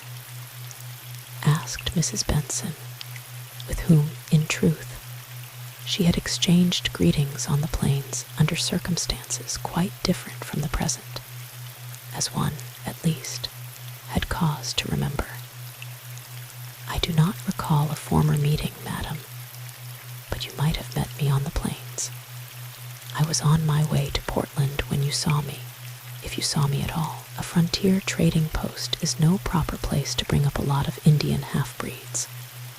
I came here to educate my children." "Then your husband is a white man?" "Yes, I beg your pardon, but you do not speak and act like the other Indians I have met. I am a chieftain's daughter, and I was educated in London. You spoke of traveling in the Ranger train. Mr. Ranger is my husband's brother. Does Captain Ranger know of this?" "I neither know nor care. One thing is certain. I shall do my best to train and educate my children in such a way that he will be proud some day to own them as relatives. I have the girls in school at the Academy of the Sacred Heart. The boys are at the Brothers' School. Do you know Dr. McLaughlin?" "Yes, and my husband knows him well. I saw him as the children and I passed through Oregon City. He was very kind and bade me be of good cheer. He has an Indian wife himself, as you know, but he did not ask me in to see her, so we did not meet." As Donald McPherson had not yet arrived in Portland, Mrs. Benson had ample leisure for letter writing. "My dear Daphne," she wrote, "a letter from Mr. McPherson awaited me, as I expected. He had sent it forward by a courier from the plains, in care of one of Dr. McLaughlin's agents. I need not repeat its contents. Suffice it to say that I am serene and calm. God has been very merciful to us all. Within the letter was a letter of credit, upon which I am now able to draw ample funds. I will place on deposit, subject to your order, all the money you will need. Do not hesitate to accept it. It is mine to do with as I choose, and this is my choice of methods to expend the portion I have assigned to you. I have decided not to meet him till after you are a free woman, Daphne. I know you and Donald will guard our secret carefully, but I have doubts about Jean Ranger. She brought me that unsealed note, and, as you know, she is such a precocious little witch she might have read it before giving it into my possession. Could you, in some way, get at the truth of this without letting her see just what you are after?" To which Mrs. McAlpin replied, "I will not do Jean the injustice to imagine for a moment that she would read a private note that was entrusted to her care and honor. Tell Donald that I will honor him as my stepfather, but I will never see his face again. He was very patient with me during all the trying years when the juggernaut of public opinion, combined with the inquisition of the law, kept us in bondage, and I thank him for his patience with all my heart. I am as painfully aware of the unconventionality of our proceedings as yourself, dear Mamma, but as what the public doesn't disturb that composite being in the least. We'll keep our own counsel and be happy. My donation claim lies parallel to Sally O'Dowd's. Captain Ranger's claim adjoins hers on the south, a plan that implies foreknowledge, if not for ordination. Mr. Burns and Albert Evans, our faithful teamster, have selected their land adjacent to mine. Evans has chosen a double allotment, having in prospect a wife who is a mere child, belonging to a neighbor about 3 miles away. I am disgusted with the venality of the transaction, which the child's father regards with satisfaction and the mother with tears. A few days later, Mrs. Benson wrote to Captain Ranger as follows: I have met here an interesting and highly educated Indian woman who says she is the wife of the post trader you met in Utah. She says that trader is your brother Joseph, whom for many years you mourned as dead. She is here to educate her boys at the brothers' school and her girls at the Academy of the Sacred Heart. When we saw her on the plains, she looked nothing but an ordinary squaw. Now she and the children are well and fashionably dressed, and as presentable in every way as any family in this primitive hostelry. And that is saying a good deal, for there are ladies here of high rank and breeding from the eastern cities, and also from over the seas. Mrs. Ranger, she still answers to the name of Addicks, was educated in London, she says, where, as the daughter of an Indian chieftain of the land of the Dakotas, she was admitted into the most aristocratic circles. After completing her education, she returned to her native haunts and met your brother, who made her his wife.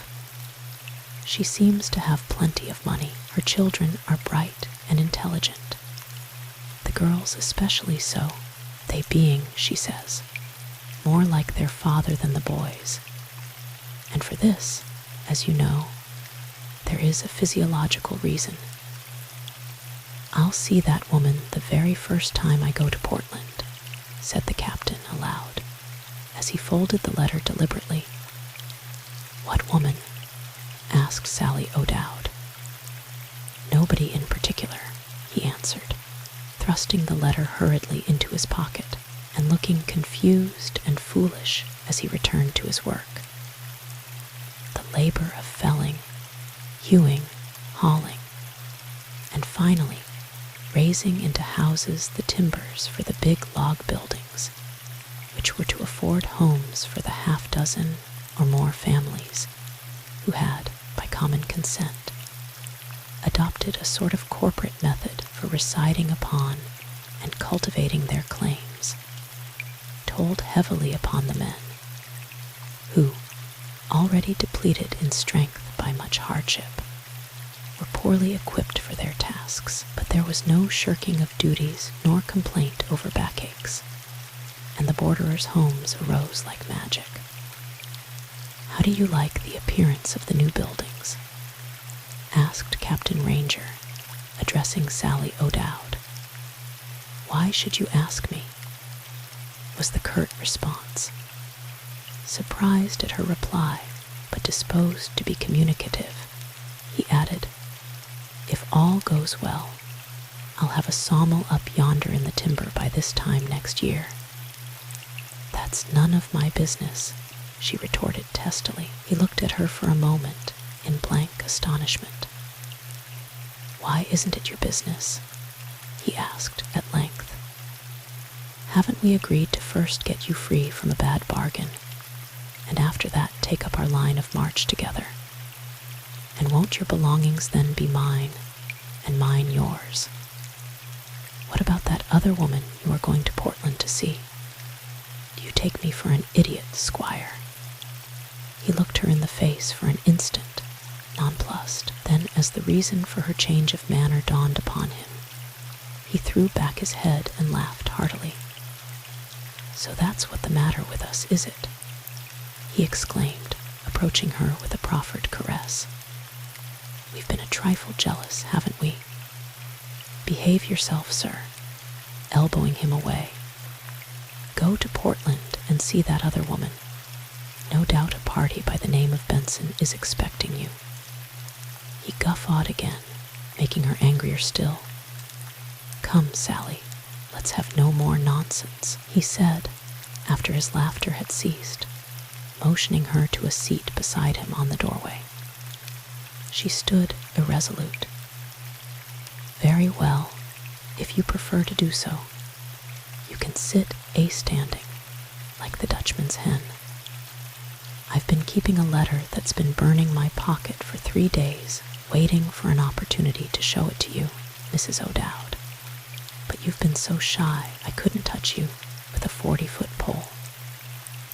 What do you suppose I care for your letters from that other woman?"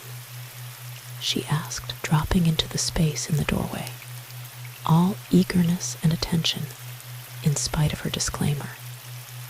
"Read it yourself, Sally. It is from my brother-in-law, Lige Robinson.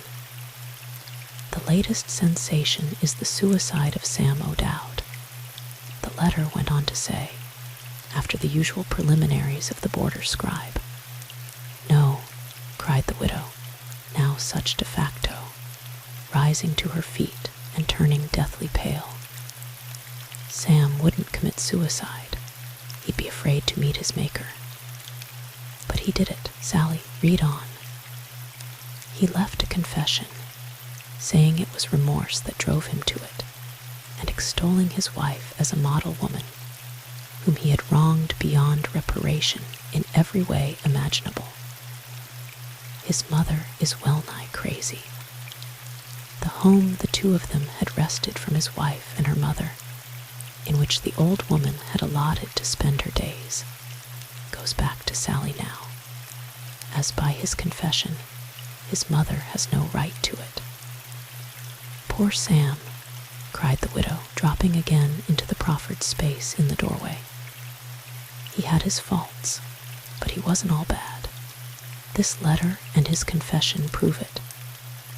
I shall try hard to think that he atoned for his greatest crime by his voluntary death. But I'd be sorry myself to meet the reception that he'll get in heaven. Why, Sally, what do you mean? Nothing. Let the dead past bury its dead. Captain Ranger, who, in first proposing matrimony, had stated earnestly that his heart was still with Annie, gazed tenderly at the weeping woman, who arose and stood before him in a mute, yet beseeching attitude, while a warm love for her sprang spontaneously within him. Come, Sally dear, he pleaded, sit down by me again, and let us talk it out. She obeyed mechanically, her frame convulsed with weeping. I can never talk again about a platonic union, he said feelingly. I know that Annie would sanction our marriage now if she could speak to us, and I believe with all my heart that she knows of our proposed relations, and that she will, under the peculiar circumstances, also approve. Ah, John Ranger, materialist, as you used always to proclaim yourself, you cannot, in the deepest recesses of your soul, rebel against the faith that is the evidence of things not seen. What have you done with your agnosticism? Captain, said Sally, in a subdued tone, I have seen the day when I would have followed Sam O'Dowd to the ends of the earth if he had commanded. I could and would have lived on the acorns of the forest rather than have failed to be his wife. Do not ask me to love you now. I cannot be your wife. Are we not engaged? He asked, astonished. Yes, conditionally, but I cannot think about it now. If I can ever bring myself to think it right for me to be your wife, I will not hesitate to tell you so, but not now, Captain, not now. She arose abruptly and was gone. Chapter 34. Happy Jack introduces himself. Here, said Jean the next morning, approaching her father, who was hard at work by sunrise, are the letters I promised to write to Mr. Ashley and his mother. You stipulated that you should see them, as you will remember. His head and heart were aching. I don't care a rap for your nonsense, he exclaimed. Nothing'll ever come of it. The fellow has never written to you. That's so, thought Jean, strolling off aimlessly into the woods. Daddy gave him our address as Oregon City. Oh, my God. Can it be possible that my other self has been married, or the same as married Tulala, the Indian slave? Giant trees rose often to the height of 300 feet, 150 feet from the ground without a limb, and so straight that no handmade colonnade could equal them for grace and symmetry. As Jean stood under these stately monarchs of the soil and listened to the soft sighing of the wind among their evergreen leaves, she heard the roar of rushing water. She clambered through a labyrinth of deciduous undergrowth till she came to a horseshoe bend at the head of a gulch, over which the water foamed and tumbled till lost from sight amid the tangled ferns and foliage. "Halloa!" cried a voice from an unseen source. She looked in the direction whence the call seemed to proceed, and beheld, standing on the opposite bluff, a typical young backwoodsman, tall and shapely. She returned the salutation by waving her sunbonnet, which she had been swinging aimlessly by its strings, exposing her face and head to the caress of the balm-laden air. A minute later, and the stranger was by her side. She noticed that he carried in a careless way a long, old-fashioned rifle, that a pipe was in his mouth, and a pistol of the pepper-box variety protruded from the leg of his boot. "Are you the ranger gal what got left at Green River?" She turned ghastly pale at mention of the locality where her thoughts were centered, but made no audible reply. "My name is Henry Jackman, better known as Happy Jack," he said, as he dropped the butt end of his rifle to the ground with a thud, and stood waiting for her to speak. "I've heard of you before," said Jean. "You are the man who's been talking sawmill to my daddy." "That's what." "Then we may as well become acquainted. I am Jean Ranger, and I have an older sister, Mary, and a younger one named Marjorie, besides my brother Hal and 2 little sisters. I seed your dad yistiddy, and we talked things over. Thar's a fine prospect higher for a sawmill. So I perceive. Your dad and me's goin' to go snucks. I do not understand. I mean partners. He's got the Sabay and I've got the rocks, so we can make a go of it. The country's settlin' up powerful fast, and thar'll be lots of demand for lumber, for bridges and barns and houses and fencin' and sich. I see. We had a lot of spavined, wind-broken old horses for our sawmill power in the States, sir. Thar's a water power yander that beats hosses all to thunder, miss. So I see, sir. Thar's millions o' feet o' logs in sight, and out yander in the mountains is a place to build a flume, so we kin raft the logs down to a lake that I found up thar in the woods. We'll have a town here some day and make things hum." "Have you often met my daddy?" asked Jean. "I'm lookin' fur him now, every minute. We're going to survey some timberland fur the mill hands, farther up the crick. The curse o' this country is bockelders. Ah, here's the cabin now. It's lucky you've brought along so many weemen folks, old man. We'll all be needin' wives." This concluding remark brought the hot blood of indignation to the cheeks of Jean as she turned to meet her father, who was carrying an axe and a gun, followed by Mr. Burns, equipped with a clothesline and a carpenter's square. "What in thunder are you doing out here, Jean?" asked her father, taking no notice of the stranger's remark. "Don't you know that the woods are full of wild beasts?" "I've seen nothing wilder than your prospective partner," she answered aside. "He seems harmless, but he's an ignoramus and a bore." "Very well, Jean, but ruin home now and help the women folks. They have a whole lot of work on hand, getting settled, and you do like to shirk. There'll be lots more of it for em to do afore this timber is all sawed up," added the prospective partner. "It takes a mountain o' grub to keep a lot o' loggers in working order. I'm mighty glad, Cap'n, that you've got a lot of weemen folks. We'll need 'em in our business." "Yes," retorted Jean, "they're as handy to have in the house as a coffin, with the proper combination of letters on the plate." Mr. Burns laughed, but Mr. Jackman dropped his lower jaw and looked the picture of an exaggerated interrogation point. "What's the gal driven at?" he asked under his breath, and her father said gravely, "Stop talking nonsense, Jean."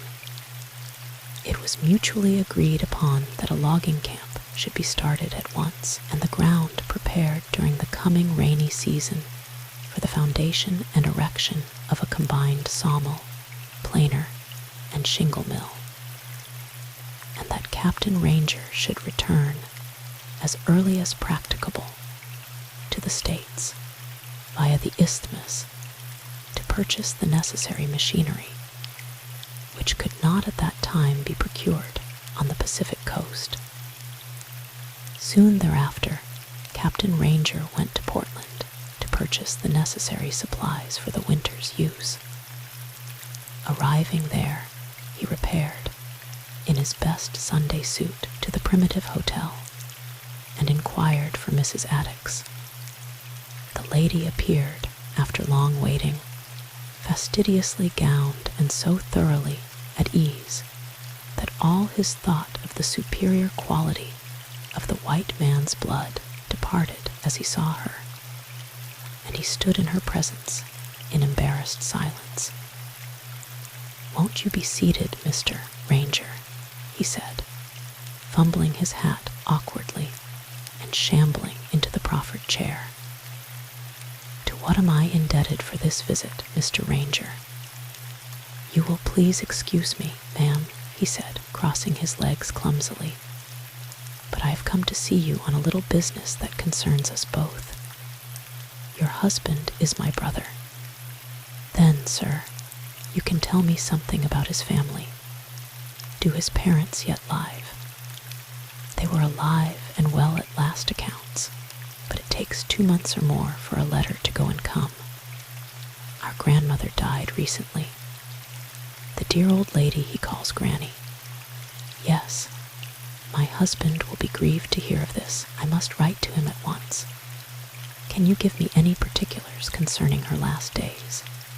Did she remember Joseph? She had a dream of him and said his mother would live to see him again. I used to wonder why my husband was so reticent about his family affairs.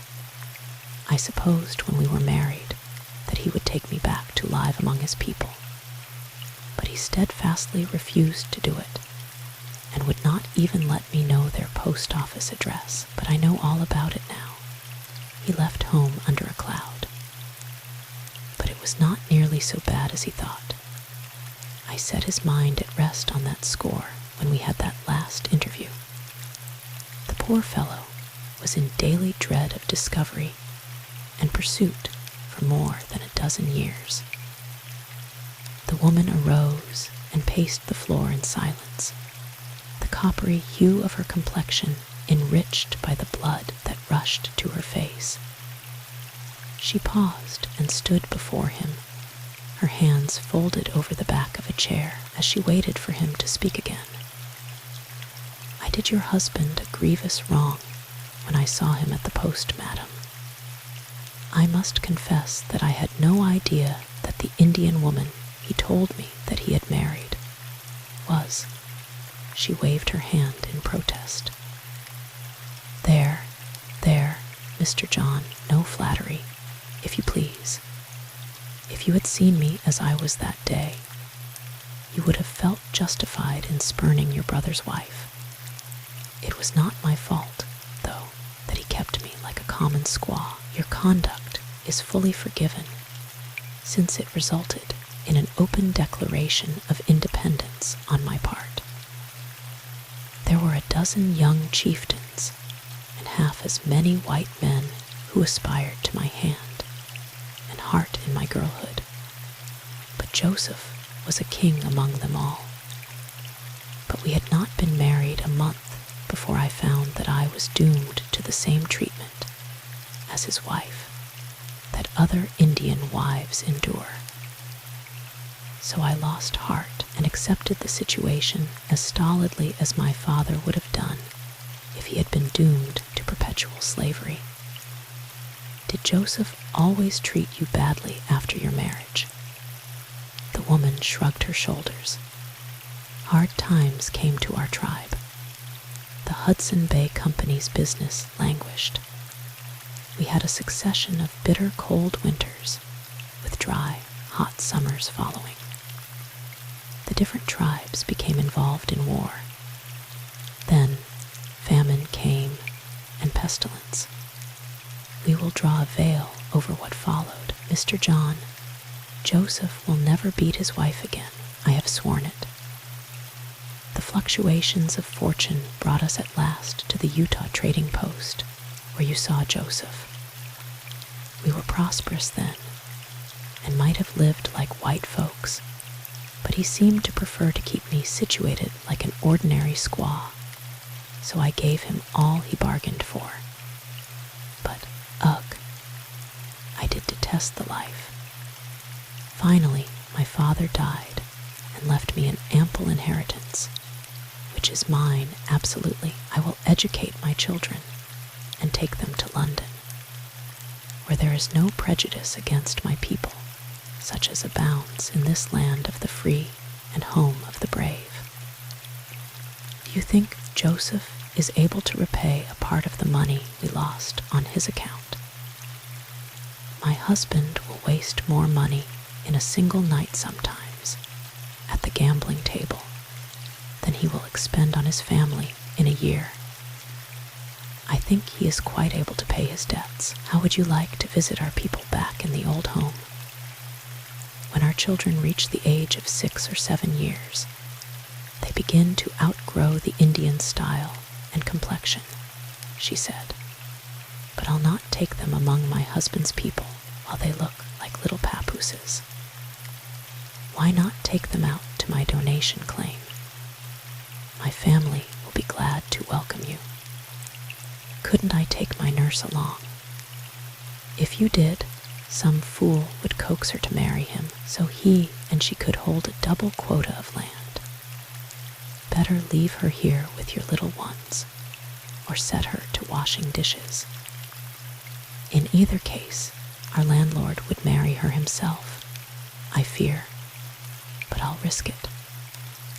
The older girls were out of school for a walk, in the company of their brother John and a black-robed sister, and thus were permitted at this juncture to enter their mother's presence for an introduction to their uncle. John and Annie are rangers, as you see, sir. My husband is very proud of them.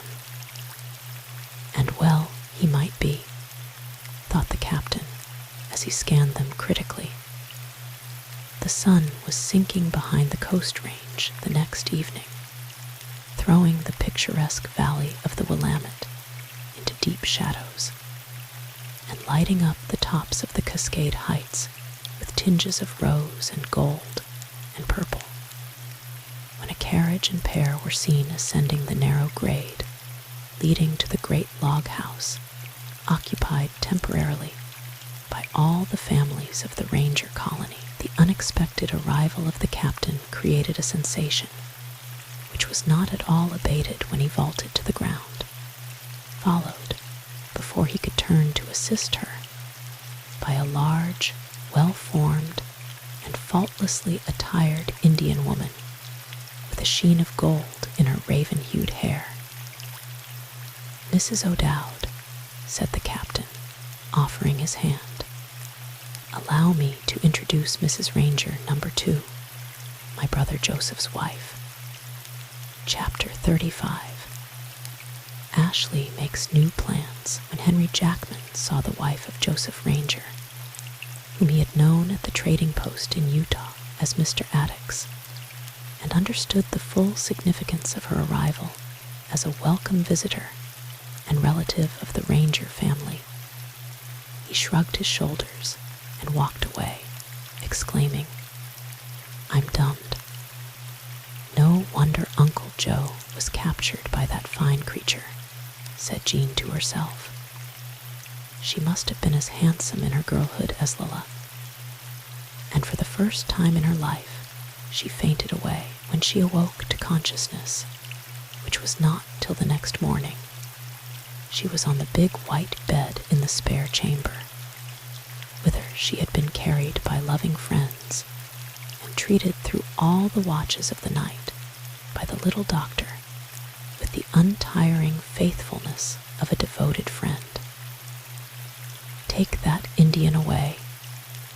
I cannot bear the sight of her," cried Jean, as her copper-colored aunt approached her, proffering kindly offices. "She must be humored in her whims till she has had time to recover." "Mrs. Ranger," said Mrs. McAlpin aside, "there's a love story and a disappointment behind all this. Her antipathy is not against you, but another Indian princess whom she thinks she has cause to remember. I didn't come here to make wounds, but to heal them," faltered Mrs. Ranger, as, with an indistinct conception of the trouble, she left the room, followed by Sally O'Dowd. "I want you to know that you have healed my wounds," said Sally. "I was miserably and unreasonably jealous of. I didn't know of whom for a whole week before you came to us. I shall never be such a simpleton again. My wise brother says you and he have concluded to marry each other, Mrs. O'Dowd. We were engaged for a short time, but when I overheard him talking to himself about going to Portland to see a woman, and he wouldn't take me into his confidence about her, I got angry and jealous, and treated him shabbily. They found the captain, of whom they went in quest, in his favorite seat on the front doorstep. I don't see why you and Joseph cannot go together to visit your parents this winter," said Mrs. Ranger, coming at once to the point.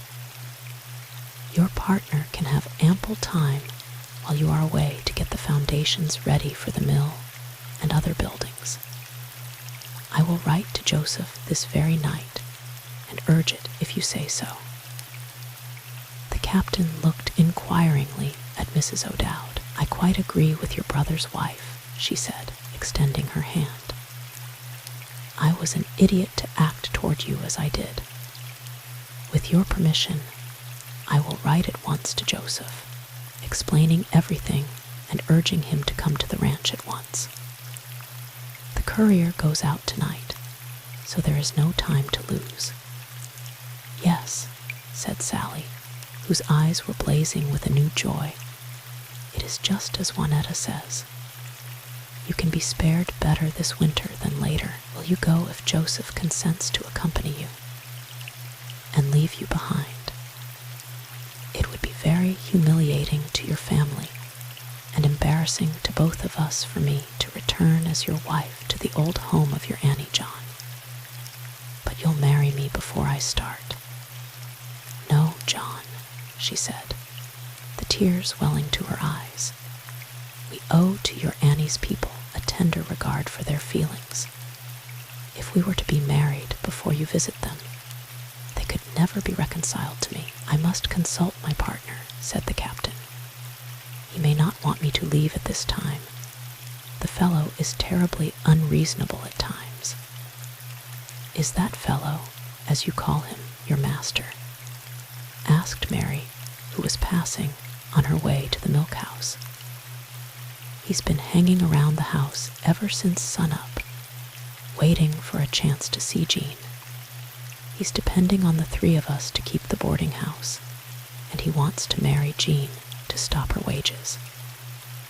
"Excuse me, ladies, I must see my partner at once," said the captain as he hurried away. It required much persuasive argument to secure the consent of Happy Jack to Mrs. Joseph's proposition, but he yielded at length, as men are wont to do when women, to whom they are not married, combine to carry a point.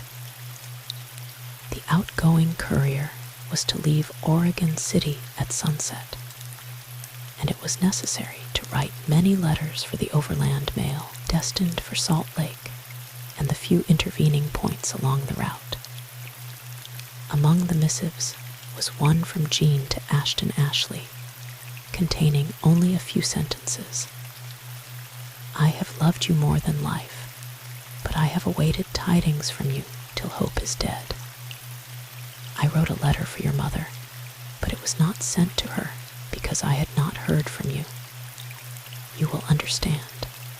I am deeply wounded, but I shall not die. I shall do my duty and be honest with myself, no matter what others may do or be. A man who styles himself Happy Jack has come among us, who wants to make me his wife. He is forming a partnership with Daddy in the sawmill business, and he insinuates that you have married Lilla. Does this explain your silence?" A fortnight passed, and Ashton Ashley read this letter by the flickering light of a smoking kerosene lamp. Siwash lay on a buffalo robe in a corner, reading, and near him sat Lilla making a cunningly wrought moccasin. The wind outside was rising. The ice-laden chains and pulleys of the idle ferry boat resounded to its attack like a 1,000-stringed Aeolian harp. Suddenly, under a louder and more furious blast than any that had preceded it, the ice-encrusted cables snapped asunder, and the frozen boat crashed through the ice blockade, her timbers breaking as if made of withes. Ashley opened the door and peered out into the moonlight. White clouds rolled over and over one another, and the stark white landscape seemed alive with flurrying snow. "Goodbye, Green River Ferry," he said. "This is a fitting finale to my cherished hopes. Oh, Jean, my bonny Jean, to think that the end should be like this." "The ferry boat is gone, Lilla," he said the next morning. "Your ransom price has been paid, and you are, as you know, a slave no longer.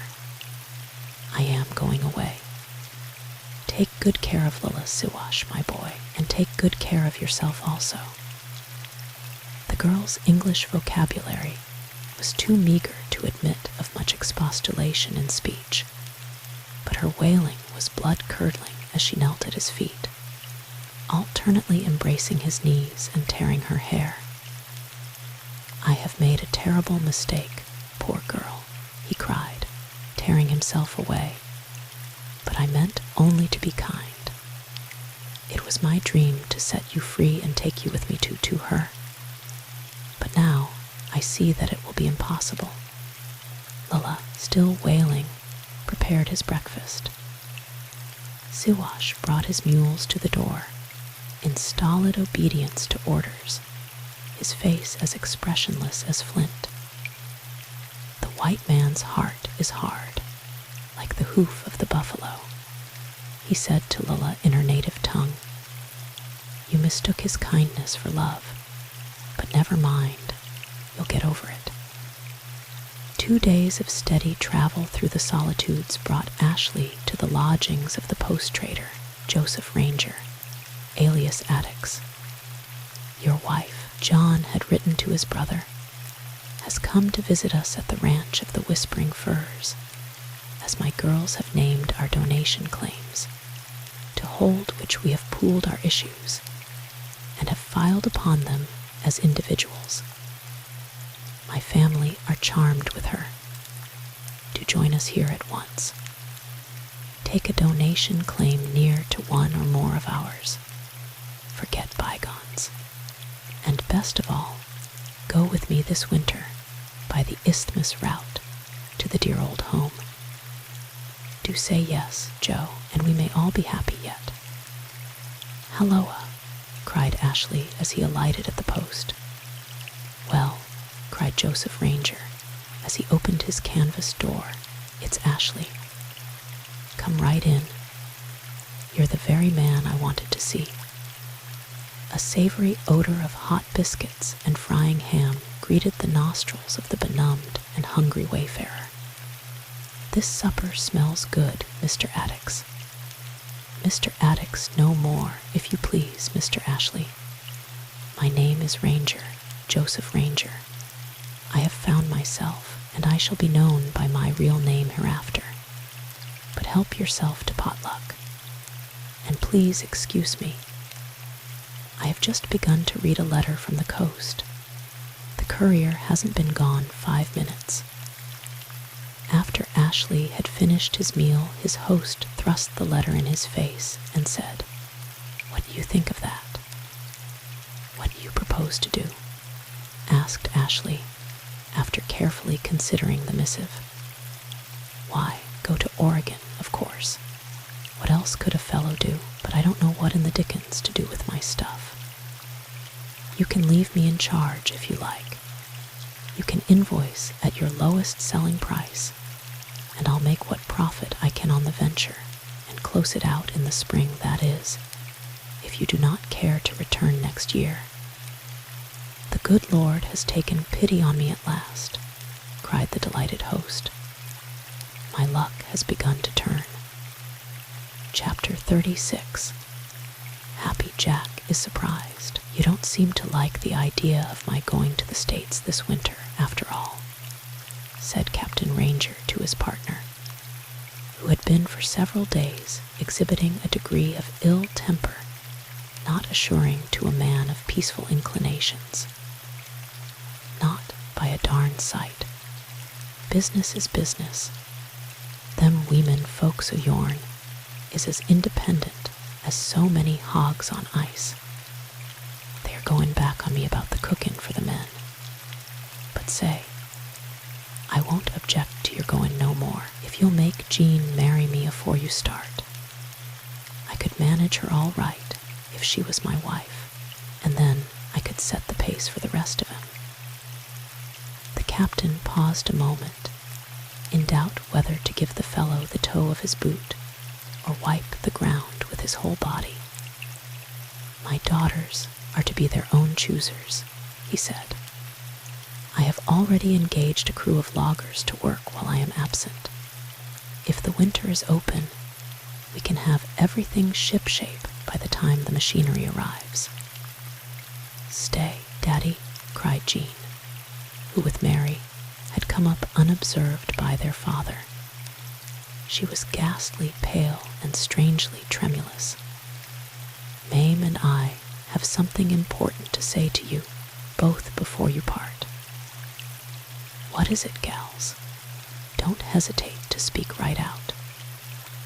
"We, that is, Jean and I and Sally O'Dowd, have been talking things over, and we have concluded that we had better settle our side of this business proposition before matters go any further," said Mary, speaking with unusual decision.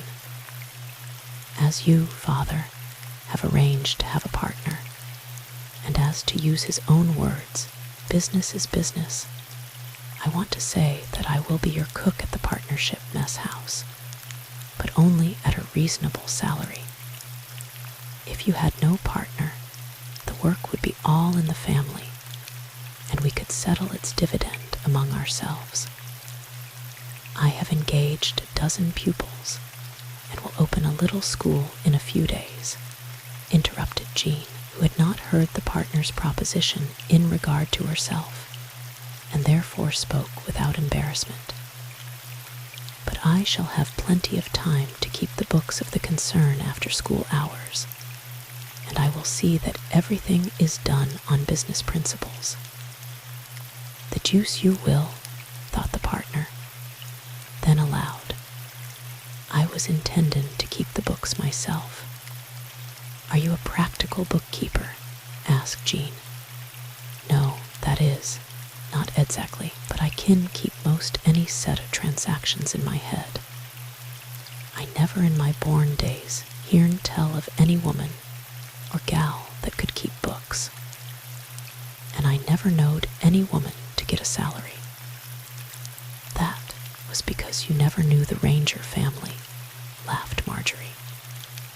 "It is arranged that Hal is to have employment in the mill at a salary," said Mary, "and he is very proud of the opportunity. We girls are all as willing to work as he is, but we do not believe at all in the custom of servitude without salary, to which all married women, and most of the single ones, are subject." "Is that the way you look at it, Miss Jean?" asked her would-be suitor. "Daddy has always taught us that the highest type of humanity is built on the self-dependence of the individual. Haven't you, Daddy?" "My daughters are right, Mr. Jackman. I have trained them to the idea of self-government. I am glad indeed to see them taking hold of these principles firmly." The partner turned away crestfallen. When he was fairly out of hearing, he took off his hat and exclaimed, "I'll be gall darned. What is the weeman common to? I have engaged Susanna to live at my house," said the little doctor, addressing the captain as he sauntered toward a spreading fir near the front doorsteps, where the family were holding a consultation with Mrs. Joseph Ranger prior to her departure. "Then, who will assist Mrs. O'Dowd while I am away?" asked the captain. "She'll surely need both company and assistance at the ranch of the Whispering Firs, as badly as you will need it at the Four Corners." "Don't worry about me, Captain," said Sally. "I can manage the whole place without the help of anybody." "Thank you, Mrs. O'Dowd. You are a thoroughly unselfish woman." "Pardon me, Daddy," said Jean, as soon as she could address him privately. "You make a great mistake if you imagine Sally O'Dowd isn't as selfish as the rest of us." The little doctor was quite taken aback by a remark to the contrary that you made a while ago. "I'm sure I meant no offense, Jean, but I confess that I am disappointed in both the little doctor and Susanna. They ought not to leave me in an extremity like the present, when I have been so kind to them. Everything we attempt is actuated by selfishness, Daddy." "I can't agree with you, Jean." "Oh, yes, you can. You took the little doctor under your wing away back in the States, because you could only hope by that means to get some help that you needed out of Scotty. You smuggled Doug's out of Missouri because it pleased you to please your wife. I am going to teach a little school from a purely selfish motive. Was it selfishness that prompted you to fall in love with your unfaithful Green River hero, Jean?" She turned deathly pale. "Yes, Daddy dear. I thought I was going to be happy, and that was selfishness, of course. But I'm getting my punishment. If selfishness is a natural attribute of humanity, we ought not to decry it, but should seek to control and guide it, Jean. That is right, Daddy. We have a right to life, liberty, and the pursuit of happiness, but we also need toughening. I am getting my share of toughening. Do you object to my marrying Sally O'Dowd? That is your affair, Daddy, but there is no accounting for tastes. Do you think your angel mother would approve the step, my child?" "Ah," cried Jean, her face brightening. There is one love that never dies, the love of a mother for her child. It is the same sort of unselfish love that prompted the Son of Man to lay down his life for the redemption of the race. It is the same love that prompted my mother to risk and lose her life in the wilderness. You will please yourself by marrying Sally O'Dowd. We children will pay her allegiance as our father's wife, chiefly because we know on which side our bread is buttered. But we will not call her mother, nor do we believe you would ask it. I couldn't think of taking the step, my child, unless I thought your mother would approve it, if she could know. But I am very sure she doesn't know. You do not want to believe she knows, Daddy. It is always easier to believe or disbelieve anything when the wish is father to the thought. Well, Jean, it will not do to be loitering here. Yonder come the logging crew. There'll be a lot of hungry men to feed. Some of them are educated men, quite equal in intelligence and culture to Mr. Burns. Don't go to losing your heart. Don't speak of hearts to me, Daddy dear. Mine is dead and buried, but you have no idea how cruelly it was wrung. There, daughter, don't worry. There are as good fish in the sea as any that have ever been caught. There was no time for loitering. There was an extra lodge to be built in the wilderness for the crew of loggers, and a long dining shed to be added. The rails had to be made and fences built. The ground had to be cleared and broken for the spring's planting. And much rude furniture for the homes had yet to be manufactured. The building of a skid road was another pressing need. And taken all together, the captain did not wonder that his partner should take his departure seriously. That the partner was not lacking in executive ability was evident. I tell you, gals, that partner of mine is a corker for business, said the captain. He may be, Daddy, said Jean, but that is all he's good for. If there's a chance to murder the Queen's English, he'll do it. He afflicts me with nausea whenever he speaks, but if you had a man like him for a husband, you would never lack means for the indulgence of the selfish philanthropies you and I have been talking about. You know you promised your grandfather that you would assist him as soon as you could earn some money.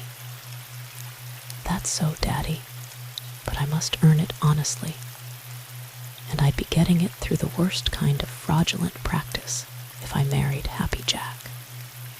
Besides, he will be too stingy for anything after he's married. Don't be too hard on him, Jean. He's got good credentials. And so had Sam O'Dowd. No, Daddy, I won't have any money unless I can get it honestly. As soon as I can earn some cash by teaching, I'll send it to the dear old grandfolks. They capped the climax of their selfishness in jeopardizing the property and happiness of all concerned to gratify their selfish pride in Uncle Joe. Your theories and practices don't tally, Jean, laughed her father as he turned, and with a tender goodbye aside for Sally O'Dowd and an open and hearty adieu to the children, he seated himself in the buggy beside his sister-in-law and drove rapidly away. I wonder how many years must elapse before the roads to Portland are as snugly finished and kept in as good repair as they are today from one suburb of London town to another, asked Mrs. Joseph, merely to break an embarrassing silence. In another 50 years, the people will be awake to the need, Meb. It takes 100 years to make a new country habitable. My people always want their hunting grounds to remain wild, said Mrs. Joseph. I used to like the most primitive modes of life in my childhood, but I learned a better way in London. Did Did you learn to like the Indian life again, Juanetta? Never, sir. But I stooped to conquer, and I have succeeded.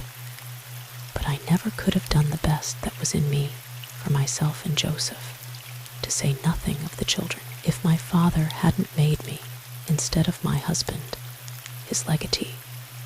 It takes money to do things. Chapter 37. News for Jean. The second meeting between the Ranger brothers was much more embarrassing than cordial. Each at sight of the other recalled their last encounter.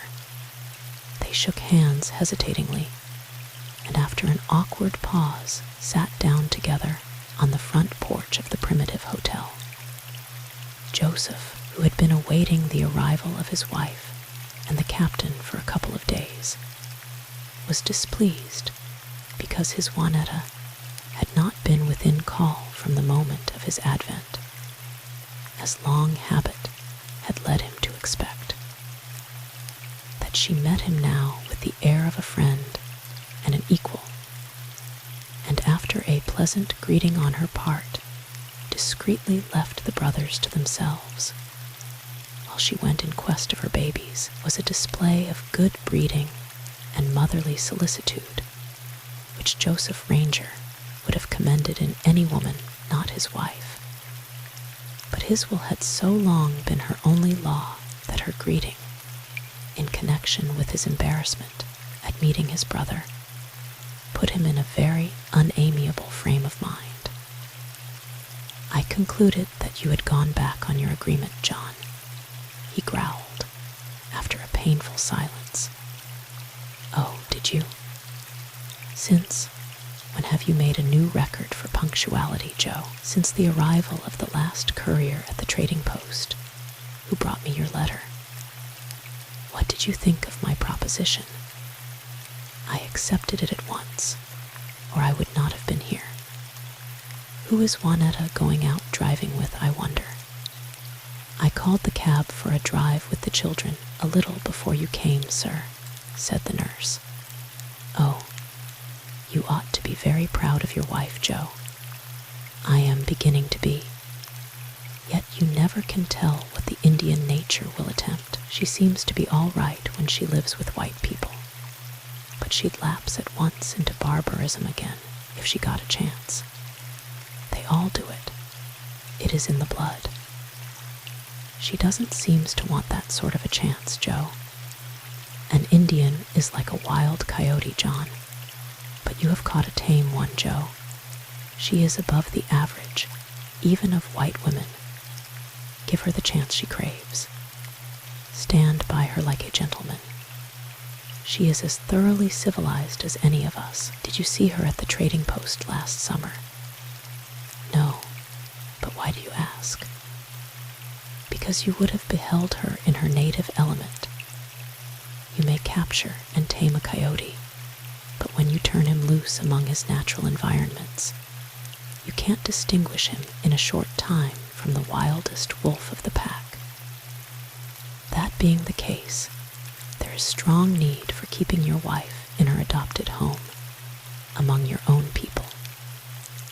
John was thawing toward his brother at a rapid rate, and Joseph, the erring but encouraged and repenting brother, felt a pang of remorse as he arose to welcome his wife and children upon their return from their drive, resolving in his heart that he would never again allow himself to regret the vows he had taken upon himself in his early manhood. The paper was awaiting the captain at his table the next morning with the announcement that the sailing of the ocean steamer was to be delayed for a couple of days on account of an accident to her propeller. Then we'll have time for a spin out to the ranch of the Whispering Firs. Eh, Joe? He asked, as his brother, accompanied by Juanetta, who was resplendent in a crimson cashmere robe, over which her black mantilla was carelessly thrown, took his seat at his elbow at breakfast. "I thought I'd like to take a spin through this embryo city," was the quiet response, "but I want you to see the lay of the land.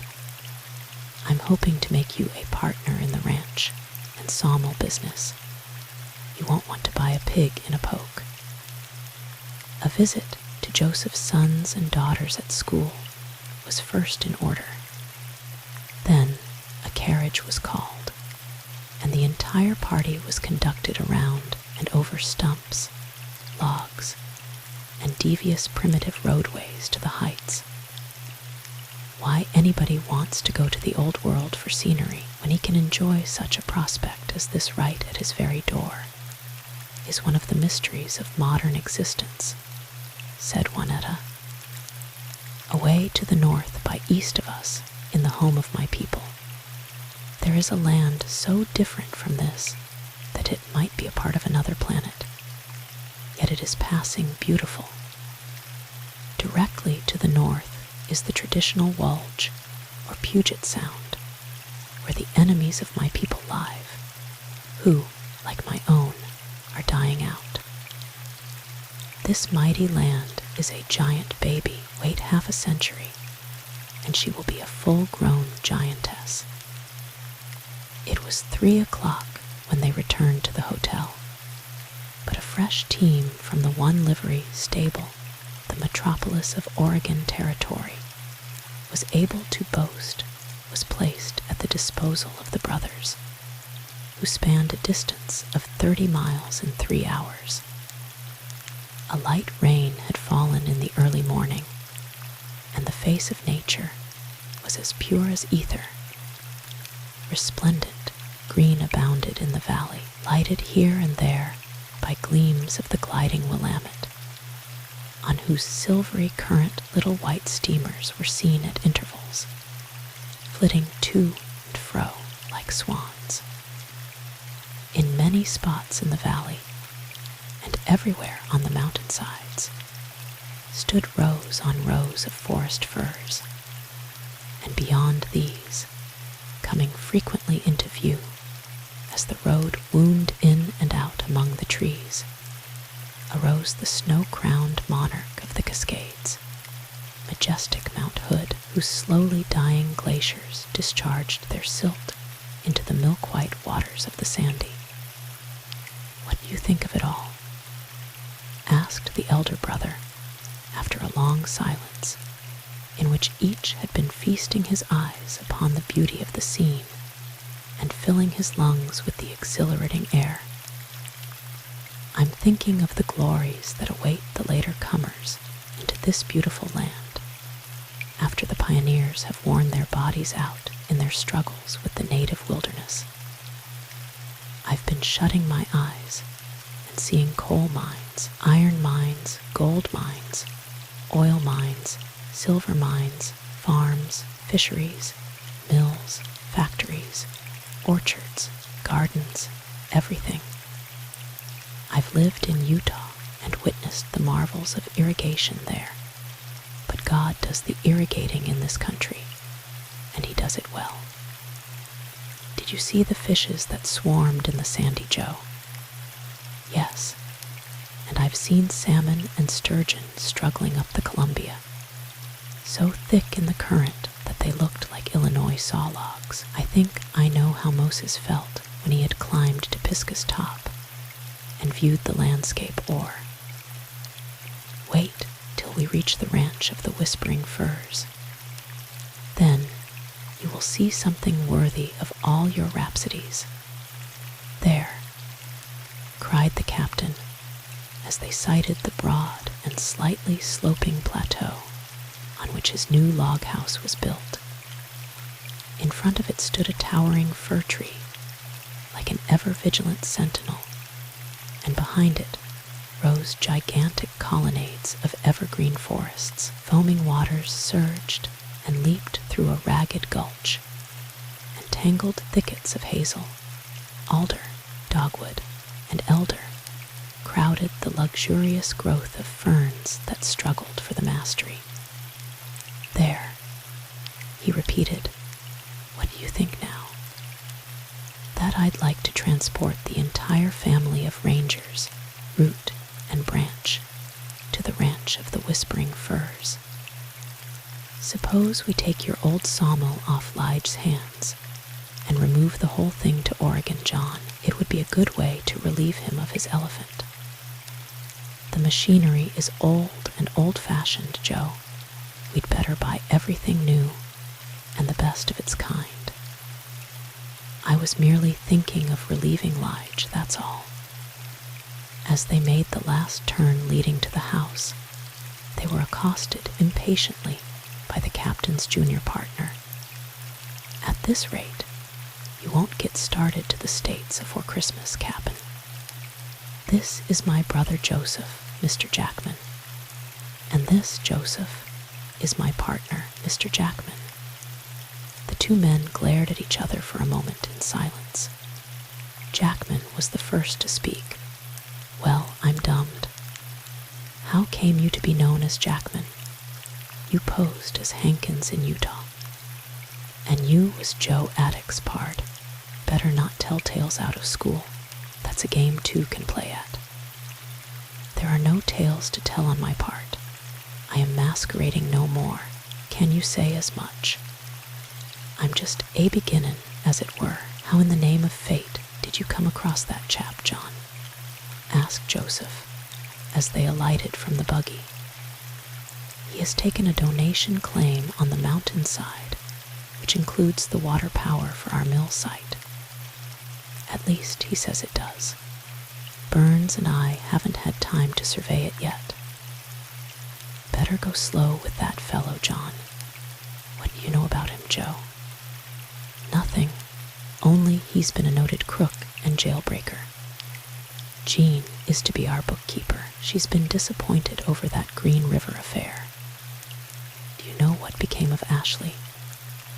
I left him at my station in charge of my business. He's as honest as the day. But by the way, why didn't Jean answer the letter he sent out in care of your happy Jack? She received no letter. But what about Lilla? Did he marry her? Did Ashley marry Lilla? What a question. Who said he did? Jackman. Jean must know of all this. Will you break it to her, Joe? Night had come, and the autumn rains were gently enwrapping the ranch of the whispering firs in a sheet of mist, when Joseph Ranger sought Jean in her little schoolroom for a private conversation. The flickering light of a single kerosene lamp emitted a characteristic odor. A rough table supported the lamp, and on a three-legged stool sat the schoolma'am, trying to bring order out of the chaos of a score or more of papers left by the children. Ah, she said, arising. Come in, Uncle Joe. You won't find our crude beginnings very inviting, but we mustn't despise the day of small things. You're making a good beginning, Jean, but I have not come to talk about your school. I have brought you some tidings from Mr. Ashley. Jean turned pale and would have fallen if her uncle had not caught her in his arms. Here is a note which he gave me just as I was leaving for the West. Jean retained her composure by a supreme effort of the will.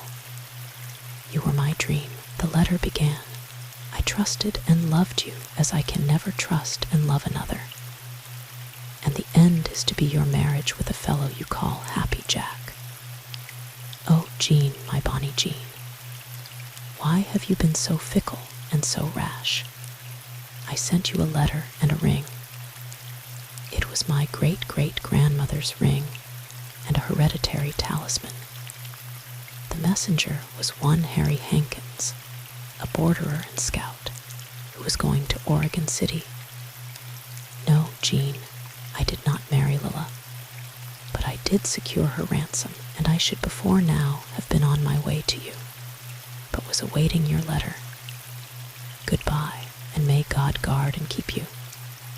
Think of me as your heartbroken friend and lover.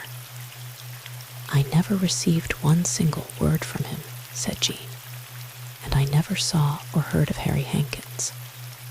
Oh, yes, You did, Jean. He is none other than your father's partner.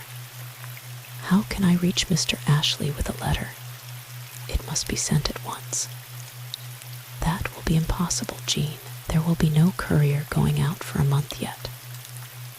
But we will take a letter to Portland and leave it in care of Juanetta. She will see that it is forwarded at the first opportunity. Busily, the work went forward. But Happy Jack was nowhere to be seen, and the brothers were compelled to take their departure without making the business settlement with him, which they so much desired. Never mind. We'll freeze him out, or scare him out, if he shows up here again, said the captain as he and his brother turned their faces Portlandward. Chapter 38. The brothers journey homeward together. The steamer in which the Ranger brothers embarked for San Francisco was an ancient and somewhat decrepit tub, as much unlike the floating palaces that plow the Pacific Ocean today as the long railway trains with their Pullman coaches.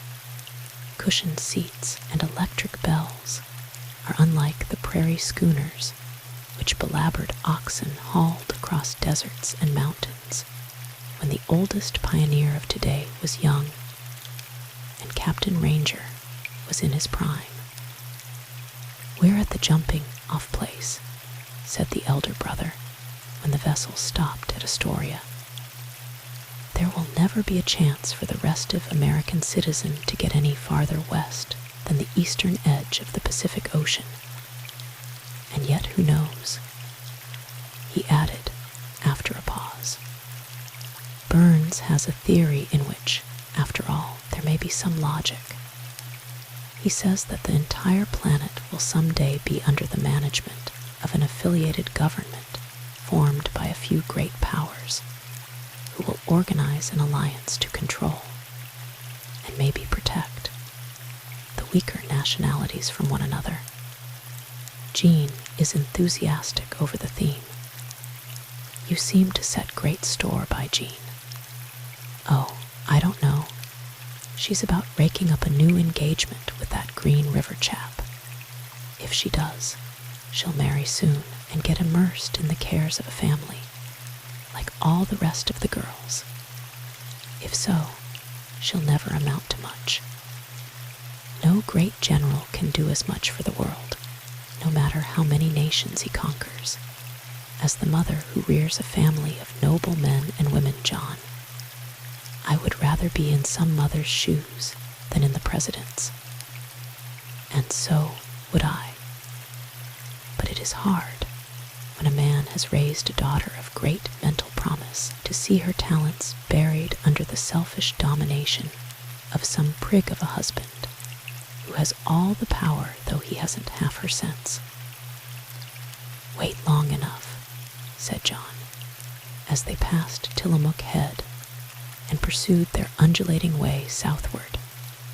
Wait long enough, and the genius of American liberty and enterprise will settle yonder shores with 1 million or more inhabitants. Railroads by the dozen will cross the continent in time, sending out lateral branches in all directions till the whole country is gridironed with paths for the iron horse. But the mountains are in the way, John. They will be tunneled or looped, Joe. New feats of engineering are being developed constantly, and I should not be surprised to hear of the discovery of some new force, or rather of the discovery of the utility of some always existing force, which will revolutionize transportation on the land and the sea. There are islands to the west of us, lots of them, and who knows but they will become a part of the possessions of the United States before the close of the century. I'd like to have Burns and Jean and the little doctor here to help me talk it out. I can't let my mind get away from me, as you do, laughed Joseph, and they changed the subject. days passed, and the timber lines of southern Oregon and northern California gave way to the extensive treeless regions that border the central and southern edges of the Golden State. Immense stretches of barren, sandy wastes rose high in the arid heavens, revealing a region of desolation that seemed good for nothing but range for savage beasts and poisonous serpents. "It is now my turn to prophesy and philosophize," said Joseph. "My experience and observation in Utah, where irrigation has relieved the barren soil of its drought, has taught me that irrigation will develop the latent power of the desert to sustain and perpetuate the race long after the Mississippi Basin has ceased to respond to the demands of the husbandman and the vernal lands of the Willamette Valley are worn out. But the Willamette Valley and the entire northwest coast will always beat the world with the fruits and cereals that thrive in the temperate zone. Always is a good while, John. It is a pity that we can't live always. Jean declares that we do. How came she to know so much? I cannot tell, but she has evolved a theory from her studies and conclusions that seems plausible. At any rate, we cannot disprove it. And as it comforts her and hurts nobody, I am glad she can enjoy it. But the gong has sounded for dinner, and I am as hungry as a bear. "It is a glorious thing to be alive," exclaimed the captain, when they spied the lights of the Farallones to the leeward, while on their left rose Mare Island, and they knew that they were nearing the Golden Gate. 4 days of happy, languorous idleness on a glassy sea had been theirs to enjoy. But each decided that he had had enough of leisure, and was glad when Telegraph Hill, the towering head of the city of San Francisco, was seen among its myriads of sand dunes and rioting patches of native weeds. "It is indeed a glorious thing to be alive," said Joseph, as they were being jostled in the streets of the city, where a babel of tongues kept up a continuous clatter, as bewildering as it was unintelligible. The hotel in which the brothers found lodgings was a little superior to the Portland hostelry, being larger, but the food was far from satisfactory, and they found the sand fleas and Benicia Bay mosquitoes more voracious than welcome. The sights of the truly cosmopolitan city were new and alluring, and once, but for the intervention of the police, the verdant pair would have been fleeced by a smooth-tongued swindler. They were directed by a big policeman to an immense hardware establishment, where they found a complete, up-to-date outfit for their plant. They then continued their journey toward the isthmus with a feeling of anticipation to which their frequent conversations concerning the legendary lore of the peculiar country for which they were bound possessed a fascinating interest. "I have read of a lost continent which is said to have existed in a prehistoric age," said the younger brother. "The Indians of the Mandan district have many legends in regard to it.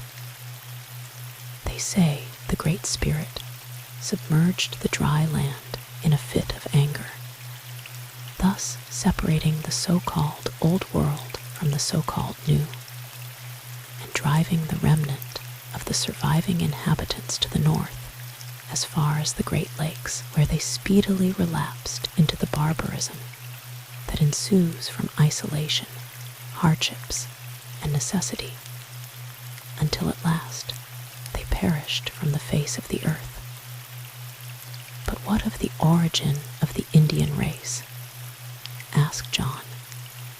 "Their legends tell us that their ancestors came originally from Russia by the way of Bering Strait, which in winter was closed by ice, that at one time the ice gorges were suddenly broken up by a tremendous gale and were never closed again. There were natives of the great Northland who were caught on the south side of the gorge, and, being unable to return, remained in what is now Alaska, whence they migrated, multiplied, and spread till they covered what is now the United States of America. When we return to Oregon, we must not fail to start burns on some of these legends, Joe. The widow McAlpin, whom he means to marry as soon as she will consent, is as deeply interested in the origin of the Indians as he is. But if we knew all about the immediate origin of the Indians, that wouldn't settle the question, John. Where did the Russians get their start? And how did every island of the great oceans become inhabited? You are carrying me away beyond my depth, Joe. Burns has a theory that different races of people are indigenous to all countries.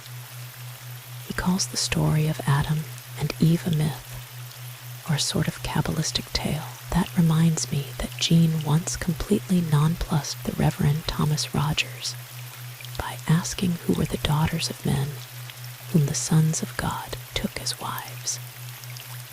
And where, she asked, did Cain get his wife? These speculations, which are by no means new, are as fruitless as they are perplexing, John.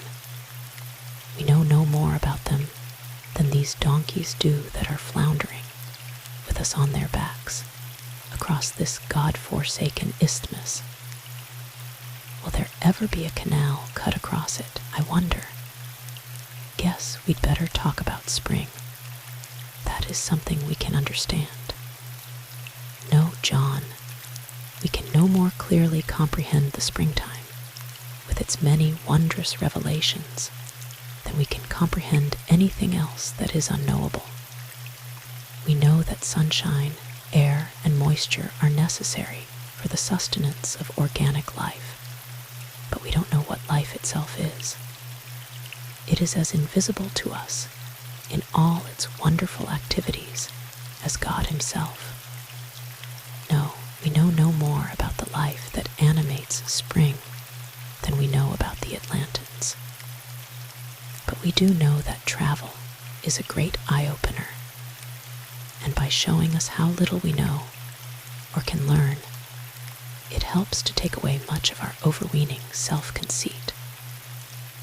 There being no delay at Acapulco, and but little at New Orleans, our voyagers were soon aboard one of the palatial steamers that plowed the waters of the Mississippi in the days when steamboating on the river was in the height of its glory. Floating palaces, with hearts of fire and arteries of steam, were equipped in the most sumptuous style. The cuisine of their tables was never excelled in any land.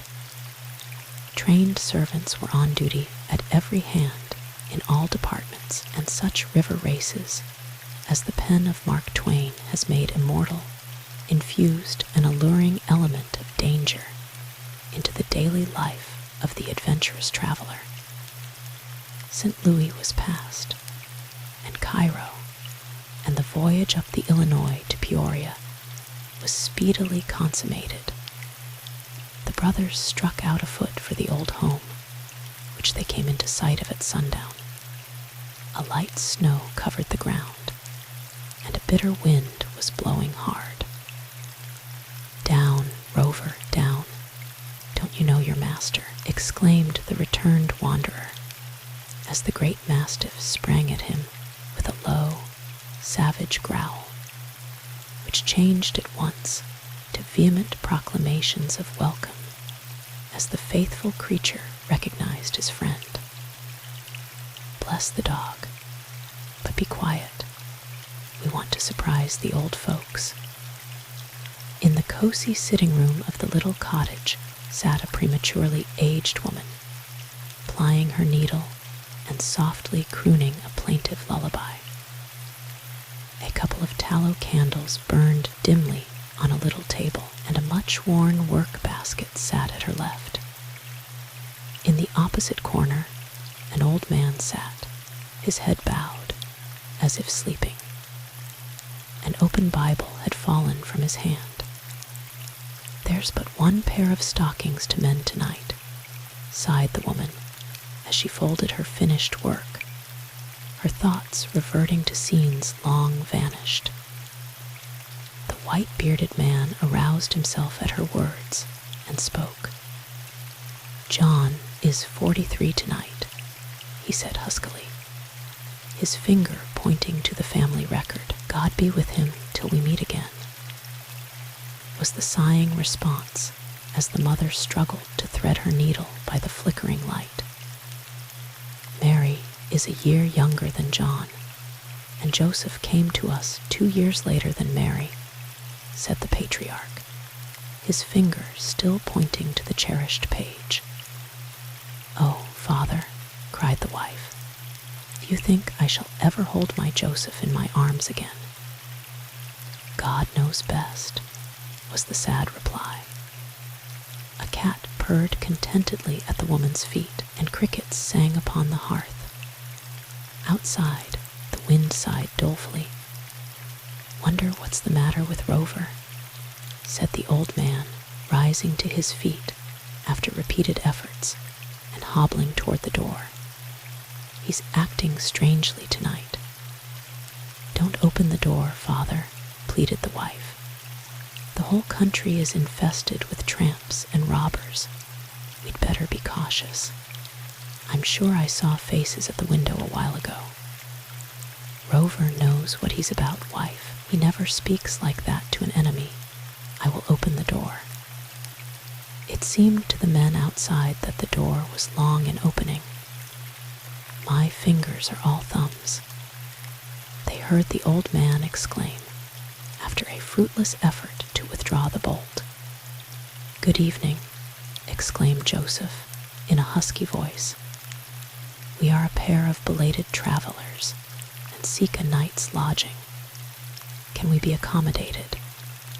"We're not used to keeping travelers," said the patriarch, "but it is late and another storm is brewing. Come right in.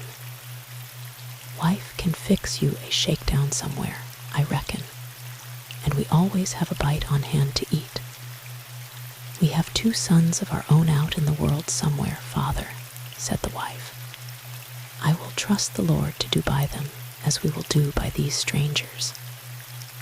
John Ranger threw back his heavy coat and hat and stood before the pair erect and motionless. "Mother," he exclaimed after a moment's waiting, as he caught her in his arms, "don't you know your boy?"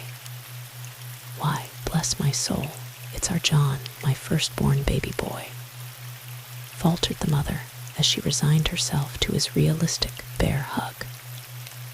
"I thought you was in Oregon." "So I was a few weeks ago, but I am here now. How are you, mother dear? And you, father? I am so glad to see you again. How goes the world with both of you?" "All right, son, considering. That is, it's all right now you are here. We can bear poverty and hardship now." "Eh, wife?" "Yes, father. If the Lord sees fit to afflict us, we can now bear it without complaining. Blessed be his holy name. But how did it happen, John dear? I was thinking about you tonight as being far away on this, your 43rd birthday. We do things in a hurry on the Pacific coast, mother mine. This is an unexpected visit, but you are neglecting somebody." "That is so," exclaimed the old man. "What might your name be, stranger?" The tall man in the shadow took a faltering step forward and removed his hat. "Don't you know me, father?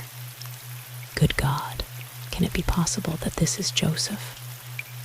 "Don't let him deceive us, John," pleaded the mother. "I I couldn't live and bear it. Yes, mother dear, it is indeed your Joseph, your long-lost son, cried the prodigal. Don't you recognize me now? John, who had released his mother, stood by in silence while Joseph, secure in his welcome, gathered his mother in his arms and exclaimed, "It is now my turn to give you a bear hug. Take this and this." And he clasped her with half-savage tenderness again and again. "Yes, mother," cried the father, who, overcome by his emotions, dropped feebly into his chair. Then, controlling his feelings by a strong effort of the will, he added with a laugh, "Hadn't we better kill the prodigal, seeing the calf has come home?" At a late hour a frugal meal was spread, to which the weary homecomers did enforced justice, the mother on one side of the table, weeping and laughing by turns, and the father on the other side, endeavoring, with indifferent success, to be dignified and calm. The brothers eyed each other askance as the supper proceeded, especially noticing the absence of the many little luxuries for which the ranger tables had formerly been noted throughout the township. "Father and I don't have much appetite, so we don't lay in many extras nowadays," said the mother. "We've been having a hard time of it since you left us, John," broke in the father. The fellow that bought the sawmill didn't understand the business, and he soon swamped it. So Lige had to take it off his hands, and it left us mighty hard up. Lige has a big family, and the gals want clothes and schoolin', and Mary is poorly and needs medicines, so mother and I do without lots of things we need. It was lucky for all hands, though, that Annie sent back that deed to the Robinson old folks. They're independent now, in a small way. They have their own garden and cow and fruit and poultry, and they made enough off of their truck patch last summer to pay their taxes and buy groceries. They don't need many new clothes. They have bought a sleigh and a horse, so they can go to meetin' Sundays, and next summer, Daddy Robinson says, he'll be able to buy a buggy. "I meant to let you have that little place, Father," said John, trying in vain to eat his food. But Annie claimed it as her own, and Mary and Jean insisted that she had a right to deed it to her own parents. "If you had such a little home now, could you be contented?" "Oh, John," cried his mother, "if we only had a place as good. I never covet what is my neighbor's, but I do want to be independent. Can't you pack your little effects and go with us to Oregon?" asked Joseph, a great lump rising in his throat. The old man looked anxiously at his wife. The wife looked inquiringly at her husband. "It will be just as Father says," said the wife submissively. "An old man is like an old tree," began the father, bowing his head upon the table. "You can transplant a man or a tree, but you can't make him take root to do much good in new soil after they get old.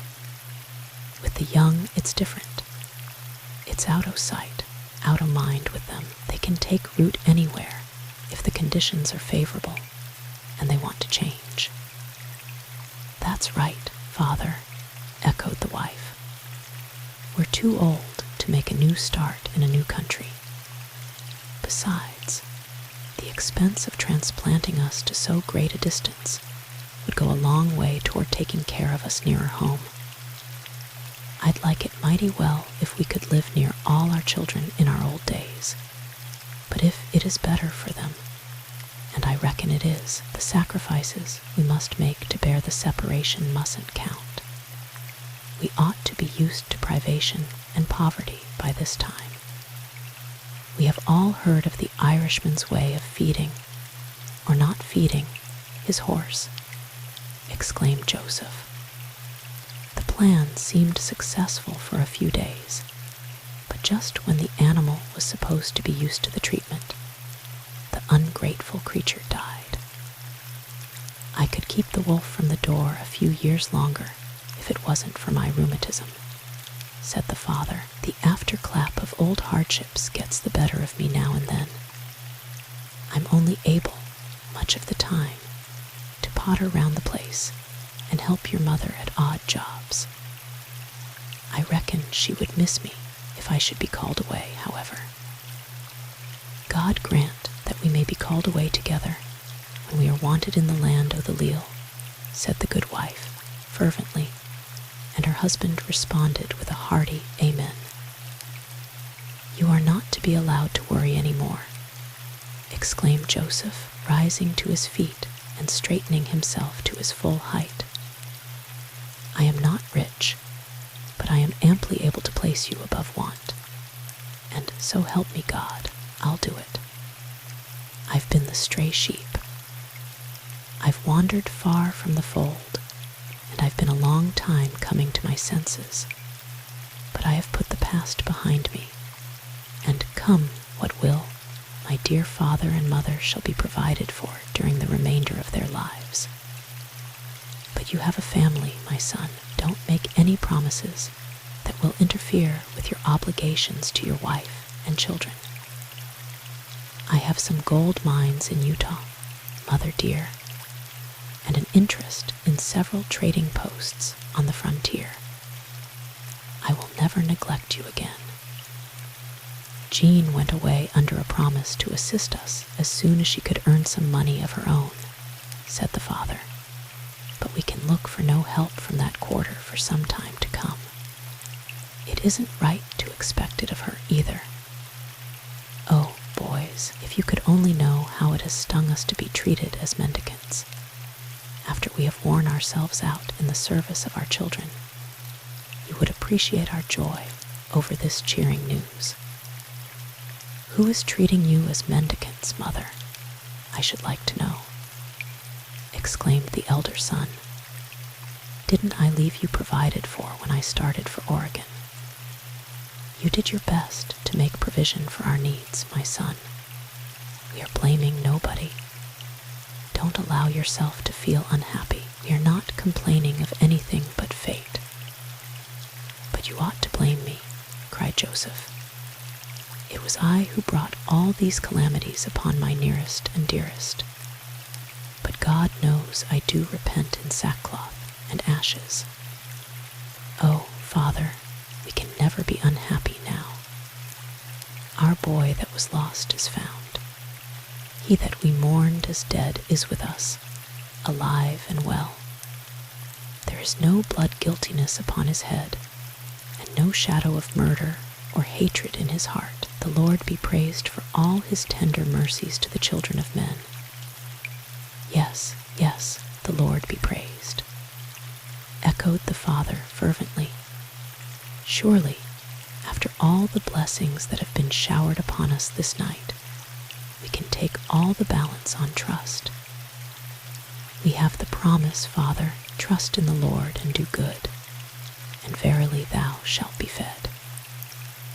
I'd give the world, if I had it, for the simple, childlike faith of our father and mother, said John, as soon as the brothers were alone.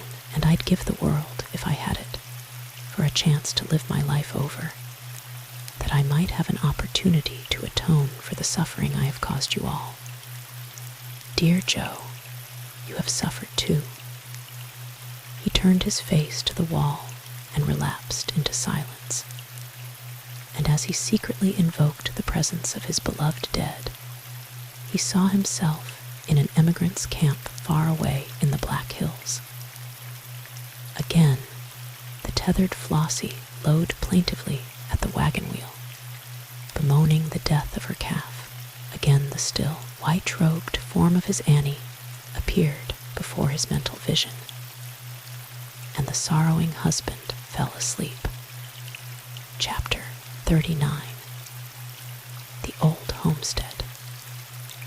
The gray dawn of a bleak December morning found the Ranger brothers alternately stamping the snow from their feet on the front veranda of the old homestead and listening for the first sounds of awakening within.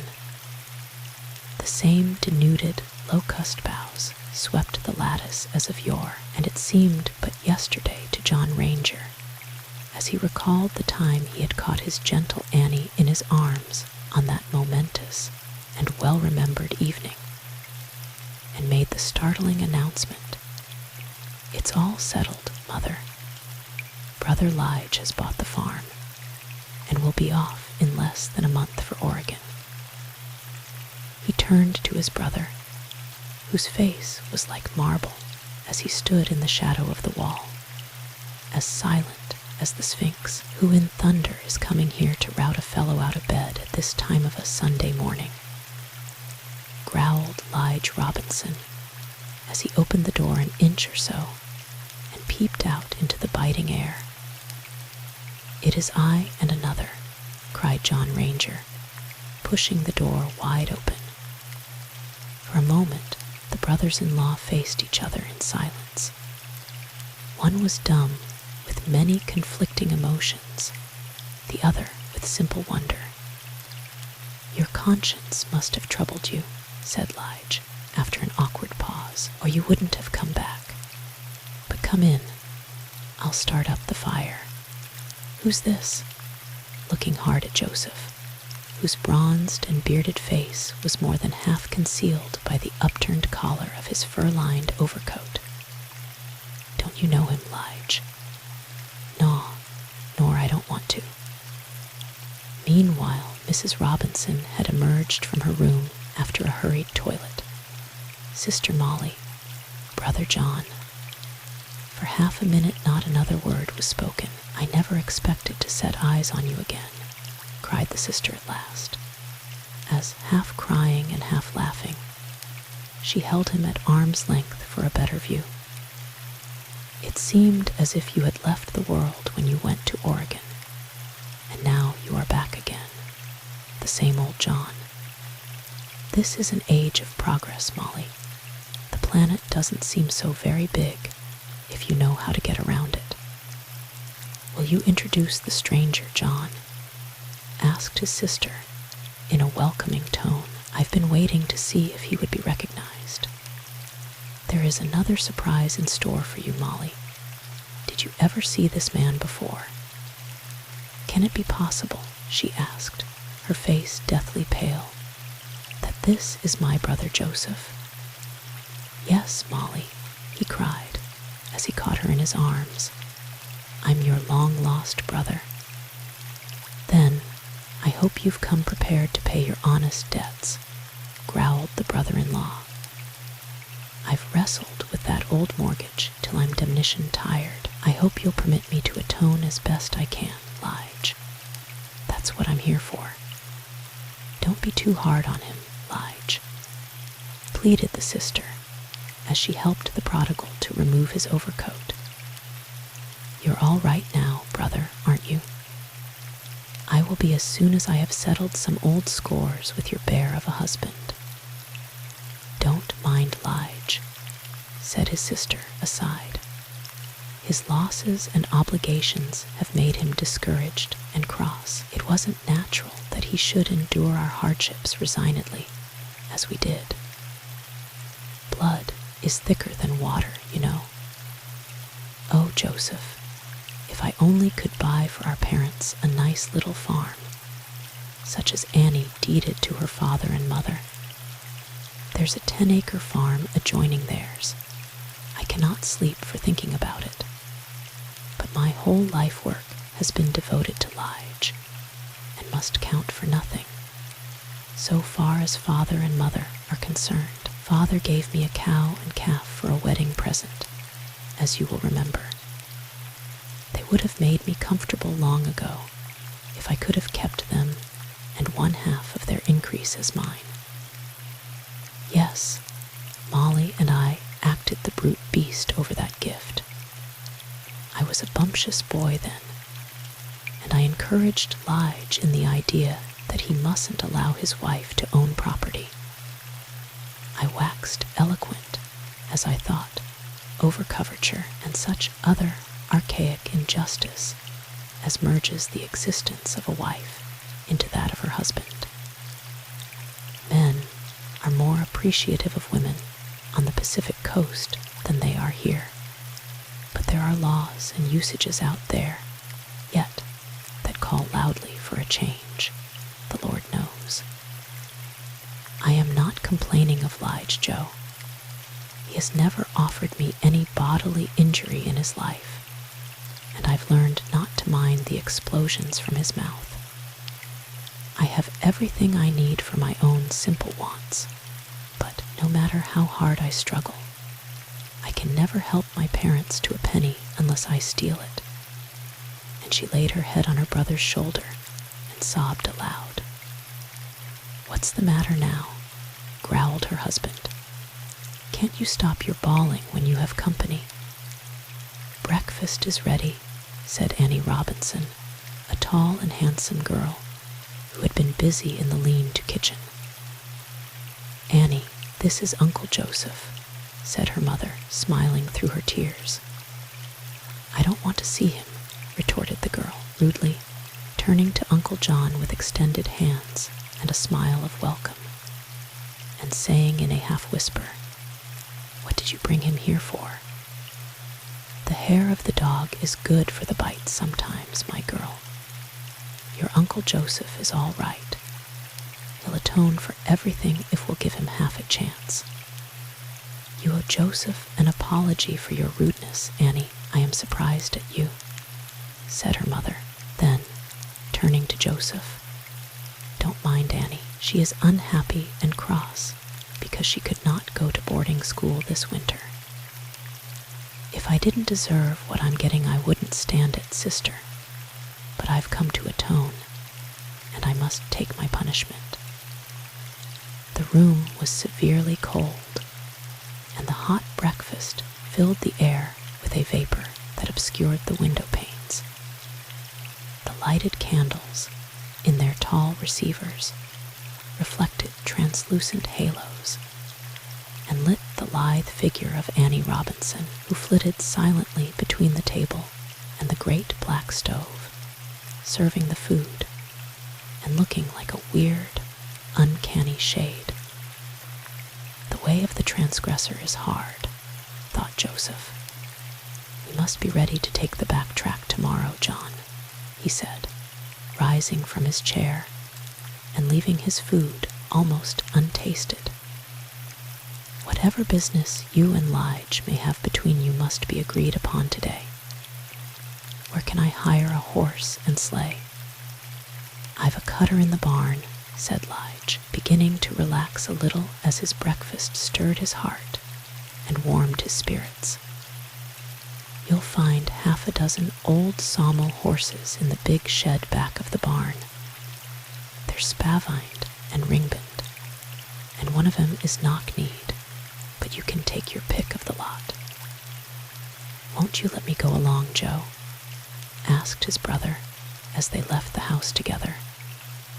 "Where are you going, anyhow?" "Of course you can go along if you are not needed here. I am going to see about buying that 10-acre tract that Molly told me about. If it is suitable for the needs of our parents, I will see them installed in a home of their own before another week passes. Why, John, I'd rather murder our dear old father and mother in cold blood than leave them under the heel of that parsimonious. Don't be too hard on Lige, Joe. He's had a whole lot to contend with since the sawmill, the debts, and other double loads have been left on his hands." "And no wonder," was the significant rejoinder. "He deserves his fate." The sun arose in splendor, warming the air and making the drive of 3 or 4 miles keenly invigorating and enjoyable.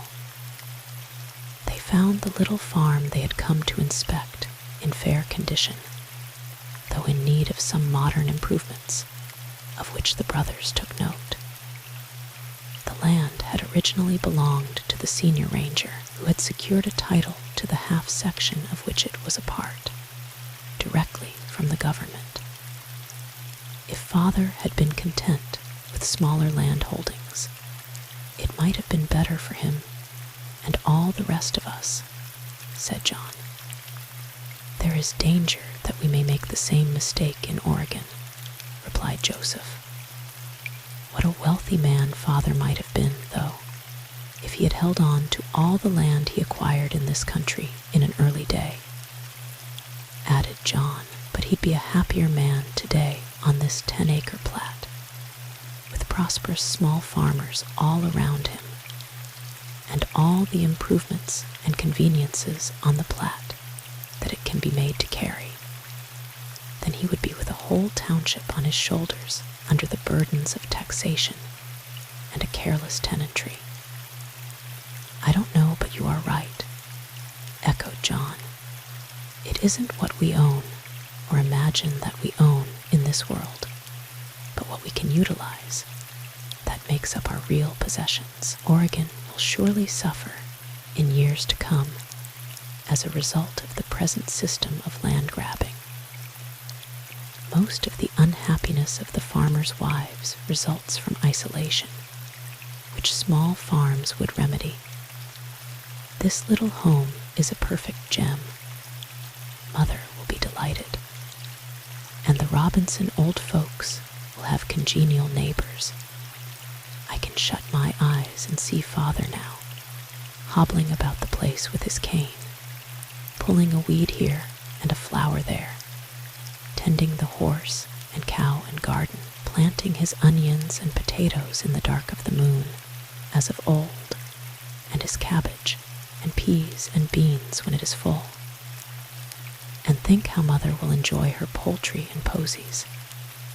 But we must do something to relieve Lige of his burden of debt, or he'll drive Molly to suicide. I feel under no obligation to Lige, God knows. But for Molly's sake, I'll see about helping him out. You still intend to leave for the coast tomorrow? No, said Joseph. I spoke hastily. This is Sunday. We can't complete our business today. I will see the agent and settle about this little farm in the morning. After we get the old folks comfortable, it will be time to consider Lige. He must wait. I've been thinking all day, said John, as they were journeying homeward, that the entire running machinery of the home should be entrusted to women, who are the real homemakers. My Annie planned for the support of her parents and made them modestly independent by a stroke of her pen. But she could not have done it if I had continued obstinate about signing the deed, and I am very much afraid I could not have been prevailed upon to do it if it hadn't been for the persistence of Jean. She gave me no peace till the conveyance was made. If women possessed law-making power, these matters would in time be adjusted, and both men and women would be the gainers in the long run. But both men and women are as short-sighted as they are selfish. Solomon was right when he said, There is that scattereth, and yet increaseth, and there is that withholdeth more than is meet, but it tendeth to poverty. It is noticeable that men of the frontier are more inclined to be just with their co-workers, the mothers, than the men of the older states. It's all settled, Mother, exclaimed Joseph, as he alighted at the cottage doorstep and threw the reins to John. I've been to see that little farm adjoining Pap Robinson's, and I've made terms. The little place is yours from now on, and I will not leave you till you are settled in it. Your father will be so happy, son. He started to meeting a little while ago. I stayed at home to have a nice, warm supper ready. It isn't many more meals I'll get a chance to cook for my boys. You did your share in that line long ago, Mother dear, in the family reunion in the little cottage home that night, there were no intruders. John, Mary, and Joseph held sweet communion with their parents alone. Our Father in heaven, prayed the old man before retiring, we thank thee for all thy tender mercies to us ward.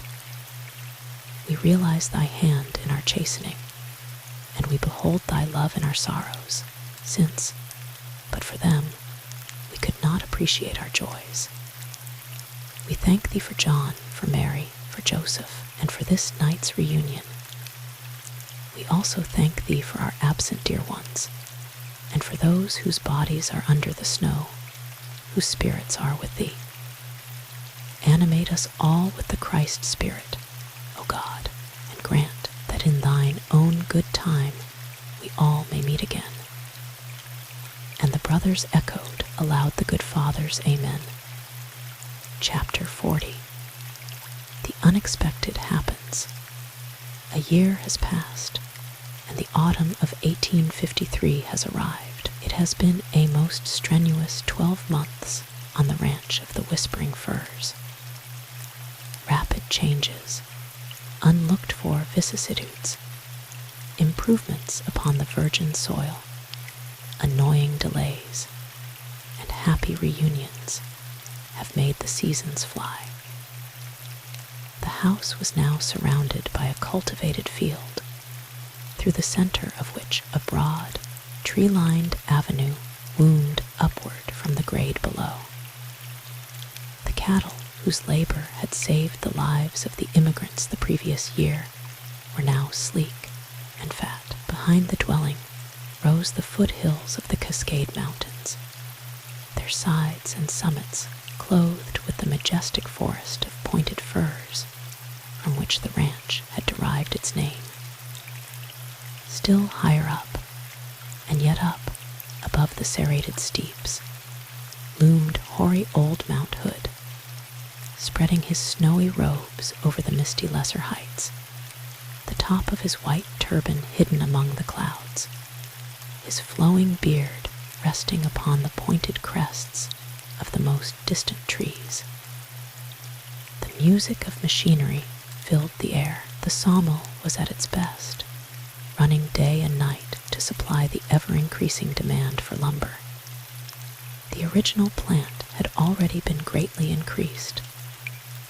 "It is a glorious thing to be alive," said Jean, pausing in the perusal of a letter.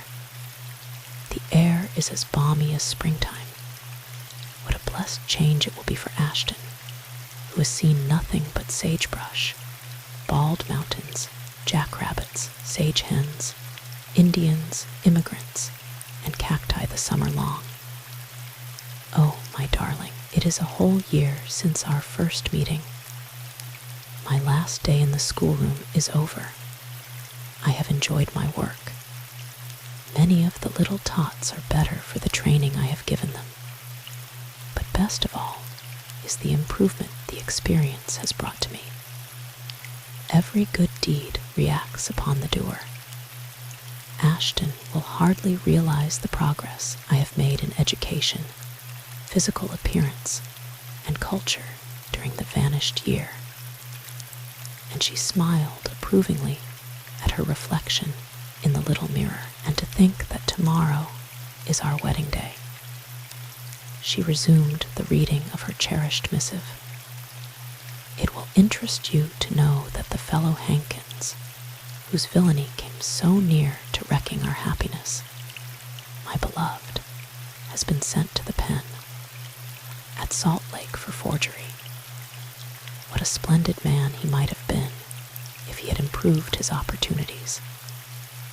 He still has a penitentiary term to serve in New York, which, added to his 20 years in Utah, will take him into the sere and yellow leaf, and I'd have allowed myself to marry that fellow, I fear, if you had proved false to me, my Ashton," exclaimed Jean, as she turned from her musings to survey her trousseau, upon which she and Mary had spent much time and skill.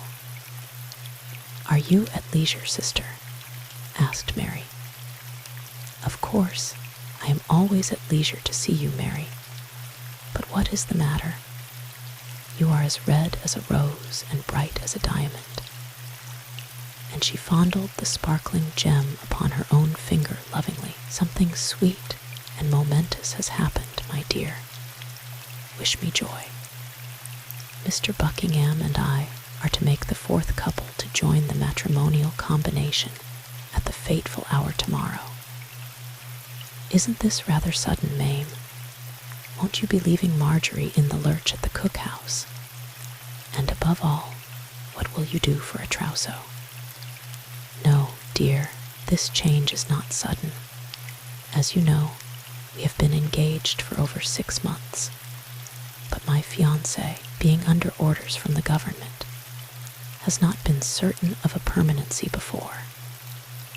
We will take Marjorie with us to Washington and keep her in school. And now, as to trousseau. My white dimity dress is fresh and new, and so is Marjorie's. When we get to Washington, where Mr. Buckingham must spend the winter under orders from the Land Department, he says we can patronize the modiste to our heart's content. It was a fortunate day for me when my husband, that is to be, was sent out to Oregon to investigate alleged land frauds. And more fortunate still that he discovered that fellow Hankins. I wish we'd known this a week ago, Mame. You might have had an ivory white, all wool delaine, with lace and satin trimmings, just like mine. My little sister, notwithstanding her reputation for strong-mindedness, is a charming bit of femininity, after all, laughed Mary as she hurried away. The near approach of a creaking wagon caused the sisters to approach the window. "As I live," cried Jean, "it's the Reverend Thomas Rogers coming up the grade. And that is his little doll-faced wife. Wonder where they came from, and what in creation they're coming here for." "You must go out to meet them, Jean," said Mary. "I never want to see them again, but we mustn't be remiss in hospitality." "He looks as if the world had gone hard with him, poor fellow," laughed Jean. "Don't you wish you had to pull in double harness with the like of him for the rest of your life?" "I would never have fancied him in the first place if I had had any sense," said Mary. "Wonder who paid their bills," she cried with a hysterical little laugh, as she watched the preacher's wife while she alighted over the wagon wheel without any attention or assistance. Yonder goes Mrs. O'Dowd to the rescue. "Do you know, Mame, I think it is a wise step for Daddy to hitch up with Sally O'Dowd. He might go farther and fare a whole lot worse." Although the greeting the Rogers family received from the Ranger household was not exactly in keeping with the open-hearted hospitality of the border, it seemed to satisfy the preacher, who made himself as agreeable as possible. "I went, Squire, to see your parents and Mrs. Rangers a few days before I left the States," said the preacher. "The dear old people were well and prosperous and contented. They have imbibed a new theory about time and distance. They talk learnedly about vibrations, a fourth dimension in space, and other such nonsense. And they declare that there can be no real separation of souls that are in perfect accord with one another. Their new belief is making them as happy as birds. I would have no objection to such speculations if they didn't tend to undermine the gospel. All such theories detract from the faith of our fathers." "Not necessarily," said Jean. "I think that we ought always to accept truth for authority, but you want everybody to accept authority for truth. I see it is the same little doubting Thomas we used to have in the pleasant prairie schoolhouse, said the minister. "There is a whole lot of common sense in Jean's religion," cried Hal. "I mean to accept her manufacture of the article as straight goods, full measure, and a yard wide." "These discussions are not profitable," said Captain Ranger dryly. "Your father and mother are certainly very happy in their theories. I can say that much for them," said Mrs. Rogers, who, from her nook in the corner, had seldom ventured a word. Their cottage was as neat as a new pin. It was the springtime, and climbing roses were clambering over the little porch.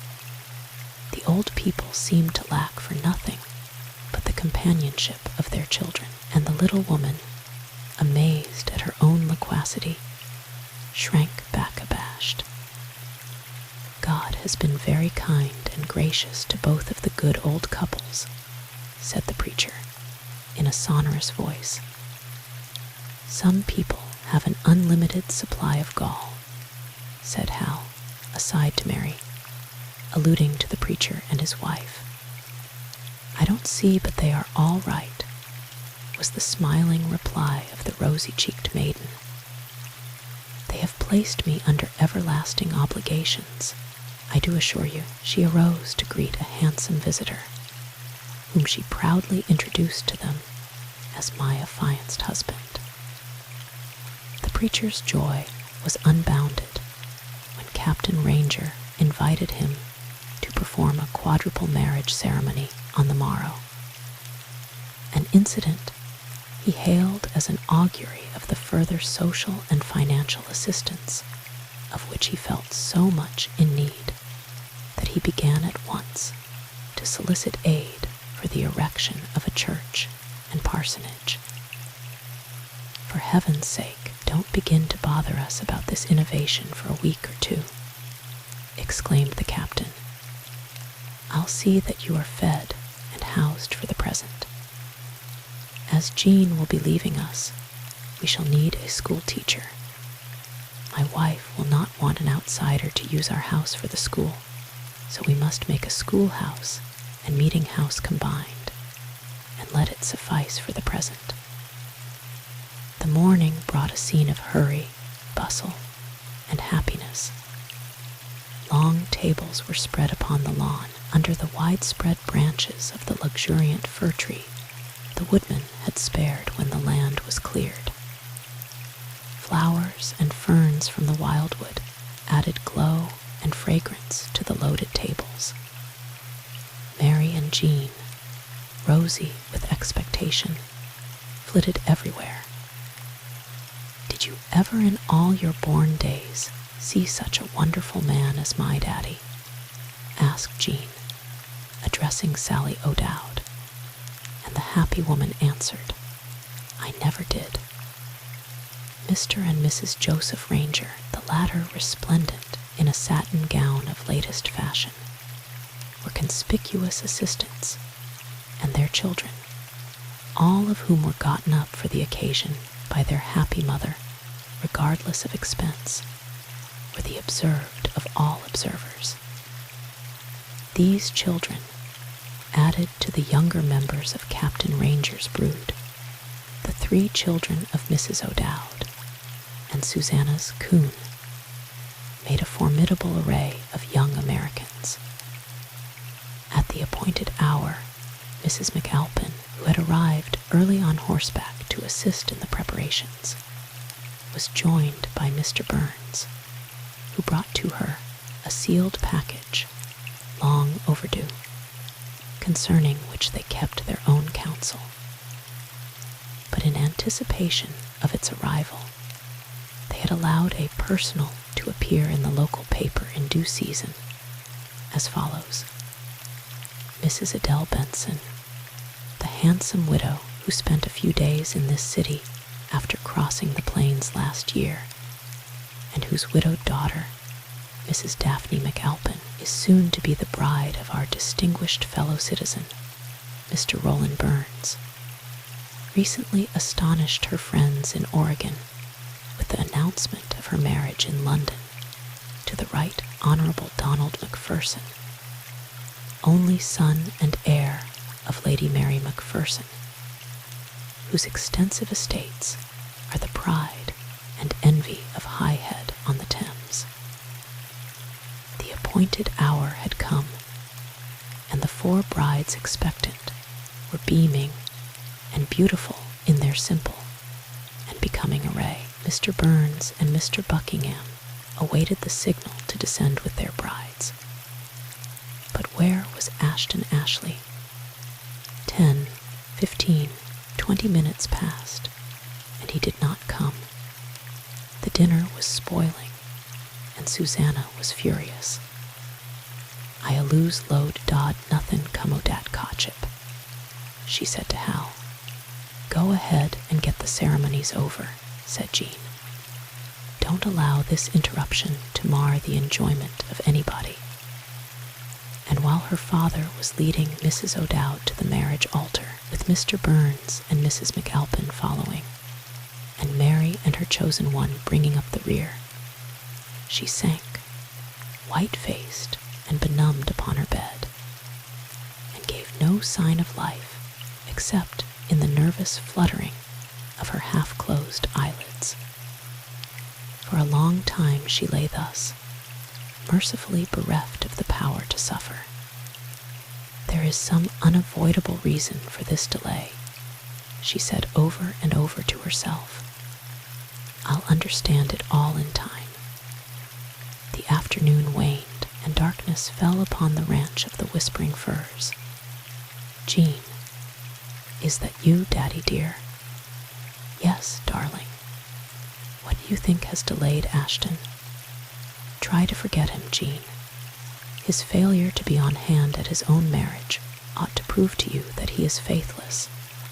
You will live to thank God that the knowledge of Ashton's faithlessness did not come upon you after marriage." "Ashton is not faithless," she cried, springing to her feet. Then she fell quivering to the floor. "Run, quick, Hal, saddle a horse, and go for the little doctor," cried Mary. A heavy mist that had rolled up from the ocean in the afternoon had settled now into a steady downpour. There was no moon, and the dense darkness of the forest through which Hal's road lay was as black as Erebus. "Jean loves you, Suki," he would say, patting the mare on the shoulder. "We must get the little doctor at all hazards," and the mare, as if sensing the importance of her mission, would leap forward with a sympathetic whinny. The door was opened by Mr. Burns, revealing a scene of domestic comfort. A little table, covered with a snowy cloth and spread with light refreshments, stood before a blazing fire, and at its head sat Mrs. Burns, daintily attired in a light blue wrapper of exquisite workmanship. "Why, Harry Ranger," she exclaimed, as the lad stood inside the door, shaking his dripping garments. "I hope Jean isn't worse. I left her calm and seemingly out of danger. She's fallen in a fit. I've come for the doctor." The wind had lulled a little as the little party hurried down the muddy highway toward the ranch of the Whispering Firs.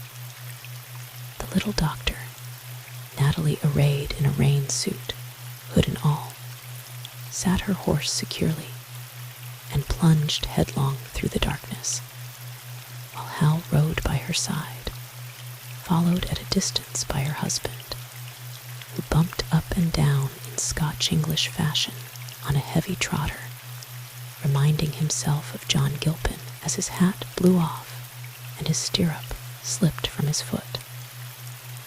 "I've heard rumors of the coming woman many a time," he thought, bracing himself by clinging to the horn of his Spanish saddle.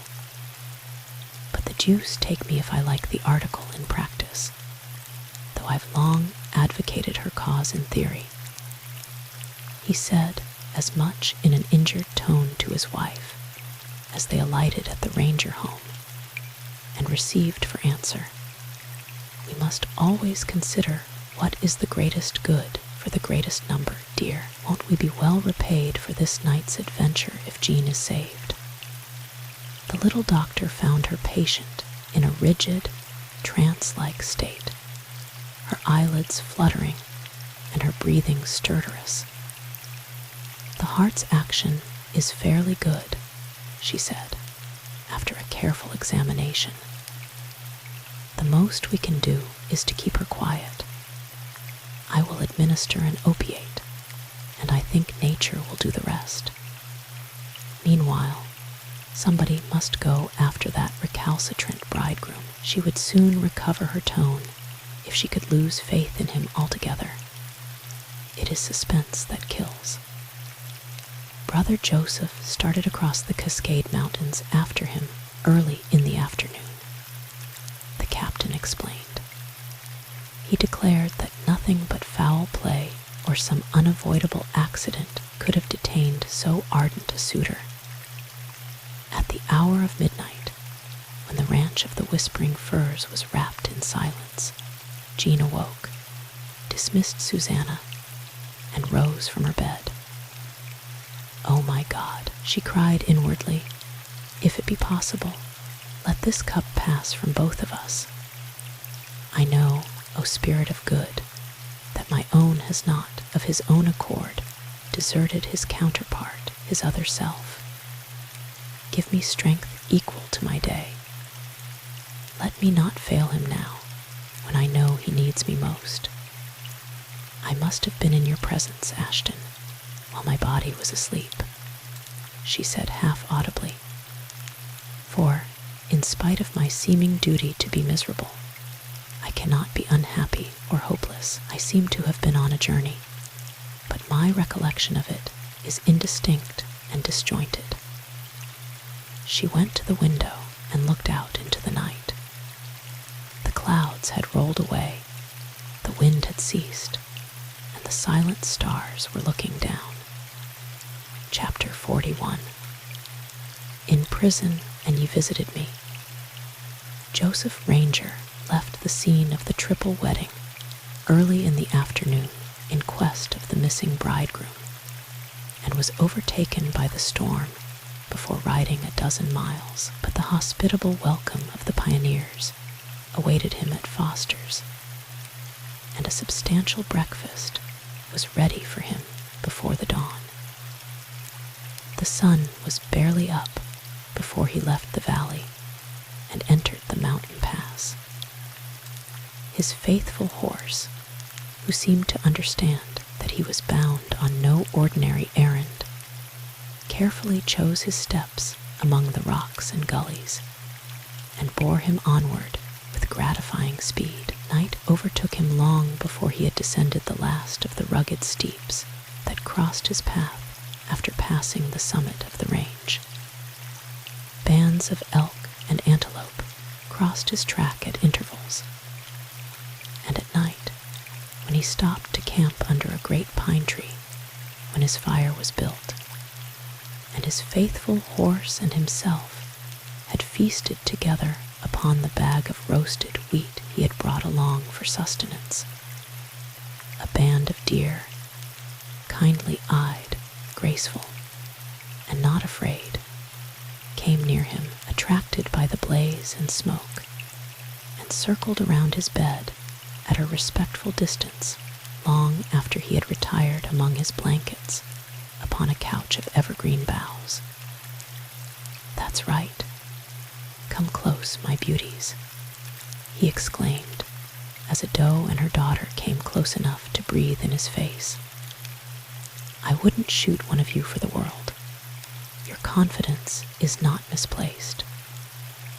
But when he put out his hand to fondle them, they bounded away as light as birds, only to approach again and paw the blankets with their nimble hoofs and awaken him from his coveted sleep. Finally, to frighten them away, he fired his revolver into the air, and the entire herd scampered away into the darkness. "The gun is the wild animal's master," he said as he fell asleep, to be awakened again by the neighing of his tethered horse. The fire of pitch pine was still burning, and a pair of eyes glowed near his face like coals.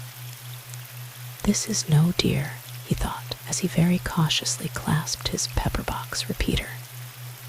A heavy paw was placed upon his breast, and the hot breath of a bear came close enough to nauseate him. There was no time to lose. As a mountaineer, he knew the nature of his foe too well to await the inevitable embrace of bruin. Little by little, he moved his repeater, and when the weight of the animal was well-nigh crushing him, he sent a bullet through his eye. But the danger was by no means past, as the beast, though wounded unto death, was yet alive and furious with rage and pain. Just how he extricated himself from the peril of that eventful encounter, Joseph Ranger never knew, but he lived to narrate the adventure to children and grandchildren, and preserved to his dying day that long-outdated pepper-box revolver with which his great-grandchildren now delight to fire a volley in his honor on Washington's birthday and the 4th of July. Once safely through the Cascade Mountains, Joseph found little to impede his progress. Some friendly Indians were encountered at the base of the Blue Mountains, who gave him a hearty meal of bear meat and wapatos, and supplied his weary horse with hay and oats. Mika closh cumtux, Wanetta, heap good and Jun squaw, ugh, wake Mika potlatch chickamin, Hayas closh muckamuck, heap good. Cultus potlatch was the way in which his Indian host expressed his hospitality and refused compensation. And Joseph Ranger, acquainted with the jargon of many native tribes, further ingratiated himself in the Indian's favor by presenting his squaw with a few gaudy trinkets such as an experienced borderer always carries when crossing an Indian country. On and on, he hurried toward the valley of Great Salt Lake, impelled by an irresistible impulse he could not have explained to anyone. The weather was in his favor in crossing the Blue Mountains, though the air was cold, and the wind sometimes blew furiously. Water was low in all the smaller streams, and the beds of many of them were dry. Ice formed at night in swampy places and thawed by day, making traveling slippery and tedious, but on and on he hurried, knowing time was precious, and yet not clearly understanding why. At the Ogden Gateway, he gained some information that doubled his impatience and quickened his speed. A man was being held on a charge of murder at Salt Lake City, who he instinctively felt was Ashley. His informant, a Spanish half-breed, did not know his name, but he said an Indian girl was the victim, and her name was Lila. On and on he journeyed, till he reached the verge of the little border city of Salt Lake. The Mormon temple was not yet built, but a tabernacle had already arisen as its herald, and the beehive house and lion house were filled with wives and children of the prophet, who regularly toiled and spun. Joseph hastened to the adobe jail, where, after a brief delay, which seemed to him like an age, he was conducted to a dingy little cell, reserved for criminals of the lowest type. A tall man, unshaven, and in his shirt sleeves, was pacing back and forth in his narrow quarters like a caged animal. He paused as the bolt flew back, and as the light fell upon the face of his astonished visitor, he exclaimed, "Good God, Joseph Addicks, Can this be you? I am Joseph Ranger, my boy, and I have come here all the way from the farthest west. But sit down here on the edge of your bed and tell me all about it. You remember the Indian maiden, Lila, whom I purchased and ransomed? Yes. And you recall the fact that I left her with her brother, Siwash, at my Green River cave at the time I came to you? I remember that you said so. Can you recall the date of my visit to you at the trading post? No, but there must be memoranda somewhere that will settle that. Why? Because nothing will save me, Joseph, from the hangman's rope unless I can prove an alibi. I forwarded a letter to you at Oregon City, or tried to after this mishap befell me, but a courier can be bribed sometimes, you know, and Henry Hankins, who failed to capture my bride, is bent upon revenge. His incarceration doesn't keep him out of reach of pals. But how is my Bonnie Jean? I left home too hurriedly to get much information, but her father said she was strangely calm and full of faith in you. Then my darling is not ill. I certainly did not leave her well, Ashley, but she is in good hands. You know the particulars of Lila's death. I only know that her body was found in an eddy in Green River about a fortnight after I last saw her.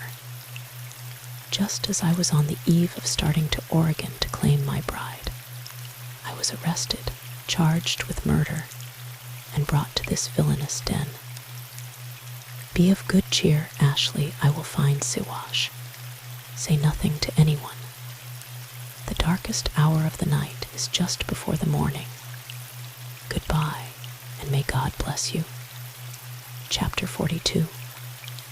Too busy to be miserable, Jean met her father and his wife at the breakfast table with a welcoming smile, though her head ached, and on her countenance there was a deathly pallor. The last night's storm played havoc with the cherished plans of Mr. and Mrs. Burns, said Mary's husband, adroitly turning the conversation into a diverting channel. They were intending to spend their honeymoon with their camping outfit in the open air among the spicy odors of the October woods. They are old enough and ought to be wise enough by this time to spend their honeymoon at home. No bridegroom ever dreamed of taking his bride away from home during the honeymoon in my younger days.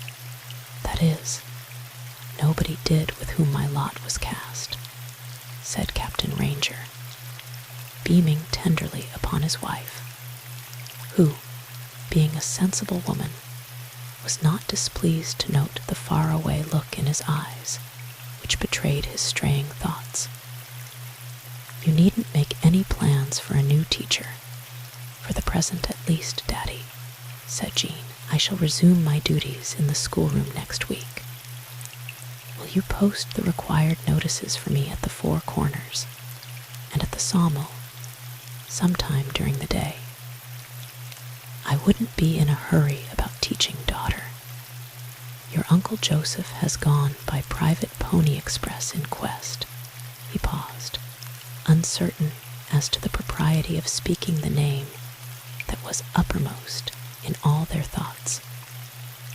I know it, Daddy. I knew all that was going on when I lay yesterday in what seemed to you as a stupor. I can't explain it, but I seemed to have a double or second self that told me everything. Ashton is in trouble, but he is not in bodily danger, and he will not die. I do not understand it clearly, for I saw conditions only as through a glass, darkly. I would have remained in that state of seeming torpor for a whole month if it had been possible, for my mind and body were in different places.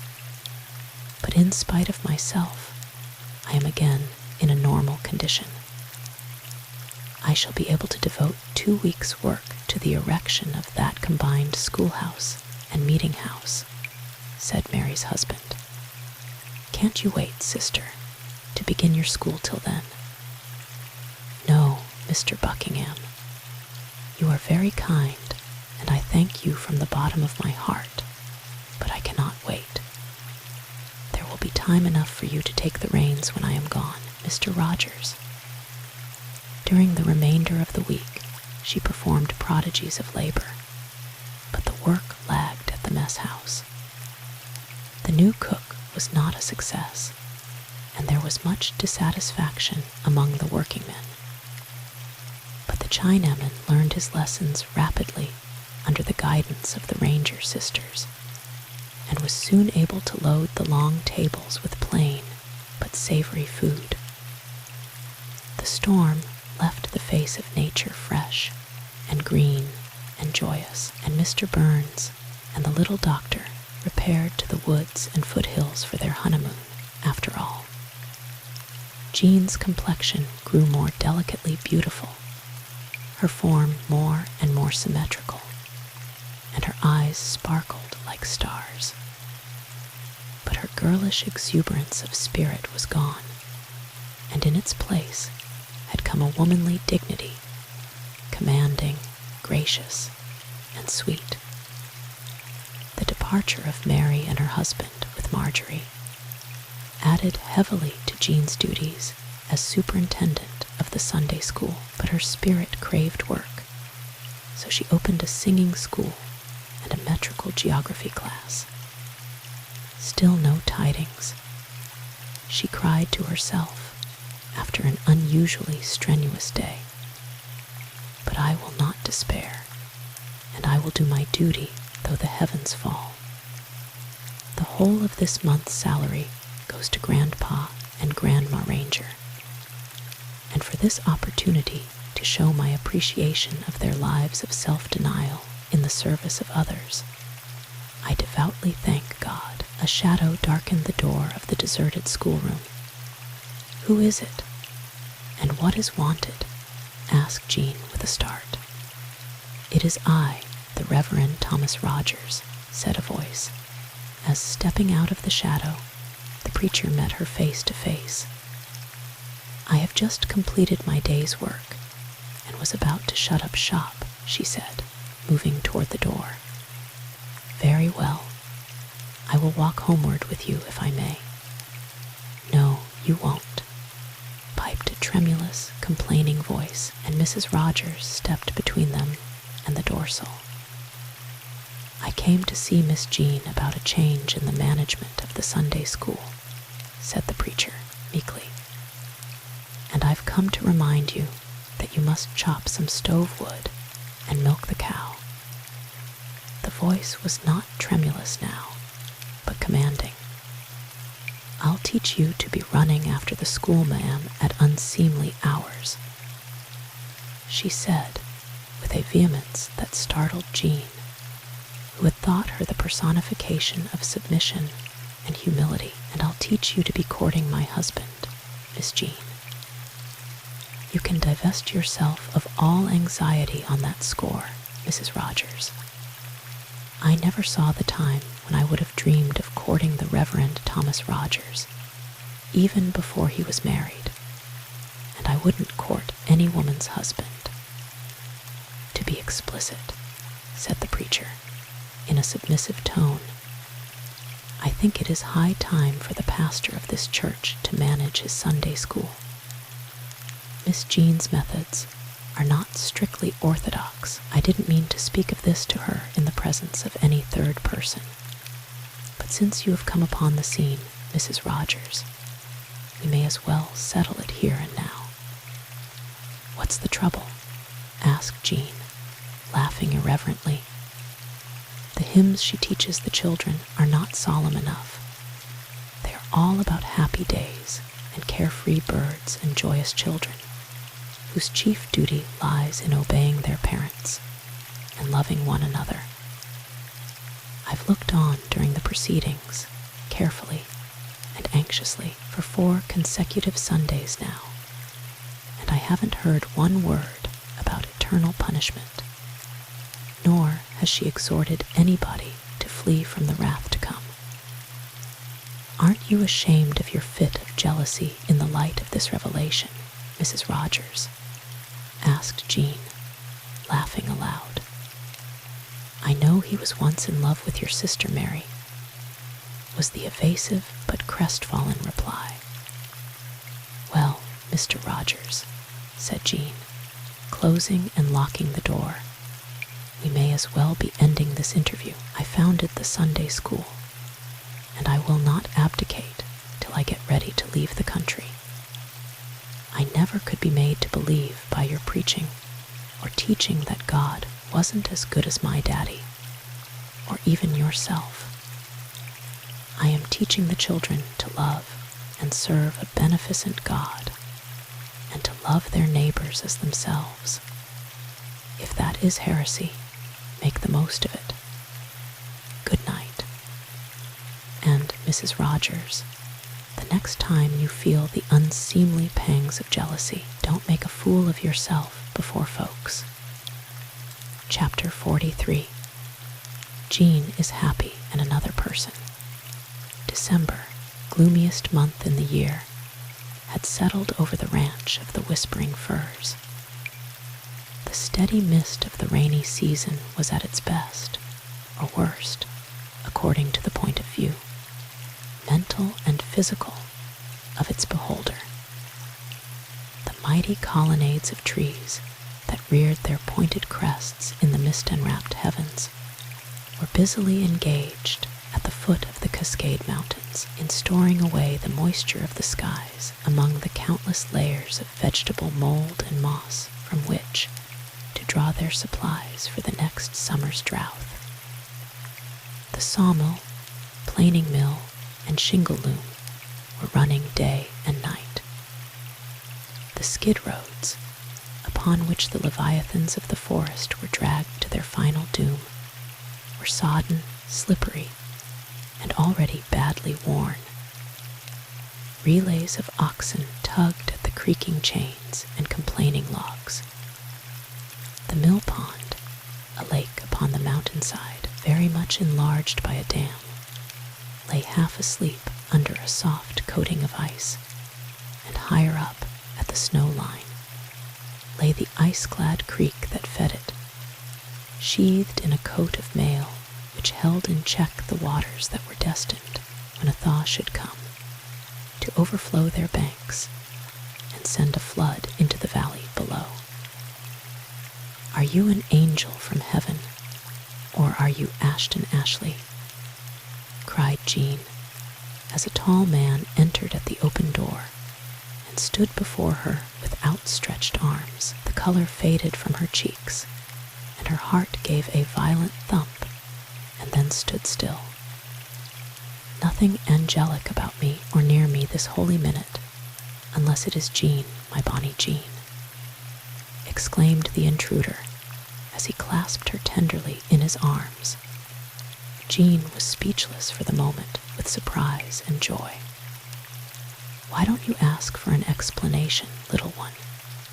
he asked after an interval. "An explanation is due you, God knows. I knew you would come," she whispered timidly. "You have been forcibly detained, Ashton. Nothing else would or could have kept you away from your own. Yes, darling, it was all the evil doing of that man Hankins, to whom I entrusted my letter and my ring. Come in, Uncle Joseph. Tell the whole cruel story. He was on his way to his wedding when he was arrested and thrown into prison," exclaimed the uncle.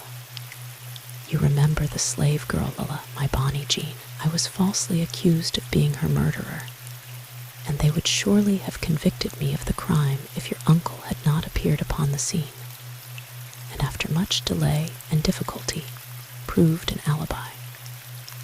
Do you wonder that my hair has turned white? Why, so it has, Ashton. I had not noticed it before. The light is dim.